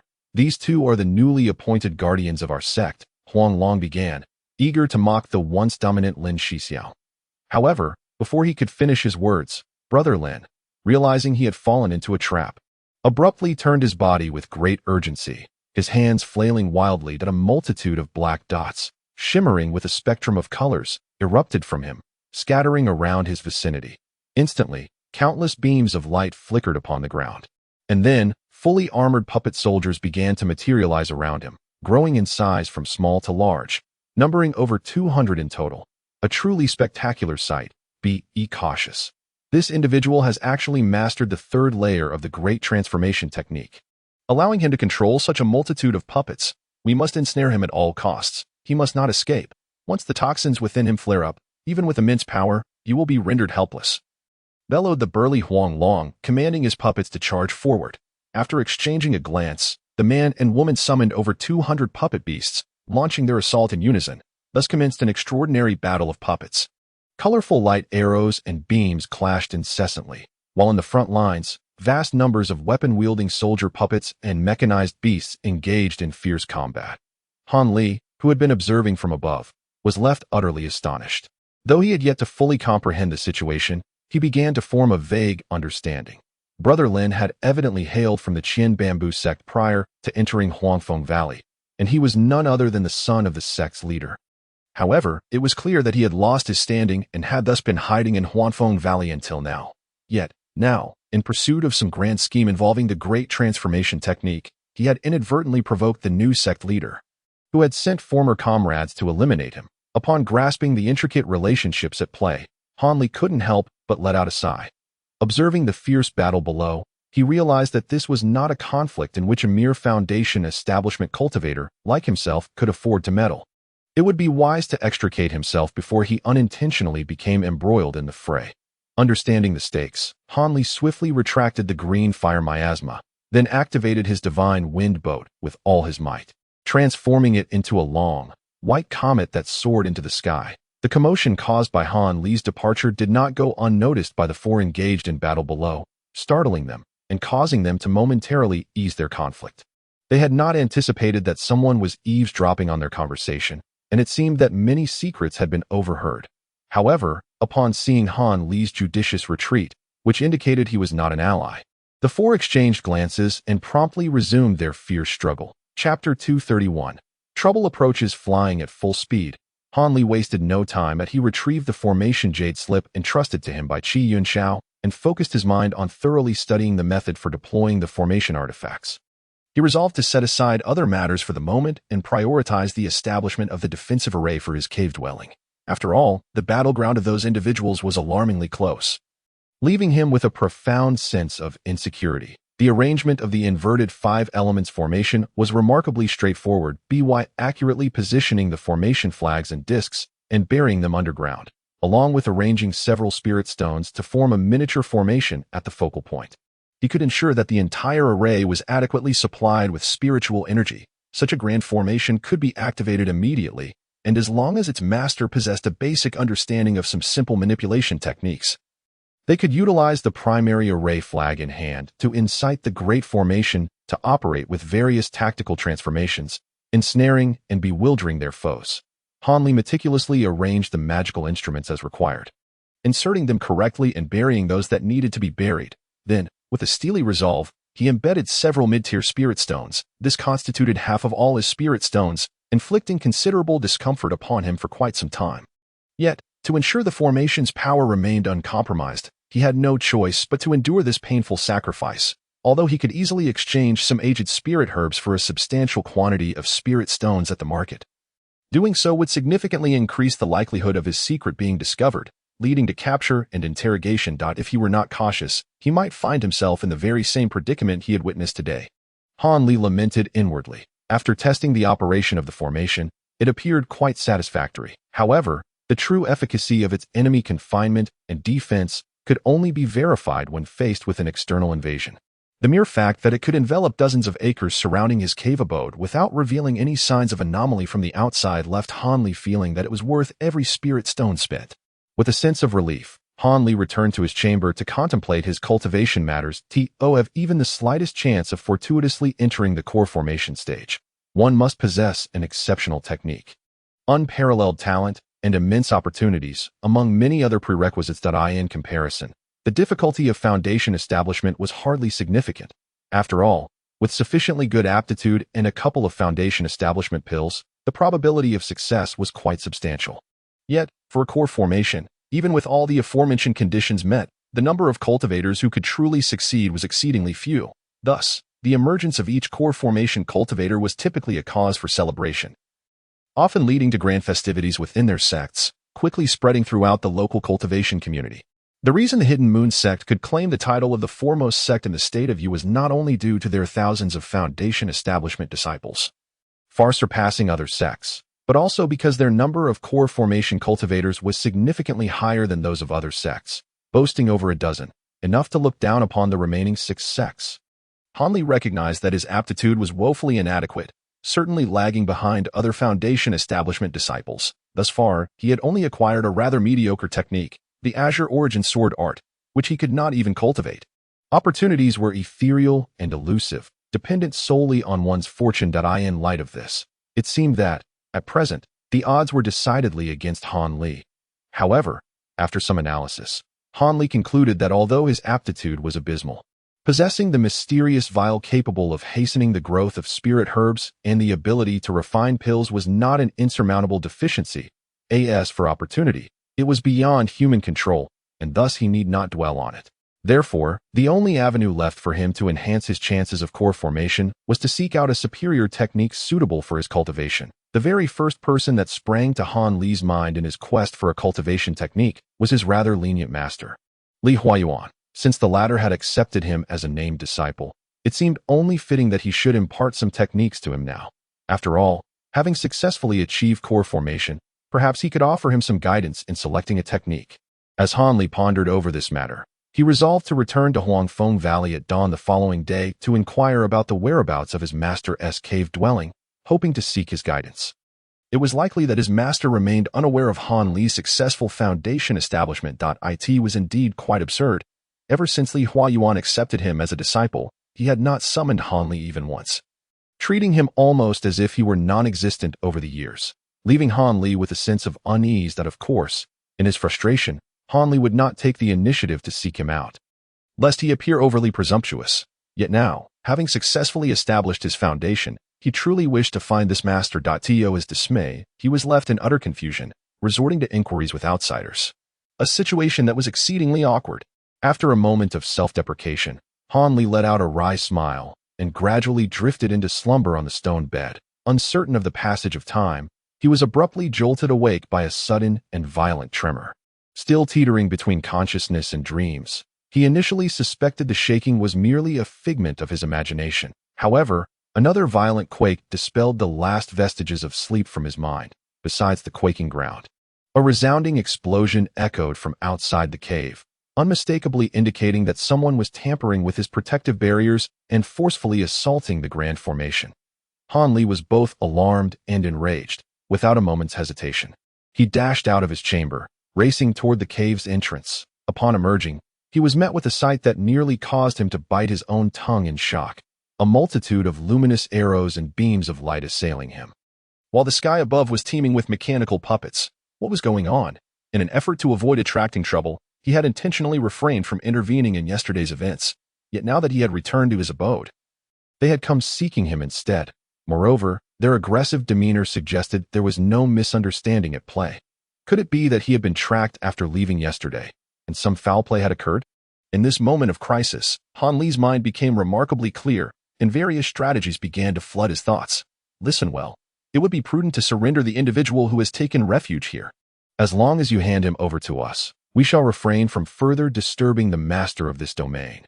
Why provoke the members of Qian's Hujio on behalf of others, perhaps witnessing their fierce assault completely nullified by the counteracting formation? Without any effect whatsoever, a man's voice echoed from above. Indeed, it was the voice of Huang Long. At the sound of his words, Han Li looked up, only to see a massive green bamboo raft suspended in the air, adorned with 6 or 7 individuals clad in various attire, with the foremost being Huang Long himself. Among those behind him, aside from the couple Han Li had previously encountered, were 4 remarkably similar lean men, who were none other than the rare quadruplet brothers. It seemed reinforcements from Qian's Hujio had arrived. Upon hearing the demand for him to surrender someone, Han Li was momentarily stunned, filled with a sense of confusion as he gazed into the depths of the counteracting formation. There, he spotted a figure lying motionless at the cave entrance, face down, the state of his life unknown. Upon seeing this person, Han Li's myriad of questions were answered, yet his heart sank deeper into despair. Where has this brother Lin gone awry, stumbling blindly into his own domain and now embroiled in such significant trouble? How shall he navigate this predicament? However, upon witnessing the formidable power of this incomplete formation, which has managed to repel such a ferocious assault, Han Li felt considerably reassured, no longer as panicked as he had been at the outset. After furrowing his brow momentarily, Han Li brandished a formation flag, parting the array, and approached Brother Lin. As Han Li exerted force with both hands to turn Brother Lin's body over from behind and examined his visage closely, his countenance darkened profoundly, rendering him speechless. For what is there to discuss with a lifeless corpse? At that moment, Brother Lin's face was ashen, blood streaming from all 7 orifices, having long since departed from this world. Han Li exhaled a sigh, hesitating briefly before reaching into the deceased's robe in search of the storage pouch that might contain the puppet's belongings. Han Li was quite intrigued by this method of engaging in conflict through overwhelming numbers.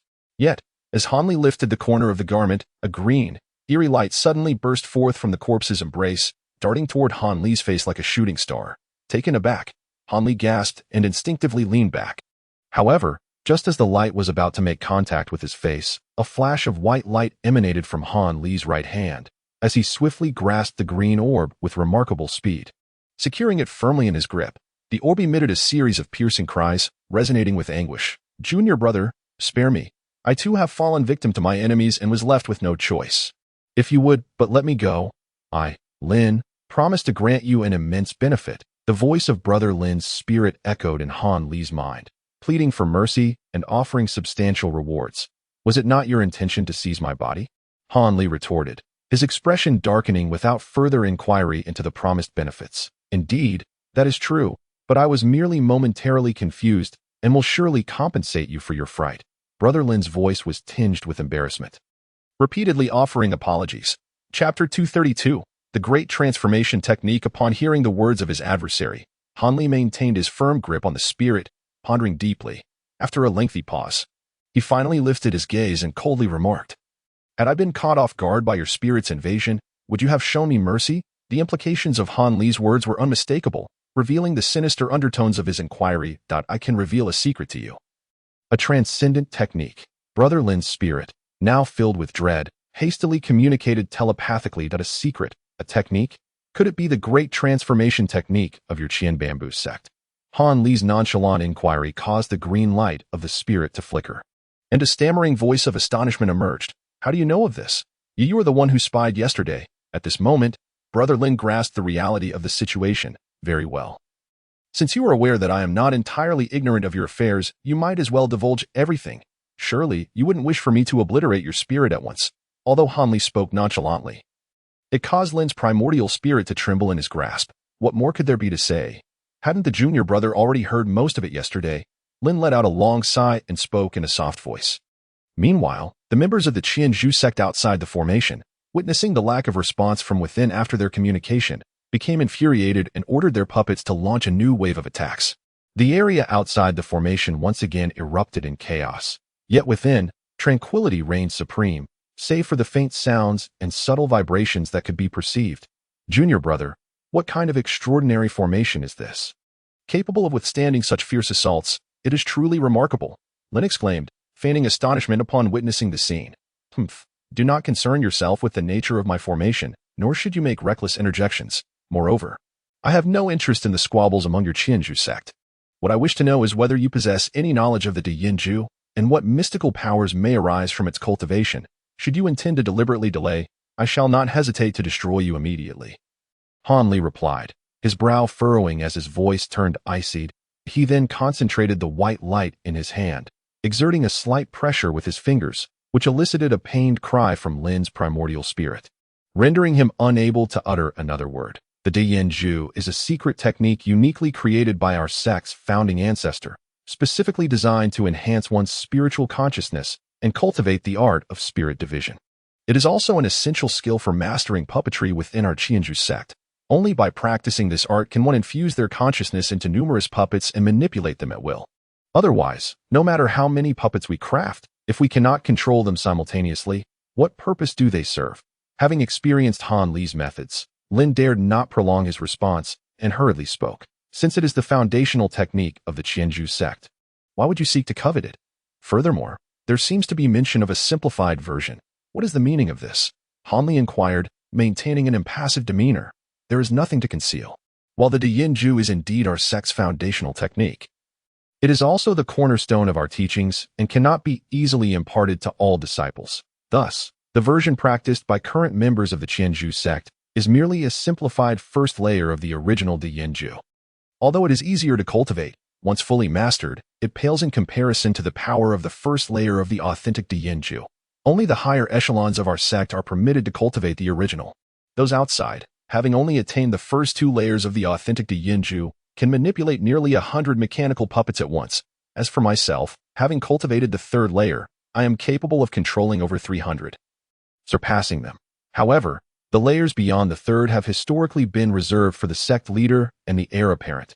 Years ago, when the Qianzhou sect faced rebellion, my father was secretly plotted against by the current sect leader, Jinan Tian, who even seized the complete Diyinjue.at that time. As the young sect leader, I was handling sect affairs outside and, upon learning of this betrayal, was forced to feign my death and flee thousands of miles to the kingdom of Yu.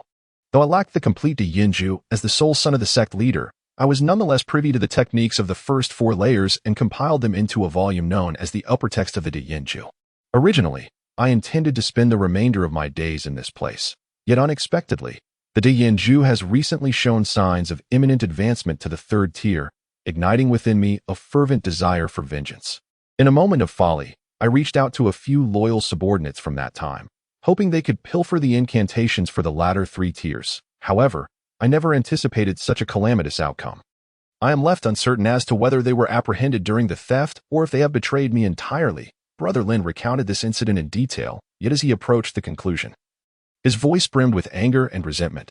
Han Li coldly regarded his opponent's primordial spirit, expressing his discontent without taking any action. It was only after the other party regained some composure that he unceremoniously pressed on with his inquiries. "What exactly is the secret you speak of?" This that I hope to first da. Enough? I shall reveal it. Brother Lin's primordial spirit hesitated momentarily, seemingly contemplating a certain condition. Yet, Hanli offered him no opportunity to voice it, instead delivering another severe blow, nearly shattering Brother Lin's primordial spirit. The fear instilled in him compelled him to immediately change his tune. Do not offer me wine to avoid punishment. It would be prudent not to mention any conditions before I have learned all that I wish to know. Han Li's voice cut like I see in that moment. Brother Lin was utterly taken aback by Han Li's ruthless methods, and in his trepidation, he hastily confessed. In truth, this secret is indeed related to the Dianju, and it is already circulated among the higher echelons of the Qianju sect. However, no one knows its veracity. Nevertheless, when my father was still alive, he secretly divulged to me that there was a 50 to 60% chance this matter holds truth. It is unclear when this rumor began to spread among the successive leaders of our Qianju sect. Those who have cultivated the Dianju to an advanced level find the process of forming their golden core significantly easier, with a heightened likelihood of overcoming the cultivation bottlenecks. After a brief pause, he disclosed this secret. A chance to enhance the probability of entering the golden core stage. The previously indifferent Han Li was finally stirred. Yes, as long as you, junior brother, are willing to help me find a vessel to possess and begin anew, I am prepared to share the incantations for the first 4 tiers with you. Together, we can then devise a strategy to reclaim the remaining techniques from that thief surnamed Jean, culminating in the formation of our golden cores. What a delightful prospect. He began to entice Han Li with his words. Han Li snorted, remaining silent as he once again delved into contemplation, causing Brother Lin's heart to waver anxiously. A mere 50 to 60% assurance of increasing the likelihood of forming the golden core? Han Li suddenly raised his head, his brows tightly knit as he muttered, Junior brother, a 50 to 60% chance is considerable. After all, this pertains to forming the golden core, and it ought to be worth a try. Observing this, Brother Lin hastily urged him further. In truth, what his father had conveyed was not a 50 to 60% chance, but rather only a 30% possibility. Yet now, in his recounting, the probability had immediately doubled. Is the Daiyan Ju truly easy to cultivate? Aside from enhancing one's spiritual consciousness, does it also bolster one's power? Moreover, I wonder when Brother Lin successfully established his foundation and how long he has been practicing the Dianju. Han Li suddenly raised his brow and coldly inquired, Is your cultivation speed satisfactory? It seems that your power can be enhanced by a fraction. The successful establishment of his foundation was a matter from over a century ago when I was merely in my 20s. I began practicing the Great Yin technique right after achieving foundation establishment. Oh, why are you asking such questions, junior brother? Lin Shixiang was taken aback, not anticipating the barrage of inquiries from the other party. Caught off guard, he stammered through the first 2 questions, while answering the latter 2 with clarity. Han Li's expression softened, seemingly pleased with the responses. However, his right hand, which grasped Lin Shixiang's primordial spirit, suddenly radiated a blinding white light, followed by a firm closure of his fingers. In an instant, the primordial spirit could only emit a wretched scream before transforming into countless specks of starlight, vanishing entirely from this world. How unfortunate. My greatest aversion in life is the act of others seizing control over me, as it brings back unpleasant memories. Furthermore, although I harbor a genuine interest in the Great Yin technique, its practice is arduous and does not enhance one's magical power. How could I possibly adopt it as my primary method of cultivation? One must understand that if my magical power has not reached the pinnacle of foundation establishment, what use is it to master the Great Yin technique? No matter how profound, your aptitude is indeed commendable. After nearly a century of practicing the Great Yin technique, you have merely reached the peak of the 3rd layer, and your magical power stagnates in the mid-foundation stage due to distractions. How can one expect to attain both fish and bear's paw? Moreover, the past leaders of the Qian Bamboo sect, who managed to balance both and attain golden core status, are not surprising figures. For those who can become leaders of a sect must possess extraordinary talent, truly a rarity among thousands. Thus, the credibility of the Great Yin technique increasing the chances of forming a golden core becomes even more tenuous. I humbly acknowledge that I am by no means such a prodigy, and I lack confidence in cultivating both the Great Yin technique and magical power to profound depths. The worst part is that you do not even possess the complete Great Yin technique and wish to involve me with someone from another sect. Is that not akin to courting death? Even if I were to spare you today, who can guarantee that you would not harbor resentment over this matter and strike at my back? With so many reasons presented, how could I possibly let you go? Han Li glanced at his right hand, which had just claimed the life of a Foundation establishment cultivator, and muttered softly to himself. Chapter 333. Lei Wanhai. It is worth noting that most cultivators do not resort to separating their primordial spirit during battles to preserve their lives. This is because separating the primordial spirit requires a certain amount of time to cast the spell, during which the cultivator cannot move recklessly in the heat of battle, who would afford you the luxury of time to cast an escape spell. Long before your primordial spirit could detach, you would have been extinguished dozens of times over. Only cultivators beyond the infant transformation stage can utilize their nascent souls to instantly separate their primordial spirits. Alas, this Lin Shixiang was as unfortunate as the former Yu Zitong. Originally, he intended to traverse above Han Li's cave dwelling, directly returning to Huangfeng Valley to seek treatment and summon reinforcements. However, by a twist of fate, he inadvertently stumbled into Han Li's grand formation, becoming ensnared by the illusions and transformations within, ultimately meeting a grim demise. Unable to escape even a single step, he could only watch helplessly as he succumbed to his own poison, prompting his soul to exit his body in desperation. This led to Brother Lin harboring a deep-seated resentment towards the master of the formation. Coupled with his dire need for A to be reborn, he immediately resolved to take Han Li's life upon their first encounter, recklessly attempting to seize his body. Little did he anticipate that Han Li's reflexes were so swift. In an unexpected turn of events, he managed to subdue his soul, leading to its complete obliteration. Now that the man was dead, Han Li naturally had no inclination to waste any thought on the deceased. Outside the cave, a multitude of troubles awaited his attention. Although the onslaught from Qianzhu Jiao was formidable, Han Li found solace in the fact that the formation showed no signs of being breached. He firmly believed that this group would not dare to linger for too long, for while this location, albeit on the periphery of the Taiyu mountain range, was somewhat remote, it still fell within the territory of Huangfeng Valley. After causing such a tremendous commotion, Han Li was convinced they harbored some trepidation. It was likely that their continued assault on the formation had placed them in a situation from which retreat was increasingly difficult. In truth, Han Li had entertained the notion of surrendering Brother Lin's body to appease them and facilitate their departure. However, the signs of the soul's exit were too conspicuous. Should they obtain only the body, they would likely become even more relentless. Thus, he deemed it wiser to remain within the formation like a cautious turtle. After all, they lacked the capability to breach the inverted five elements formation. Speaking of which, Han Li found himself somewhat admiring his foresight. He had proactively established this grand formation, preventing himself from becoming an unsuspecting captive. Nonetheless, although the formation appeared secure at present, Han Li dared not return to the cave for a deep slumber. Instead, he retrieved a stone stool from his abode and settled upon it, closing his eyes to cultivate his spirit. Perhaps due to their reliance on puppets for their assault, the prolonged offensive had begun to vex Han Li. After more than an hour of relentless bombardment, the formation finally exhibited its first signs of change. The once tranquil array began to shimmer with a faint azure light, enveloping the entire expanse above the formation. The attacks of light arrows and beams struck this barrier, creating ripples akin to that of water. Witnessing this spectacle, the members of Qianzhu Jiao grew exhilarated. After all, such a transformation indicated that the formation was not impervious to destruction, and with renewed vigor, they could shatter it. Had the formation maintained its initial calm, Huang Long and his companions would have seriously contemplated retreat, just as the followers of Qianzhu Jiao were planning to unleash a more potent assault, and Han Li's expression shifted slightly.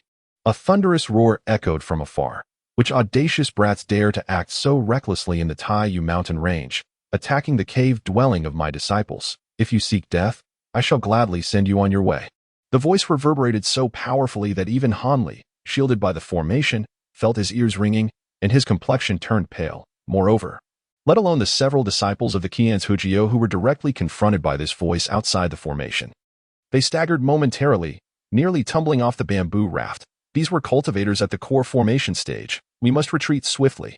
Though Huang Long possessed a rugged and fierce appearance, he was, in fact, the most cunning among them. Thus, upon hearing the formidable voice of the newcomer, he was struck with alarm and prepared to flee. However, it was evident that Huang Long had underestimated the flight speed of core formation cultivators and the unfathomable might of their spells. Just as they were hastily attempting to gather their puppets and make their escape, thunder and lightning suddenly erupted in the distant sky, followed by a flash of white light, in the blink of an eye. A streak of silver light raced towards them, sending them into a state of utter terror, causing them to abandon their remaining puppets and scatter in all directions. Yet the colossal silver beam, stretching over 10 zhang long, offered no such opportunity to Huang Long and his companions that it split apart unexpectedly, transforming into 6 or 7 slightly smaller streaks of silver light, which swiftly encircled each of the Qian's Hejio disciples who had soared into the air. Predecessor, spare us. We are. Huang Long, in a state of panic, hastily attempted to articulate his plea, but the silver lights showed no signs of pausing. They gently twisted inward, emitting a series of faint thunderclaps, and those desperate to escape were reduced to ashes.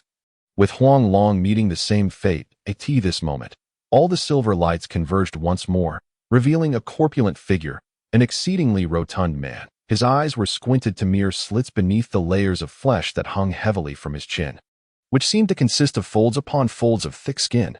Coupled with a waist as broad as a barrel, he was undoubtedly the most corpulent individual Han Li had ever encountered in his life. Remarkably, this man was a core formation cultivator, and judging by his method, he employed a lightning attribute technique from an unusual spirit root, which greatly astonished Han Li. Regardless, this individual had effectively liberated Han Li from his predicament and was an elder from Huangfeng Valley. Thus, upon witnessing the annihilation of the Qian's Hujio members, Han Li wasted no time in activating the Grand Formation and hastily maneuvered his flying instrument to approach. When he reached the corpulent man's side, Han Li came to a halt, respectfully bowing and stating, "Disciple Han Li pays his respects to Master Uncle, and I am grateful for your timely assistance. May I inquire as to your esteemed name?" Master Uncle. Since Han Li had taken flight, the rotund man had been scrutinizing him with his narrow eyes. Upon witnessing Han Li's deference and respect, a slight smile crept across his expansive face, indicating that his initial impression of Han Li was quite favorable. "I am your master uncle, Lei Wankai. You may simply address me as Lei Shirbua. Why did these Qian's Hujio individuals attack your cave abode without provocation? Have you perhaps offended them?" The corpulent man's inquiry struck at the heart of the matter, revealing that he was an astute individual not easily deceived. Han Li's heart tightened at this. Yet he maintained a composed demeanor as he recounted the events to this master uncle, omitting any mention of his visit to the Tianxing sect's market or the annihilation of senior brother Lin's primordial spirit, of course. The expression on Lei Wanka's face remained remarkably tranquil until he learned of Lin Shixiang's demise due to poisoning within the formation. Only then did he reveal his emotions, exclaiming, "So it was that rascal from Qian's Hujio. I suspected that bringing him into Huangfeng Valley would inevitably lead to some trouble. Yet, I never anticipated that, after all these years, he would still meet such a tragic end. The narrow-mindedness of that master gene is truly astonishing." This esteemed Lei Wanka did not exhibit any signs of sorrow. After a brief sigh of contemplation, he continued, "Where lies the body of Lin Shizhi? Take me to see it." "As you command, master." Han Li dared not refuse and hurriedly guided him to his grand formation. As they walked, he silently expressed gratitude for having been preoccupied with the matters concerning Qianzijio, which had prevented him from tampering with Lin Shixiang's belongings, such as his storage pouch. Otherwise, it would have been quite the predicament. "Ah, this formation of yours is quite extraordinary. It seems that even without my intervention, those rascals would find it challenging to contend with you." Not long after entering the reversed 5 elements formation, Lei Wanka discerned its intricacies. "Hee. This is merely a set of high-tier formation flags that my Shizhi acquired at great expense from the market. How could it possibly catch the eye of my esteemed master?" Though Han Li felt elated at the praise from the rotund man beside him, he remained humbly modest in his words. "No, this formation must possess a significant origin. Even if I were to force my way through, it would require considerable effort to breach it." Lei Wanka shook his head vigorously in disagreement. At that moment, they had arrived at their destination, where Lin Shixiang's body lay undisturbed. Upon seeing this, the rotund man raised his hand, and the corpse immediately floated into his large palms. Without hesitation, Lei Wanka commenced his examination. "It appears you were indeed truthful. He succumbed to the venom of the Gu poison sect from the extreme west," the rotund man remarked after completing his inspection. This revelation startled Han Li. However, before the body completely perished, his primordial spirit should have escaped. "I wonder if Han Shizhi witnessed anything?" The rotund man nonchalantly tossed the lifeless form to the ground and inquired about Han Li's observations. Chapter 234. Restrictions, Spiritual Herbs. Upon hearing this, Han Li thought to himself, "Surely, he has inquired about this matter." Yet, he feigned astonishment and replied, "Primordial spirit? I did not see any primordial spirit. Could it be that Lin Shixiang's spirit detached before his demise?" Han Li had already resolved that he would not reveal the truth regarding the primordial spirit's fate unless the inquiry was made. Otherwise, he might inadvertently disclose that the individual intended to seize control of the spirit, only to have his own spirit extinguished instead. Did you not see it? The rotund man regarded Han Li with a bemused expression, causing Han Li to feel a chill run down his spine and his heart to race uncontrollably. Well, since you did not see it, it is possible that Lin Shizhi's primordial spirit became lost within the formation and subsequently dissipated, the rotund man remarked after a moment of contemplation. Upon hearing this, Han Li finally breathed a sigh of relief. However, he was acutely aware that his explanation would hardly convince the rotund man. However, upon observing the indifference exhibited by this Master Lei towards the life and death of Brother Lin, it appears he is not inclined to delve deeper into the matter. After all, it is well known that when a cultivator's primordial spirit departs from the body, their first instinct is to seize another body to ensure their rebirth. Yet, aside from Han Li, there are no other cultivators present. Thus, the only candidate for this body snatching would be Han Li himself, given that Han Li appears to be in good health. It suggests that Brother Lin must have failed in his attempt to seize another's body, resulting in the annihilation of his primordial spirit. As for whether Han Li's body was overtaken by Brother Lin's spirit, or if Brother Lin is currently using Han Li's form as a vessel, this is readily apparent, for body snatching is an act that severely injures the primordial spirit. Even if successful, one would require a period of seclusion lasting several months to fully acclimatize to another's body, which would inevitably expose any flaws to Master Lei's discerning eye. Thus, both Han Li and Master Lei are tacitly aware of the fate that befell Brother Lin's primordial spirit. Yet, this rotund figure, due to his relatively favorable first impression of Han Li and his general disinterest in such trivialities, carelessly allowed him to pass. Meanwhile, Han Li feigned ignorance, for regardless of the circumstances, should this incident become public knowledge, he would bear the undeniable stigma of harming a fellow disciple, which would be detrimental to him. Strangely enough, this made Han Li find Master Lei far more agreeable than his own master. This cave dwelling of his seems rather rudimentary. How could one entertain guests in such a manner? Although cultivators do not place excessive importance on these matters, a modicum of decorum is still necessary. For reasons unknown, Master Lei, after addressing this matter, did not depart immediately. Instead, he lingered at the entrance of Han Li's cave, leisurely offering his critique. Han Li could not help but smile wryly. This cave had only taken him a few days to hastily construct, leaving little room for refinement. However, upon hearing Master Lei's remarks, it sparked a thought in Han Li's mind. Thus, after a brief smile, he respectfully addressed Master Lei. I have a few matters I wish to consult with Master Lei about. Might you be able to step into my humble abode for a moment, allowing me to elaborate? Furthermore, I possess some fine, aged herbs that I would like Master Lei to authenticate, to ensure their efficacy for my alchemical endeavors. Herbs. Upon initially hearing Han Li's request for consultation, the rotund figure displayed no change in expression. However, when Han Li mentioned the aged herbs, a faint smile broke upon his lips, and he nodded in agreement. Consequently, Han Li escorted Master Lei into the exceedingly spacious hall and then excused himself to retrieve the herbs. Asking him to wait a moment, he hurriedly made his way to his storage room, procuring 2 specimens of medicinal herbs aged 600 to 700 years, before returning to the hall. The reason Han Li did not carry these herbs in a storage pouch, but rather chose to keep them in their natural state, was to preserve their medicinal properties over time. Utilizing jade boxes or similar artifacts for storing spiritual herbs is merely a temporary measure. Over prolonged periods, their potency would gradually diminish.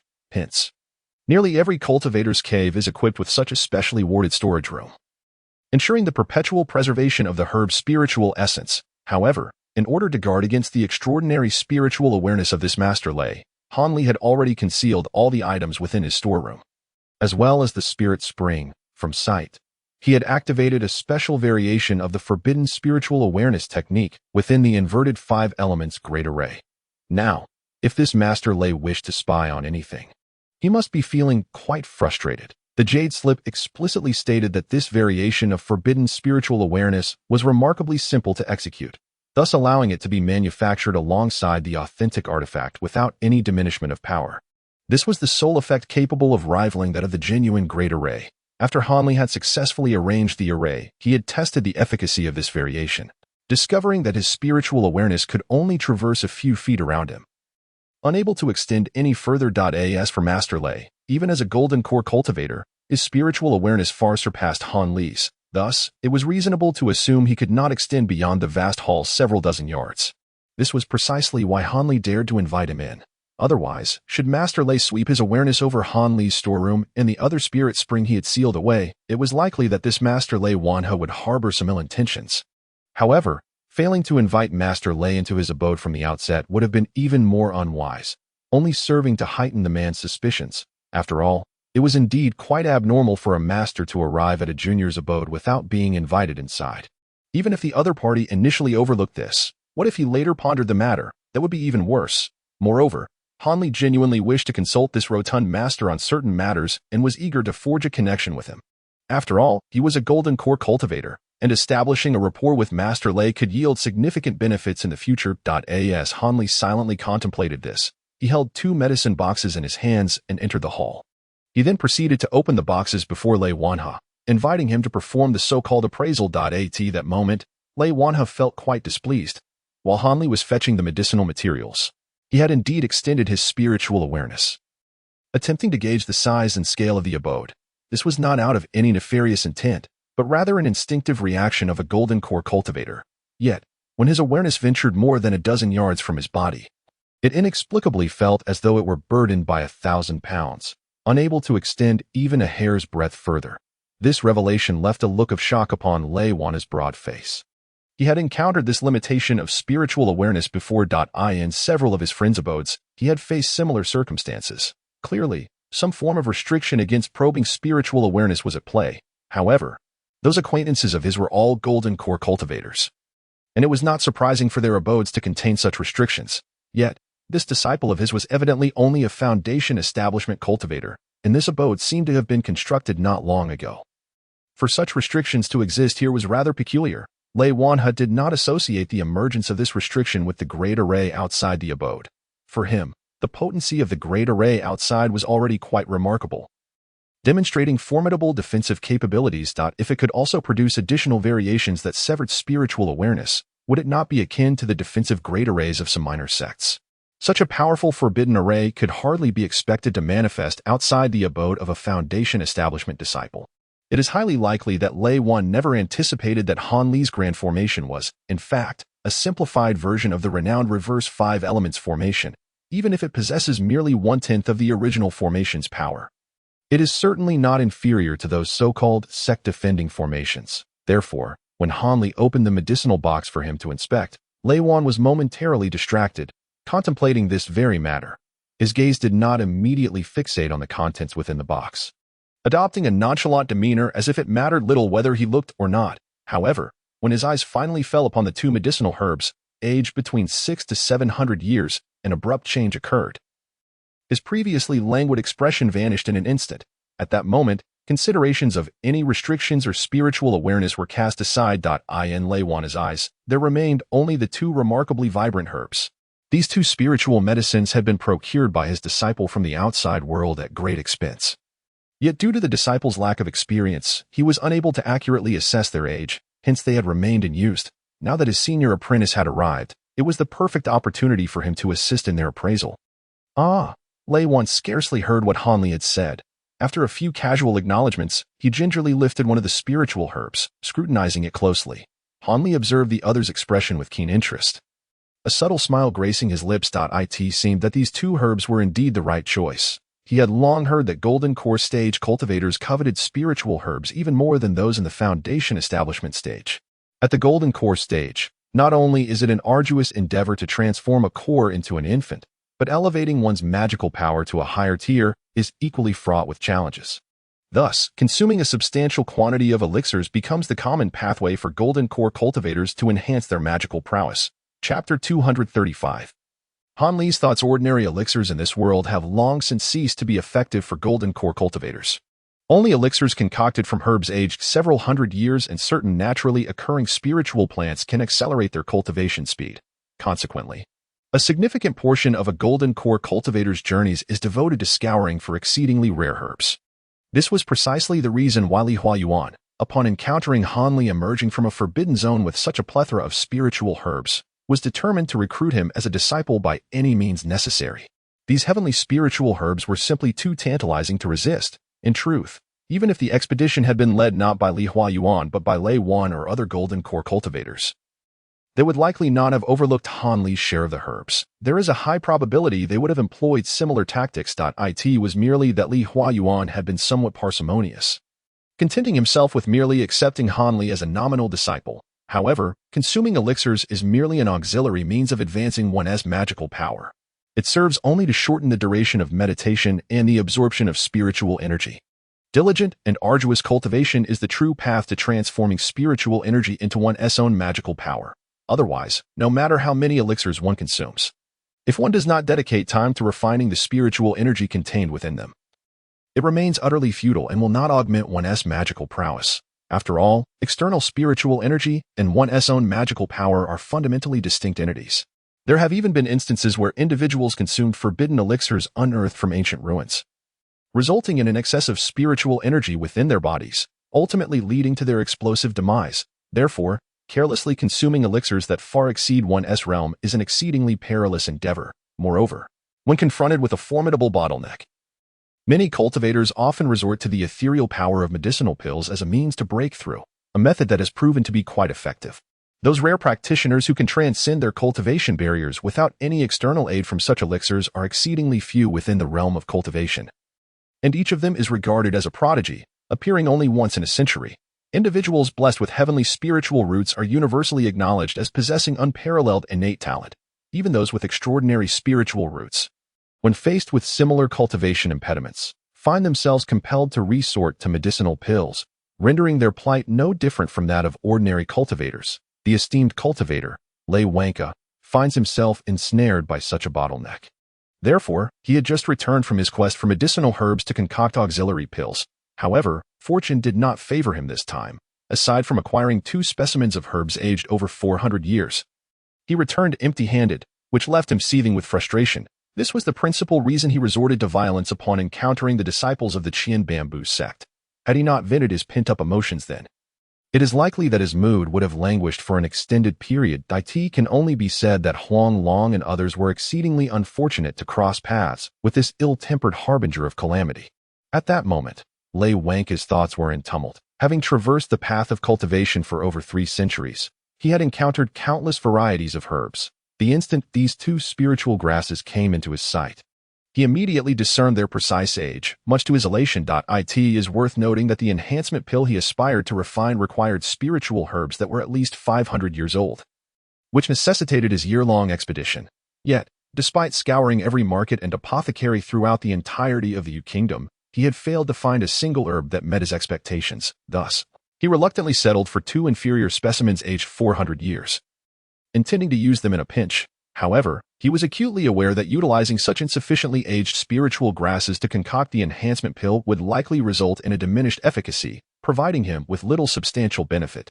Yet, with no suitable primary herbs at his disposal, what choice did he have? Continuing the search would merely be a waste of time, for if truly exceptional herbs were to surface, they would have long been seized by local sects or cultivation families. By the time he arrived, he would be left with nothing. As for venturing into the nearby realms of cultivation, the unfamiliarity of those lands rendered such pursuits increasingly futile. Thus, when he overheard his disciple mention the existence of herbs with a modicum of age outside his cave, he felt a flicker of hope and entered the exceedingly humble dwelling with a sense of cautious curiosity. In truth, Lei Wanka held little expectation for a foundational stage disciple to possess any noteworthy medicinal herbs.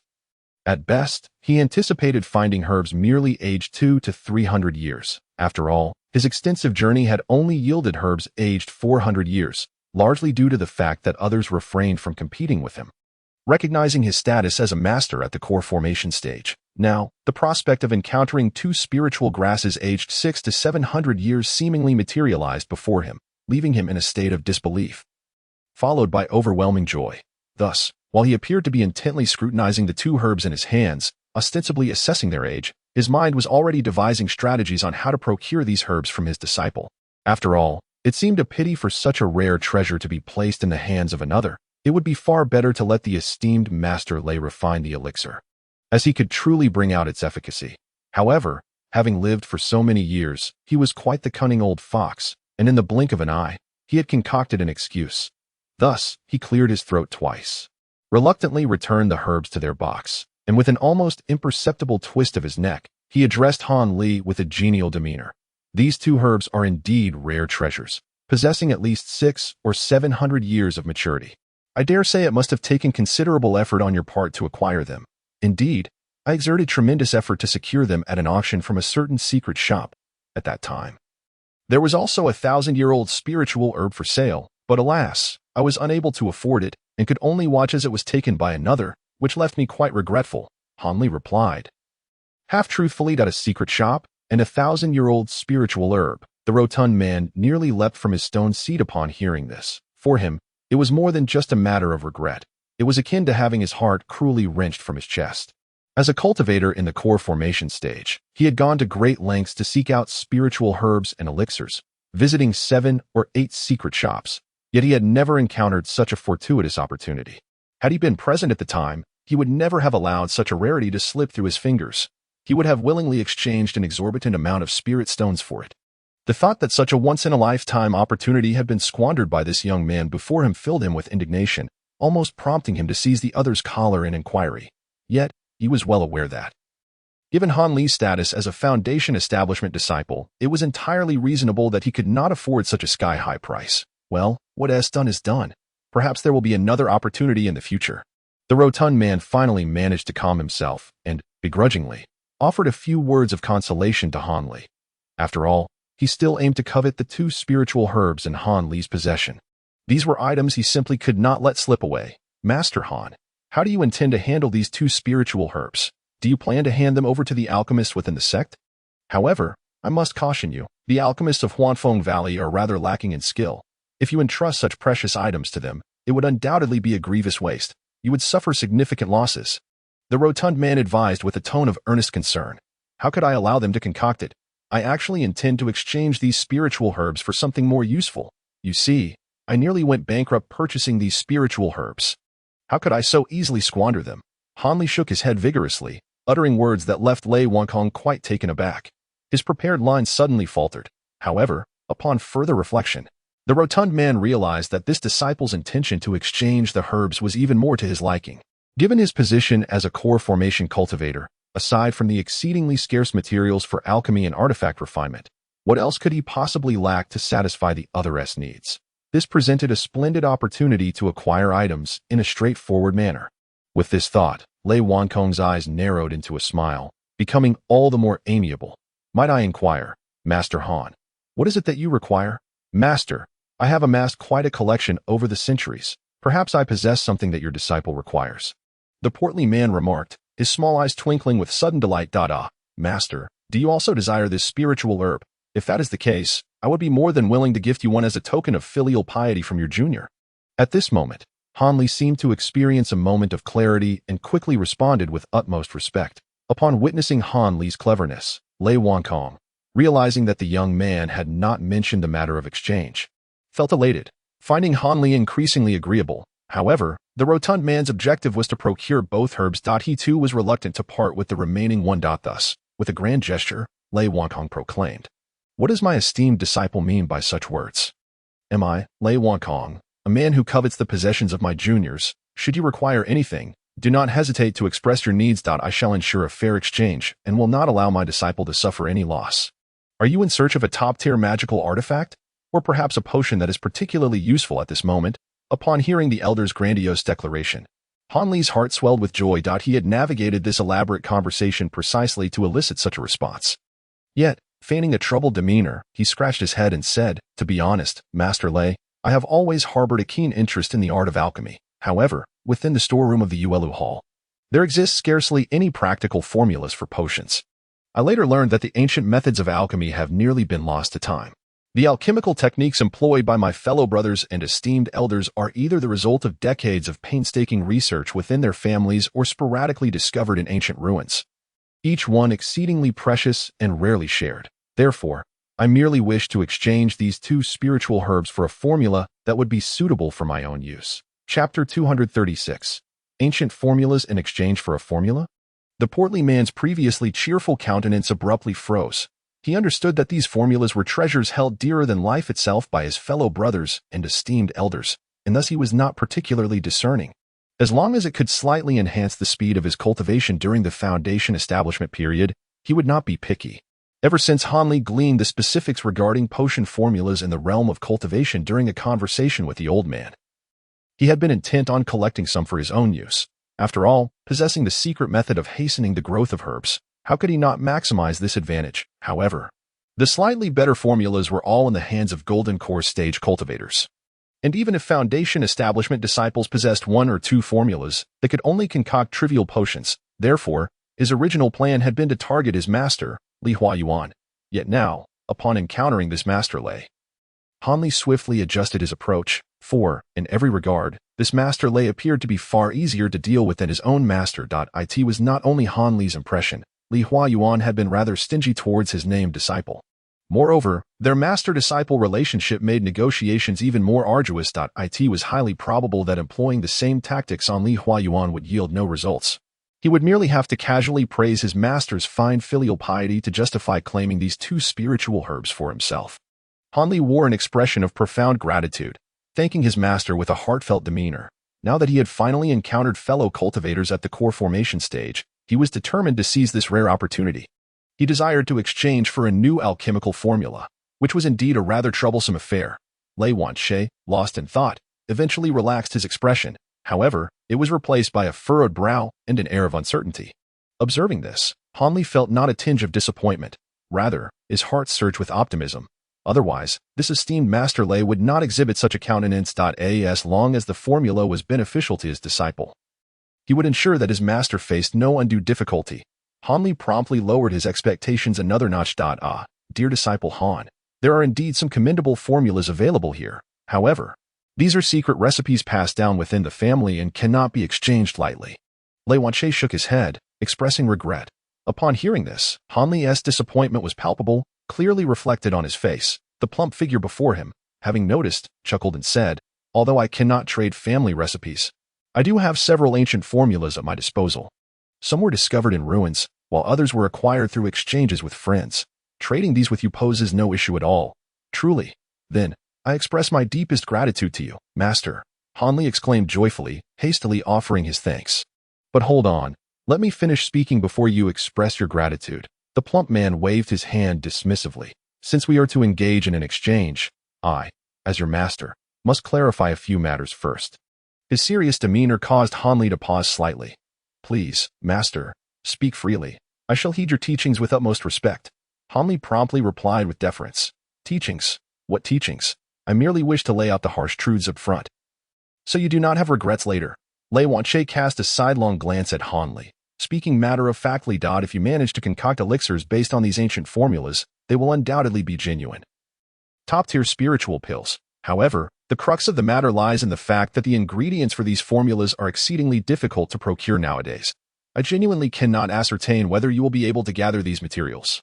Of course, while these ingredients are indeed rare, they are not entirely extinct as those in some other ancient formulas, whose components have long vanished from existence. In truth, most of the newly researched formulas are merely adaptations of ancient ones, continuously seeking substitute ingredients to conduct new experiments. Consequently, while the materials are once again available, their efficacy is significantly diminished. This is indeed a lamentable reality in the realm of cultivation." The plump man's words left Han Li momentarily stunned. Nevertheless, he grasped the essence of what was being conveyed. "What my esteemed master implies is quite simple. Once you obtain the formula, should you find it impossible to gather the necessary ingredients for alchemy, you may attempt to find substitutes and give it a try. Perhaps there lies a chance of success," the plump man stated solemnly to Han Li. Han Li was left speechless, yet he understood that this master was likely concerned about his ability to procure the materials for the formula he was to receive. Hence offering this preemptive counsel. It seemed that this Master Lei possessed a heart that was not entirely unkind.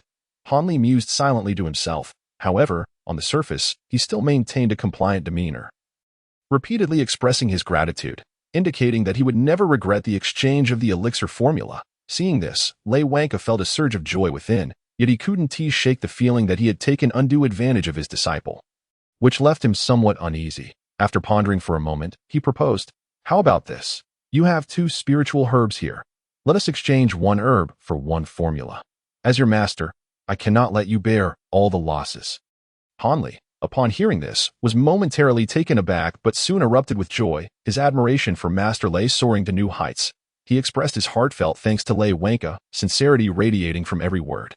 Here is the catalog of formulas. Please select 2. It contains all the properties of the elixirs and the required materials. Once you have made your selections, I shall provide you with the authentic formulas. As he spoke, the rotund figure produced a jade slip and tossed it to Hanli. While Hanli excitedly caught the item, a flicker of curiosity crossed his mind. When had his master prepared this catalog?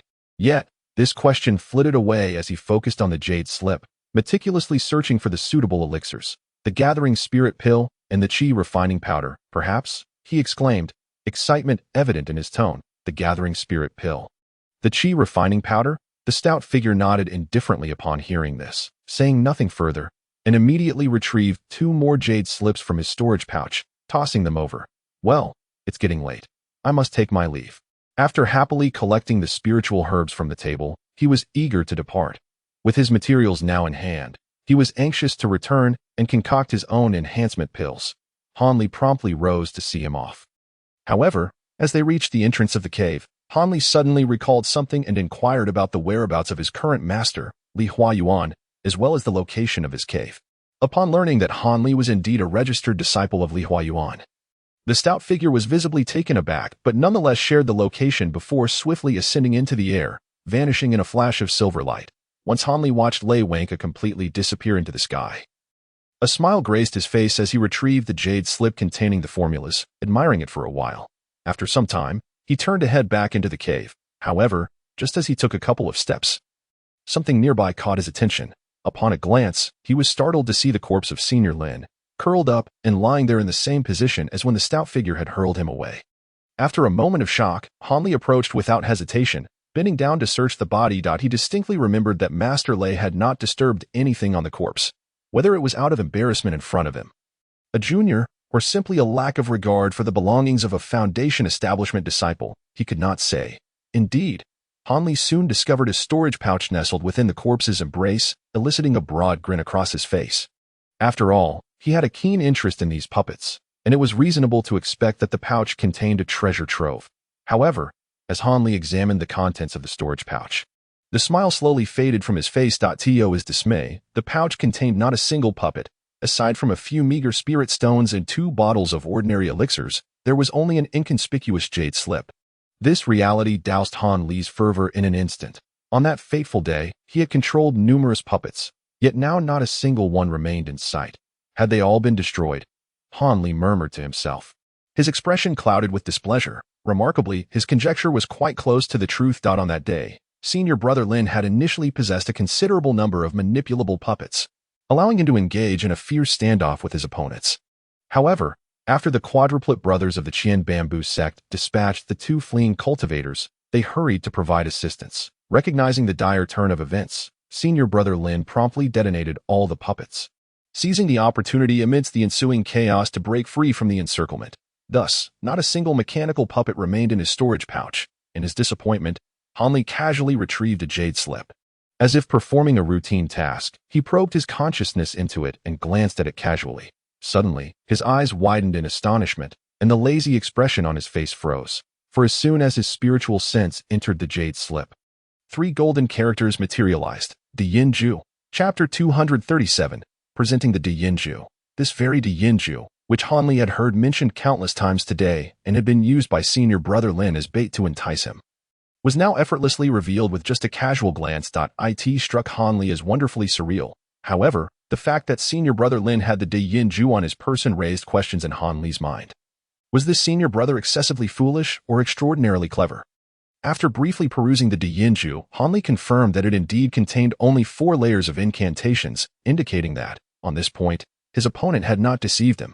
Yet, what followed next left Hanli even more astounded.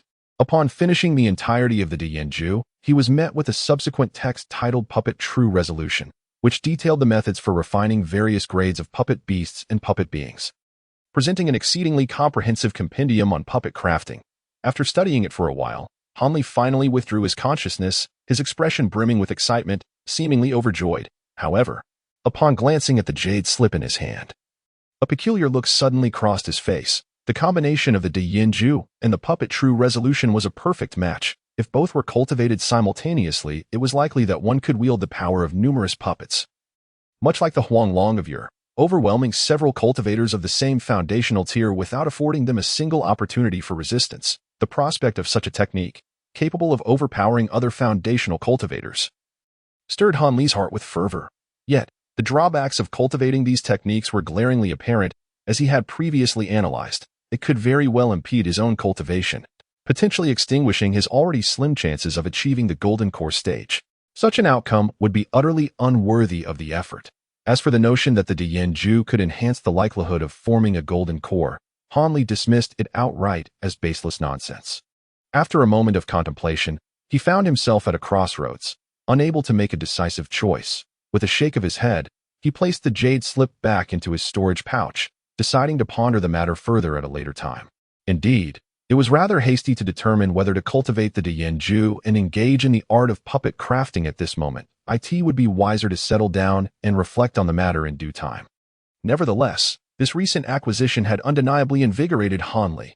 He was suddenly reminded that, although Huang Long and the others, along with their storage bags, had been completely obliterated by Lei Wankong's lightning attribute sword light, there seemed to be a few puppets left behind that had not been collected in time, still lingering outside the array.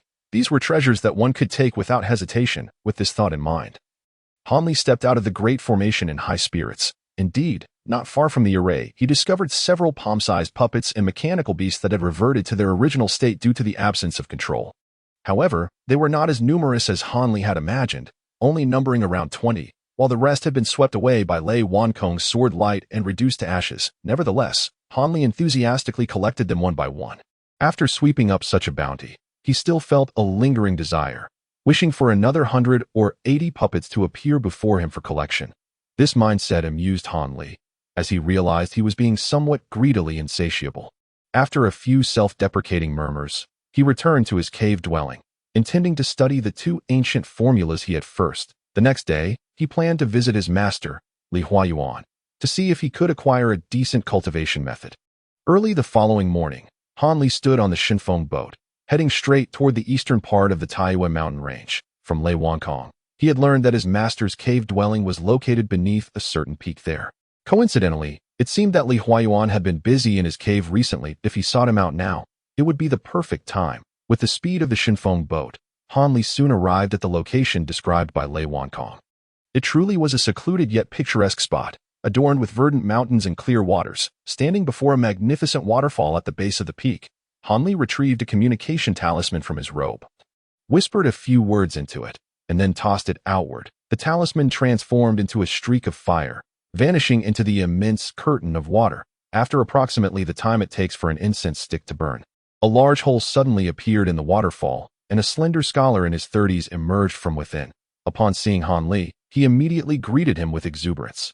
Could this be junior brother Han Li? I am Yu Kuan, the eldest disciple under our master. You may simply call me Yu Shixiao. After speaking, the scholar gracefully descended beside Han Li, beaming with a warm smile. Greetings, senior brother. Han Li replied with a somewhat reserved demeanor, addressing him earnestly. Seeing Han Li's expression and hearing his respectful address, Yu Kuan's smile broadened, and he warmly remarked, "No need for such formalities. Calling me senior brother is quite sufficient. I have heard much about you from our master.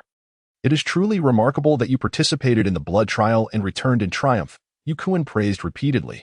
Han Li could only manage a few dry laughs, puzzled by the unexpected courtesy shown by this senior disciple, which made him feel somewhat uneasy. Initially, he had heard that his junior brother's aptitude was not particularly outstanding, yet upon meeting him, he discovered that Han Li had successfully established his foundation, which was indeed a cause for celebration.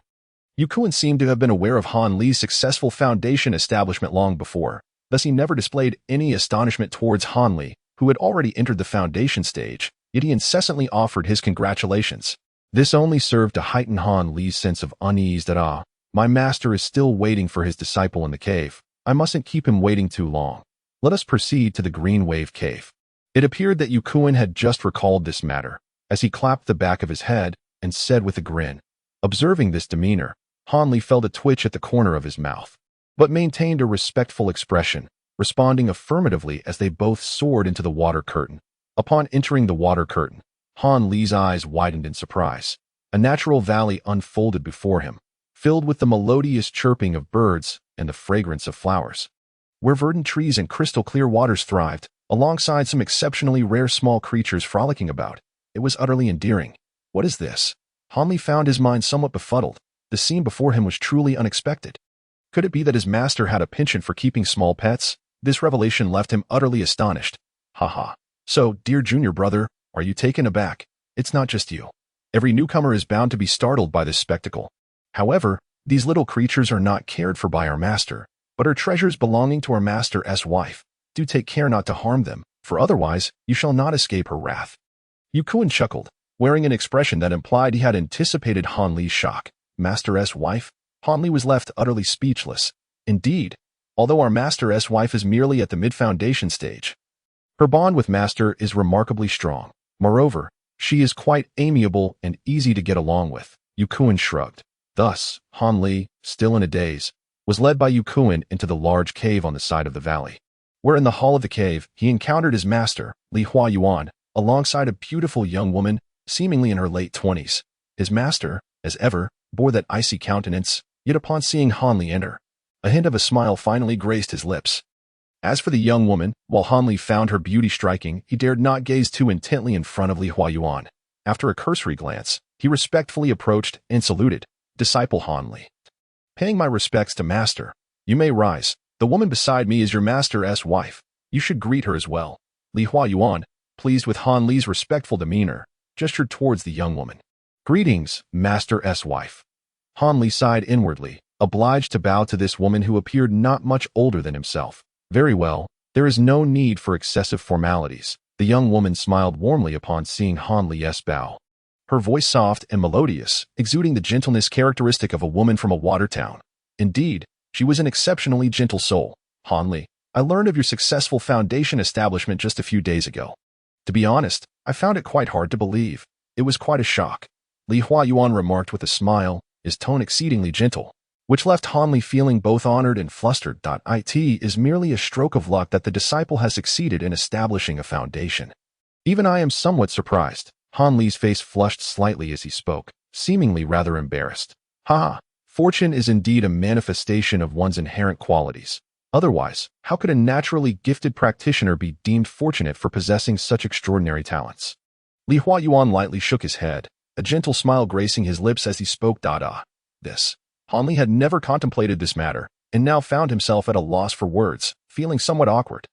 Chapter 238, The Terrifying Yukuin. Very well, the disciple has only just arrived. There is no need to speak in a tone of reprimand upon first meeting. The young woman observed Hanli's uneasy demeanor, her eyes sparkling with amusement. All right, my dear spouse, I understand. Regardless of the circumstances, this admirable disciple is indeed a lifesaver for my wife, and as your master, I shall ensure he is duly compensated. Li Huayuan gazed tenderly at the young woman before turning to Yukuin, who still stood nearby, and said, You may take your leave for now. My wife and I wish to have a private conversation with your junior brother Han, without the presence of others. As you command, master, Yukuin replied respectfully, casting a glance of envy at Hanli before retreating quietly. Lifesaver? Compensation? Hanli was utterly bewildered, entirely at a loss as to why these terms were being associated with him. When had he ever performed such deeds? Noticing Hanli's dazed and foolish expression, the young woman could not help but stifle a laugh, saying, My dear, do explain. This disciple of yours seems utterly oblivious. Let us not leave him in confusion. Upon hearing his wife's words, Li Huayuan smiled faintly, nodding before addressing Hanli. Hanli, I trust you now understand the reason behind my decision to take you as my disciple. There is no shame in admitting that I, as your elder, was indeed tempted by those rare spiritual herbs, which led me to appropriate half of your share under the guise of mentorship. Otherwise, you ought to have received 2 foundation establishment pills rather than merely 1. However, I believe that despite diminishing your reward, I have provided you with a means to rely on my name as a safeguard, preventing you from being easily bullied. This, I hope, is a fair exchange. After all, given your innate qualities at that time, even an additional foundation establishment pill might not have ensured your success in establishing a foundation. Li Huayuan spoke with an unwavering demeanor, seemingly unperturbed by his previous actions. However, the narrative shifted thereafter. Shortly after obtaining those spiritual herbs, when I intended to concoct pills to enhance my magical prowess, my wife unexpectedly encountered a grave mishap during her cultivation, placing her life in peril. Fortuitously, The spiritual herbs I had received from you remained untouched, allowing her to survive temporarily. In the ensuing years, I utilized the remaining herbs to create a remedy, ultimately leading to her recovery just days ago. Hence, when I recounted the origin of the herbs to my wife, she immediately insisted on compensating you. As her life was preserved solely through those spiritual resources, you may indeed consider yourself her savior. As Li Huayuan spoke of his wife's near demise, his expression shifted through various shades, as if recalling the perilous events of that day. It was evident that his affection for the woman beside him ran deep. Upon listening, I found it to be quite reasonable, and I thought to myself that even if you had not successfully established your foundation, I would still formally take you under my wing. However, to my astonishment, before I could take any action, I had already received the news of your successful foundation establishment, which truly took me by surprise. After all, I had explicitly stated that once you entered the foundation building stage, you would be officially accepted as my disciple. Thus, this cannot be regarded as any form of compensation, but it appears I must devise alternative means within my capabilities to make amends for you. Even if just a little. Li Huayuan finally recounted the events, leaving Han Li somewhat dumbfounded. He could hardly believe that such an unexpected windfall would befall him, even upon hearing Li Huayuan's words about compensating him. Han Li remained in disbelief, standing there in a state of astonishment. Let us do this. Since it seems you have yet to formulate your thoughts, why not stay in the cave for a day and a night? You may approach your master with your requests tomorrow morning. Be sure to consider your words carefully. Your master is not one to be particularly generous, and this is indeed a rare opportunity. The lady cast a sideways glance at Li Huayuan before softly addressing Han Li. Li Huayuan, with a sheepish chuckle, found himself in a rather awkward situation. Finally regaining his composure, Han Li hesitated, initially intending to voice his request for techniques. But feeling somewhat embarrassed by the lady's kindness, he simply nodded in agreement. Subsequently, Li Huayuan called for Yu Kuan to accompany Han Li as they explored the vast cave. This senior brother immediately responded with a beaming smile and promptly led Han Li out, starting to introduce the entire cave even before they had exited the main hall. Master, this green wave cave spans several hundred acres, with its structures. Once the lady saw Han Li and Yu Kuan gradually moving away, she suddenly smiled at Li Huayuan and remarked, "Do you think our new disciple can withstand Kuan-er's incessant chatter? Just seeing Kuan open his mouth gives me a slight headache, even before he has spoken. The incessant prattling of Kuan can indeed be quite taxing. Do not mention it, dear lady. Even I am at a loss when it comes to him. Han Li will surely not endure for long." Li Huayuan wore a look of helplessness. That may be true, but do you think your disciple will make any particular requests? The lady suddenly widened her round eyes, a glimmer of mischief flickering within. What requests could there be? It would likely revolve around elixirs, techniques, or magical artifacts. Had it not been for your repeated insistence to compensate this obedient disciple, I would have been quite reluctant to be so generous. Li Huayuan replied, though it seemed he was already feeling the pinch despite not having produced anything yet. What a thing! If one does not repay a life-saving grace, the ice heart technique I cultivate will surely suffer from flaws in my state of mind, making it impossible to achieve the consummate realm. How then could I enter the core formation stage and soar with you for eternity? The lady initially shot Li Huayuan a reproachful glance, but her next words were imbued with profound affection. Leaving Li Huayuan deeply touched, he immediately patted his chest, vowing to fulfill Han Li's requests, ensuring that his wife would not encounter any future obstacles in her cultivation. Han Li, of course, remained oblivious to the fact that this unexpected boon was intricately linked to the lady's cultivation techniques. At present, he finds himself wandering alongside Master Yu, yet an unsettling feeling lingers in his heart. As if this fortunate turn of events has arrived too abruptly, it leaves him with a peculiar sense of unease. Why has Brother Yu come to the sword discussion hall? Should we not engage in a friendly exchange of spells? As Yu Kuan led Han Li to a spacious stone chamber, a robust man emerged, casually remarking upon seeing Yu Kuan, while his gaze incessantly scrutinized Han Li. Who amongst us is unaware that the fourth junior brother excels in the practical application of the 5-element spells? Ranking first under our master, perhaps I should refrain from further embarrassing myself. Upon hearing the man's words, Yu Kuan's expression shifted momentarily before he laughed off the suggestion. However, he abruptly turned, pointing at Han Li with a cheerful demeanor, proclaiming, "I have yet to introduce our fourth junior brother. This is Han Shidi, who is to become our 8th junior brother, a formal disciple of our master, and this is Brother Song Ming. You may also address him as Song Shixiao. Come, let us all meet, as we shall soon be fellow disciples." Eighth junior brother. At this utterance, the fourth junior brother's eyes gleamed with intensity, fixating on Han Li. Although Han Li's expression remained unchanged, he inwardly sighed. This individual clearly appeared to be a battle fanatic. Having attracted his attention could only spell trouble. Therefore, before the man could speak, Han Li preemptively said, "Greetings. Fourth Shixiang. I have recently established my foundation. I kindly ask for your guidance." With that, Han Li performed a respectful bow. However, these words elicited a look of disappointment from the man, who immediately lost interest in him.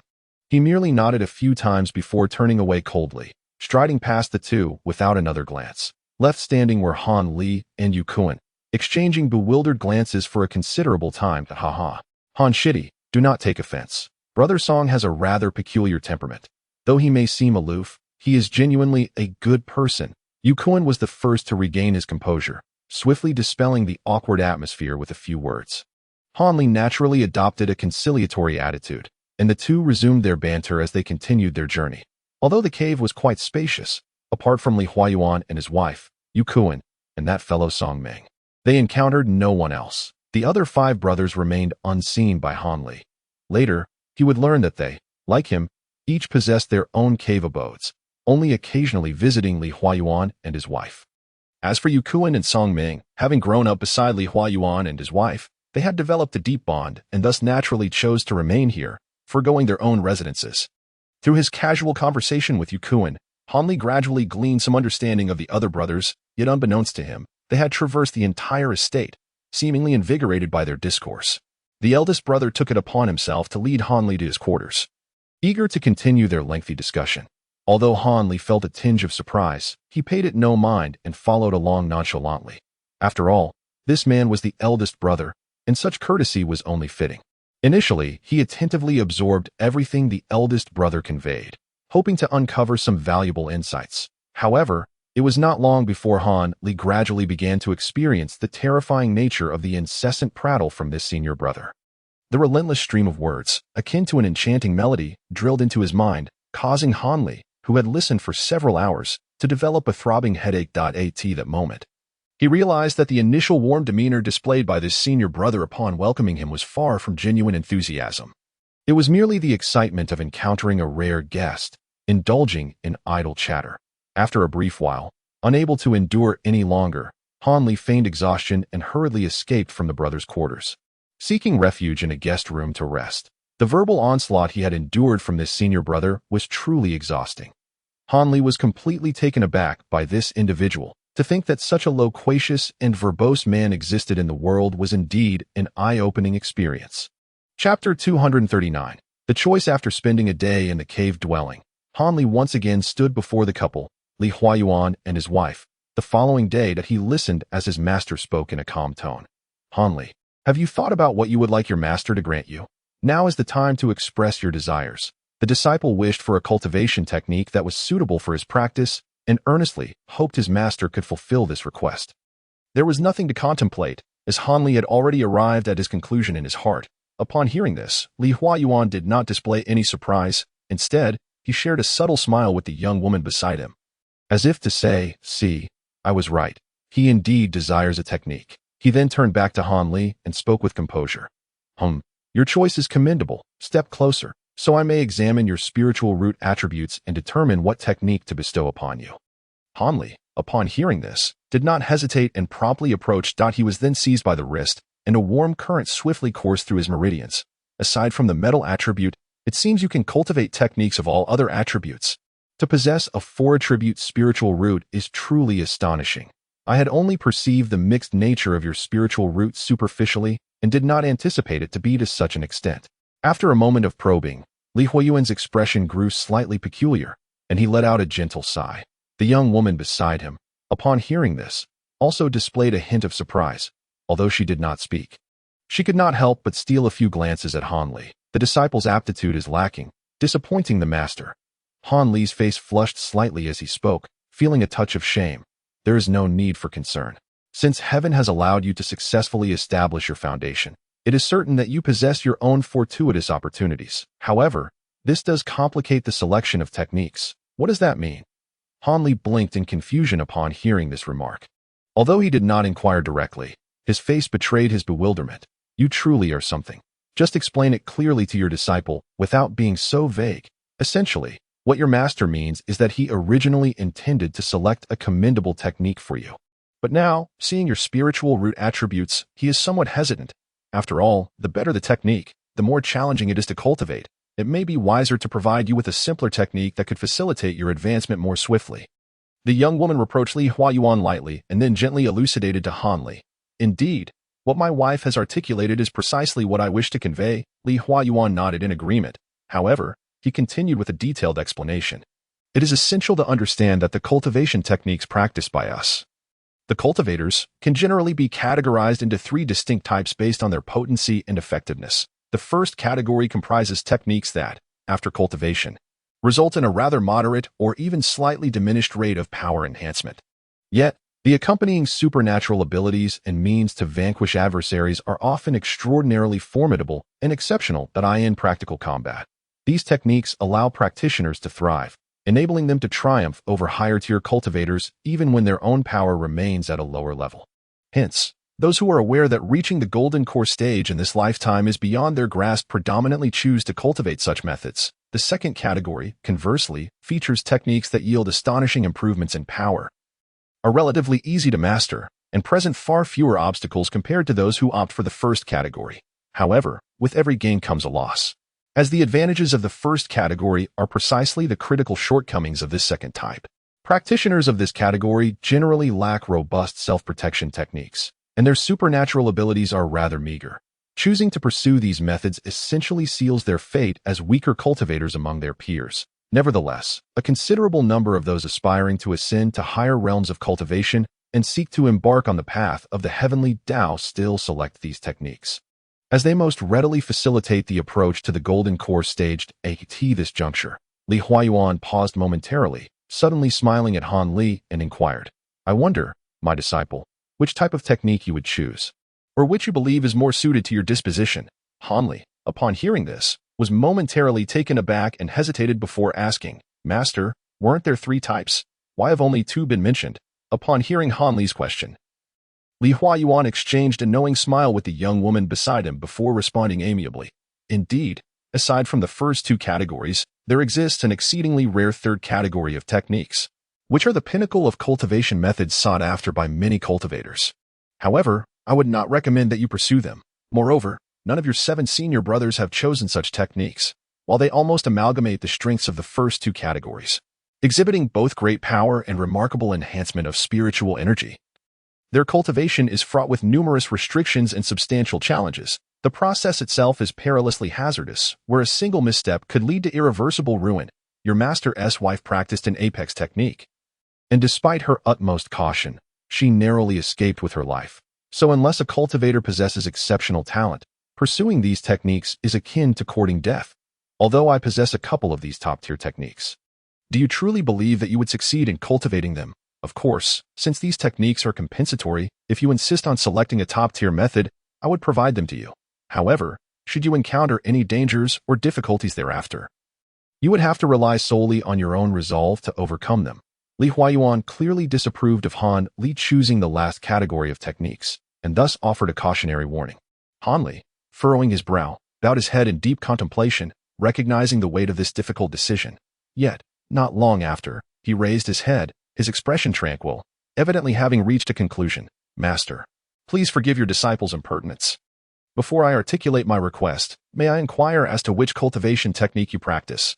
Han Li suddenly posed the question. As a master, I have cultivated the supreme technique known as the True Yang Formula.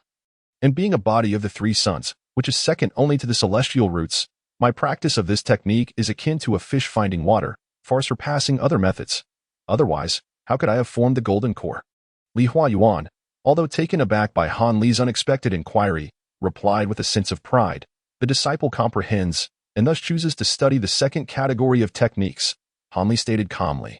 "The second category?" Li Huayuan's expression shifted slightly, but he quickly regained his composure, regarding Han Li with a gaze that hinted at curiosity, examining him anew. Meanwhile, the young woman beside them displayed an expression of considerable interest upon hearing this. "You have chosen the second category. What shall I say? Such a resolute heart for cultivation brings me great comfort. However, You must understand that the so-called ability to cultivate power easily is only true for those with commendable aptitude. Even among those exceptional individuals, only a select few can master the second category of techniques to the pinnacle of the foundation establishment stage. Therefore, I still lean towards you selecting the first category of techniques. Although the hope of forming a core may be slim, at the very least, it will allow you to hold your head high among foundation establishment cultivators, free from humiliation. In truth, regardless of the technique practiced. How many can truly form a core? Li Huayuan initially intended to persuade Han Li, but as he spoke, he seemed to recall some past events, and his mood grew heavy, leading him to gradually fall silent. The young woman beside him, observing this scene, let out a gentle sigh and turned to Han Li, saying, Han Li, have you truly made your decision to pursue this type of technique? Although your choice may not align with the thoughts of your master and me. If your heart for cultivation is indeed so steadfast, your master will naturally not oppose it. However, if you recklessly insist on pursuing the top-tier techniques, while we would agree, it would nonetheless leave us profoundly disappointed. After all, it would not be a matter of whether your heart for cultivation is steadfast, but rather an issue of being overly ambitious. Indeed, your master's wife has articulated my sentiments that I shall say no more. Now I ask you once again, have you truly made up your mind? Li Huayuan, having regained his focus, nodded in agreement with the young woman's words. Yes, the disciple has made up his mind. Han Li quietly responded after listening to the words of Li Huayuan and his wife. Well, since you are truly resolute, let us proceed to the library. Madam, please wait here for a moment. I will return with Han Li shortly. Seeing this, Li Huayuan said no more, rising to lead Han Li outside. Leaving the young woman to await their return, the library was not far from the hall and was rather modest in size, being merely an ordinary stone chamber. However, the entire room was enveloped by a fiery red barrier that prevented anyone else from entering. As Li Huayuan approached the barrier, he nonchalantly extended a finger to casually trace a line across it, causing the barrier to part with a wide opening just enough for the two to pass side by side. He then easily pushed open the stone door and led Han Li into the chamber. Upon entering, Han Li was utterly astonished. Within the stone chamber, a plethora of jade slips, pages, boxes, and books floated gracefully in the air, emanating a kaleidoscope of enchanting lights, numbering around 50 or 60 in total. These artifacts represented the cultivation techniques that Li Huayuan had amassed over centuries through various means. Each item within this sanctum was bound by my enchantments. Should anyone other than myself or my wife attempt to retrieve them, they would unwittingly trigger the formation within the chamber, resulting in their entrapment here for eternity, Li Huayuan explained to Han Li with a hint of self-satisfaction. Yet, Han Li discerned an underlying warning in his words, nodding repeatedly to indicate his understanding. Chapter 240. The pages seeing Han Li's perceptiveness. Li Huayuan's expression softened with approval. He then extended his hand, gently grasping at the void, and a crimson mist erupted from his fingertips, coiling around a jade slip. Without even glancing at it, he handed it directly to Han Li. Employing the same technique, he swiftly seized 7 or 8 more items before ceasing. At that moment, Han Li cradled the collection in his hands, his eyes overwhelmed by the array of choices before him. Among these techniques, each possesses a rapid progression of magical power and is relatively easy to cultivate. Choose one to serve as your primary technique. The rest must be returned to their rightful places. Once you have made your selection, inform me, Li Huayuan stated calmly, settling onto a cushion within the stone chamber. Han Li felt his eyes begin to blur from the abundance of options. Though the techniques were few, each bore unique characteristics. For instance, one of the manuals, the Return to Origin technique, not only boasted a swift increase in magical power, but also included a highly practical minor supernatural ability. The Return to Origin Spirit Armor. This ability not only provided an additional layer of defensive magic during combat, but could also manifest a protective spirit armor composed of gathered magical energy, making it an exceptional means of self-preservation. Moreover, as one advanced in the Return to Origin technique, the armor's defensive capabilities would progressively strengthen. Another jade slip contained the Illusory Spirit technique, which was equally impressive, featuring an accompanying supernatural ability, Illusionary Shadow, that could conjure a perfect duplicate of oneself at any moment, serving to confound adversaries. The higher the cultivation level, the greater the number of duplicates one could create, thus enhancing the ability to mislead foes. Aside from these two techniques, although the minor supernatural abilities linked to the other methods were not particularly powerful, they proved extraordinarily effective for self-preservation and escape. It seemed that the creators of these techniques were acutely aware that survival was paramount, especially when one could not contend with others through sheer force. After surveying all the options, Hanli was taken aback by a golden page within a jade box. The design and dimensions of this page were strikingly familiar. He was certain it was identical to the silver page he possessed, the only distinction being that this golden page appeared slightly thinner and bore no peculiar patterns. Instead, it was filled with dense ancient script. Upon closer inspection, he discovered it detailed an ordinary technique known as the condensation technique, accompanied by an exceedingly mundane auxiliary technique, the spirit-gathering art, which merely expedited the accumulation of spiritual energy during cultivation. Hanli examined the golden page repeatedly, a wave of perplexity washing over him. However, he was acutely aware that this was not the time for hesitation or unraveling mysteries, despite the overwhelming urge to compare it with the silver page stored in his pouch. However, he must make a decision now. Otherwise, it would raise suspicions in his master. Contemplating this, Hanli weighed the golden page in his hand and swiftly arrived at a conclusion. Thus, he addressed Li Huayuan, who was meditating. "Master, I have made my choice that it is this technique." Upon hearing this, Li Huayuan opened his eyes, gazing at the golden page in Han Li's possession, momentarily taken aback. Nevertheless, he said nothing, merely nodding before leading him out of the stone chamber. Upon returning to the hall, they found the young woman waiting for them. Upon seeing them, she first smiled gently before inquiring, "So, have you made your selection? Thank you for your concern, mistress. I have indeed made my choice." Han Li responded respectfully. "Then I can rest easy," the young woman replied, her smile brightening once more. It seemed she was even more invested in this matter than Han Li himself, which left him slightly astonished. "Well, now that you have repaid your mistress's life-saving grace, it is time to discuss your acceptance as my disciple. Are you genuinely willing to join my sect and officially become a disciple of Li Huayuan?" Li Huayuan suddenly asked with a grave expression. Han Li felt a chill run down his spine and hurriedly knelt, proclaiming, "I, Han Li, am utterly sincere and dare not harbor the slightest pretense." Though Han Li spoke thus, his heart whispered otherwise. "If you are truly sincere towards me, I shall reciprocate wholeheartedly and fulfill my duties as a disciple. However, should you harbor any ill intentions, I would not be foolish enough to be at your mercy." Li Huayuan, unaware of Han Li's inner thoughts, would have likely struck him down had he known.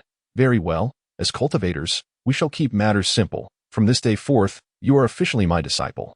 Li Huayuan. I hope you will diligently pursue the path of cultivation and not tarnish my reputation."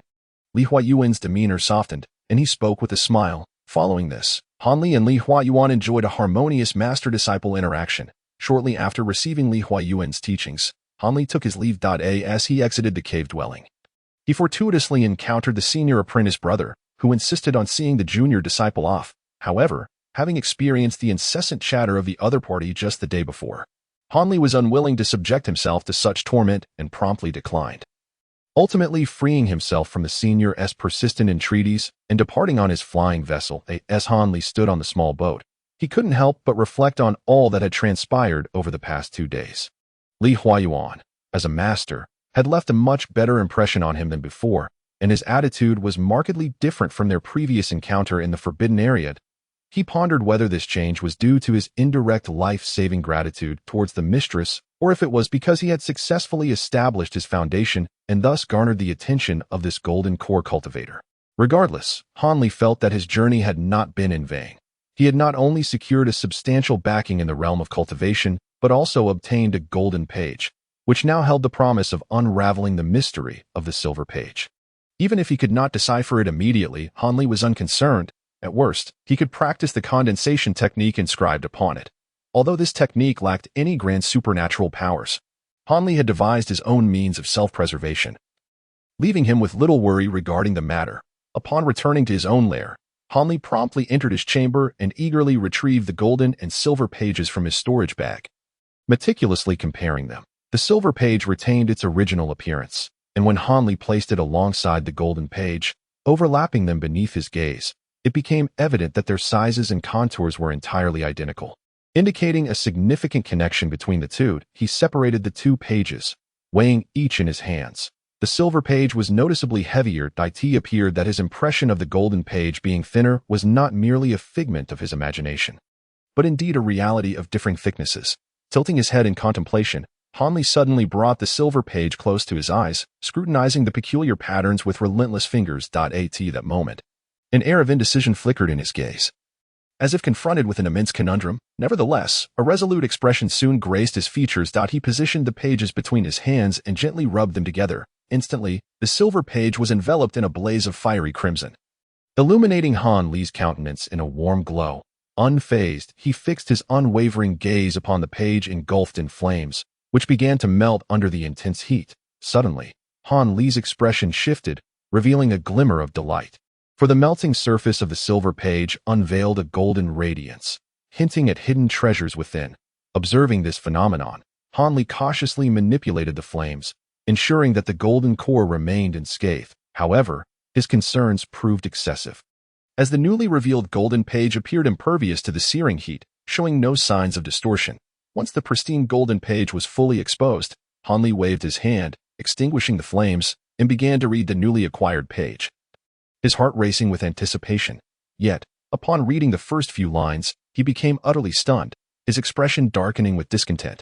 The page contained instructions on controlling flying swords and specialized techniques for cultivating sword radiance. Although seemingly profound, it was not at all what Han Li sought. It became apparent that the barefoot man from the Great Sword Sect had practiced the very techniques inscribed within. While these skills might be invaluable to practitioners in the Qi refinement stage, they held little appeal for Han Li, who had already reached the pinnacle of foundation establishment, rendering them utterly mundane and devoid of interest. Determined not to relent, Han Li meticulously examined the page once more, even resorting to burning it again with flames, yet he discovered nothing further. After toiling for the better part of the day, his frustration grew with each glance at the golden page. Having invested such effort only to acquire a worthless artifact was profoundly disheartening.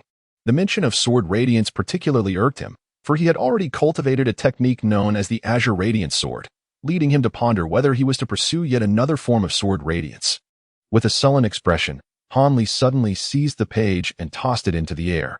Raising his right hand, he unleashed a sword radiance, as thick as a bowl, which shot forth and struck the page. Han Li intended to obliterate this bothersome item, seeking to alleviate his vexation. However, to his surprise, the anticipated sound of an explosion did not resonate. Instead, the azure sword radiance vanished upon impact with the page, as if swallowed into the abyss. Han Li was taken aback, but soon a thought struck him, and he suddenly felt invigorated. Chapter 241. The Three Transformations of the Primordial Essence. He raised his hand and cast a levitation spell on the golden page that had fallen to the ground. Then, he began to strike it with small bursts of azure sword radiance. Watching intently as the page, like an endless abyss, absorbed all the sword light. In the process, Han Li also attempted to shoot an ice arrow at it, curious to see if spells could be absorbed as well. However, the arrow merely sent the page flying, startling Han Li into halting such reckless actions and instead injecting it with sword radiance in a more prudent manner. Although Han Li's fourth-level azure sword radiance should have possessed considerable power, he could see that his true essence was nearly depleted, yet the page remained unresponsive, which caused him to silently lament his predicament. He was genuinely perplexed, wondering if failing to satisfy the page's appetite for sword radiance would render all his efforts in vain. Just as Han Li found himself in a quandary, the page finally exhibited a change. Golden light erupted from it, ceasing to absorb the sword radiance and instead rebounding it, creating a sword hole in the wall of the chamber. Han Li suppressed his excitement, his eyes unwaveringly fixed on the transformations of the page. The radiance on the page gradually receded, coalescing into tiny luminous characters the size of ants, which floated above the page, rendering it speckled with golden light akin to countless stars in the night sky. This left Han Li utterly astonished. Then, with a sudden snap, the levitation spell lost its efficacy, and the golden page plummeted straight down. Startled, Han Li instinctively lunged forward and seized the page in his grasp. However, the moment his fingers made contact with the object, the luminous characters surged forth as if they had found an outlet, frantically pouring into his body. This left Han Li in a state of shock. He hurriedly attempted to shake off the page, but it seemed alive, firmly adhering to his hand and refusing to budge. The transmission of the luminous characters was alarmingly rapid. In that instant, they enveloped Han Li entirely, causing him to radiate an eerie glow. Just as he felt utterly helpless and terrified, all the luminous characters seemed to receive a command and rushed towards his head, each one penetrating his mind, cramming an overwhelming amount of information into it. Han Li let out a pained scream, clutching his head. Had this situation persisted for even a moment longer, his head might very well have burst from the pressure. Fortunately, this torment was incredibly brief. Within moments, all the luminous characters had been fully transmitted. Only then did Han Li collapse to the ground.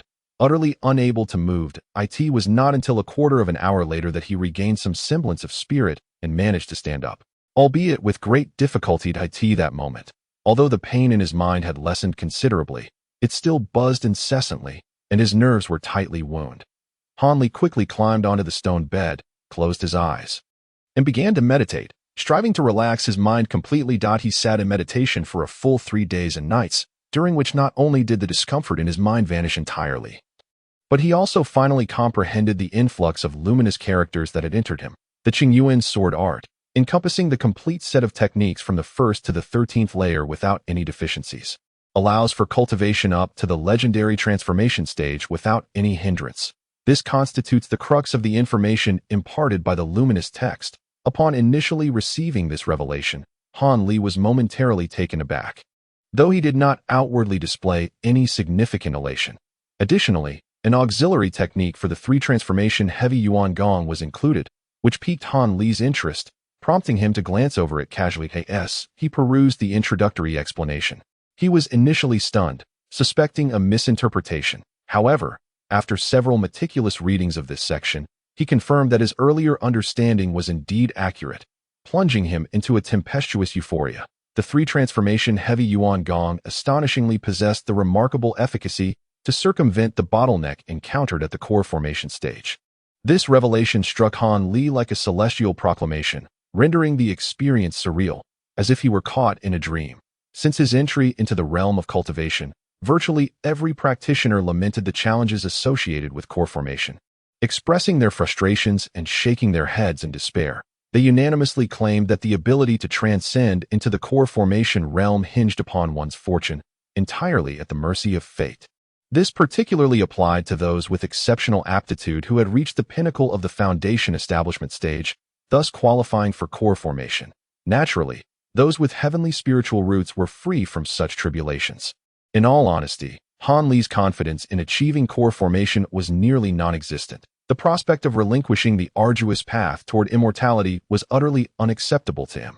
Consequently, the more elusive the hope seemed, the more fervently he yearned for core formation, igniting an even greater desire to strive against the odds. Yet now, a pathway to core formation, a route that could bypass this daunting bottleneck, lay before him. Inciting uncontainable joy within Han Li. In truth, this technique cannot precisely be termed a shortcut. It is more aptly described as an unverified hypothesis. The eminent figure who developed this technique, having long surpassed the core formation stage, merely conceived this method as a wild speculation regarding the process of core formation. The creator explicitly stated that even if one adhered strictly to the requirements of the technique, the likelihood of achieving core formation would remain a mere 50%. Nonetheless, for Han Li, this was more than sufficient. Even a 10% chance would compel him to dive headlong into the endeavor without hesitation. However, after the initial exuberance faded and Han Li scrutinized the technique more closely, even his resolute spirit was momentarily shaken, leaving his complexion increasingly pallid. Those who wish to practice this technique must first master the Qingyuan sword art, as this method was originally devised to complement it. Although the Qingyuan sword art is notoriously challenging, that is not the crux of Han Li's distress. What troubled him was the stipulation that practitioners must disperse their sword intent upon reaching the 6th layer of the Qingyuan sword art and then recultivate it.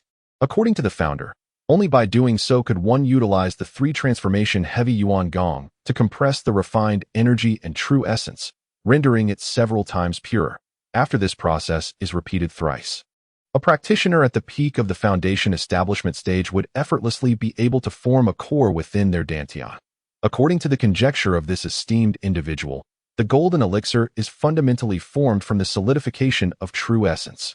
Now that a semblance of solid true essence has been achieved, the subsequent process of forming the elixir would undoubtedly require minimal effort.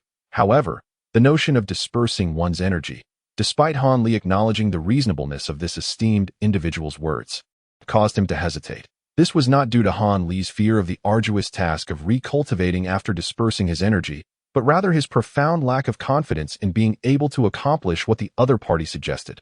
recultivating 3 times within his lifetime. Even with the assistance of a mysterious small vial, this endeavor remained exceedingly perilous. After all, according to the other's hypothesis, the duration of each recultivation would increase significantly, as the compression and condensation of true essence would also augment with each iteration. Of course, the advantages of such an approach are immense. It would endow him with several times the true essence and magical power compared to ordinary cultivators. Yet, to achieve all of this, he would undoubtedly need to invest several times the amount of time compared to a typical practitioner. With a mere 200 years of lifespan, could he truly accomplish all of this? Hanli felt utterly uncertain in his heart. Unable to make a decisive choice, Hanli turned his gaze toward another golden page that had been directly retrieved from Li Huayuan's cave dwelling. It seemed that he must examine its contents before making any decisions. Consequently, he experienced the same piercing sword radiance and excruciating mental strain once more. After enduring this ordeal, Hanli absorbed the information contained within the other golden page. The term Qingzhu Fengyun sword emerged as soon as Hanli began to contemplate the contents of his mind. Intrigued, he meticulously organized all the luminous characters before comprehending the matter at hand. It turned out that this golden page was entirely devoted to instructing cultivators at the elixir formation stage on how to refine a type of flying sword known as the Qingzhu Fengyun sword. This wooden attribute flying sword bore a striking resemblance to Han Li's Jin Fa-Z Mother Blade artifact. Being a treasure crafted through a set of techniques, at least 12 wooden attribute flying swords were required to form a complete set, which was quite peculiar. Naturally, should one gather a sufficient quantity of materials and possess an ample supply of true essence, it would theoretically be feasible to forge a set comprising 36 or even 72 swords. The page did not specify the power of these flying swords, but Hanli could easily imagine the terrifying nature of this treasure. Just the thought of being attacked simultaneously by dozens of flying swords was exceedingly daunting. Of course, such items held no utility for Hanli at present. Only upon reaching the elixir formation stage would they warrant his attention. Nevertheless, this solidified Han Li's determination to cultivate the Qingyuan sword technique. For upon observing these wooden attribute flying swords, it became evident that their combination with the Qingyuan sword technique would undoubtedly result in a tremendous amplification of power. Hanli ultimately resolved to first cultivate the Qingyuan sword technique. After all, if he were truly to disperse his energy, it would be prudent to wait until he had reached the 6th layer of the sword technique, at the pinnacle of the foundation establishment stage. At that point, he could attempt to form an elixir. If that proved unsuccessful, he could still disperse his energy at a later time. Chapter 242. Crafting Talismans. Hanli cautiously stored the 2 golden pages once more. Since he intended to cultivate the Qingyuan sword technique in the 3 transformations of heavy essence, he certainly needed to make full use of the green liquid from the mysterious small vial. Thus, he needed to quickly gather the alchemical materials listed on the 2 ancient formulas. He should hasten to nurture whatever resources he currently possessed. If something is lacking, one must seek it elsewhere. Gather what can be collected and purchase what can be bought, leaving nothing overlooked. Speaking of which, the components within this verdant liquid, aside from the spiritual energy, remain shrouded in mystery to him. Yet, it is evident that mere spiritual essence alone cannot summon the miraculous effects that stimulate plant growth. Upon entering Huangfeng Valley, he conducted several studies, only to discover that no matter how diluted the spiritual liquid was, any creature that consumed even a trace of the green liquid mixed with water met the same explosive demise. It seems the issue does not lie in the dilution of the liquid, but rather in the enigmatic components at play. After obtaining the same result multiple times, Hanli was left with no choice but to abandon the endeavor. However, it seemed rather narrow-minded to use the miraculous effect of the small vial solely for alchemical purposes. Hanli believed that the ability to stimulate flora could indeed be of great utility, and he felt it was a waste to overlook it. Now, after careful consideration, Hanli concluded that in the battles during the foundation establishment stage, aside from magical implements and techniques, intermediate talismans were undoubtedly indispensable. These intermediate talismans commanded exorbitant prices, often requiring dozens of spirit stones for a single piece, which left Hanli shaking his head in disbelief. Nonetheless, many of the intermediate-level elemental spells possessed tremendous power and were sharp enough to safeguard one's life.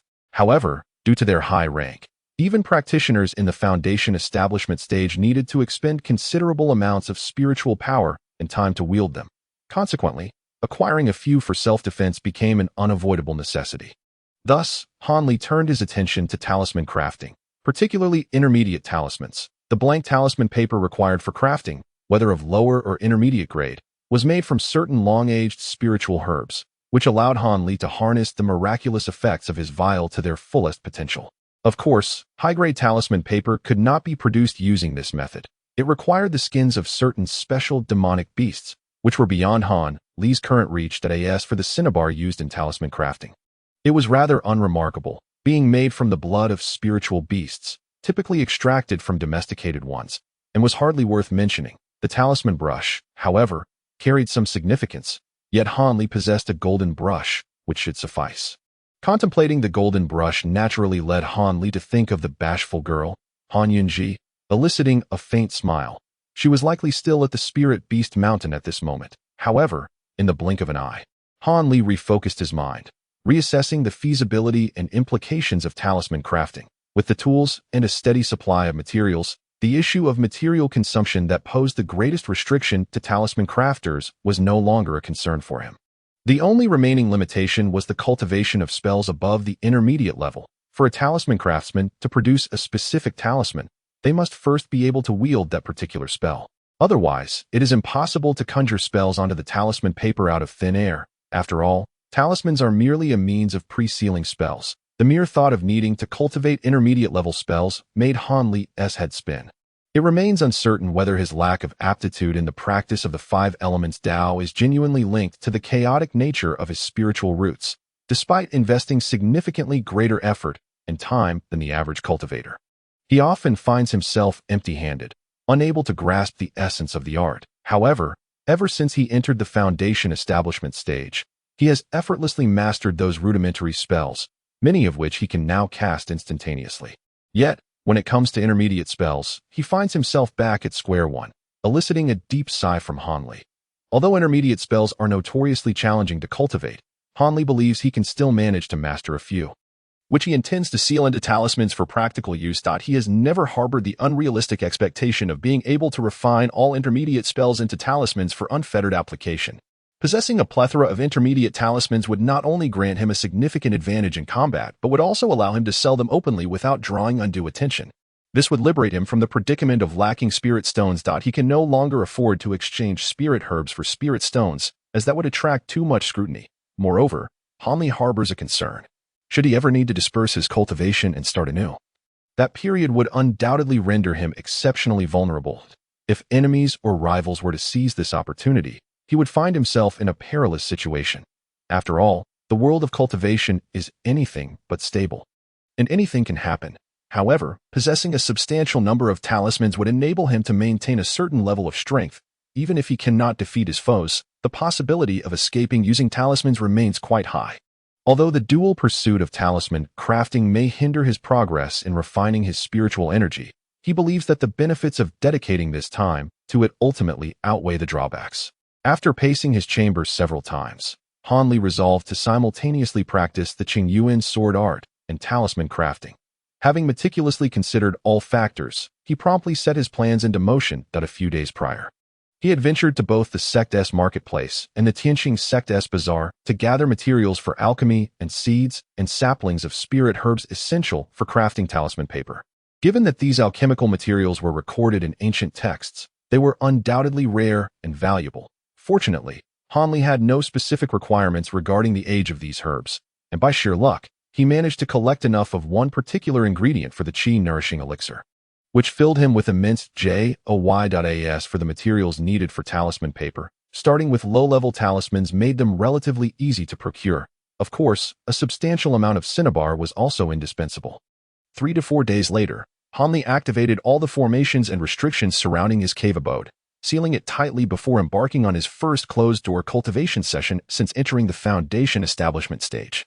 Time in cultivation is a mere illusion, and 4 years swiftly passed. The entrance to the cave, concealed under the protective array, had remained shut since that day, until one day, a sudden streak of blue light soared from the distant horizon, circling the outer formation a few times before transforming into a jovial scholar, who held aloft a peculiar blue wooden board.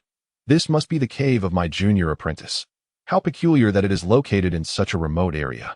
With scarcely any spiritual energy, if it weren't for the guidance of Master Lei, it would indeed be quite difficult to find, the scholar murmured in surprise. Subsequently, the scholar cast a few glances at the grand formation outside the cave, his expression suddenly revealing a hint of eager anticipation. Master Lei had remarked that this junior disciple's protective formation was exceedingly formidable. Even cultivators at the core formation stage might find it challenging to prevail. Was this claim genuine? Could it truly possess such remarkable power? Should he dare to test it? However, after a brief contemplation, the scholar dejectedly murmured to himself, "Perhaps it is best to refrain. We must not delay the master's important affairs."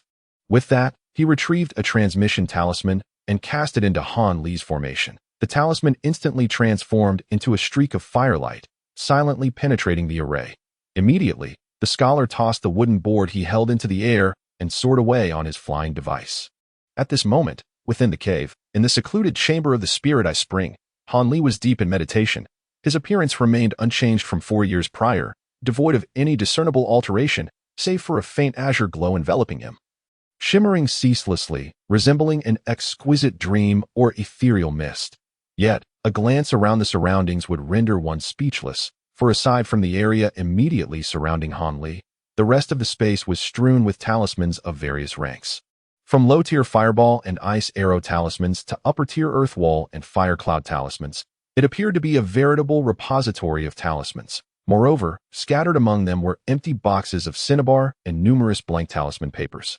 Adding to the chaotic scene, after an indeterminate period, Han Li furrowed his brow, as if sensing something amiss, and then opened his eyes. After a moment of contemplation, he suddenly rose and exited the meditation chamber. In that instant, all the talismans and other items on the ground were silently stored away into his storage pouch, leaving the room impeccably tidy. Upon stepping out of the meditation chamber, Han Li flipped his hand, and a small yellow flag appeared in his grasp. He then tossed it, and the flag transformed into a beam of yellow light, shooting outward in mere moments. Before Han Li could reach his bedroom, the yellow light returned, accompanied by a streak of firelight closely behind. Seeing this, Han Li remained unperturbed, beckoning the small flag back into his hand. With his other hand, he spread his fingers, and a burst of azure light erupted forth, swiftly ensnaring the firelight before him. Chapter 243. The efficacy of the medicine. Han Li flicked his finger, sending a point of green light into the firelight, which erupted with a resounding bang, shooting upwards several feet. Within it, the voice of Li Huayuan resonated. "Hasten to the Green Wave Cave. I have matters to discuss with you." As soon as the message concluded, the firelight erupted with a gentle pop, transforming into a myriad of sparks, vanishing without a trace. Han Li, maintaining a calm demeanor, listened attentively, rubbed his nose, and proceeded into his bedroom. Upon entering the bedroom, Han Li retrieved a small wooden box from beneath the stone bed. Inside were a dozen or so storage pouches of various designs. He took out the one he had on him and poured out the considerable collection of talismans he had previously gathered, methodically categorizing them by type and rank, and placing them into their respective pouches. After returning the box to its original position, Han Li hesitated for a moment before exiting the bedroom, making his way directly to the cave's entrance. Standing upon the divine wind vessel, Han Li reminisced about the past 4 years, reflecting on his cultivation and talisman crafting experiences, his expression tinged with gravity. Upon sealing his cave dwelling, Han Li not only engaged in his practice but also established a highly concealed medicinal garden within the confines of his estate. Although modest in size, it sufficed for him to cultivate herbs for nurturing purposes. This arrangement afforded him the advantage of not having to worry about the herbs being discovered during his seclusion, enabling him to be self-sufficient without ever leaving his cave. To facilitate this, he meticulously drilled numerous tiny, intricate holes into the rocky ceiling of the garden, allowing sunlight to filter through and enabling the absorption of spiritual energy by small vials. Naturally, the positioning of these holes was within the protective array, ensuring that discovery was not a concern. As for the larger garden outside, Han Li intended to use it solely as a decoy. With the small garden in place, Han Li could confidently nurture spiritual herbs while simultaneously employing innate true fire to concoct elixirs. Although true fire was somewhat inferior to earthly fire, it provided a sense of safety and reliability, alleviating fears of frequent failures in the refining process. The elixirs produced by ancient methods were indeed remarkable. Upon consuming the qi refining powder he had crafted, Han Li was once again enveloped by the exhilarating sensation reminiscent of his foundation establishment, prompting him to sit in meditation and refine the energy without the slightest delay. Such astonishing effects naturally led to a meteoric rise in his magical power during the first year. Far beyond his expectations, this indulgent method of consumption allowed Han Li to significantly conserve the time spent absorbing spiritual energy, enabling him to devote himself entirely to the transformation of that energy into magical power. The efficacy of his magical prowess thus multiplied exponentially, leaving Han Li in a state of elation. The prospect of recultivating the Qingyuan sword art became a tangible possibility, though it was indeed true, as others had mentioned, that he experienced a peculiar phenomenon where his magical power would wane every few days. The regular intake of qi refining powder every 6 or 7 days rendered this flaw inconsequential. During this period, Han Li, out of curiosity, consumed a foundation establishment pill, only to find its effects negligible, leading him to abandon such thoughts altogether. However, in the subsequent 3 years, an unexpected development arose, starting from the second year. The sensation of abundant spiritual energy gradually diminished, becoming less pronounced year after year. By the 4th year, he encountered a situation akin to that of consuming Huanglong pill and Jinsui pill, where they ceased to yield any effect. Regardless of how many packets of elixir he ingested, he felt no trace of spiritual energy. This left Han Li perplexed and troubled, for this was not a matter of his magical power having reached a peak. The spiritual energy provided by the qi refining powder was simply failing to keep pace with his current progress. Given the properties of this qi refining powder, it should have supported him all the way to the later stages of foundation establishment without issue. As it was crafted according to ancient formulas, it might even have been beneficial for those at the core formation stage. This situation was entirely different from the inefficacy of the Huanglong pill and Jinsui pill, which was anticipated due to the elixir's potency falling short of his cultivation level. After much contemplation, Han Li, employing the medical knowledge he had previously acquired, arrived at an uncertain conclusion regarding the matter. It is possible that due to his excessive consumption of this potent qi refining powder, he has developed a certain degree of drug resistance, causing this elixir to gradually lose its efficacy. However, Han Li could not verify the correctness of this conclusion. After all, in the realm of cultivation, no one has ever indulged in such a luxurious practice of consuming medicinal pills every few days like he does. Thus, there are no precedents to consult or experiences to draw upon. Nevertheless, Han Li still harbored hopes that after a period of abstaining from this elixir, the qi refining powder would regain its utility. With this thought in mind, he refrained from taking the medicinal pills for the last year and instead opted to cultivate the Qing Yuan sword technique through conventional means. Yet, after becoming accustomed to the rapid advancement in cultivation speed brought about by the consumption of spiritual medicines, returning to ordinary training methods proved to be unbearably slow for him. Moreover, considering his aptitude, it would be nothing short of a luxury to even contemplate the prospect of recultivating once, let alone 3 times. In his lifetime, enduring a year of painstakingly slow progress left Han Li profoundly disillusioned. Upon resuming the intake of the qi refining powder, he was met with no discernible effects. It appeared that this elixir had entirely lost its potency for him, necessitating the search for alternative spiritual medicines. Thus, under such circumstances, even without the summons from Li Huayuan via a sound transmission talisman, Han Li had already resolved to leave his cave abode. After all, he still had a rare ancient formula ingredient yet to be gathered, and only by concocting this gathering spirit pill could his magical power possibly surge once more. Furthermore, he intended to seek out additional formulas. For if the gathering spirit pill were to prove as ineffective as the qi refining powder, Han Li would have no choice but to alternate his consumption of different pills every few years. As for his practice in talisman crafting, it progressed remarkably well. He dedicated a substantial portion of his daily time to practice low-level spells that could be cast instantaneously, relentlessly refining talismans without a shred of concern for material waste. This extravagantly wasteful approach, unimaginable to other talisman crafters, propelled Han Li's crafting skills to new heights. He was now barely able to create advanced low-level talismans, albeit with lamentably low success rates. He had resolved that during his next seclusion, he would commence studying intermediate spells and attempt to craft intermediate talismans, as these were his primary goals in talisman crafting.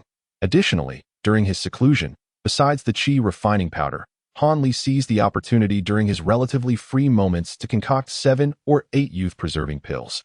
and he curiously consumed one that if it truly possessed the ability to preserve youth, Han Li would certainly welcome it, as no one wishes to face the day of graying hair, even if the aging process for cultivators is notoriously slow.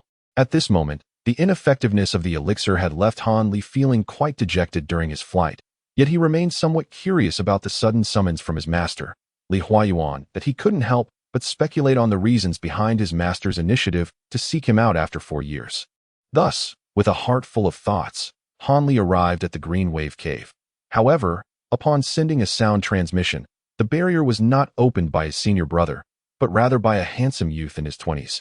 With red lips and white teeth, before Han Li could utter a word, the youth calmly addressed him, saying, "You must be junior brother Han. I am Wu Xian, the 6th disciple under our master. He has instructed me to wait for you here for quite some time. Please, follow me." After Wu Xian finished speaking, he turned away without casting even a glance at Han Li, leaving Han Li feeling perplexed as he touched his face. Surely, this visage is not so repugnant as to elicit such a reaction. Somewhat vexed, Han Li reluctantly followed him. Between the two, not a single word was exchanged, and they proceeded directly to the reception hall. Inside the hall, 3 individuals were seated, accompanied by 2 others standing nearby. The seated individuals were Li Huayuan and his wife, along with an unfamiliar woman clad in red. The woman appeared to be in her 30s, though her looks were quite decent, exuding a lingering charm. Her countenance was icy, subtly emanating a menacing aura rarely associated with cultivators at that moment. Li Huayuan seemed to be conversing with the woman, his demeanor suggesting profound respect for her. Among the standing figures was Song Meng, Han Li's 4th senior brother, and beside him stood a young girl of around 16, also dressed in red. She was fairly attractive, yet her eyes held a certain allure, indicating a connection to the red-clad woman. "Han Li, come over and meet my master, Hong Fu Shibua," Li Huayuan exclaimed joyfully upon seeing Han Li enter. Meanwhile, Wu Xian silently moved to stand beside Song Meng, arms folded and expression impassive. Hong Fu Shibua. Although Han Li was uncertain of the situation, he understood the necessary formalities and did not falter in his greeting. The red-clad woman, upon hearing Han Li's salutation, did not respond immediately. Instead, she scrutinized him from head to toe. After a prolonged moment, a faint smile emerged on her face as she somewhat awkwardly remarked, "Quite good. Ha! It seems my senior sister is quite pleased, although my disciple may possess an ordinary appearance. He is indeed a genuine foundation establishment cultivator, clever and astute, much to my satisfaction." Li Huayuan, noticing the woman's approval, beamed with joy and began to extol Han Li's virtues, leaving Han Li bewildered and at a loss for understanding. Chapter 244. Doubts. What does it mean to be satisfied? Upon hearing this, Han Li felt a growing sense of unease as Li Huayuan continued to praise him. He had also noticed that the young girl had been casting furtive glances at him since his entrance, her expression tinged with discontent. Furthermore, when the red-clad woman remarked that he was quite good, the girl visibly flinched, quickly lowering her head. Simultaneously, a gaze filled with hostility swept toward Han Li, startling him into a glance back, only to find it was Wu Xian, the very same who had let him in. Upon realizing Han Li had sensed his scrutiny, Wu Xian's face momentarily displayed surprise before he hastily averted his gaze. Appearing somewhat guilty, this only deepened Han Li's confusion. However, he maintained an outwardly calm demeanor, his unintentional composure earning silent approval from the red-clad woman. "Indeed, this lad seems quite fitting. I shall take Xianer back now and await good news from my junior brother," the red-clad woman declared, nodding. "Rest assured, senior sister, I will ensure everything is arranged properly," Li Huayuan replied. Upon encountering the woman, Li Huayuan hastily agreed to something, promptly rising to escort the young lady alongside him. Meanwhile, as Han Li remained enveloped in a haze of confusion, this esteemed master Hong Fu departed with the maiden. When Li Huayuan and his wife returned to the hall with Han Li and others, their faces radiated joy, the smiles evident even on the typically reticent young woman beside them. Once they resumed their seats, the couple scrutinized Han Li with unabated curiosity, leaving him feeling increasingly uneasy. Uncertain of their intentions, "Han Li, my dear disciple, I must extend my heartfelt congratulations to you," exclaimed Li Huayuan, after a moment of delighted observation. This unexpected proclamation sent a shiver down Han Li's spine. Amplifying his anxiety, "Master, I truly do not comprehend what merits such joy. I hope you will enlighten me." Han Li managed to suppress his foreboding feelings and responded respectfully, "Hee hee, This is an extraordinary stroke of fortune. Your master Hongfu has taken a liking to you and intends for you to become a pair of dual cultivation partners with her disciple. Before Li Huayuan could respond, the young woman unveiled the mystery, leaving Han Li momentarily speechless. Dual cultivation partners? He murmured to himself, lost in astonishment, as this revelation was utterly unexpected. How about that? This is a blessing that others can only dream of. You must understand that there are few female disciples in the mountains, and even fewer who successfully establish their foundation. Furthermore, dual cultivation is an exceptional method that significantly enhances the cultivation of both parties involved. Such an opportunity is rare and elusive, Li Huayuan remarked. His spirits lifted. For him, establishing a connection with the formidable Master Hongfu would be immensely advantageous. Who could deny that this esteemed Hongfu, a practitioner of the Dan formation stage, ranks among the elite of the entire Xiangua cultivation realm? Within Huafeng Valley, she is revered as one of the most powerful disciples under their venerable ancestor. The thought of the benefits that would arise from becoming connected through discipleship made even the typically stern Li Huayuan smile broadly. However, Han Li had never contemplated such a notion of dual cultivation. It was indeed rather sudden.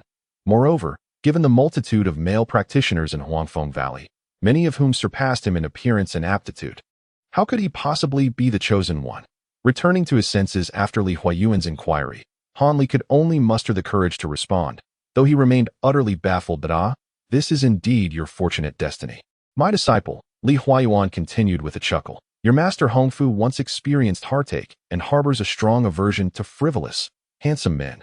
Hence, when selecting a partner for her disciple, those who do not meet her standards will naturally be disregarded. Consequently, finding someone of similar age who is also pleasing to her eyes among the hundreds of foundation-building disciples in Huanfeng Valley is no simple task. Your master Hongfu has visited several caves similar to your masteress. Yet you remain the first individual to truly satisfy her upon first meeting. Li Huayuan said with a hint of pride. As for your qualifications, your master has no complaints whatsoever, the disciple of your esteemed master. The young lady standing beside him today, though her talents may not be as extraordinary as yours, are still rather unremarkable. It is said that she barely succeeded in establishing her foundation after consuming 3 foundation establishment pills, aided by a plethora of precious medicinal herbs. Were it not for her being a close descendant of your master, it is unlikely that such effort would be expended on her, which speaks volumes of her favored status. Li Huayuan further elucidated to Han Li. After a brief pause, he sighed and remarked, "Initially, I did not intend to recommend you. Rather, I had summoned your 7th senior brother. After all, in terms of both appearance and aptitude, your senior brother Wu Xian surpasses you by a considerable margin. Although I am aware that your master, Hong Fu, harbors a certain bias against handsome men, I still hoped against hope to give it a try. You should already know the outcome. Your senior brother Wu was unable to pass your master's scrutiny, although I noticed that the Dong family girl seemed quite agreeable." Upon hearing this, Han Li realized that his senior brother's indifference and hostility towards him stemmed from his own elimination, suggesting that he had indeed taken a liking to that young lady. However, Li Huayuan's mention of the Dong girl momentarily reminded Han Li of the incident involving the demise of Brother Lu. It seemed that during that night of unbridled desire, Brother Lu had also invoked the names of the Dong girl and Master Hong Fu. Could it be that the one entangled with this ungrateful wretch is indeed her? The mere thought of it made Han Li feel quite uncomfortable, and his impression of the disciple of Master Hong Fu instantly soured, leaving him devoid of any favorable sentiments. Initially, after listening to Li Huayuan's analysis, he had entertained some inclinations, but now all such thoughts were extinguished. In truth, Han Li was not entirely opposed to dual cultivation, especially considering that the other party was also a disciple of a core formation practitioner, which could yield countless benefits from such a partnership. However, his hesitance to agree stemmed from the multitude of secrets he harbored, which simply did not permit the presence of an intimate companion. At this juncture, he was even less inclined to acquiesce to such a ludicrous proposition. He had no interest in usurping another's romantic interest. Moreover, judging by the demeanor of the Dong girl, it seemed she would only be attracted to dashing, charming young men, entirely overlooking him. Contemplating this, Han Li hesitated for a moment before awkwardly stating, "I still feel that this is somewhat inappropriate. On one hand, the situation is rather abrupt, and I am not mentally prepared for it. On the other hand, it appears that Master Hong Fu's disciple is not particularly satisfied with me. While it is possible that, under your master's strong influence, she might achieve something with me, After all, a forcibly twisted fruit is not sweet. I would kindly request that you seek other senior brothers for this endeavor. Perhaps there are more suitable candidates than myself. The words that flowed from Han Li's lips unmistakably conveyed his reluctance, leaving Li Huayuan and his wife somewhat taken aback. The young woman remained contemplative and silent, while Li Huayuan furrowed his brow, visibly displeased. You have heard. I have pledged my word to your master Hong Fu regarding this matter. How can you possibly go back on it? If there were more suitable candidates, I would not waver in my decision. As for your concern regarding Dong Yadu's reluctance, that is indeed an overreaction. Among us cultivators, how many pairs of dual cultivation partners begin their journey already enamored? It is only after a prolonged companionship that they harmoniously support one another. Li Huayuan's tone was somewhat severe, subtly laced with reprimand. Upon hearing this, Han Li silently lamented his predicament. However, conjuring an excuse to decline seemed a daunting task. Just then, the young woman unexpectedly uttered a statement that astonished Li Huayuan, providing Han Li with a reprieve. Han Li, you and Dong Yadu entered the valley around the same time, and your foundational cultivation periods do not differ significantly. Have you perhaps heard any rumors during this interval? The woman's inquiry took Li Huayuan aback, prompting him to ask in astonishment. Upon observing Han Li's taciturn acquiescence, he felt a wave of surprise wash over him. These are merely some idle whispers I overheard while conversing with a few close friends. They should not be taken seriously. The woman gently bit her red lip, appearing somewhat hesitant to elaborate. You two may step outside for a moment. It suffices to leave only Han Li here. Seeing his wife in this manner, Li Huayuan pondered briefly before gesturing for the standing Song Ming and Wu Xian to exit the parlor, leaving only Han Li within. Song Ming appeared indifferent, bowing before taking his leave. Though Wu Xian dared not defy his master's command, he too departed, albeit with an unwilling expression, casting a peculiar glance at Han Li that did not go unnoticed, prompting Han Li to reflect deeply. Chapter 245, Journeys and Unexpected Events. Now that there are no outsiders present, my lady, please speak candidly. I wish to consider your words carefully, lest any oversight arise. The young woman regarded Han Li with a glance, noting his troubled smile as he scratched his head, and finally spoke. A couple of years ago, I inadvertently overheard some information, the truth of which remains uncertain. It is said that the disciple of Sister Hong Fu has been rather indiscreet in matters of intimacy, entangling herself with several male disciples during her qi refining period. There were even instances where individuals fought duels over her, nearly inciting foolish acts of self-harm among fellow disciples. Upon learning of this, Sister Hong Fu was incensed and confined her within her cave dwelling, closely monitoring her until she completed her foundation establishment before releasing her. However, not long after, rumors circulated that she had rekindled ties with a young man from the Feng family, suggesting an intent for dual cultivation. Given Sister Hong Fu's long-standing disdain for the Feng family, she naturally would not acquiesce to this, resulting in yet another confinement for the disciple. For the next 2 years, no further news surfaced. As these matters lacked concrete evidence, I had little interest in them, and thus, when Sister Hong Fu and her disciple arrived earlier, I did not recall this at all. Now, seeing Han Li's evident reluctance, I find it rather curious that I suddenly remembered. The young woman's somewhat apologetic remarks left both Han Li and Li Huayuan momentarily dumbfounded. Li Huayuan had never anticipated that the reputation of the young woman with the surname Dong would be so tarnished, and he regretted rashly agreeing to the request of his senior sister, Hong Fu. What could he do now? Meanwhile, Han Li was taken aback to discover that this girl not only had an entangled past with senior brother Lu, but also had numerous dubious connections, leaving him at a loss for words once again.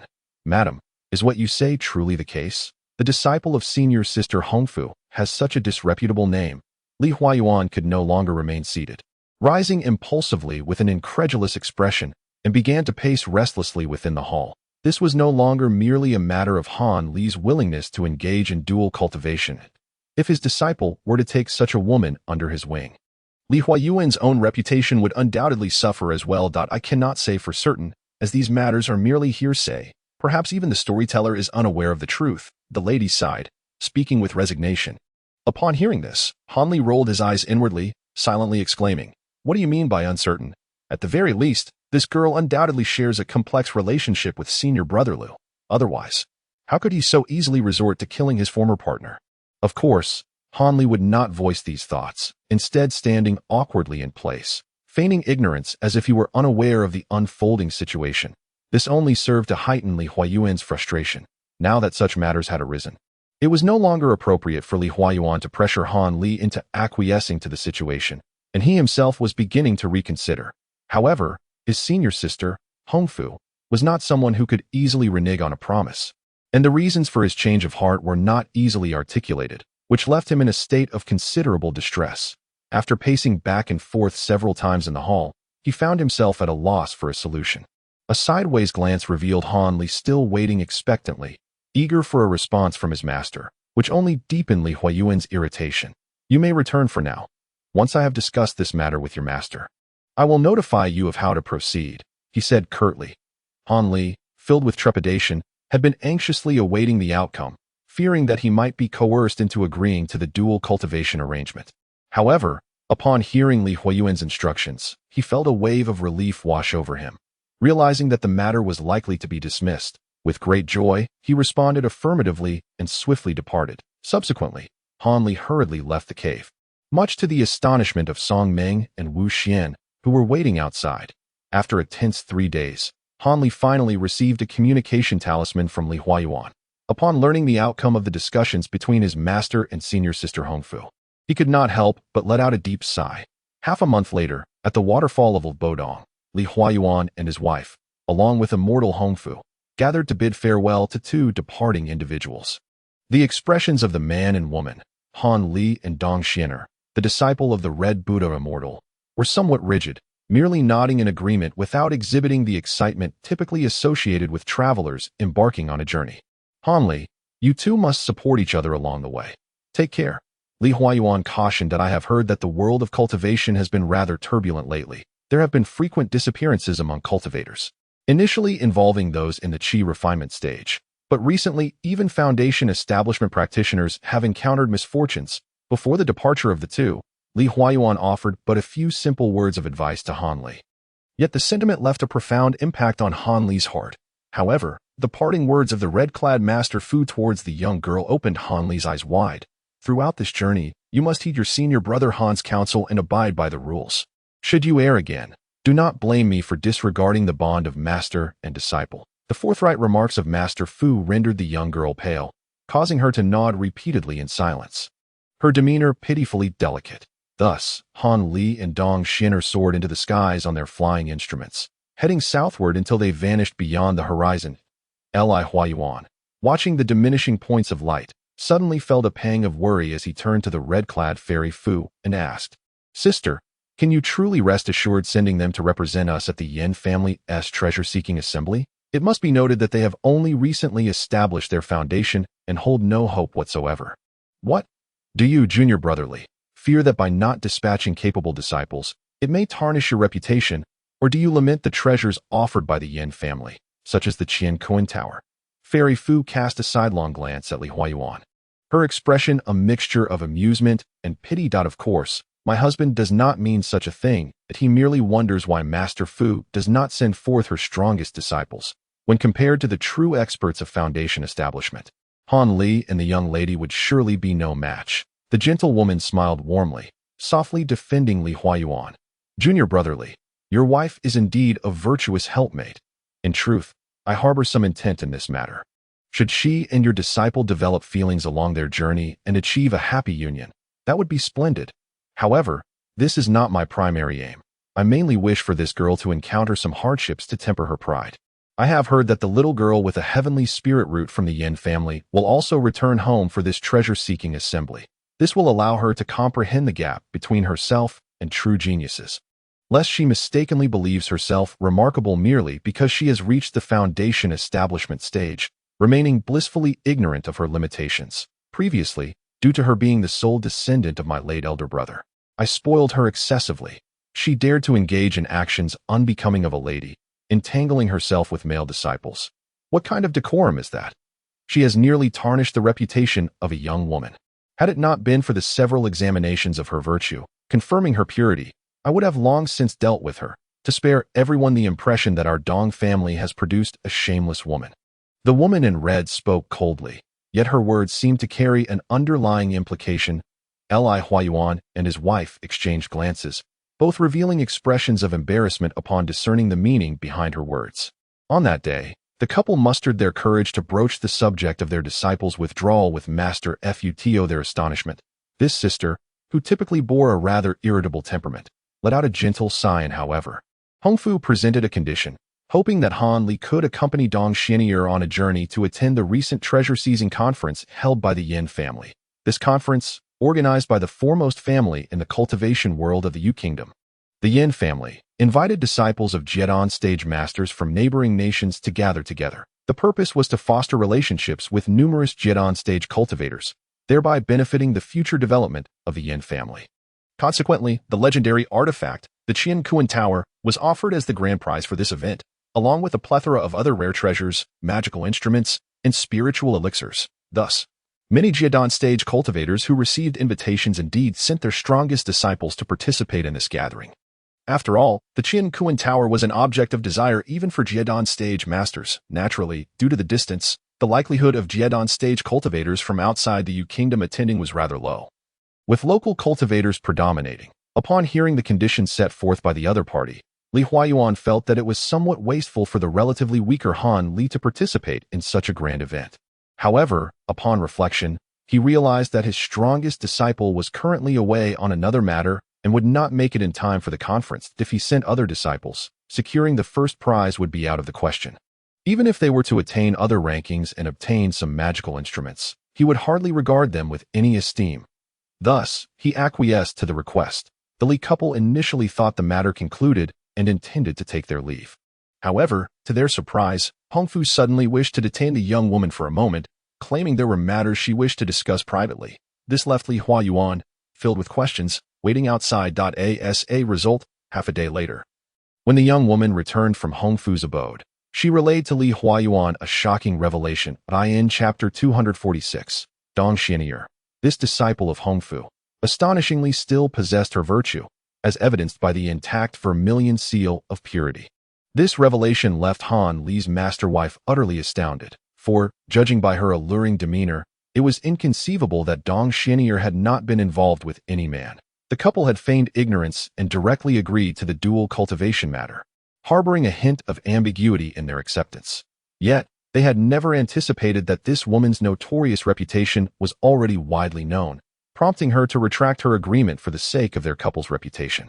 Amidst the young woman's astonishment, Hongfu explained that her disciple, attracted by the miraculous effects of youthful preservation, had chosen to cultivate a top-tier technique known as the transformation spring method, and her enchanting appearance was merely a result of this practice.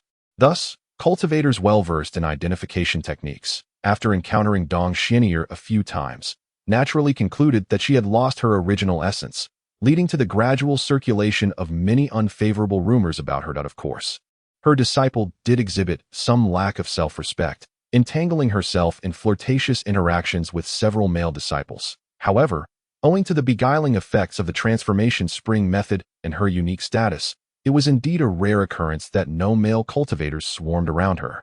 As the number of male cultivators surrounding Dong Xian'er gradually increased, she began to develop a peculiar inclination towards any young man who caught her fancy, instantly entertaining the bizarre notion of wishing to have him bow at her feet. She even took pleasure in provoking these men, inciting jealousy among them for her amusement. Fortunately, the condition that Hongfu had initially imposed for allowing this woman to practice the transformation of spring technique was that she must not lose her chastity.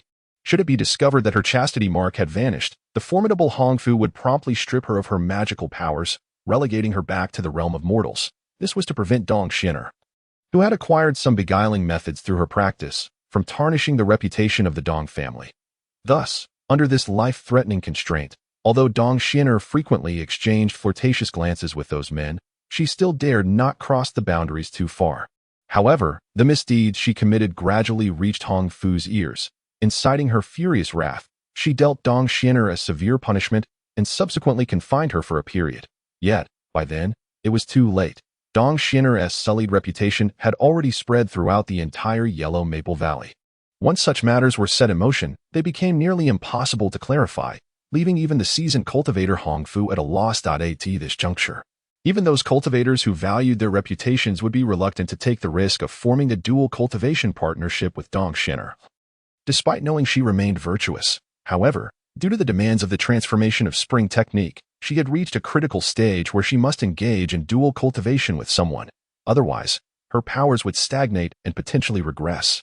The cultivators who continued to pursue Dong Xian'er were not deemed satisfactory by Hong Fu, who remained wary of their character and intentions, which led to the fateful visit to Li Huayuan's cave and the attention directed towards Han Li. After hearing all this, the young woman returned to Li Huayuan's side, her expression tinged with embarrassment, and recounted the events, leaving both of them momentarily speechless. Although the couple had indeed misunderstood Dong Xian'er's innocence, as Hong Fu had pointed out, even if she were truly chaste, the damage to her reputation was so severe that Li Huayuan was still unwilling to allow his disciple to become her dual cultivation partner, as it would greatly harm his own standing. Thus, he felt a deep sense of guilt towards his senior sister Hong Fu.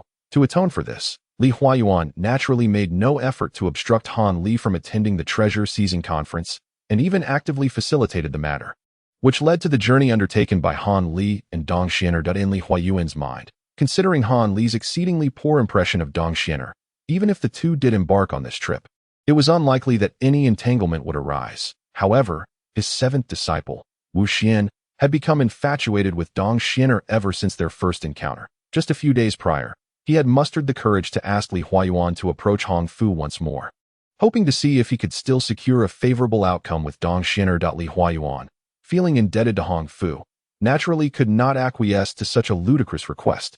After giving his disciple a stern reprimand, he dispatched him to attend to matters within the sect to prevent any further disturbances within the mountain.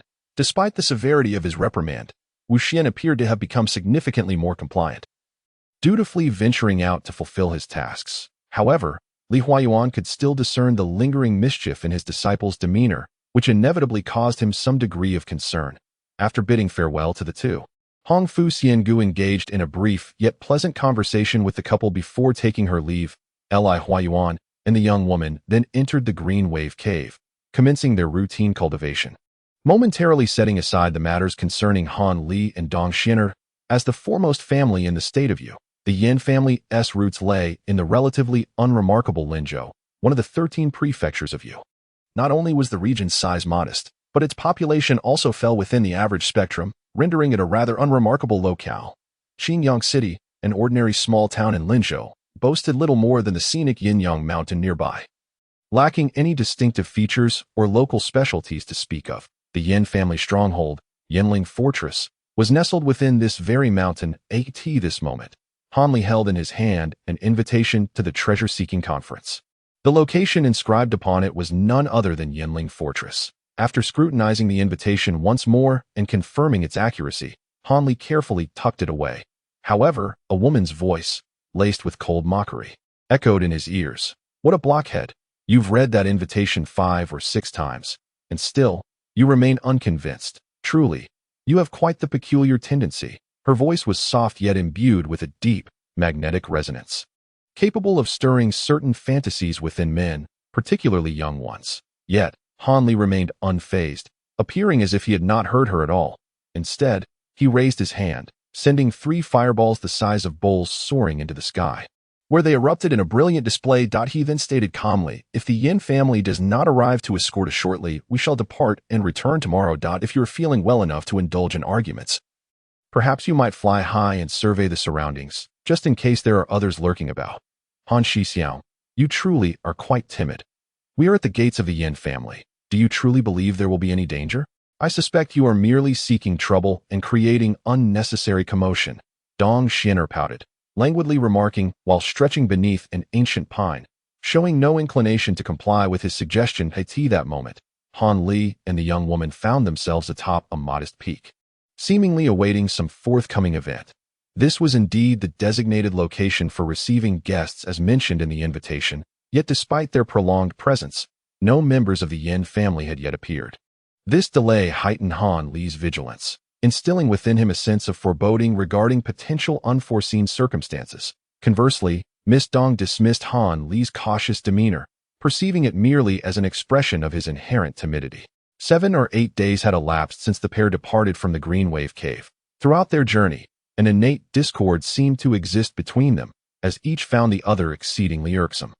The usual flirtatious tension that ought to exist between a man and a woman was conspicuously absent in their interactions. Dong Xian'er's beguiling allure, which typically ensnared other male cultivators effortlessly, appeared to have no effect whatsoever on Hanli. Her capricious temperament soon erupted due to her failure to control Hanli, leading her to throw a tantrum. However, Hanli was not swayed by the whims of a young girl. He paid no heed to her unreasonable behavior and simply remarked, "I shall faithfully report my junior sister's conduct to Master Hongfu," which immediately quelled Dong Xian'er, although the young lady was accustomed to indulgence. She was also acutely aware that Master Hongfu was genuinely infuriated by the matter concerning her reputation. The warning given at their parting was indeed serious. Should this bothersome young man speak ill of her before their master, she would undoubtedly face severe repercussions, and the possibility of being confined once more loomed ominously. The mere thought of the life in confinement sent a shiver down Dong Xian'er's spine. Though she maintained a facade of defiance, her actions betrayed her newfound caution.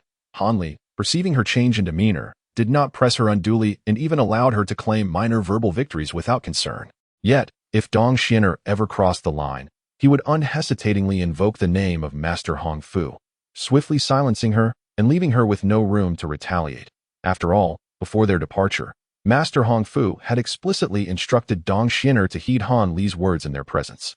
Thus, they journeyed on, with one party incessantly mocking and ridiculing the other, while the other remained resolutely silent, focused on the path ahead. However, whenever the quiet one mentioned Master Hongfu, the initially loquacious party's expression would change drastically, rendering her unable to act with impunity. Consequently, the two of them traveled along the road, bickering throughout the day and resting at night, until they finally arrived at Yanling Mountain after several days, only to find that the Yen family members, who should have appeared long ago, were nowhere to be seen.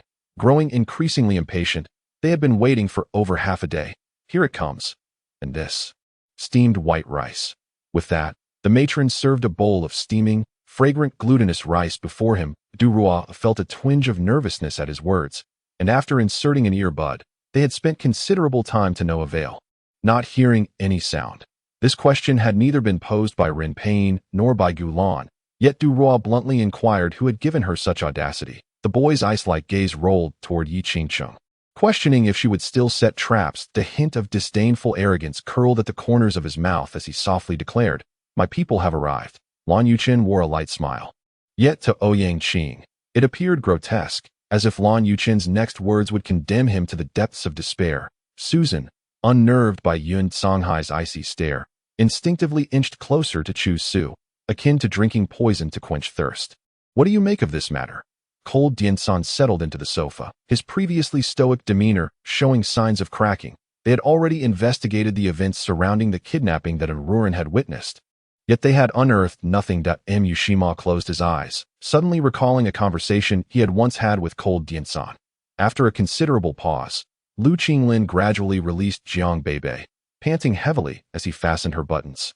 At this moment, information has emerged about a cultivator who has reached the level of the primordial ancestor, evidently inherited from a previous era of unparalleled cultivation prowess.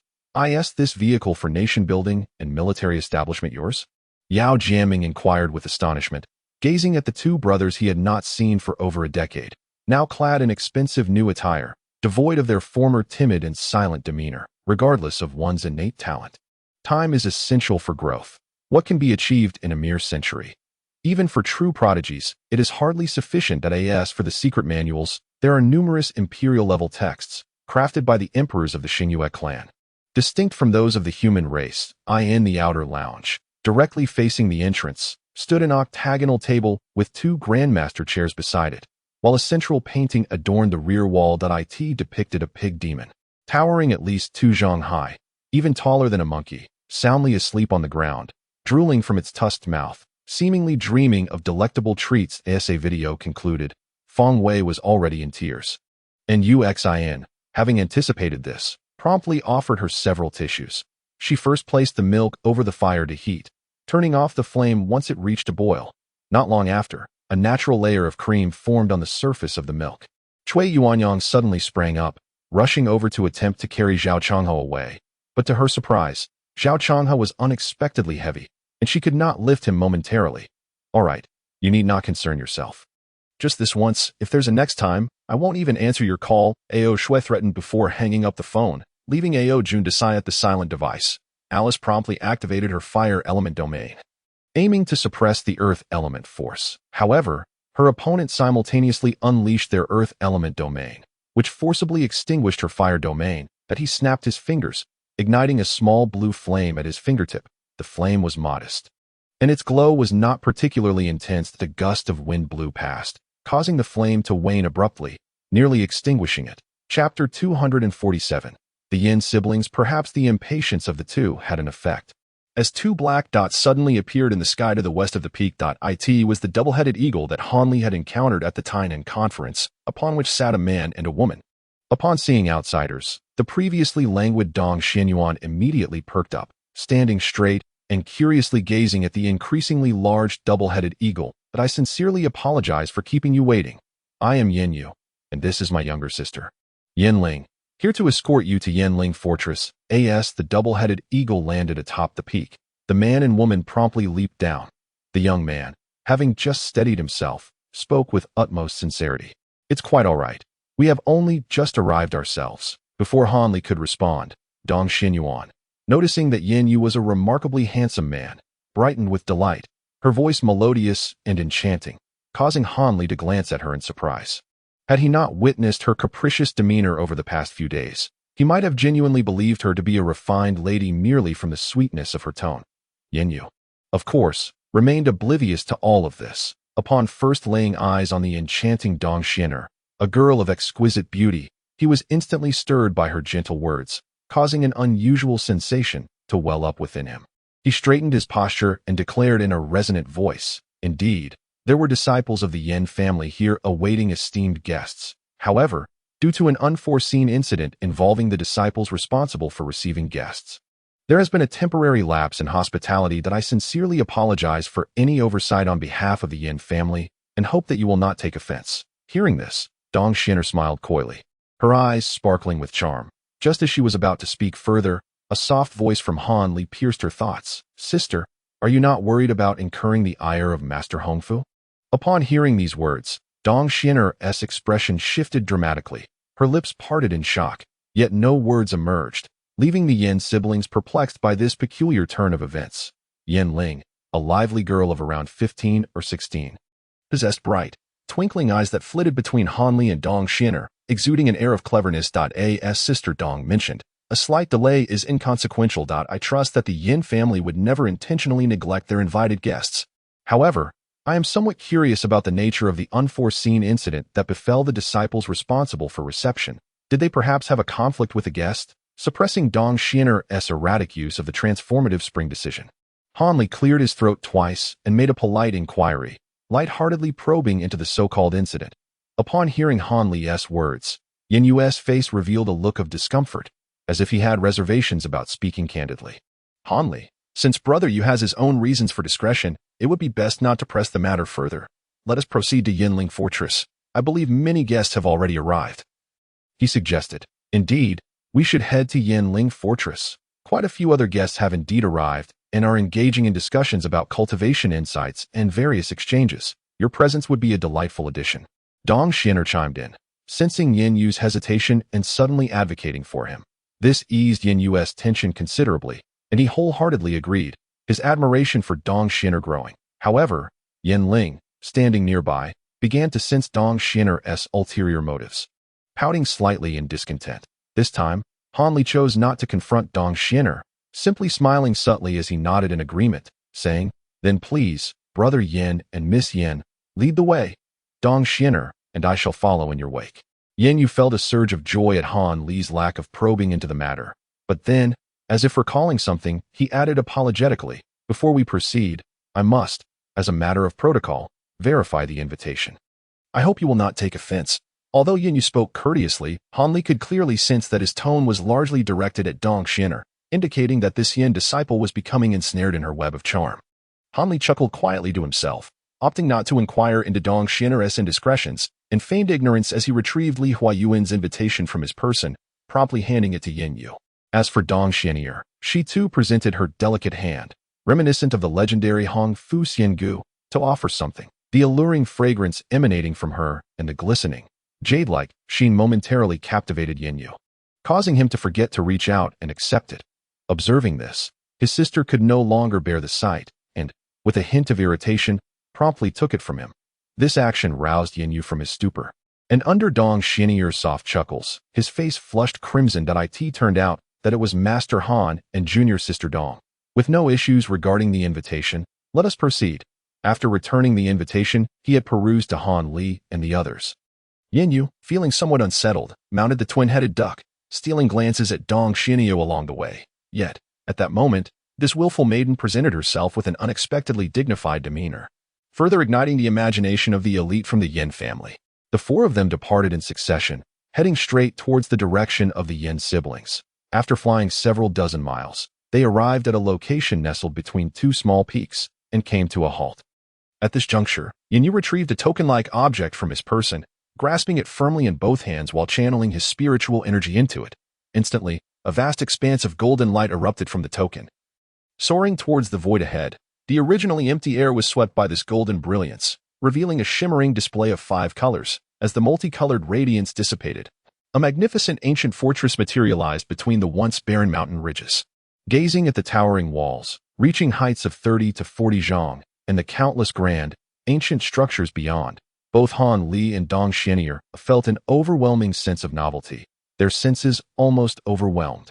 This is one of the strongholds of our Yin family, Yinling Fortress. We welcome Master Han and junior sister Dong, declared Yin with a sudden seriousness, his expression turning solemn.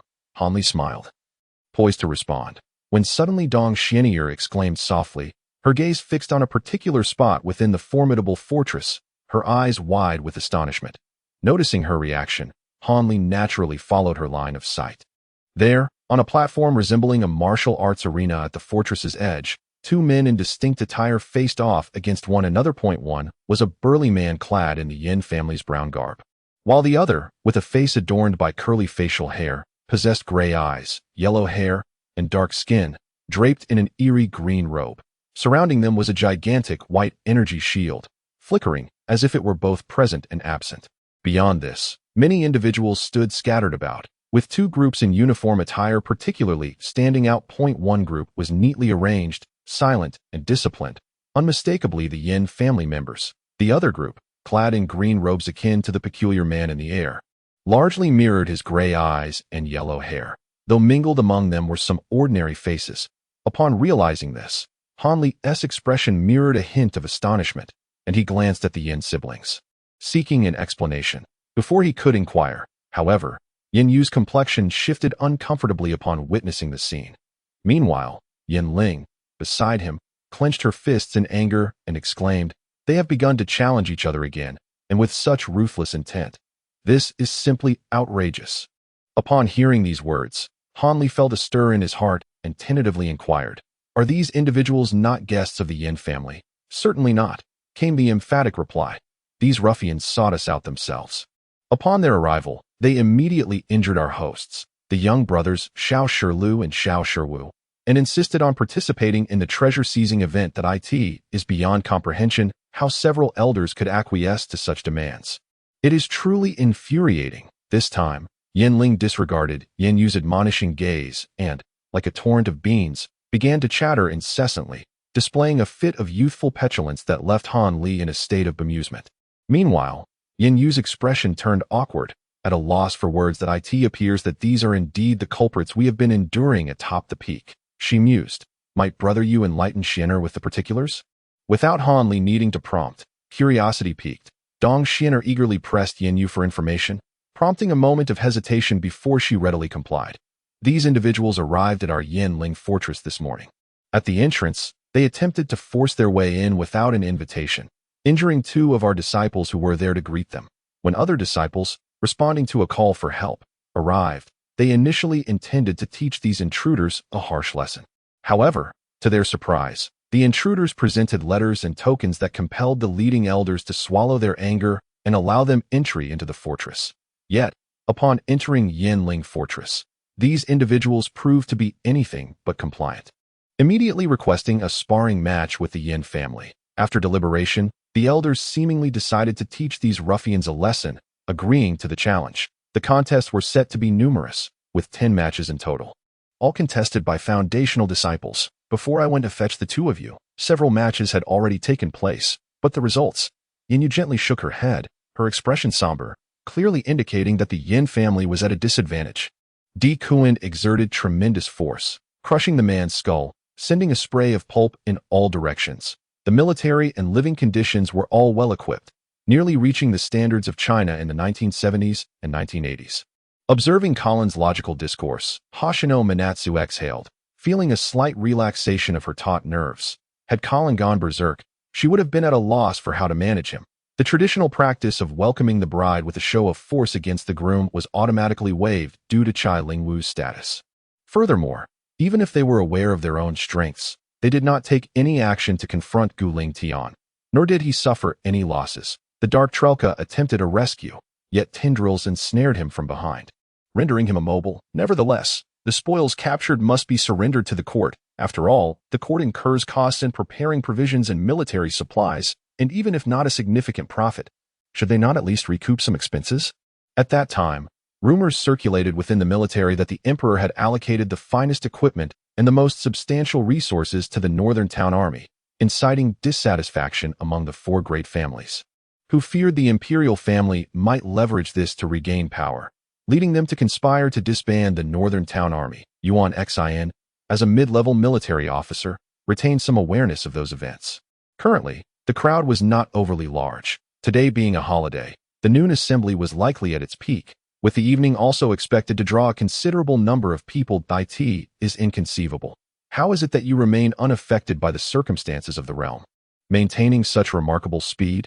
In this domain, one's pace should undoubtedly surpass that of all others. In disbelief at the unfolding events, Hitler continued to frequently release light bombs. She did not believe that her words would hold any weight. Yet she nonetheless nodded slightly, indicating her intent to observe. This was not her first encounter with the evolution of demon beasts.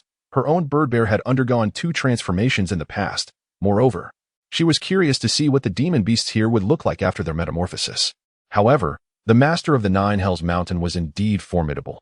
It was thanks to the spirit machine Divine Garment-S soul destruction array that I and Sister Ming could exert considerable pressure upon her. Even so, she would sometimes resist fiercely. Lei Yunyan cast a glance at De Wuhui, her eyes seemingly reflecting a hint of reluctance. The reason for this was that archery inevitably required time for loading and aiming, while a thrown spear only necessitated the recollection of the sensation. What is wrong with someone displaying an unbroken momentum? The initial step in any endeavor is fraught with peril, and Lin Feng was no exception. Once Lin Feng took that step, he would be on the path toward the aspirations of a martial artist. As for the 3 Dragon Knights and Felina, they had already returned to the errant continent. It must be mentioned that Felina harbored feelings for Zhang Tao. Throughout, Xiang Tianyu had only cast a fleeting glance at Wang Yin, directly overlooking Chen Xiaoya, who stood beside her, a fact that astonished Chen Xiaoya. She was confident that her charm would not allow her to be disregarded so easily. De Wei surveyed the seemingly unremarkable surroundings, a silent astonishment blooming within him. Ever since arriving at the Ninefold Demon Pass, he had encountered too many astonishing occurrences. Inside the room, a sharp clap resonated as a heavy, powerful palm struck the table, causing the teacup atop it to tumble to the floor, scattering shards everywhere. Now, upon hearing the praises from old Mo, who had watched him grow, his heart felt as complex as a spilled jar of mixed emotions. Who truly knows the extent of the suffering he has endured? Chapter 248, Competition for Attention. Originally, there had been some casualties during the contest, which was not particularly unusual. However, these individuals seemed to be practicing some obscure techniques, each adept in sinister magical arts and toxic methods. Every disciple who had encountered them and failed either fainted inexplicably or suffered from unremitting poison, each injury grievously severe and not easily remedied. Fortunately, these individuals were somewhat restrained by their presence in Yanling Fortress. No disciple had yet suffered fatal injuries, which was indeed a stroke of good fortune amidst the misfortune. Ahem. It is truly a source of great embarrassment for the two of you to witness this scene of the Yin family. Yin Yu spoke, her face betraying her discomfort. Nevertheless, when we departed, we heard that the elders were becoming increasingly restless. They had dispatched individuals to summon the disciples from the martial arts hall associated with my elder brother. Those are the elite disciples of our Yin family, who have practiced secret arts. They will surely teach these individuals a severe lesson. Yin Ling interjected eagerly, even raising her small fist in a show of determination. Nonsense. What would a young lady like you know about incessant fighting and killing? Now that we have brought the guests here, let us promptly ask Uncle Li to send another wave of disciples to welcome them. We must not keep the other guests waiting any longer. Yin Yu, with a stern expression, reprimanded his younger sister a few times before sending the somewhat displeased young girl away at tea that moment. He turned to Han Li and the others, explaining, due to the recent influx of guests, diverse and unpredictable, our Yin family has partially lifted the restrictions of the fortress. Now, certain special areas within the fortress cannot transmit sound talismans or similar long-distance spells. So my sister must personally make the trip. Originally, neither my sister nor I were responsible for receiving guests, but with the current shortage of manpower and the emergence of ill-intentioned visitors, we had no choice but to lend a hand temporarily. After speaking, Yin Yu's expression darkened as he cast a glance into the distance, where Yin family disciples and strange individuals were already engaged in a magical duel. So, Brother Yu is indeed an elite disciple of the Yin family. He must be held in high regard there, Dong Xian'er remarked, her eyes shimmering with light as she smiled enchanting, her already exquisite features becoming even more captivating in an instant, leaving Yin Yu momentarily entranced. I suppose that could be true, Yin Yu mumbled absently, unaware of his own words, as he found Dong Xian'er's beauty strikingly reminiscent of his dream lover. Yin brother, might it be convenient to observe the duel? Dong Xian'er inquired playfully, finding the expression on his face amusing, eager to tease him further. However, unexpectedly, Han Li spoke up, interrupting her thoughts. Observe? Certainly. The one currently competing is my cousin, whose skill in the martial hall ranks among the top 10. He should provide a formidable challenge. Awakened by Han Li's words, Yin Yu was momentarily taken aback before readily agreeing. Han Li smiled inwardly, aware that the other party had no substantial reason to refuse him, and also sensed that Yin Yu was confident of a significant victory, which explained his willingness. Thus, the three descended near the arena, making their way toward the crowd of spectators. As they approached, Han Li was astonished to find that the onlookers numbered over 100. And upon observing their attire, he realized that most were not local cultivators from the state of Yu, but rather individuals from foreign lands, quite peculiar indeed. A swell of curiosity arose within Han Li. But constrained by his status as a guest, he refrained from asking too many questions, choosing instead to keep his thoughts to himself while feigning ignorance. Meanwhile, Dong Xian'er continued to chat merrily with Yin Yu. Yet the subtle astonishment in her eyes did not escape Han Li's notice. It seemed this girl was not merely a pretty face. However, the headstrong woman appeared to share Han Li's sentiments, showing no inclination to inquire about the underlying secrets, which left Han Li feeling somewhat vexed. Xian'er, you two have come. How wonderful. I thought Master Hongfu would not allow you to attend. Just as the trio approached, a strikingly handsome male cultivator inadvertently turned his head and caught sight of Dong Xian'er. The individual before him immediately exhibited a countenance of exuberant joy, striding over with rapid steps and affectionately addressing him. However, as this person approached, Dong Xian'er's smile abruptly froze, while Yin Yu's expression darkened, her eyes beginning to flicker with uncertainty. In contrast, Han Li, a mere bystander, maintained his usual demeanor, revealing no hint of surprise. He was acutely aware that this individual was most likely a former guest of Dong Xian'er. Yet, with the surname Feng, could he possibly be the young man from the Feng family that his master's wife had mentioned previously? Feng Shixiang. It was truly unexpected that Master Du had invited him to partake in this gathering. Dong Xian'er's momentary abnormality vanished swiftly, her eyes darting playfully before she greeted him with a nonchalant familiarity, as if he were merely an ordinary friend. This gesture significantly eased Yin Yu's demeanor, but Feng Shixiang appeared taken aback, only then noticing Yin Yu and Han Li beside Dong Xian'er. Han Li, remaining composed, offered a faint smile upon being observed, subtly stepping half a pace away from Dong Xian'er to convey an air of innocence. In stark contrast, Yin Yu shot him a pointed glance, and Feng Shixiang, well aware of the competitive tension, swiftly adopted a more serious expression, scrutinizing Han Li intently. Han Li found the situation amusing yet perplexing. Was it not rumored that Dong Xian'er and Feng Shixiang had long harbored intentions of dual cultivation? Yet the willful young woman displayed no inclination towards him. Could the rumors have been erroneous? After a brief contemplation, Han Li shook his head, dismissing the matter from his thoughts. He had no desire to squander his mental energy on such trivial gossip. Thus, he advanced a few steps, leaving the other three behind. Han Li was unconcerned with the rivalry between Feng Shixiang and Yin Yu, nor did he care about Dong Xian'er's intricate maneuvering between them. He was entirely captivated by the fierce battle unfolding within the luminous barrier. Yin Yu's claims were not mere bravado. His cousin truly was formidable, wielding earth-based techniques with remarkable finesse. Enormous stones, roughly the size of millstones, were hurled from his palms with fervent urgency, cascading towards the opponent in seemingly endless waves. Meanwhile, he raised a triangular yellow banner before him, conjuring a gust of yellow wind that enveloped him completely, providing robust protection. Yet, the man in the green robe across from him was equally unyielding. Emanating from his body were tendrils of pitch-black mist that twisted and howled like venomous serpents, weaving an impenetrable net of darkness before him.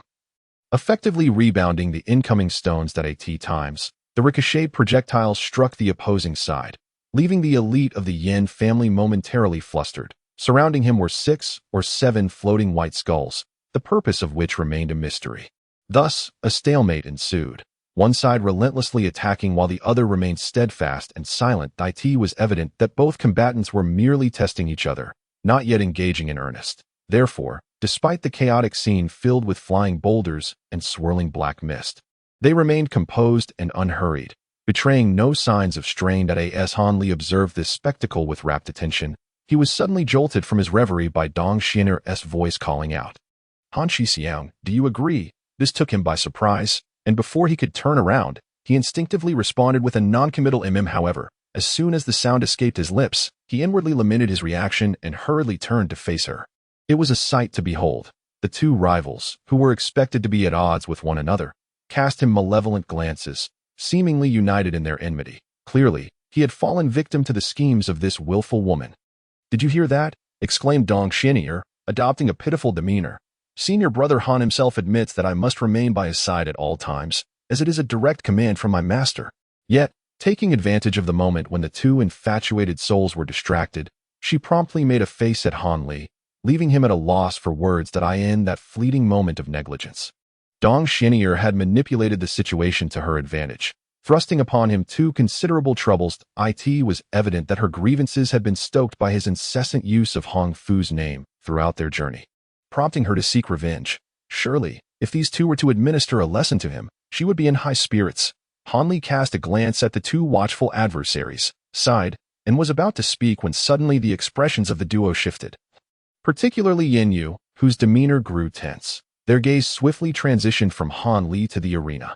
Recognizing the change in the atmosphere, Han Li turned to observe the scene. The standoff within the protective barrier had finally been disrupted. The Yin family member had ceased employing the stone technique, instead wielding a yellow-green paper fan with both hands, vigorously fanning towards the opponent, sweat pouring down his face, though the fan appeared light and airy. Each motion seemed to sap an enormous amount of energy from the Yin disciple, leaving him drenched in perspiration. With each sweep of the fan, a dense purple mist erupted forth, hurtling towards the green-robed figure. After 7 or 8 motions, the mist had thickened to such an extent that it enveloped the adversary in an impenetrable storm of purple haze, forming a sizable violet sphere. Meanwhile, the green-robed figure was shrouded within a swirling mass of black energy, the two forces twisting and gnashing at one another as if animated by some primal instinct.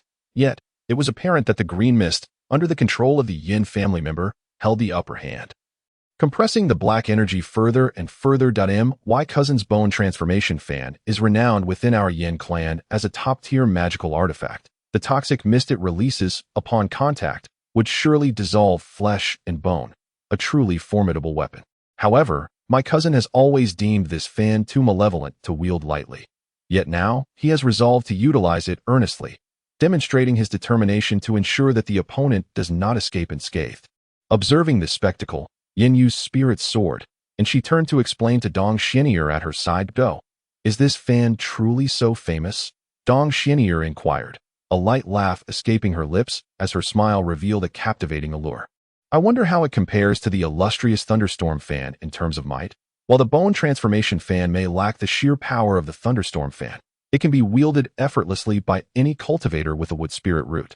Unlike the thunderstorm fan, which requires both wind and lightning attributes to unleash its full potential. Therefore, the value of the bone transformation fan surpasses that of the thunderstorm fan." Enthralled by Dong Xian'er's beguiling smile, Yin Yu found his heart pounding, yet he struggled to suppress his fanciful musings and explain meticulously. What nonsense. To compare such an ordinary top-tier magical artifact with the Feng fan is absurd.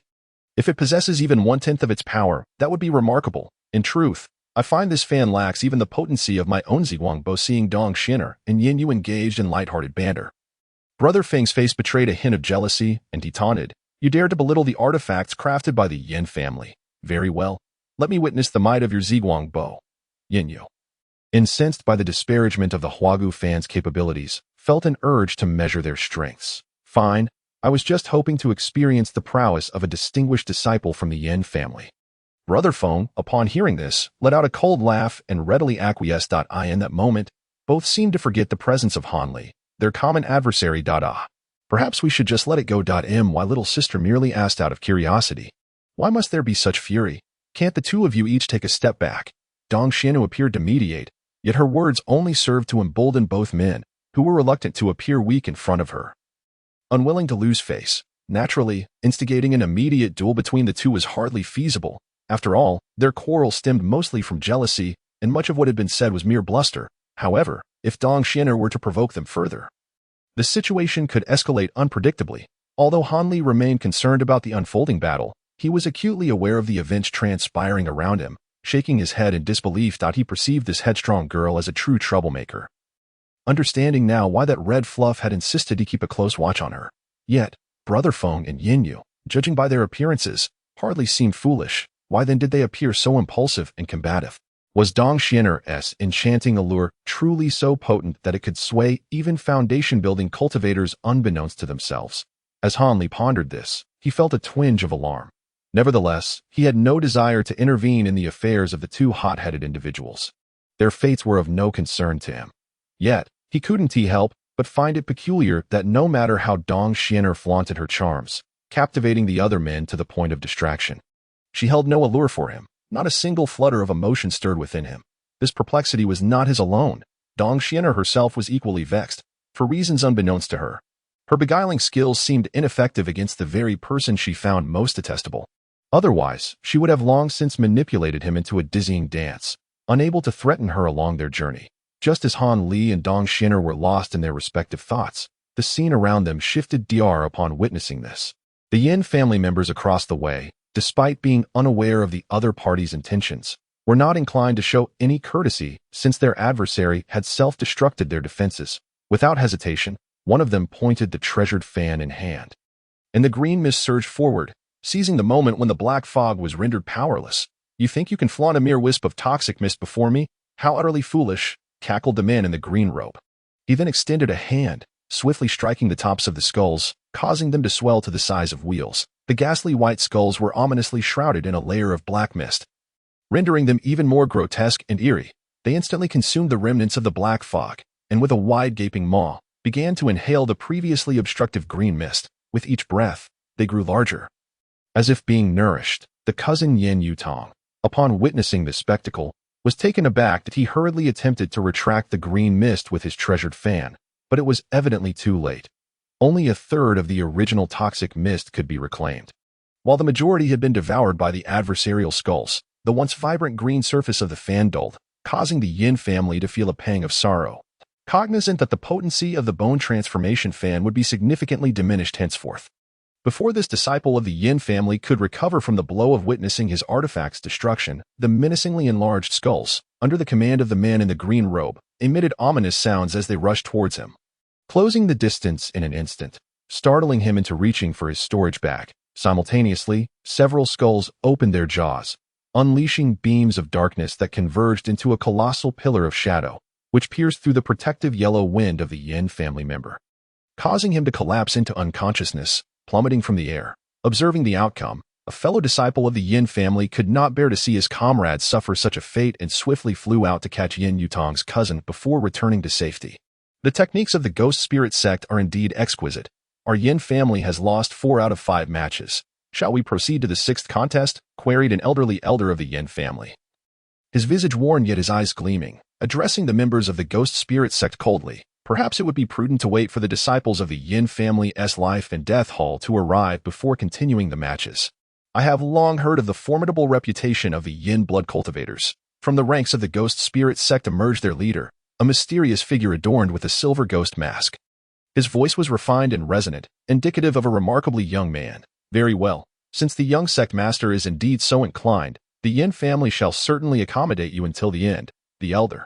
Initially taken aback, responded with a hint of defiance before turning on his heel and departing. The young sect master, unfazed, chuckled lightly, elegantly pivoting before leading his team away from the scene. The other observing cultivators, having indulged in the spectacle, silently vanished without uttering a word. As Hanli gently shook his head and turned away, he heard Yin Yu's murmured words. How is it possible? My cousin has also been defeated. He is a master of our martial arts hall. What sort of master is he, when he was vanquished by his opponent in just a few swift moves? Brother Feng smirked, unwilling to let such an opportunity to undermine a rival slip by easily. Yin Yu's face flushed with anger, ready to erupt, but a remark from Dong Xin'er below instantly lifted her spirits. Senior brother Yin Yu, after several days of travel, I am feeling rather fatigued. Could you arrange for a more comfortable room for me to rest, while I postpone any further discussions or activities until tomorrow? Dong Xin'er casually stretched her slender waist, speaking with a languid grace. Of course, exclaimed Yin Yu, her demeanor brightening. Sister Dong, I shall lead you to the chambers specially prepared for female cultivators. As for junior brother Han and your esteemed self, please feel free to do as you please. Hanli offered a faint smile, having no objections. He had successfully escorted Dong Xin'er to Yinling Fortress, thus completing his task. As for other matters, he had no intention of involving himself.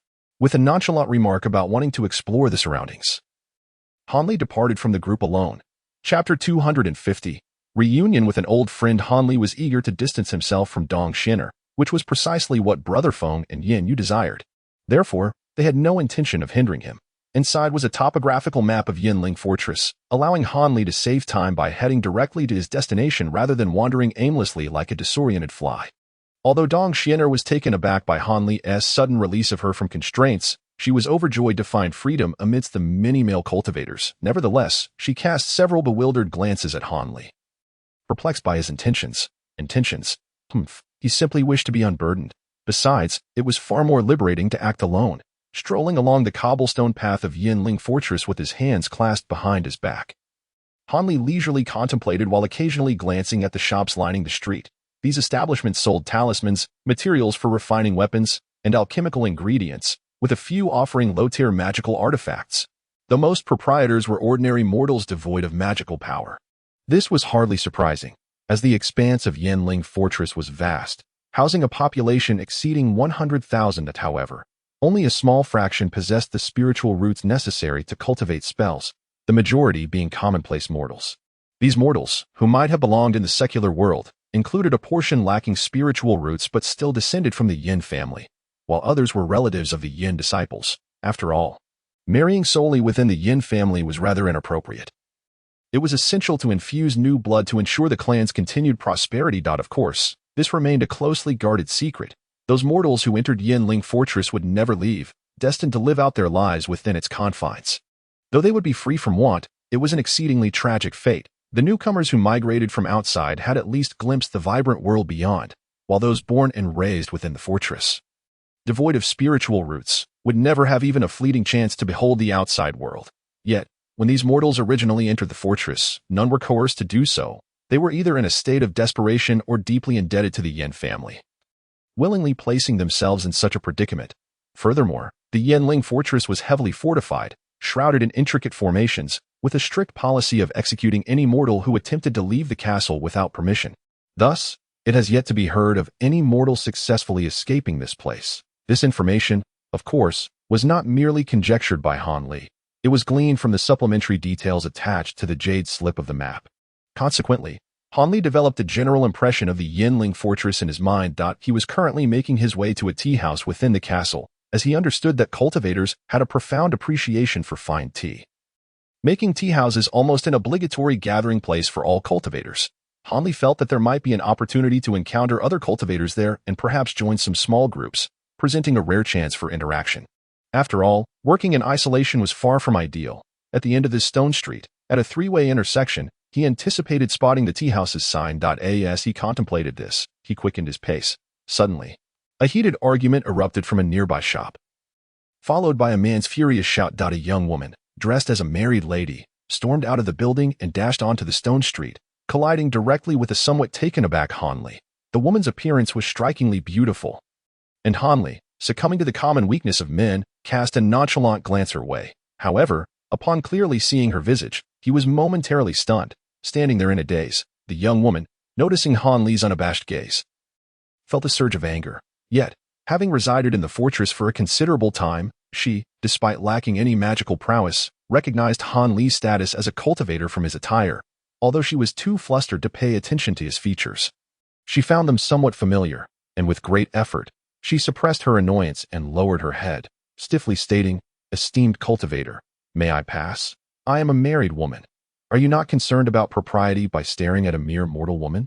After uttering these words, the young woman felt no fear, for the Yanling fortress enforced strict laws against cultivators harassing ordinary citizens, with severe penalties for transgressors. Naturally, ordinary people were also expected to maintain absolute respect towards cultivators, lest they face the latter's whims. Moreover, given their public setting, she was not overly concerned about any untoward actions from him. Yet, as she kept her head bowed for some time, she noticed that the cultivator before her remained motionless, showing neither intent to retreat nor to reprimand her. This astonished her, prompting her to lift her head slightly to take a look.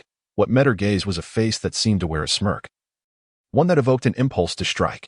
The familiarity of this visage instantly transported her back to a night 10 years prior, on a narrow path in the backyard, where a petty senior brother and an eccentric young girl exchanged witty banter. Vividly etched in her memory, senior brother, junior sister, the young woman finally recognized the unchanged visage before her, and upon hearing her call him senior brother, Hanli confirmed that this exquisite and charming lady was indeed the mischievous little girl from many years ago, Immortal, the youngest daughter of Dr. Mo, whom he had affectionately referred to as his little junior sister. "Is that really you, Hanli?" Immortal exclaimed, initially taken aback, then overwhelmed with emotion, though her countenance still bore an expression of disbelief. "Is the Lingxiang pill I gave you still effective?" Hanli suddenly inquired softly. "Senior brother, it truly is you." Upon hearing Hanli mention the name of the gift he had bestowed upon her back then, Immortal could no longer harbor any doubt. However, her eyes suddenly welled with tears, and she began to sob, as if she had endured immense suffering. Hanli, taken aback by this unexpected display, found himself at a loss. After all, they were in the bustling stone street, surrounded by passers-by and a few cultivators. To see such a stunningly beautiful woman weeping in front of him would surely invite a multitude of speculations. Contemplating this, Hanli scratched his head and mustered the courage to suggest to Immortal, "Junior sister, should we perhaps find a more suitable place to converse? It seems this is not the ideal setting for a discussion." "I will heed your advice, senior brother," Immortal replied, her tears momentarily abated, displaying an unexpectedly obedient demeanor. This behavior caught Hanli off guard. After all, he remembered Immortal as a sprightly little sprite, and her sudden gentleness was quite disconcerting. Yet where could they find a quieter spot? Hanli glanced around the street, feeling somewhat vexed. "Let us go to my home. My mother is there as well," Immortal suddenly proposed, her emotions settling. "Your mother is also at Yanling Fortress." Hanli was astonished. It appeared that something significant had transpired in the Mo family. Otherwise, the astute Yin family matriarch would not have been so easily found in this place. "Indeed, senior brother, my mother is gravely ill. You must help her." Immortal's eyes shimmered with tears as she earnestly beseeched him. "Very well, let us discuss the details upon our arrival at your mother's side. As long as it is not a particularly perplexing ailment, I should be able to provide assistance," Hanli reassured her, recalling the carefree days of Immortal's life in the Mo household, which softened his heart. "I trust your words, senior brother.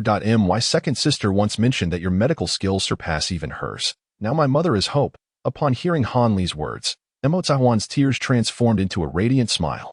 Her beauty, akin to a blooming flower, momentarily left Hanli entranced, but fortunately, he quickly regained his composure, averting any potential embarrassment.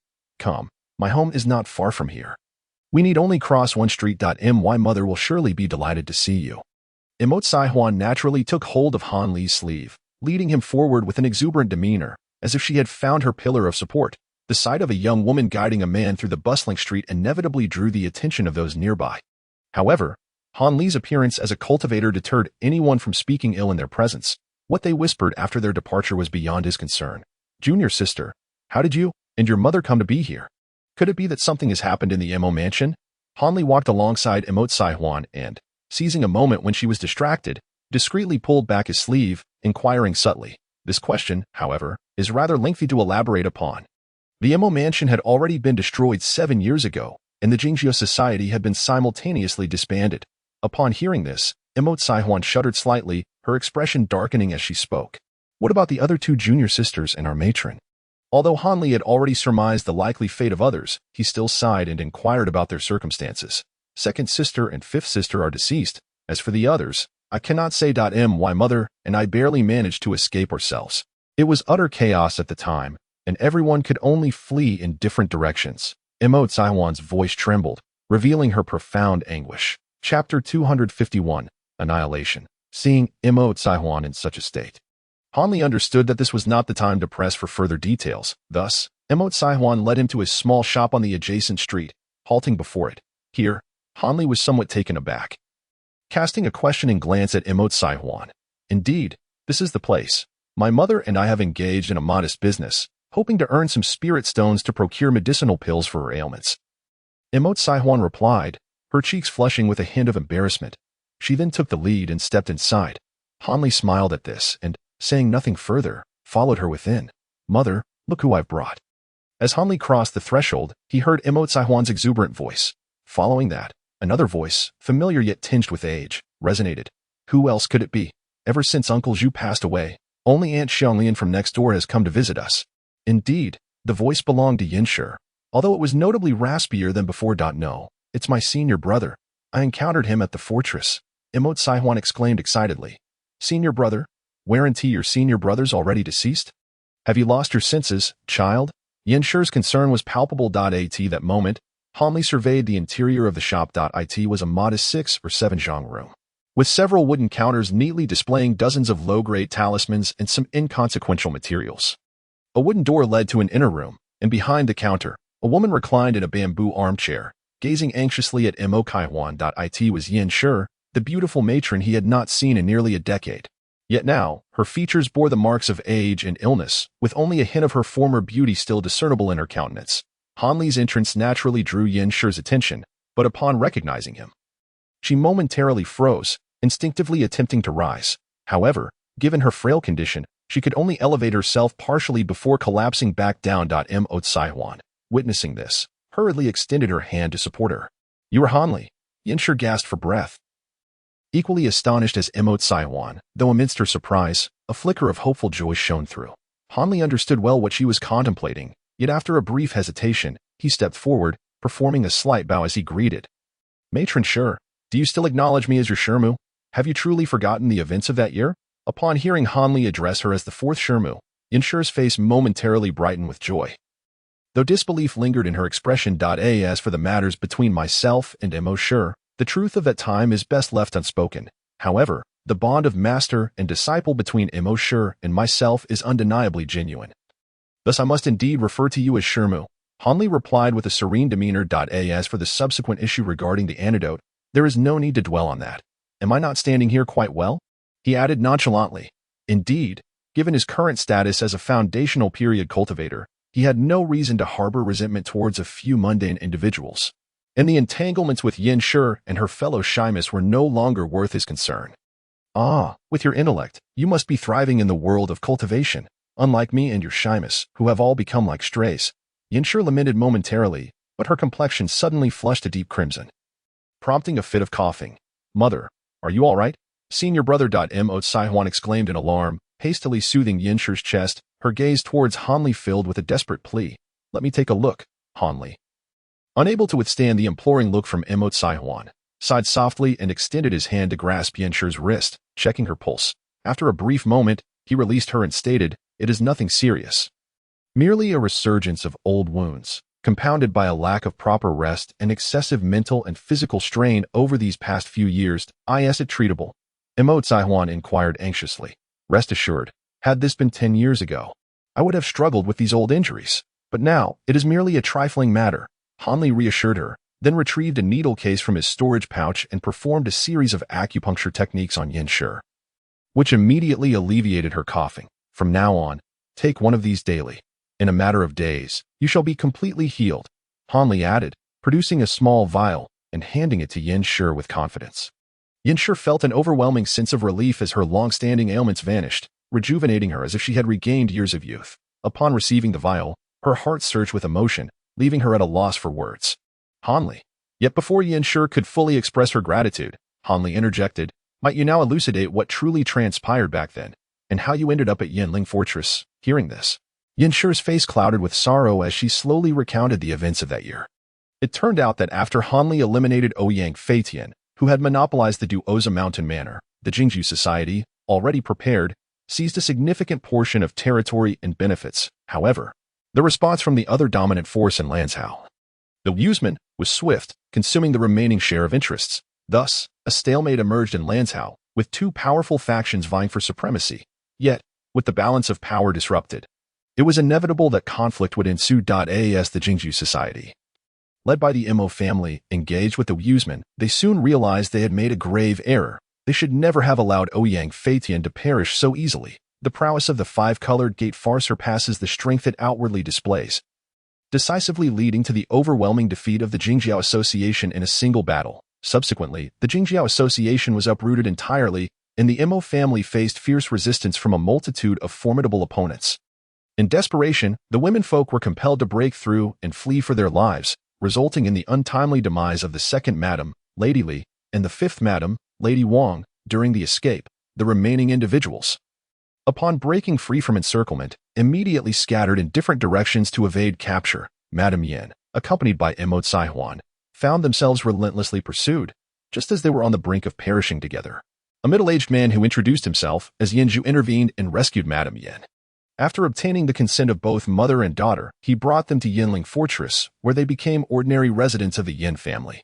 Although Yinju was merely a low-ranking disciple in the Qi refinement stage, his capabilities were limited. Nonetheless, he treated Madame Yin and her daughter with great kindness. In gratitude for his life-saving assistance, Madame Yin chose to remarry him a year later. As Imo Huan grew increasingly enchanting.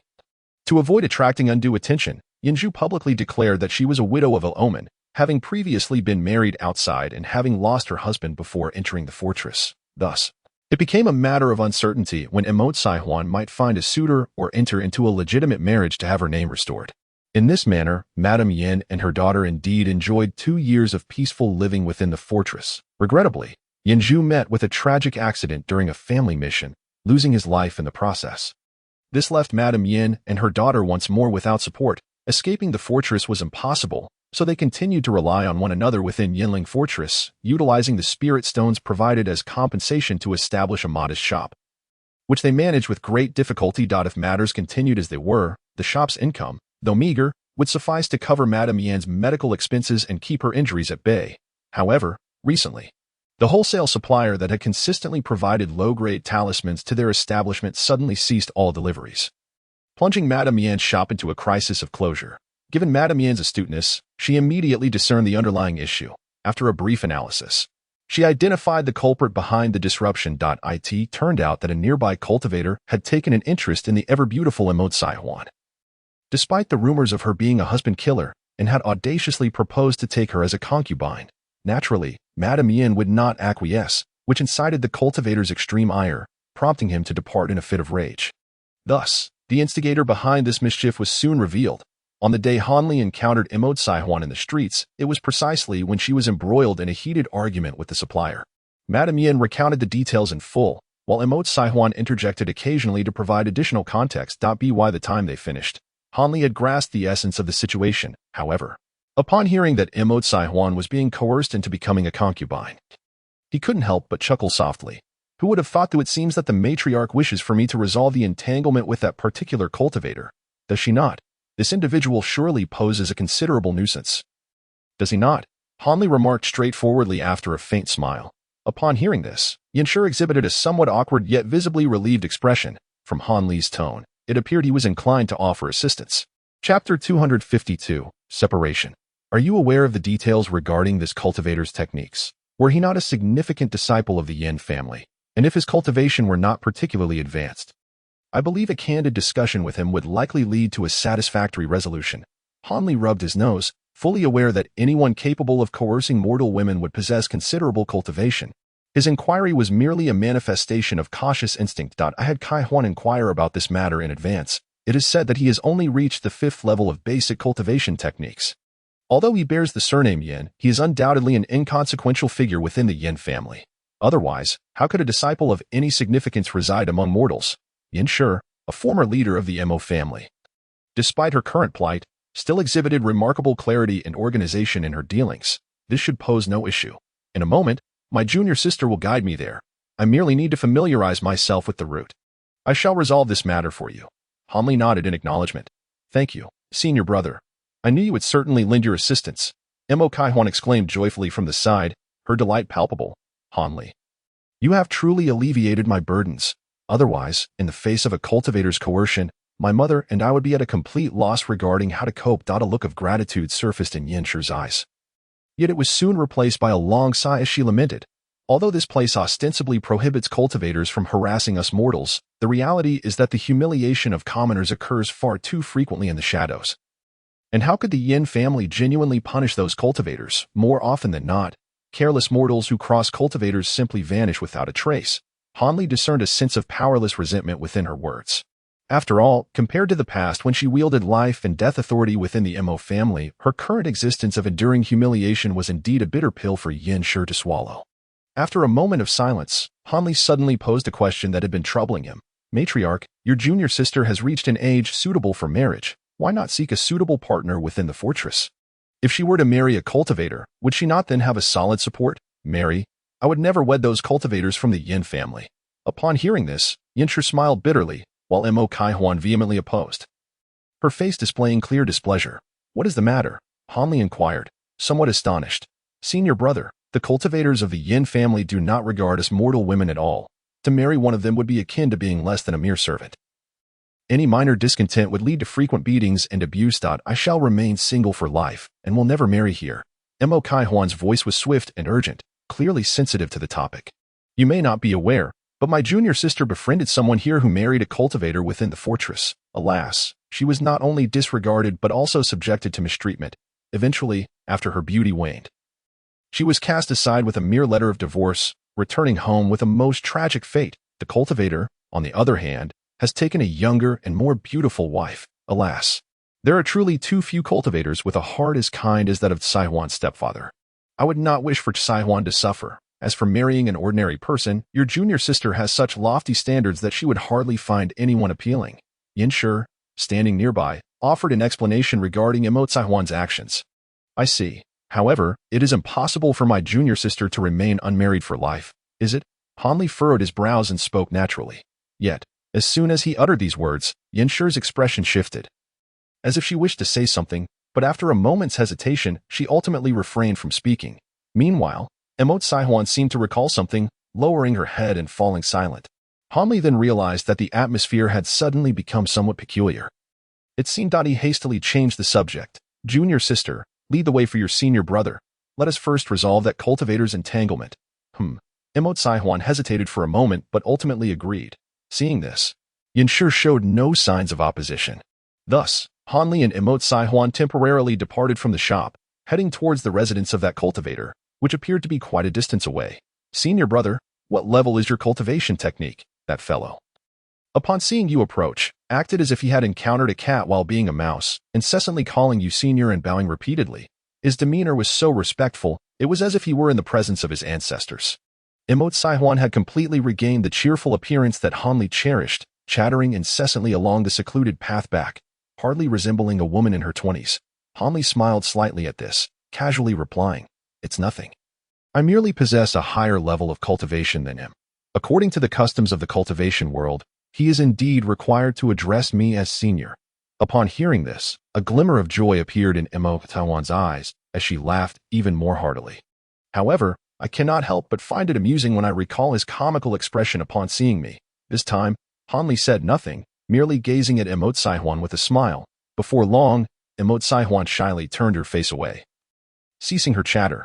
But after a while, she suddenly uttered a statement that took Han Li by surprise. Senior brother, is it truly impossible to become a cultivator without spiritual roots? I wish to become a practitioner like you. Turning back to face Han Li, Mo Tsai Huan's expression was one of deep sorrow, her voice filled with yearning. Witnessing this scene, Hanli felt a pang of heartache but could only remain silent in response. Throughout history, those without spiritual roots have been unable to cultivate spells. This has been an unchanging truth in the cultivation world for countless years. What power does he possess to break such a rule?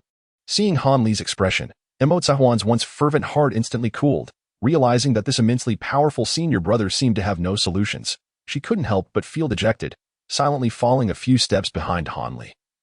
Her demeanor growing tranquil. When the two had walked a short distance from the shop, Hanli suddenly stopped, turning to Emotsahuan and saying, "I have matters to attend to, so I shall not return to see your mother.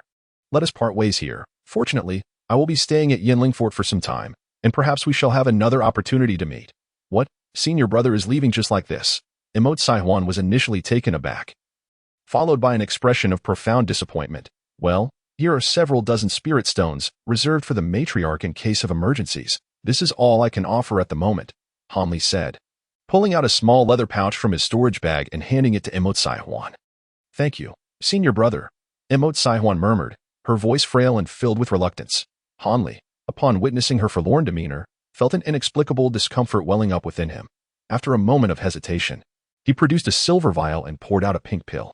"Swallow this. While it won't transform you into an immortal cultivator, it will ensure you remain ageless for the duration of your life. Consider it a small gift from me as your senior brother," Hanli stated with a solemn expression. "Senior brother, Emotsahuan exclaimed, her heart soaring with surprise, eager to express her innermost feelings. However, Hanli did not allow her the opportunity. With a flick of his finger, the pill flew directly into her mouth, compelling her to swallow it involuntarily. "Junior sister, I must take my leave. Please take care of yourself and the matriarch." As soon as these words left Hanli's lips, he swayed gently, his form becoming indistinct before vanishing from her sight. "Senior brother," Emotsahuan gasped in astonishment, hastily stepping forward and searching anxiously around her. Yet, there was no sign of Hanli. With a heavy heart, she slowly made her way back towards the shop. Moments later, Hanli materialized behind a nearby building, observing silently for a brief period before resolutely turning to depart. Though he could not be entirely certain of what his junior sister wished to convey, he had a strong suspicion, yet, alas, fate had dealt them an uneven hand. His feelings for her had not reached such depths, and moreover, the disparity in their lifespans post-foundation establishment was insurmountable, serving as a deterrent against such entanglements. The thought of witnessing a beloved wither away before his eyes, while feeling utterly powerless, was a torment Hanli could not endure. The name of the tea house that appeared before Hanli was Tian Heiju, a grand three-story structure steeped in antiquity. He cast a cursory glance before ascending the stairs, for he had already sensed the presence of several powerful auras within, those of cultivators at the foundation establishment stage, comparable to or even surpassing his own. Upon entering the tea house, he merely scanned the first floor before proceeding directly to the second, where the patrons were largely mundane, devoid of any spiritual power. Although the second floor hosted a few cultivators, they were primarily at the chi refinement stage. Hardly worthy of his attention. It was the increasingly potent auras emanating from the third floor that piqued his interest. Chapter 253. The Ghost Spirit Sect. As soon as Hanli stepped onto the third floor, several probing consciousnesses swept toward him. These individuals appeared to possess cultivation levels at mid-foundation establishment, significantly surpassing his own nascent stage. The 4 years spent in secluded meditation had merely brought him close to the mid-foundation establishment level, yet he still felt the presence of an unbroken barrier between him and that realm, leaving him with a sense of regret. Upon reflection, it is quite reasonable, for he has cultivated at an astonishing pace, nearing the mid-stage of foundation establishment within just 4 years, far exceeding the speed of ordinary practitioners. The final barrier he faces is the first bottleneck following his foundation establishment, which cannot be surmounted merely through the consumption of medicinal substances. It will likely require a fortuitous opportunity as well. Otherwise, no matter how many elixirs he ingests, they will merely deepen his magical prowess. Yet this realm remains a formidable threshold to cross. As Hanli pondered, he took a cursory glance at everything on the upper floor. The individuals on the third floor were all practitioners who had completed their foundation establishment. However, it was evident that these cultivators were divided into two factions, one comprised of familiar figures from the 7 great sects, and the other a motley assortment of foreign practitioners. The members of the 7 great sects numbered only 5, yet they were seated together at a single table, engaged in hushed conversation that exuded a sense of camaraderie. In contrast, the foreign cultivators, though numbering 7 or 8, mostly occupied tables in pairs, sipping tea with an air of aloofness, their interactions lacking in warmth or discourse. This stark juxtaposition of movement and stillness imbued the atmosphere with a palpable sense of tension and rivalry. Han Li's arrival naturally drew the attention of the other practitioners. Aside from a few who had initially scrutinized him, others turned their gazes in his direction. Without a moment's hesitation, Han Li made his way toward the table of the 7 great sects. For he was indeed one of them. His past caused the other cultivators to redirect their focus, feigning indifference. The members of the 7 sects greeted him with warm smiles, rising to welcome him. Clad in the attire of Huangfeng Valley, Han Li required no introduction, and these individuals were equally familiar with his presence. I am Han Li from Huangfeng Valley. It is a pleasure to meet my esteemed seniors. Han Li adopted a humble demeanor, noting that among the 5 before him, 3 appeared to be at the mid-stage of foundation establishment, while the other 2 were at the same initial stage as he. Junior brother Han, the elder of the 2 Taoists, courteously returned his greeting and succinctly introduced the others present. Since you have arrived, do indulge in the renowned Snowbell tea from the Yin family. This establishment exclusively serves such exquisite brews to us foreign practitioners. The cultivator from Spirit Beast Mountain, a jovial middle-aged man, immediately poured a cup of ethereal tea, its mist swirling like clouds. As soon as Han Li took his seat, Han Li nodded in appreciation and took a small sip. Regardless of the sincerity behind the gesture, one must maintain appearances. This is excellent tea. Han Li, not particularly discerning about tea, could not help but commend it. The moment it touched his palate, a refreshing chill surged from his abdomen, followed by an exquisite aroma that lingered on his lips, leaving a sense of endless aftertaste. Upon hearing this, the smile on the face of the cultivator from Spirit Beast Mountain grew even broader. Junior brother Han, your visage is unfamiliar. Might you be the newly accepted disciple of that esteemed elder from Huangfeng Valley? Inquired the straightforward Fang Shimi, a young woman of ordinary appearance in her 20s. My master is Li Huayuan, and I have merely been under his tutelage for a few short years following my foundation establishment. I hope my esteemed seniors can offer me some guidance. Han Li seemingly spoke with utmost sincerity. How could we possibly claim to offer guidance?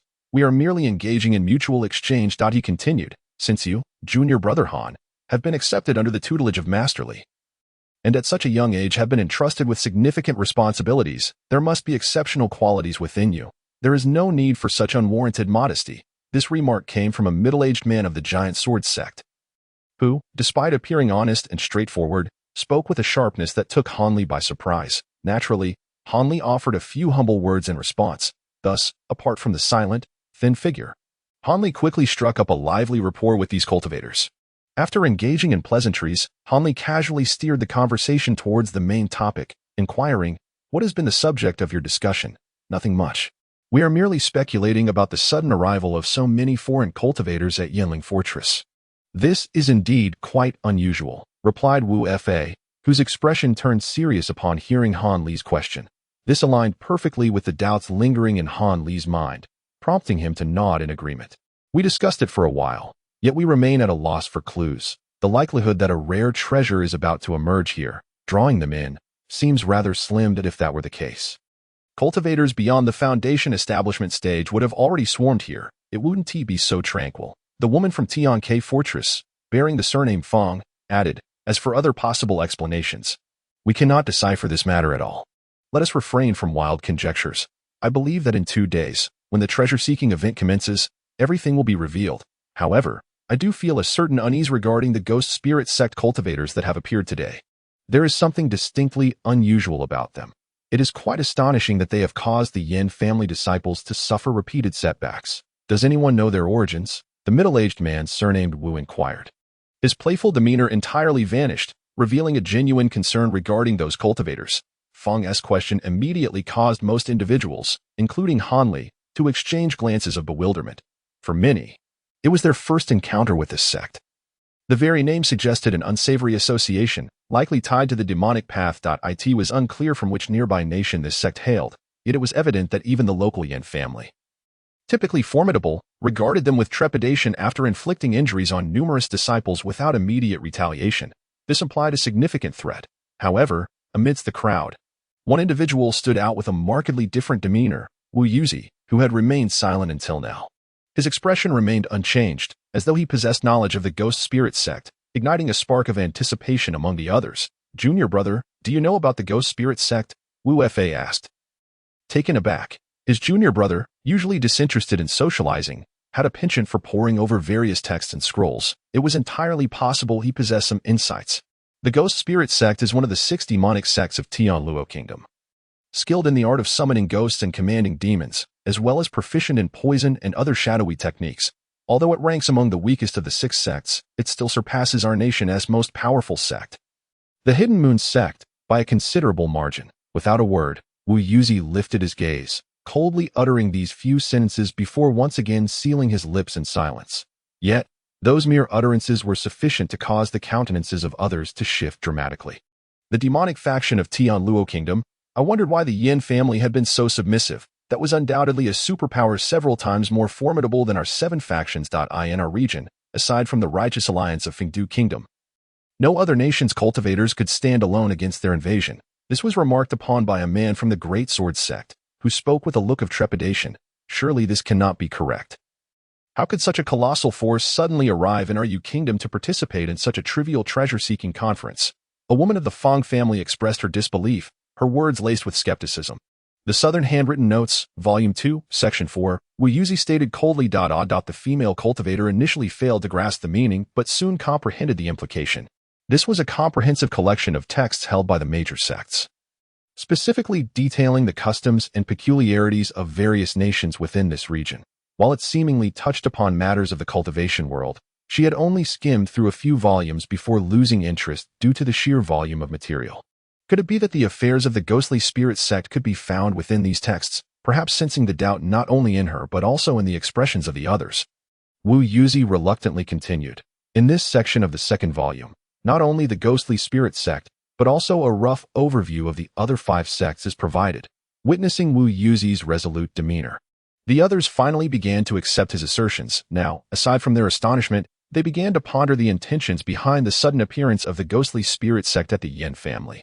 Hanli, as was his habit, rubbed his nose and fell into contemplation. Were the 6 demonic sects of Tianluo Kingdom poised to launch a large-scale invasion of Yu Kingdom? No. There were still the 2 smaller nations of Jiang and Cheqi kingdoms separating Yu Kingdom from Tianluo Kingdom. Any invasion would necessitate dealing with the sects of these 2 small nations first. Yet, despite their diminutive size, the strength of their cultivation circles was by no means weak, capable of matching the combined might of Yu Kingdom's 7 factions. Even if the 6 demonic sects were formidable, it was inconceivable that they could effortlessly seize control of 2 nations without a sound. Furthermore, the righteous alliance of Fengdu Kingdom loomed nearby, ever watchful and unlikely to grant them the opportunity to expand their power. After much deliberation, Hanli ultimately dismissed the worst-case scenario. Chapter 254, Ancestor of the Yin Family. Could it be that the ghostly spirit sect was acting independently, entirely separate from the 5 branches of the demonic sects? If that were the case, the Yin family might very well handle the individuals sent by the ghostly spirit sect, especially considering they had a core formation cultivator stationed there. After contemplating this, Hanli felt a modicum of relief. Even if the heavens were to fall, it would be a tall individual to bear the weight. What clandestine dealings could the ghostly spirit sect be pursuing here? As a mere foundation establishment cultivator, what concern was it of his? The Yin family would surely manage the situation as long as he remained cautious, avoiding the fate of collateral damage in the midst of chaos. All would be well. Uncertain if the others shared similar thoughts, after their initial fright, their expressions gradually returned to normal, and no one broached the subject again. Conversely, the conversation shifted towards some insights on cultivation, which piqued Hanli's interest, prompting him to join the discussion without hesitation. Time passed swiftly, and as dusk settled in, the few individuals, parched from their discourse, found themselves bidding farewell after others had departed. This exchange of insights proved to be immensely beneficial for all involved, particularly for those in the mid-foundation stage, whose methods and opportunities for breaking through their bottlenecks provided great inspiration for Hanli and the other early-stage cultivators, leaving them with a profound sense of fulfillment from their journey. Thus, the middle-aged man with the surname Wu, clearly reluctant to part ways, suggested that the group reconvene the following day in a secluded location to engage in further discussions, while also hosting a small-scale trading event for various items. This proposal was met with unanimous approval from the others, and Hanli naturally had no objections. With their plans settled, the group dispersed. Hanli then made his way to an inn marked on his map, one that catered specifically to visiting cultivators, located in the southeastern corner of Yinling Fort. This inn was modest and rather inconspicuous, clearly inferior to several others in the vicinity, which explained the sparse number of cultivators choosing to stay there. However, Hanli preferred the tranquility and lack of crowds, as fewer people meant a reduced likelihood of trouble.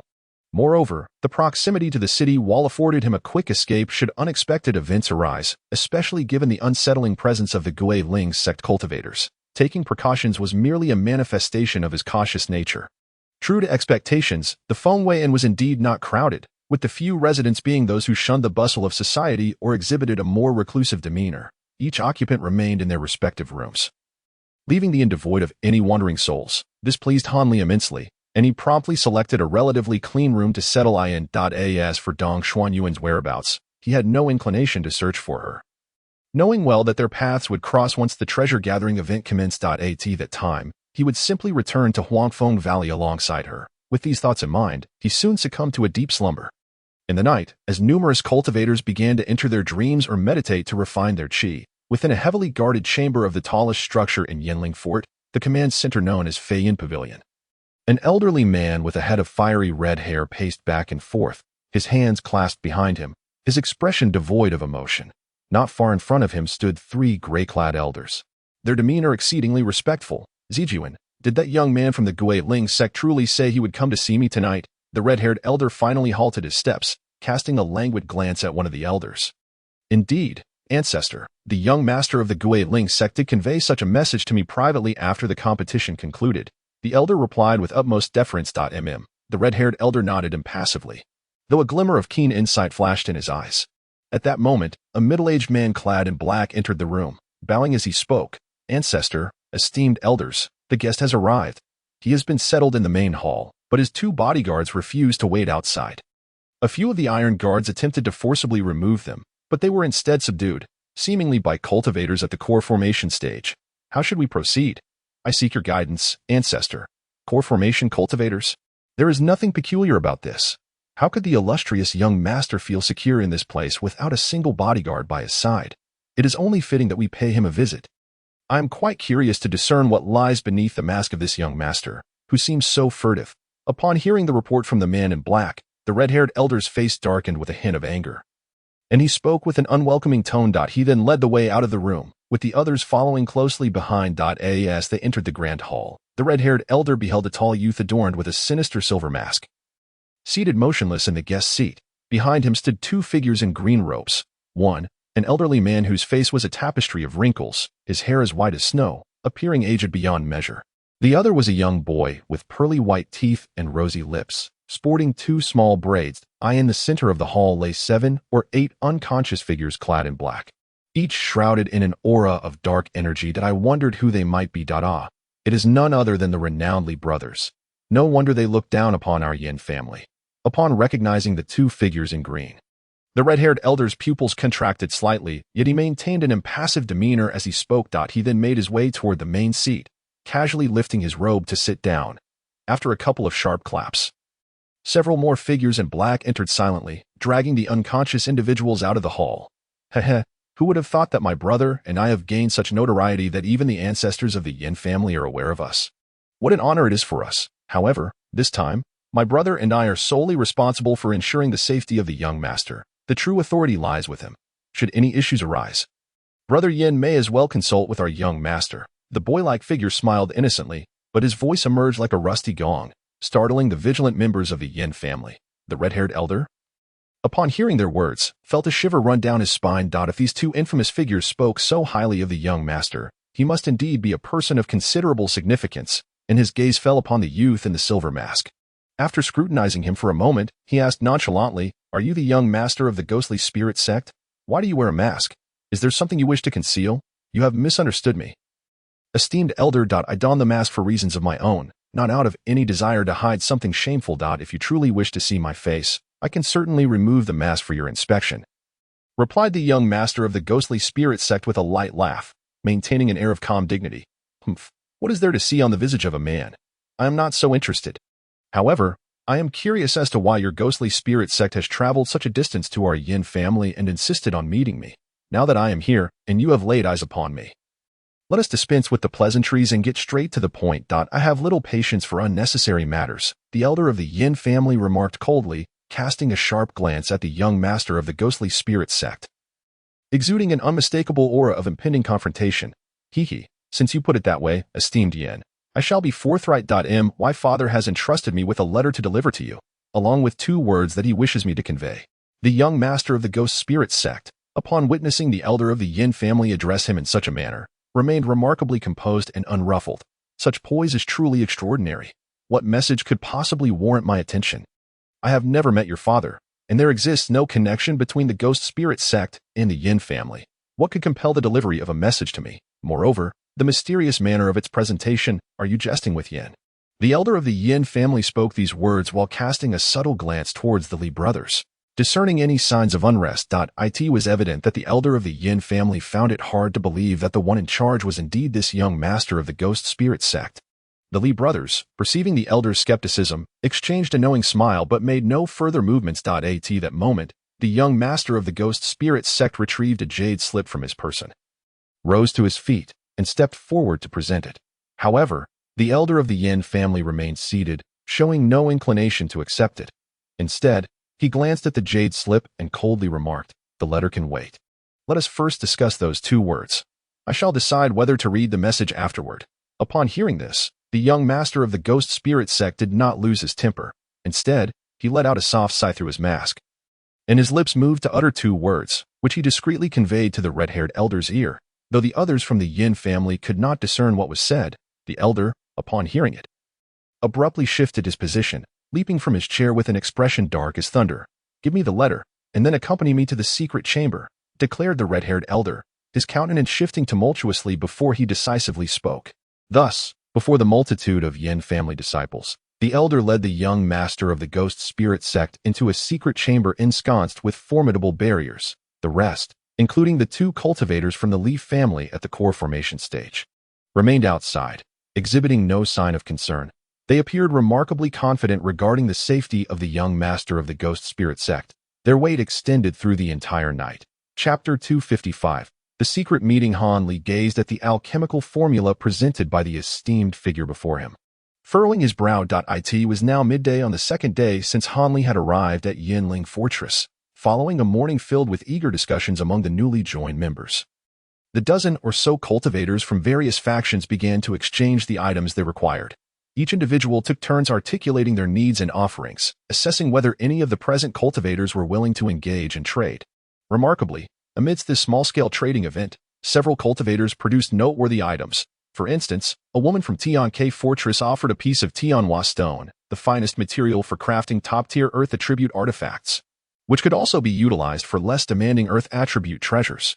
Additionally, a newly arrived cultivator from Spirit Beast Mountain presented an egg from a first-tier advanced beast, the wind-howling eagle, which would prove to be an excellent assistant for cultivators once hatched, facilitating tasks such as sentry duty or item retrieval. While the other items brought forth by the attendees lacked the luster of these 2, they nonetheless comprised materials that were typically hard to procure in ordinary markets. Amidst the circumstances, Han Li unexpectedly discovered a type of herb essential for concocting the spirit-gathering pill. This revelation took him by surprise, and he eagerly exchanged 7 or 8 initial-grade talismans to obtain it. Naturally, the herbs were not aged sufficiently, and he would need to return to hasten their growth. Nonetheless, this transaction brought joy to both him and the seller. When it was Han Li's turn to speak, he unreservedly proposed to exchange some of his initial-grade talismans, listing the 2 types of alchemical materials he still required, and after a moment's hesitation, added that he would also consider various alchemical recipes. Since these were materials required by ancient formulas, and Han Li had not been able to gather them in either Huangfeng Valley or the Tianqing sect's market, they were certainly not commonplace. Consequently, most of the other cultivators had never heard of the materials Han Li mentioned. Even those who had heard of 1 or 2 did not possess them. As for the recipes, these cultivators would not part with them in exchange for talismans. Fully aware that Han Li was merely speaking offhandedly, seeing that he had spoken at length without anyone stepping forward to trade, Han Li, feeling disheartened, was about to return to his seat. However, unexpectedly, someone spoke up. "Do you accept any alchemical recipe? I have one, though it is somewhat peculiar. How many talismans could it be worth?" Han Li's heart leaped with joy upon hearing this, and without a moment's thought, he replied, "Of course, as long as it is a recipe, I am willing to exchange." It was only after speaking that he realized the one offering the recipe was the somewhat obscure Taoist, Wu Yuzi. Upon hearing Han Li's words, Wu Yuzi's face revealed a rare smile as he tossed a green jade slip to Han Li. The other cultivators, witnessing someone genuinely offering a recipe in exchange for talismans, began to whisper among themselves, their expressions reflecting disbelief. Meanwhile, Wu Yuzi's senior brother, Wu Faji, seemed oblivious to the commotion and closed his eyes to rest. After receiving the slip and giving it a cursory glance, Hanli quickly understood why the other party was so willing to trade.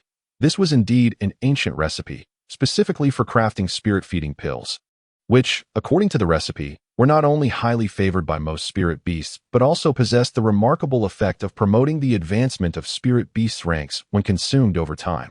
This made it the quintessential elixir for nurturing spirit beasts. Upon realizing the immense value of such a recipe, Hanli was taken aback. Why would this Taoist be willing to part with it? However, as he examined the required materials for crafting the pills, he suddenly came to a self-deprecating realization, fully understanding the reason for the Taoist's lack of reverence for the recipe. The materials needed to concoct the spirit-feeding pill were simply staggering for an ordinary cultivator. They were as precious and rare as those required for the qi refinement powder that Hanli concocted, not to mention the difficulty in gathering the ingredients, even if one could procure these rare herbs. Who would truly use them for crafting spirit-feeding pills?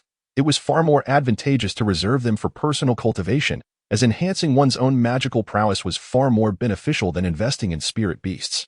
Did you not claim that you would accept any recipe? You wouldn't go back on your word now, would you? The gaunt Taoist suddenly wore a sly expression, shedding his previous image of dullness and honesty, which made Hanli unable to suppress a wry smile. Thus, the scene that followed was set into motion. However, while this medicinal formula may be of no use to others, its immense value to Hanli is unmistakable, and he certainly would not let it slip through his fingers. Hanli lowered his head in contemplation, and from his storage bag, he produced 10 primary-grade talismans to offer to the other party. This should suffice to satisfy them, considering that this formula is merely a useless scrap for an average cultivator. Otherwise, the Taoist would have long since brought it to trade with those from Spirit Beast Mountain, rather than keeping it until now. Indeed, upon receiving the talismans, Wu Yuzi appeared content and ceased further discourse. Subsequently, as Hanli took his seat, another cultivator promptly stood up, somewhat impatiently exclaiming, "I possess several centuries-old ironwood." And the atmosphere within the room grew increasingly fervent with the exchange of goods. Meanwhile, within the conference hall of the Yin family's Feiyun Pavilion, an exceedingly secretive clan assembly was convening. All those holding significant authority, including stewards and elders, gathered in 2 rows, attentively listening to the words of the Yin family's patriarch seated at the head. Beside the patriarch stood an extraordinarily enchanting young woman, appearing to be around 17 or 18. Possessing beauty akin to a fairy, the conditions proposed by the Ghost Spirit sect for the Yin family's return were remarkably generous. Not only did they offer to lend us the supplementary volume of the 10,000 Spirits True Scripture for perusal, but they also expressed willingness for a member of the Yin family to assume the position of deputy sect master. Their only stipulation was that we must marry Yinner to their young master and jointly cultivate the blood spirit technique. With the future head of the Yin family being solely determined by their young master and Yinner's offspring, naturally, the same would apply to the position of sect master within the Ghost Spirit sect. The patriarch of the Yin family spoke with a composed demeanor, his voice soft yet resonant in the ears of all present, as if whispering directly to them. Everyone began to discuss, pondering the course of action for the Yin family. It is worth noting that our ancestors were originally cultivators from the Ghost Spirit sect. It was only due to discord with the sect that they established this foundation in the Yu Kingdom. In fact, the current sect master of the Ghost Spirit sect is still my disciple. Therefore, when it comes to emotions, there is no need for hesitation. The only consideration should revolve around the gains and losses for the Yin family. Additionally, the young master of the Ghost Spirit sect brought forth alarming news. The 6 demonic sects of Tianluo Kingdom will invade the Yu Kingdom in 5 days. Meanwhile, the Jiang Kingdom and Cheki Kingdom fell a fortnight ago, with most sects being annihilated and a small fraction surrendering, becoming subordinate sects of the demonic six. Thus, even if the Yin family were to reject the terms set forth by the Ghost Spirit sect, we must still contemplate how the Yin family will endure and survive after the annihilation of the 7 sects of Yu Kingdom, as this remains our family's foremost concern, without allowing the members of the Yin family to fully process the initial revelation. The patriarch introduced yet another shockingly grave matter that incited fervent discussion among them. What? The cultivation realms of Jiang Kingdom and Cheki Kingdom have been conquered. This is inconceivable. The strength of these 2 nations is not to be underestimated. Have they not stood against the 6 demonic sects for so many years without incident? How could they have fallen so swiftly? Is there some hidden truth behind this? Evidently, the prominent figures of the Yin family find it difficult to believe this news.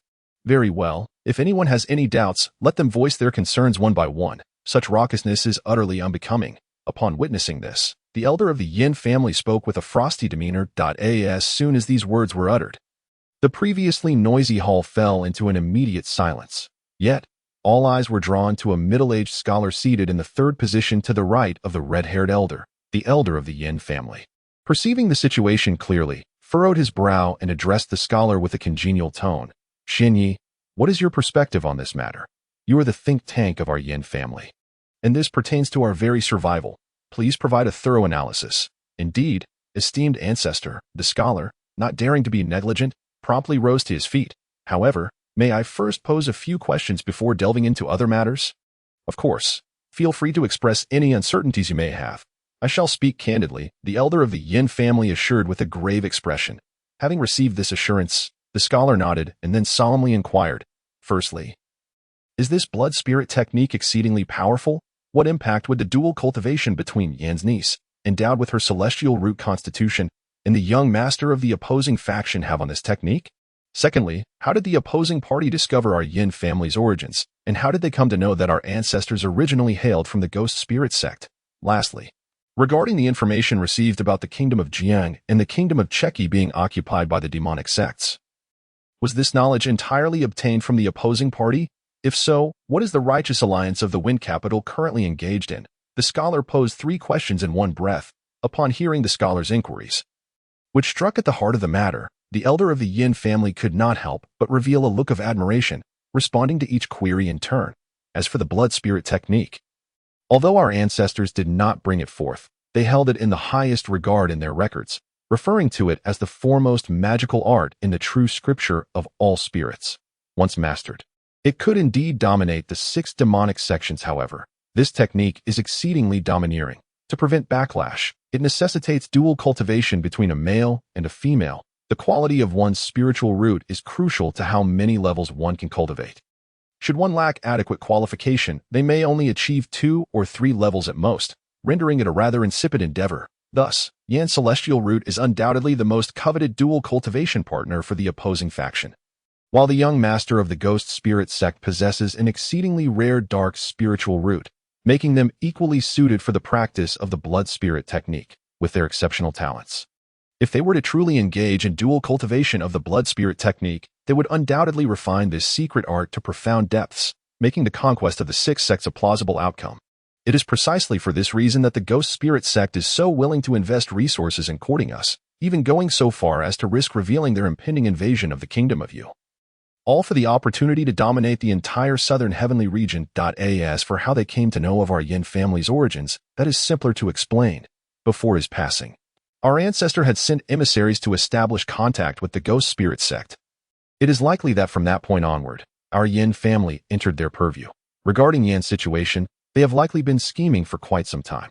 Taking advantage of this opportunity, they intend to employ both soft and hard tactics to persuade our Yin family to acquiesce to their demands.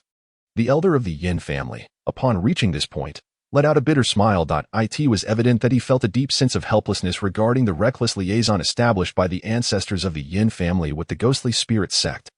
As for the imminent invasion by the 6 sects of demonic cultivation, it was indeed information conveyed by the adversary. However, the fact that the states of Jiang and Cheki had already fallen into their hands was something the Yin family, had sensed several days prior. Aside from the adversary's notification, traditionally, we should have received messages from the personnel stationed in those 2 nations by now. Yet silence persists. It appears that the claims made by the adversary hold a semblance of truth. As for why they could so effortlessly conquer the 2 nations, according to their account, it was due to several sects within those nations having been previously bribed by the 6 sects. Thus, under the cover of a powerful surprise attack, compounded by betrayal from within, the 2 nations fell in a single strike. Consequently, the forces of the 6 sects must now be engaged in eliminating the remaining unyielding cultivators in those nations and preparing for their incursion into the Yu kingdom. As they have certainly suffered some losses, regarding the Zhengdao alliance of the Fengdu kingdom, do not harbor any further expectations. Shortly before this meeting, I received news that the Zhengdao alliance has also begun an invasion of a neighboring mid-sized nation and has nearly completed its conquest. It is evident that these 2 formidable factions have undoubtedly engaged in some clandestine dealings, which has prompted them to simultaneously initiate large-scale expansion efforts. The elder of the Yin family articulated these points with clarity. leaving the assembled audience in a state of astonishment and shock. The simultaneous expansion of both the demonic and Zhengdao factions? How intriguing indeed. After hearing the elder's account, the scholar maintained a smile and offered a statement that was thought-provoking. Xinyi, what do you mean by that? Inquired a white-faced elder seated opposite the scholar, unable to contain his curiosity. Uncle, it is nothing, merely a small conjecture of mine. This speculation bears no immediate relevance to our Yin family. Let us first discuss our current predicament. The scholar responded nonchalantly, waving his hand dismissively.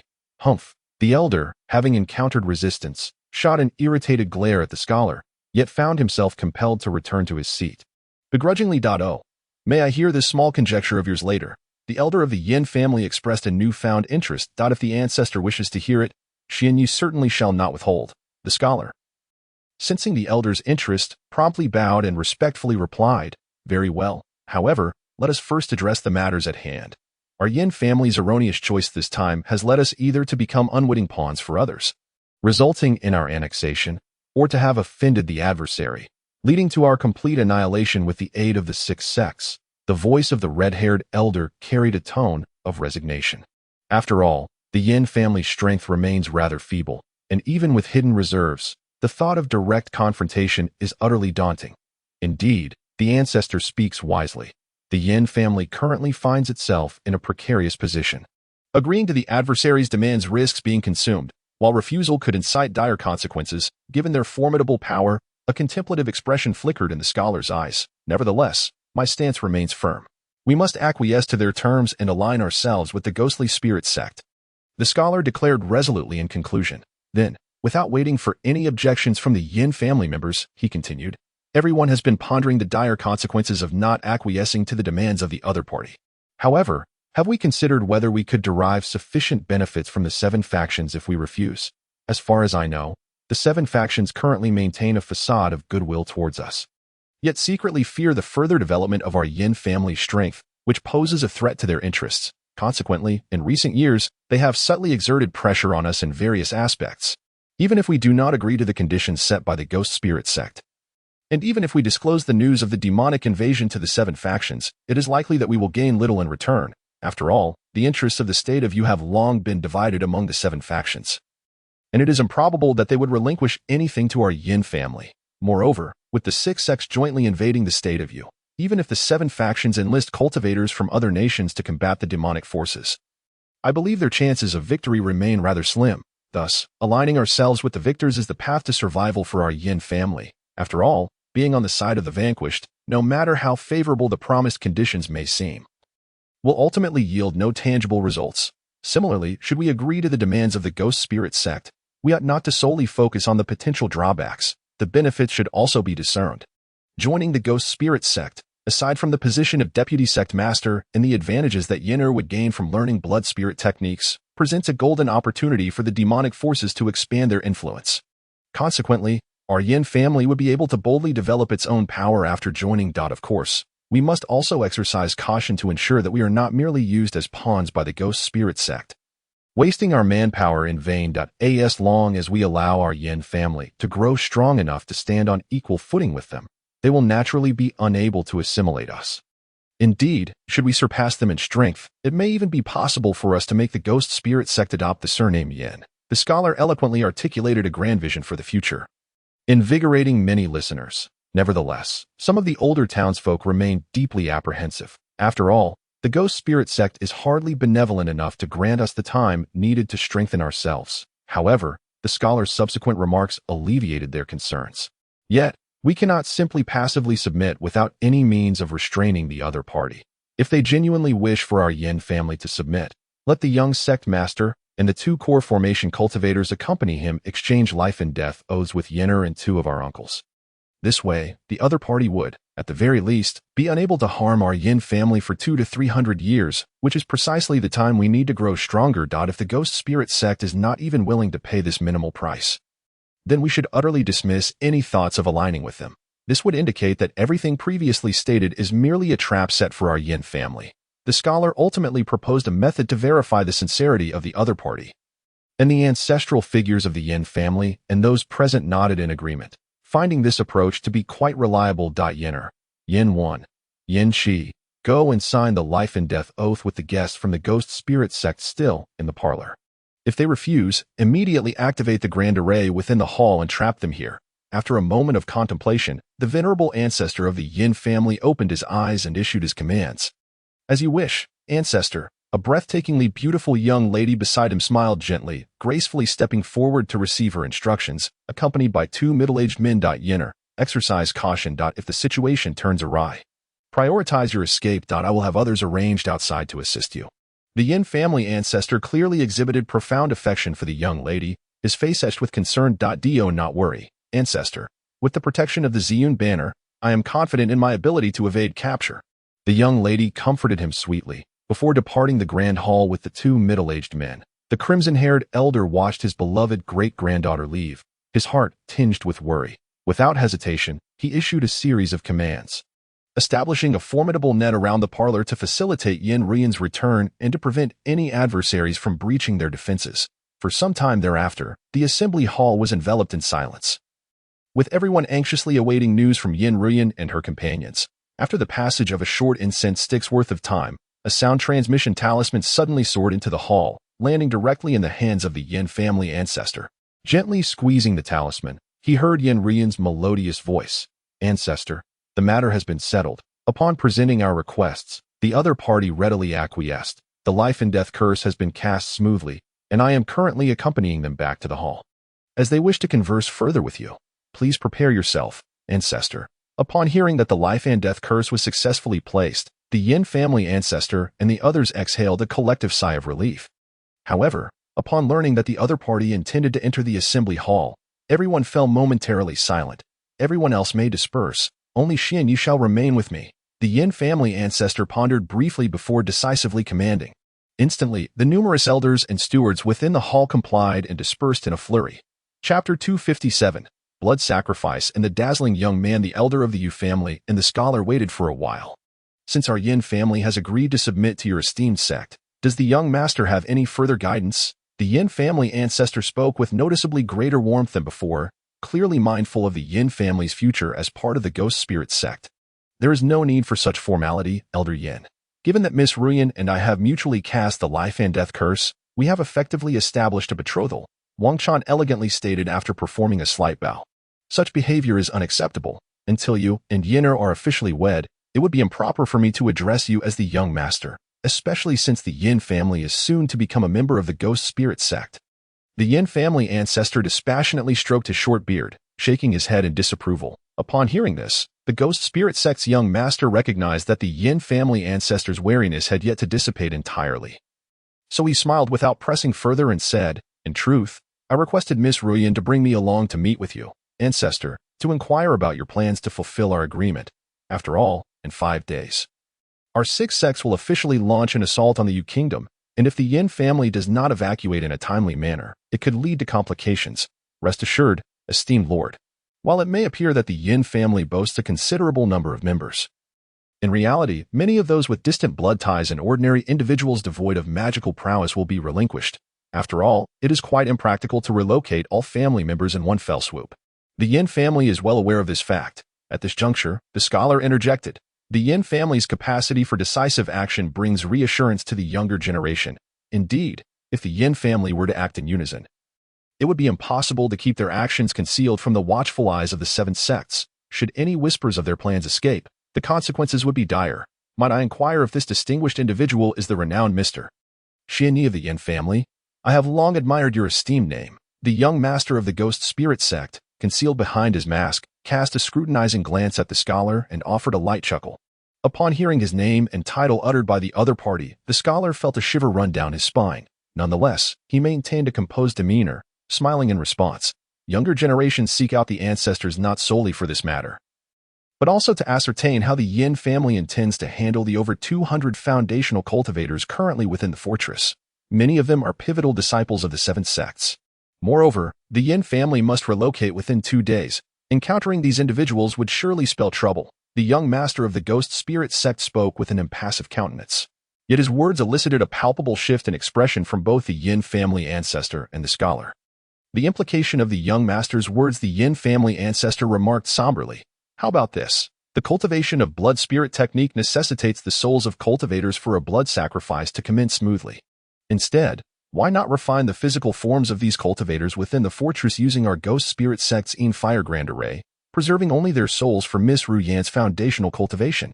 I believe the dense souls of such numerous foundational cultivators would undoubtedly facilitate her in effortlessly mastering the first layer of the blood spirit technique. The young master of the ghost spirit sect casually proposed a malevolent suggestion, sending a chill through the hearts of the scholar and the Yin family ancestor opposite him. This cannot stand. While the 7 sects may be tolerable, cultivators from other nations have accepted our invitation to select dual cultivation partners for Ruyan. Resulting in such a gathering here, the Yin family must not commit an act that would incite public outrage. The scholar, alarmed, hastily interjected, fearing that the Yin family ancestor might truly acquiesce to the young master's suggestion. Xianyi, do not be hasty. I have not yet descended into such folly. The Yin family ancestor, with a stern countenance, gestured dismissively at the scholar. He then addressed the young master of the ghost spirit sect with a chilling tone. What an excellent idea you propose. Young master, should we proceed with such a course of action, it is likely that no matter how vast the world may be, there will be no refuge left for the Yin family. The Yin family will not take the initiative against the invited cultivators within the fortress. However, I can arrange for the 7 sects cultivators to be gathered in one place. As for how to handle them and whether we can subdue such a multitude, it entirely depends on your sect's capabilities. Upon hearing the Yin family ancestor's words, the scholar exhaled in relief, repeatedly expressing his agreement. However, the young master of the ghost spirit sect, upon hearing this, displayed a hint of displeasure in his eyes and slowly remarked, "The souls of these cultivators are intended for Miss Ruyan's blood sacrifice. The benefits will accrue solely to your Yin family, yet you are unwilling to exert any effort. This is quite unreasonable. Is it not?" The Yin family ancestor was momentarily taken aback by this statement. However, the cunning and shrewd individual immediately maintained a composed demeanor and remarked, "Yet, Yenner is soon to wed the young master of the sect, becoming his lady.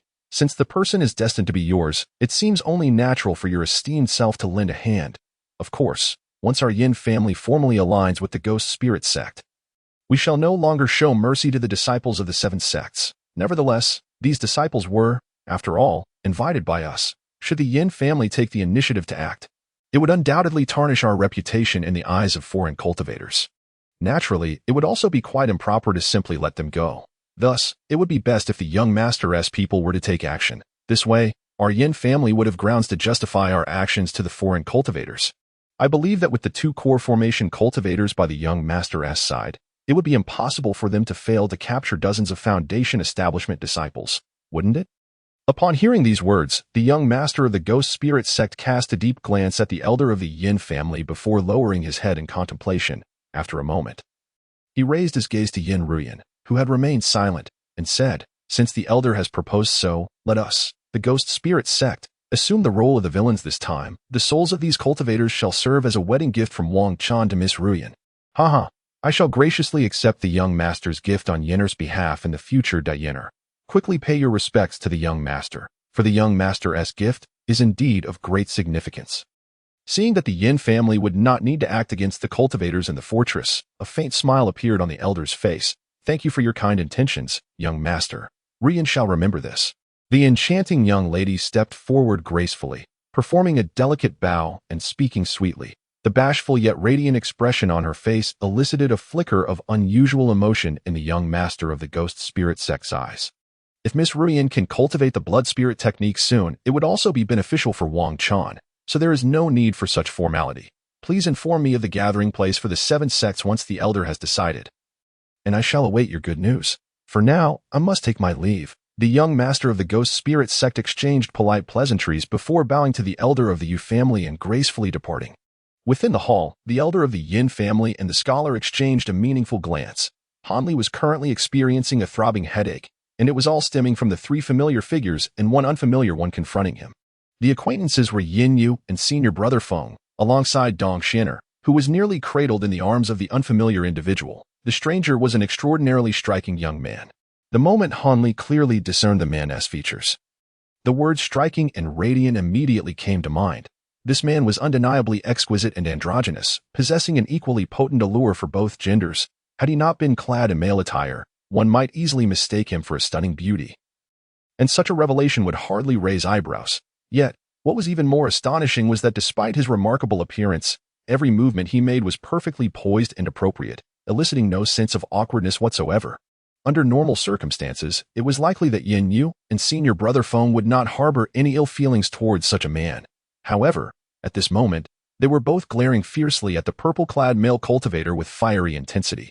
Not solely because Dong Xinier's figure was half-embraced, but primarily due to her entranced gaze fixed upon the exquisite countenance of the stranger, her expression replete with rapture. Han Li cast a furtive glance around.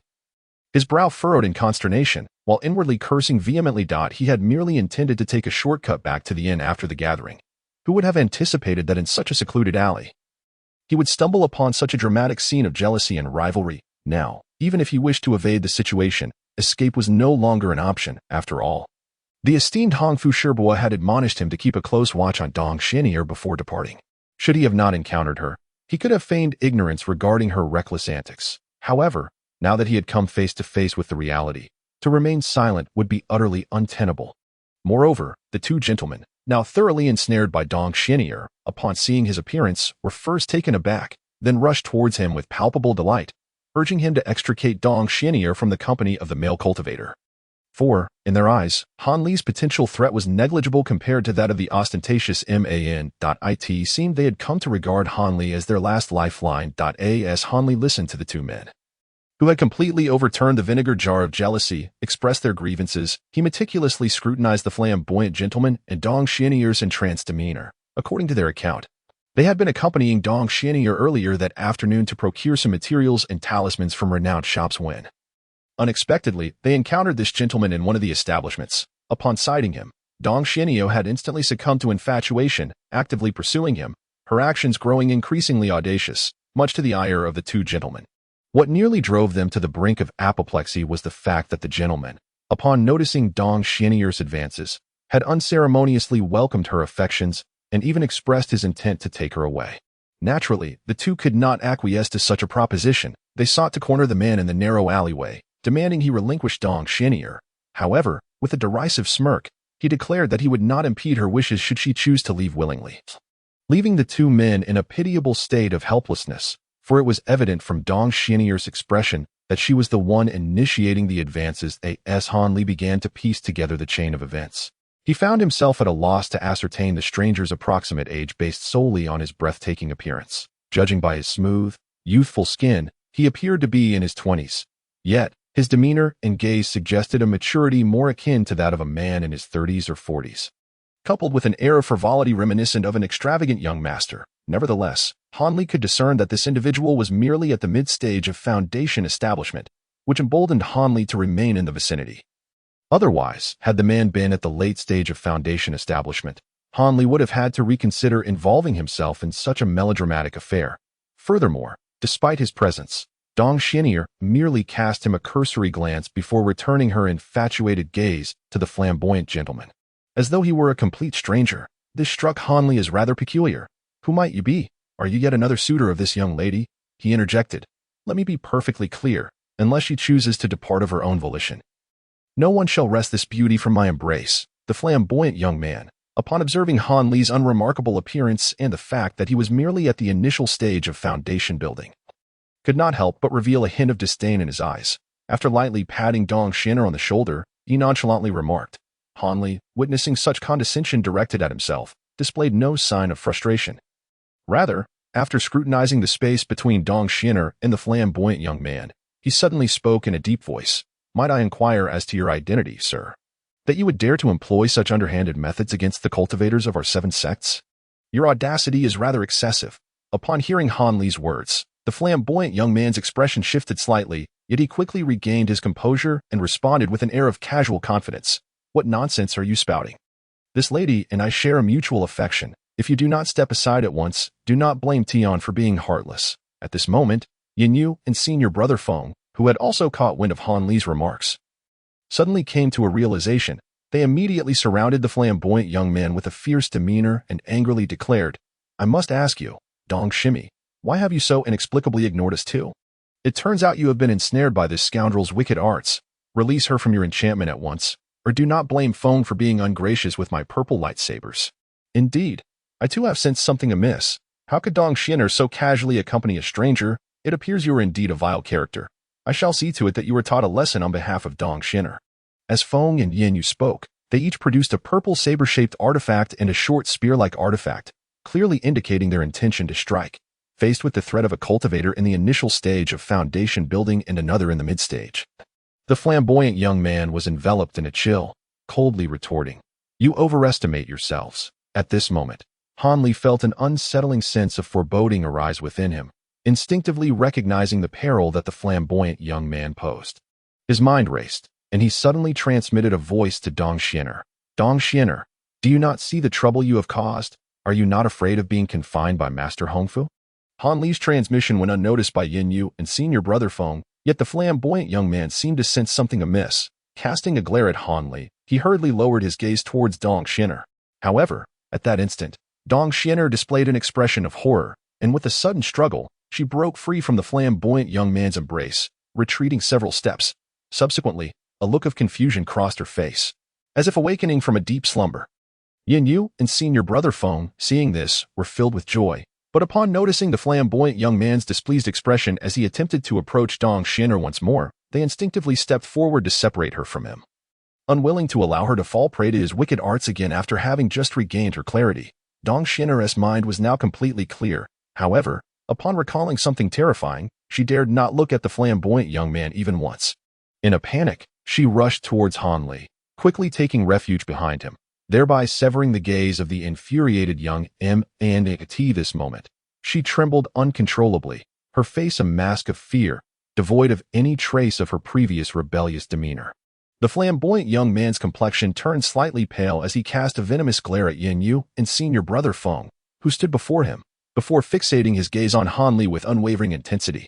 Upon witnessing the guarded expressions of the three individuals fixated upon him, he realized that reclaiming Dong Xin'er today was a feat beyond his reach. With her consciousness restored, it would take but a brief entanglement with these three before she would be beyond his grasp. Moreover, the likelihood of attracting the attention of other cultivators during a skirmish was exceedingly high, and he had no desire to be recognized in this place. Yet, throughout his life, he had never experienced the sensation of succulent prey slipping from his grasp. Contemplating this, the exquisite features of the man contorted slightly, and he spoke with a chilling resolve. "This matter is far from settled. I shall remember your faces well. Consider your actions carefully." With that, radiant hues enveloped his form, transforming him into a streak of brilliance that soared into the distance, leaving Han Li and his companions in a state of stunned silence. Meanwhile, at the Feng Wei and where Han Li was residing, he and Yin Yu, along with the other two, listened intently as Dong Xin'er recounted the disorienting experience of being ensnared by the striking man. I do not know why, but the moment our eyes met, it felt as though my mind was struck by a thunderclap. I could think of nothing but pleasing him, willing to do anything for him, as if he were my fated master, and I felt no inclination to resist. She explained, her pallor growing increasingly pronounced, the terror of being so utterly dominated, both body and spirit, by that dazzling man was a sensation more harrowing than death itself. As Han Li exchanged glances with the other two, their expressions were grave, and words eluded them. The prowess of that man's charm was indeed formidable. Should he direct such powers at the trio, how could they possibly withstand it? Fear not, for I believe that while his charm is potent, it should prove ineffective against the three of us. Han Li contemplated aloud after a moment of reflection. What insight do you possess? Junior brother Han, Feng, the elder, inquired, his spirits lifted by Han Li's assertion. If his enchantment could indeed be cast upon us, do you think he would have spared us the ire reflected in his parting gaze?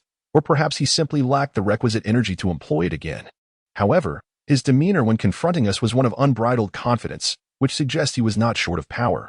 Thus, I surmise that the first scenario is the most plausible, Han Li explained with calm conviction. Upon hearing this, both Feng and Yin Yu exhaled in relief. If his formidable charm were only applicable to women, then they had little to fear in a contest of magical prowess and artifacts. They felt no trepidation. Junior brother Han, if our female cultivators were to encounter such a man, would they not be destined for a lifetime of subjugation? I cannot abide such a fate, Dong Xin'er exclaimed. Her face ashen, on the verge of tears, her voice imbued with profound sorrow as she uttered Han Li's name. Han Li, struck speechless, reflected on the absurdity of the situation. He was not some mere pawn to be manipulated. Nor was he the one they should seek for protection. Unbeknownst to Han Li, Since he had rescued Dong Xian'er from her harrowing predicament, she had subconsciously developed a sense of reliance on him. Faced with peril, she instinctively adopted a beseeching demeanor towards him. Before Han Li could respond, the other two men, filled with envy, pounded their chests and fervently declared their intent to vigilantly safeguard Dong Xian'er in the coming days, vowing that the nefarious individual would not have the opportunity to ensnare her again. Upon hearing their assurances, Dong Xian'er felt a measure of comfort. After all, being protected by two foundational stage cultivators seemed to alleviate her concerns significantly. The previous incident had only transpired due to her momentary lapse in vigilance, and she was resolute in ensuring that she would not be so easily subdued again in the future. Consequently, with her spirits somewhat lifted, Dong Xian'er soon found herself laughing and playing with the two men, employing her beguiling charm to such an extent that they were nearly rendered disoriented. Han Li watched this scene, bemused, as it dawned on him that Dong Xian'er's techniques bore a striking resemblance to the enchanting arts of that flamboyant man, albeit with significantly less ferocity. Nonetheless, her seductive prowess undoubtedly constituted a highly advanced form of allure, capable of ensnaring the hearts and minds of men without them being aware, a feat that, in Han Li's estimation, was scarcely inferior to the flamboyant man's enchantments. The same level of peril was present. However, amidst his astonishment, Han Li found himself somewhat perplexed. Although he was not particularly adept in the art of the heavenly eye, a fundamental skill among cultivators, he understood its implications. If there exists a substantial disparity in the magical prowess between two cultivators, gazing into one another's eyes with the heavenly eye could potentially lead to one party losing their mental fortitude, thus rendering them vulnerable during a duel. Similarly, other types of enchantment spells primarily rely on a significant gap in magical levels to exert control over the opponent's mind. Given that Dong Xian'er was at the initial stage of foundation establishment and the flamboyant man was at the mid-stage, it seemed ludicrous that a mere glance could result in such an absurd situation where the latter could easily dominate the former. This would only be plausible if the individual were a core formation cultivator specializing in enchanting spells, which appeared unlikely based on the flamboyant man's demeanor and the venomous expression he wore upon departing. Han Li's musings offered him some solace. After all, the flamboyant man's malevolent countenance had left a profound impression on him. As he lifted his gaze from his reverie, he chanced upon the sight of Dong Xian'er engaged in flirtatious banter with the two men, her previous pitiable appearance having vanished entirely. Observing this scene, Han Li let out a silent sigh and resolved to return to his quarters. Yet, just as he placed his hand upon the wooden door, poised to push it open, he was suddenly met with the resounding voice of a man echoing from outside the inn. The patrons within the inn perked up as they heard that the forthcoming treasure-seeking tournament would be conducted in two groups the following day. In our nation, the monks convene upon the peaks to the west of Yinling Fort, while those from foreign lands gather on the eastern summits. I kindly request all to attend punctually at dawn tomorrow. Those who arrive late shall be deemed to have forfeited their right to compete. This announcement reverberated outside the inn thrice before the crowd seemed to disperse. Han Li, taken aback by these words, nonetheless shrugged off the surprise and stepped outside, returning to his quarters. Although somewhat astonished by the separation of the two groups of monks for the competition, he discerned no particular impropriety in it. After all, a contest involving both the Seven Clans practitioners and those from foreign realms would undoubtedly lead to numerous complications. This xenophobic sentiment is universally prevalent, as evidenced by the earlier standoff in the tea house. As Han Li pondered this, he settled into a cross-legged position on his bed, preparing to meditate and refine his chi throughout the night in anticipation of the treasure-seeking event the following day. Within a modest dwelling in Yinling Fort, a flamboyant, otherworldly man reclined on a wooden chair, attended by several men and women who respectfully reported to him. The man, his expression inscrutable, listened intently, his eyes occasionally gleaming with a flicker of brilliance, before inexplicably breaking into a cold smile. Meanwhile, atop the western peak of Yinling Fort, a dozen green-robed members of the Ghost Spirit sect busied themselves at the summit, intermittently burying various items in the ground. The sect's young master and two core formation practitioners hovered in the air, coldly observing the activities below. What do you think? With the temporary fire array weakened to such an extent, will it still be effective? The young master inquired suddenly. Rest assured, it will pose no issues. Although it is merely a makeshift formation, with our brothers overseeing it, its capacity to ensnare the enemy will still manifest to some degree. Of course, if there are any late-stage Foundation establishment practitioners present, or if they possess particularly formidable magical artifacts, then we may face difficulties. However, the vast majority of practitioners surely lack the means to escape, replied the elder of the Li brothers, his voice quavering slightly. Good, that puts my mind at ease. The 12 ghostly guards accompanying me are no mere idlers. their strength is more than sufficient to handle a few stragglers. The young master of the Ghost Spirit sect remarked confidently. The Li brothers, upon hearing this, felt reassured and ceased further discussion. In truth, had it not been necessary to preserve the souls and spirits of these practitioners intact, the brothers would have acted directly to eliminate a few Foundation establishment practitioners without a second thought, deeming it a trivial matter. There would be no need for such cumbersome precautions, they mused arrogantly. 1,000 miles away, within the secret chamber of Huanfeng Valley in the Taiwei mountain range, 7 or 8 core formation practitioners gathered, their expressions tense as they listened to a venerable elder clad in yellow robes. His hair and beard as white as snow, articulating grave matters. Among them were Han Li's master, Li Huayuan, the enchanting red flute fairy, and the rotund Lei Wanche, all equally beset by anxiety. Shortly thereafter, as the practitioners emerged from the chamber, an uproar erupted throughout Huanfeng Valley. Various transmission talismans soared chaotically through the sky, while below, a throng of practitioners hastily took to the air on their flying instruments. In the ensuing time, hastily assembled groups of practitioners set off from Huanfeng Valley, dispersing into the night towards unknown destinations. Such a scene unfolded similarly across the remaining 6 sects, with messengers darting incessantly between them. It seemed as though, overnight, the entire realm of cultivation in the state of Yu had transformed into a cauldron of hostility. In the days that followed, various families, both large and small, received a summons bearing the joint signatures of the leaders of the 7 major sects, calling forth their most distinguished disciples to stand by for duty. Those who defied this order would face the iron-fisted retribution of a law enforcement squad composed of practitioners from the 7 sects, who would annihilate entire clans without mercy. Naturally, the summons for the Yin family arrived 3 days later, and no one came to collect it. By that time, the Yin residence was already deserted. Han Li and the 7 sect practitioners within Yinling Fortress remained oblivious to these events, having strayed too far from their respective sects. Thus, when dawn broke the following day, a number of cultivators had already ascended the small western peak. There, a massive formation had been erected, within which 2 middle-aged men clad in Yin family attire sat in meditation with their eyes closed. Behind the formation stood a modest earthen platform, upon which a dozen or so Yin family members, shrouded in mist, engaged in hushed discussions, seemingly awaiting the arrival of all practitioners before commencing the assembly. Han Li had also reached the summit, having departed alone, as was his habit, rather than accompanying Dong Xianer. Atop the peak, he fortuitously encountered a middle-aged man from the Giant Sword sect, and the two engaged in casual conversation. "Brother Ba, do you happen to know the purpose of this formation?" Han Li inquired after surveying the imposing array several times, finding it somewhat unsightly. "Alas, I am not particularly well versed in formations," the boss surnamed Cultivator replied, stroking his chin nonchalantly. "However, I suspect it serves as a protective barrier or some kind of restriction. After all, if we foundation-building cultivators were to truly test our skills, we would undoubtedly need to be confined within a certain range. Otherwise, this small peak could hardly withstand our exertions." "Indeed, that is quite plausible," Han Li responded, though he could not shake a lingering sense of unease emanating from the formation, a sensation entirely unrelated to the depth of their magical abilities, merely an instinctive intuition.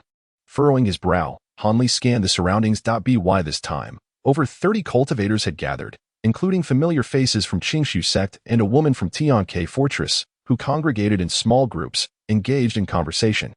"Brother Han, shall we go over and greet them? Wu Fa and the others are over there," suggested the boss surnamed Cultivator, glancing at the throng of gathered individuals with a smile. "By all means. Go ahead, Brother Ba. I have some matters to ponder and shall not intrude upon your gathering," Han Li replied, lightly shaking his head, preferring to avoid drawing too much attention to himself in such a crowd. With a shrug, the cultivator from Giant Sword sect, though somewhat puzzled, made his way toward the others. After all, opportunities to bond with so many practitioners from his sect were rare, and he was not one to let such chances slip away easily. Once Han Li observed that Brother Ba had departed, he too chose not to linger in the same vicinity. Instead, he instinctively sought out a secluded corner, as far from the formation as possible, where he could observe the movements of the other cultivators with a watchful eye. After the passage of another half an hour, Dong Xianer and her senior brother Feng finally arrived at the designated location.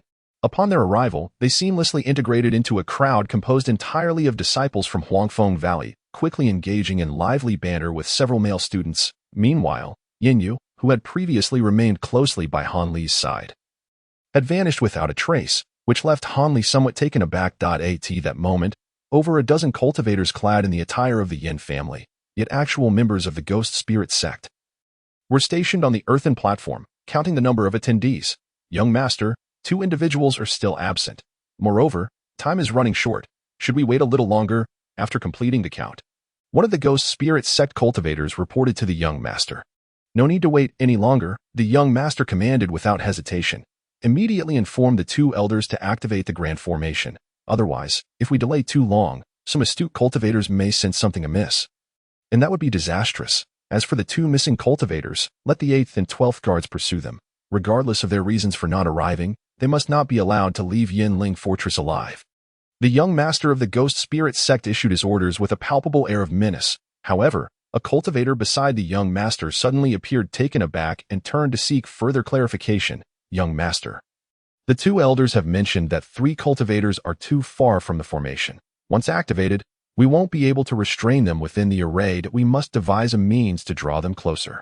The young master of the ghost spirit sect, Wang Chan, showed a flicker of surprise, his brows furrowing slightly. This situation was somewhat unexpected.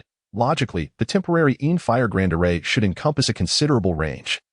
Yet there were still individuals outside its bounds, which was rather peculiar. Contemplating this, Wang Chan lifted his gaze toward the periphery of the array and indeed spotted 3 individuals beyond its control. Among them were a male and female cultivator from the Concealed Moon sect, nestled under a large tree in the northeastern corner, whispering sweet nothings to each other, clearly attempting to evade the prying eyes of others.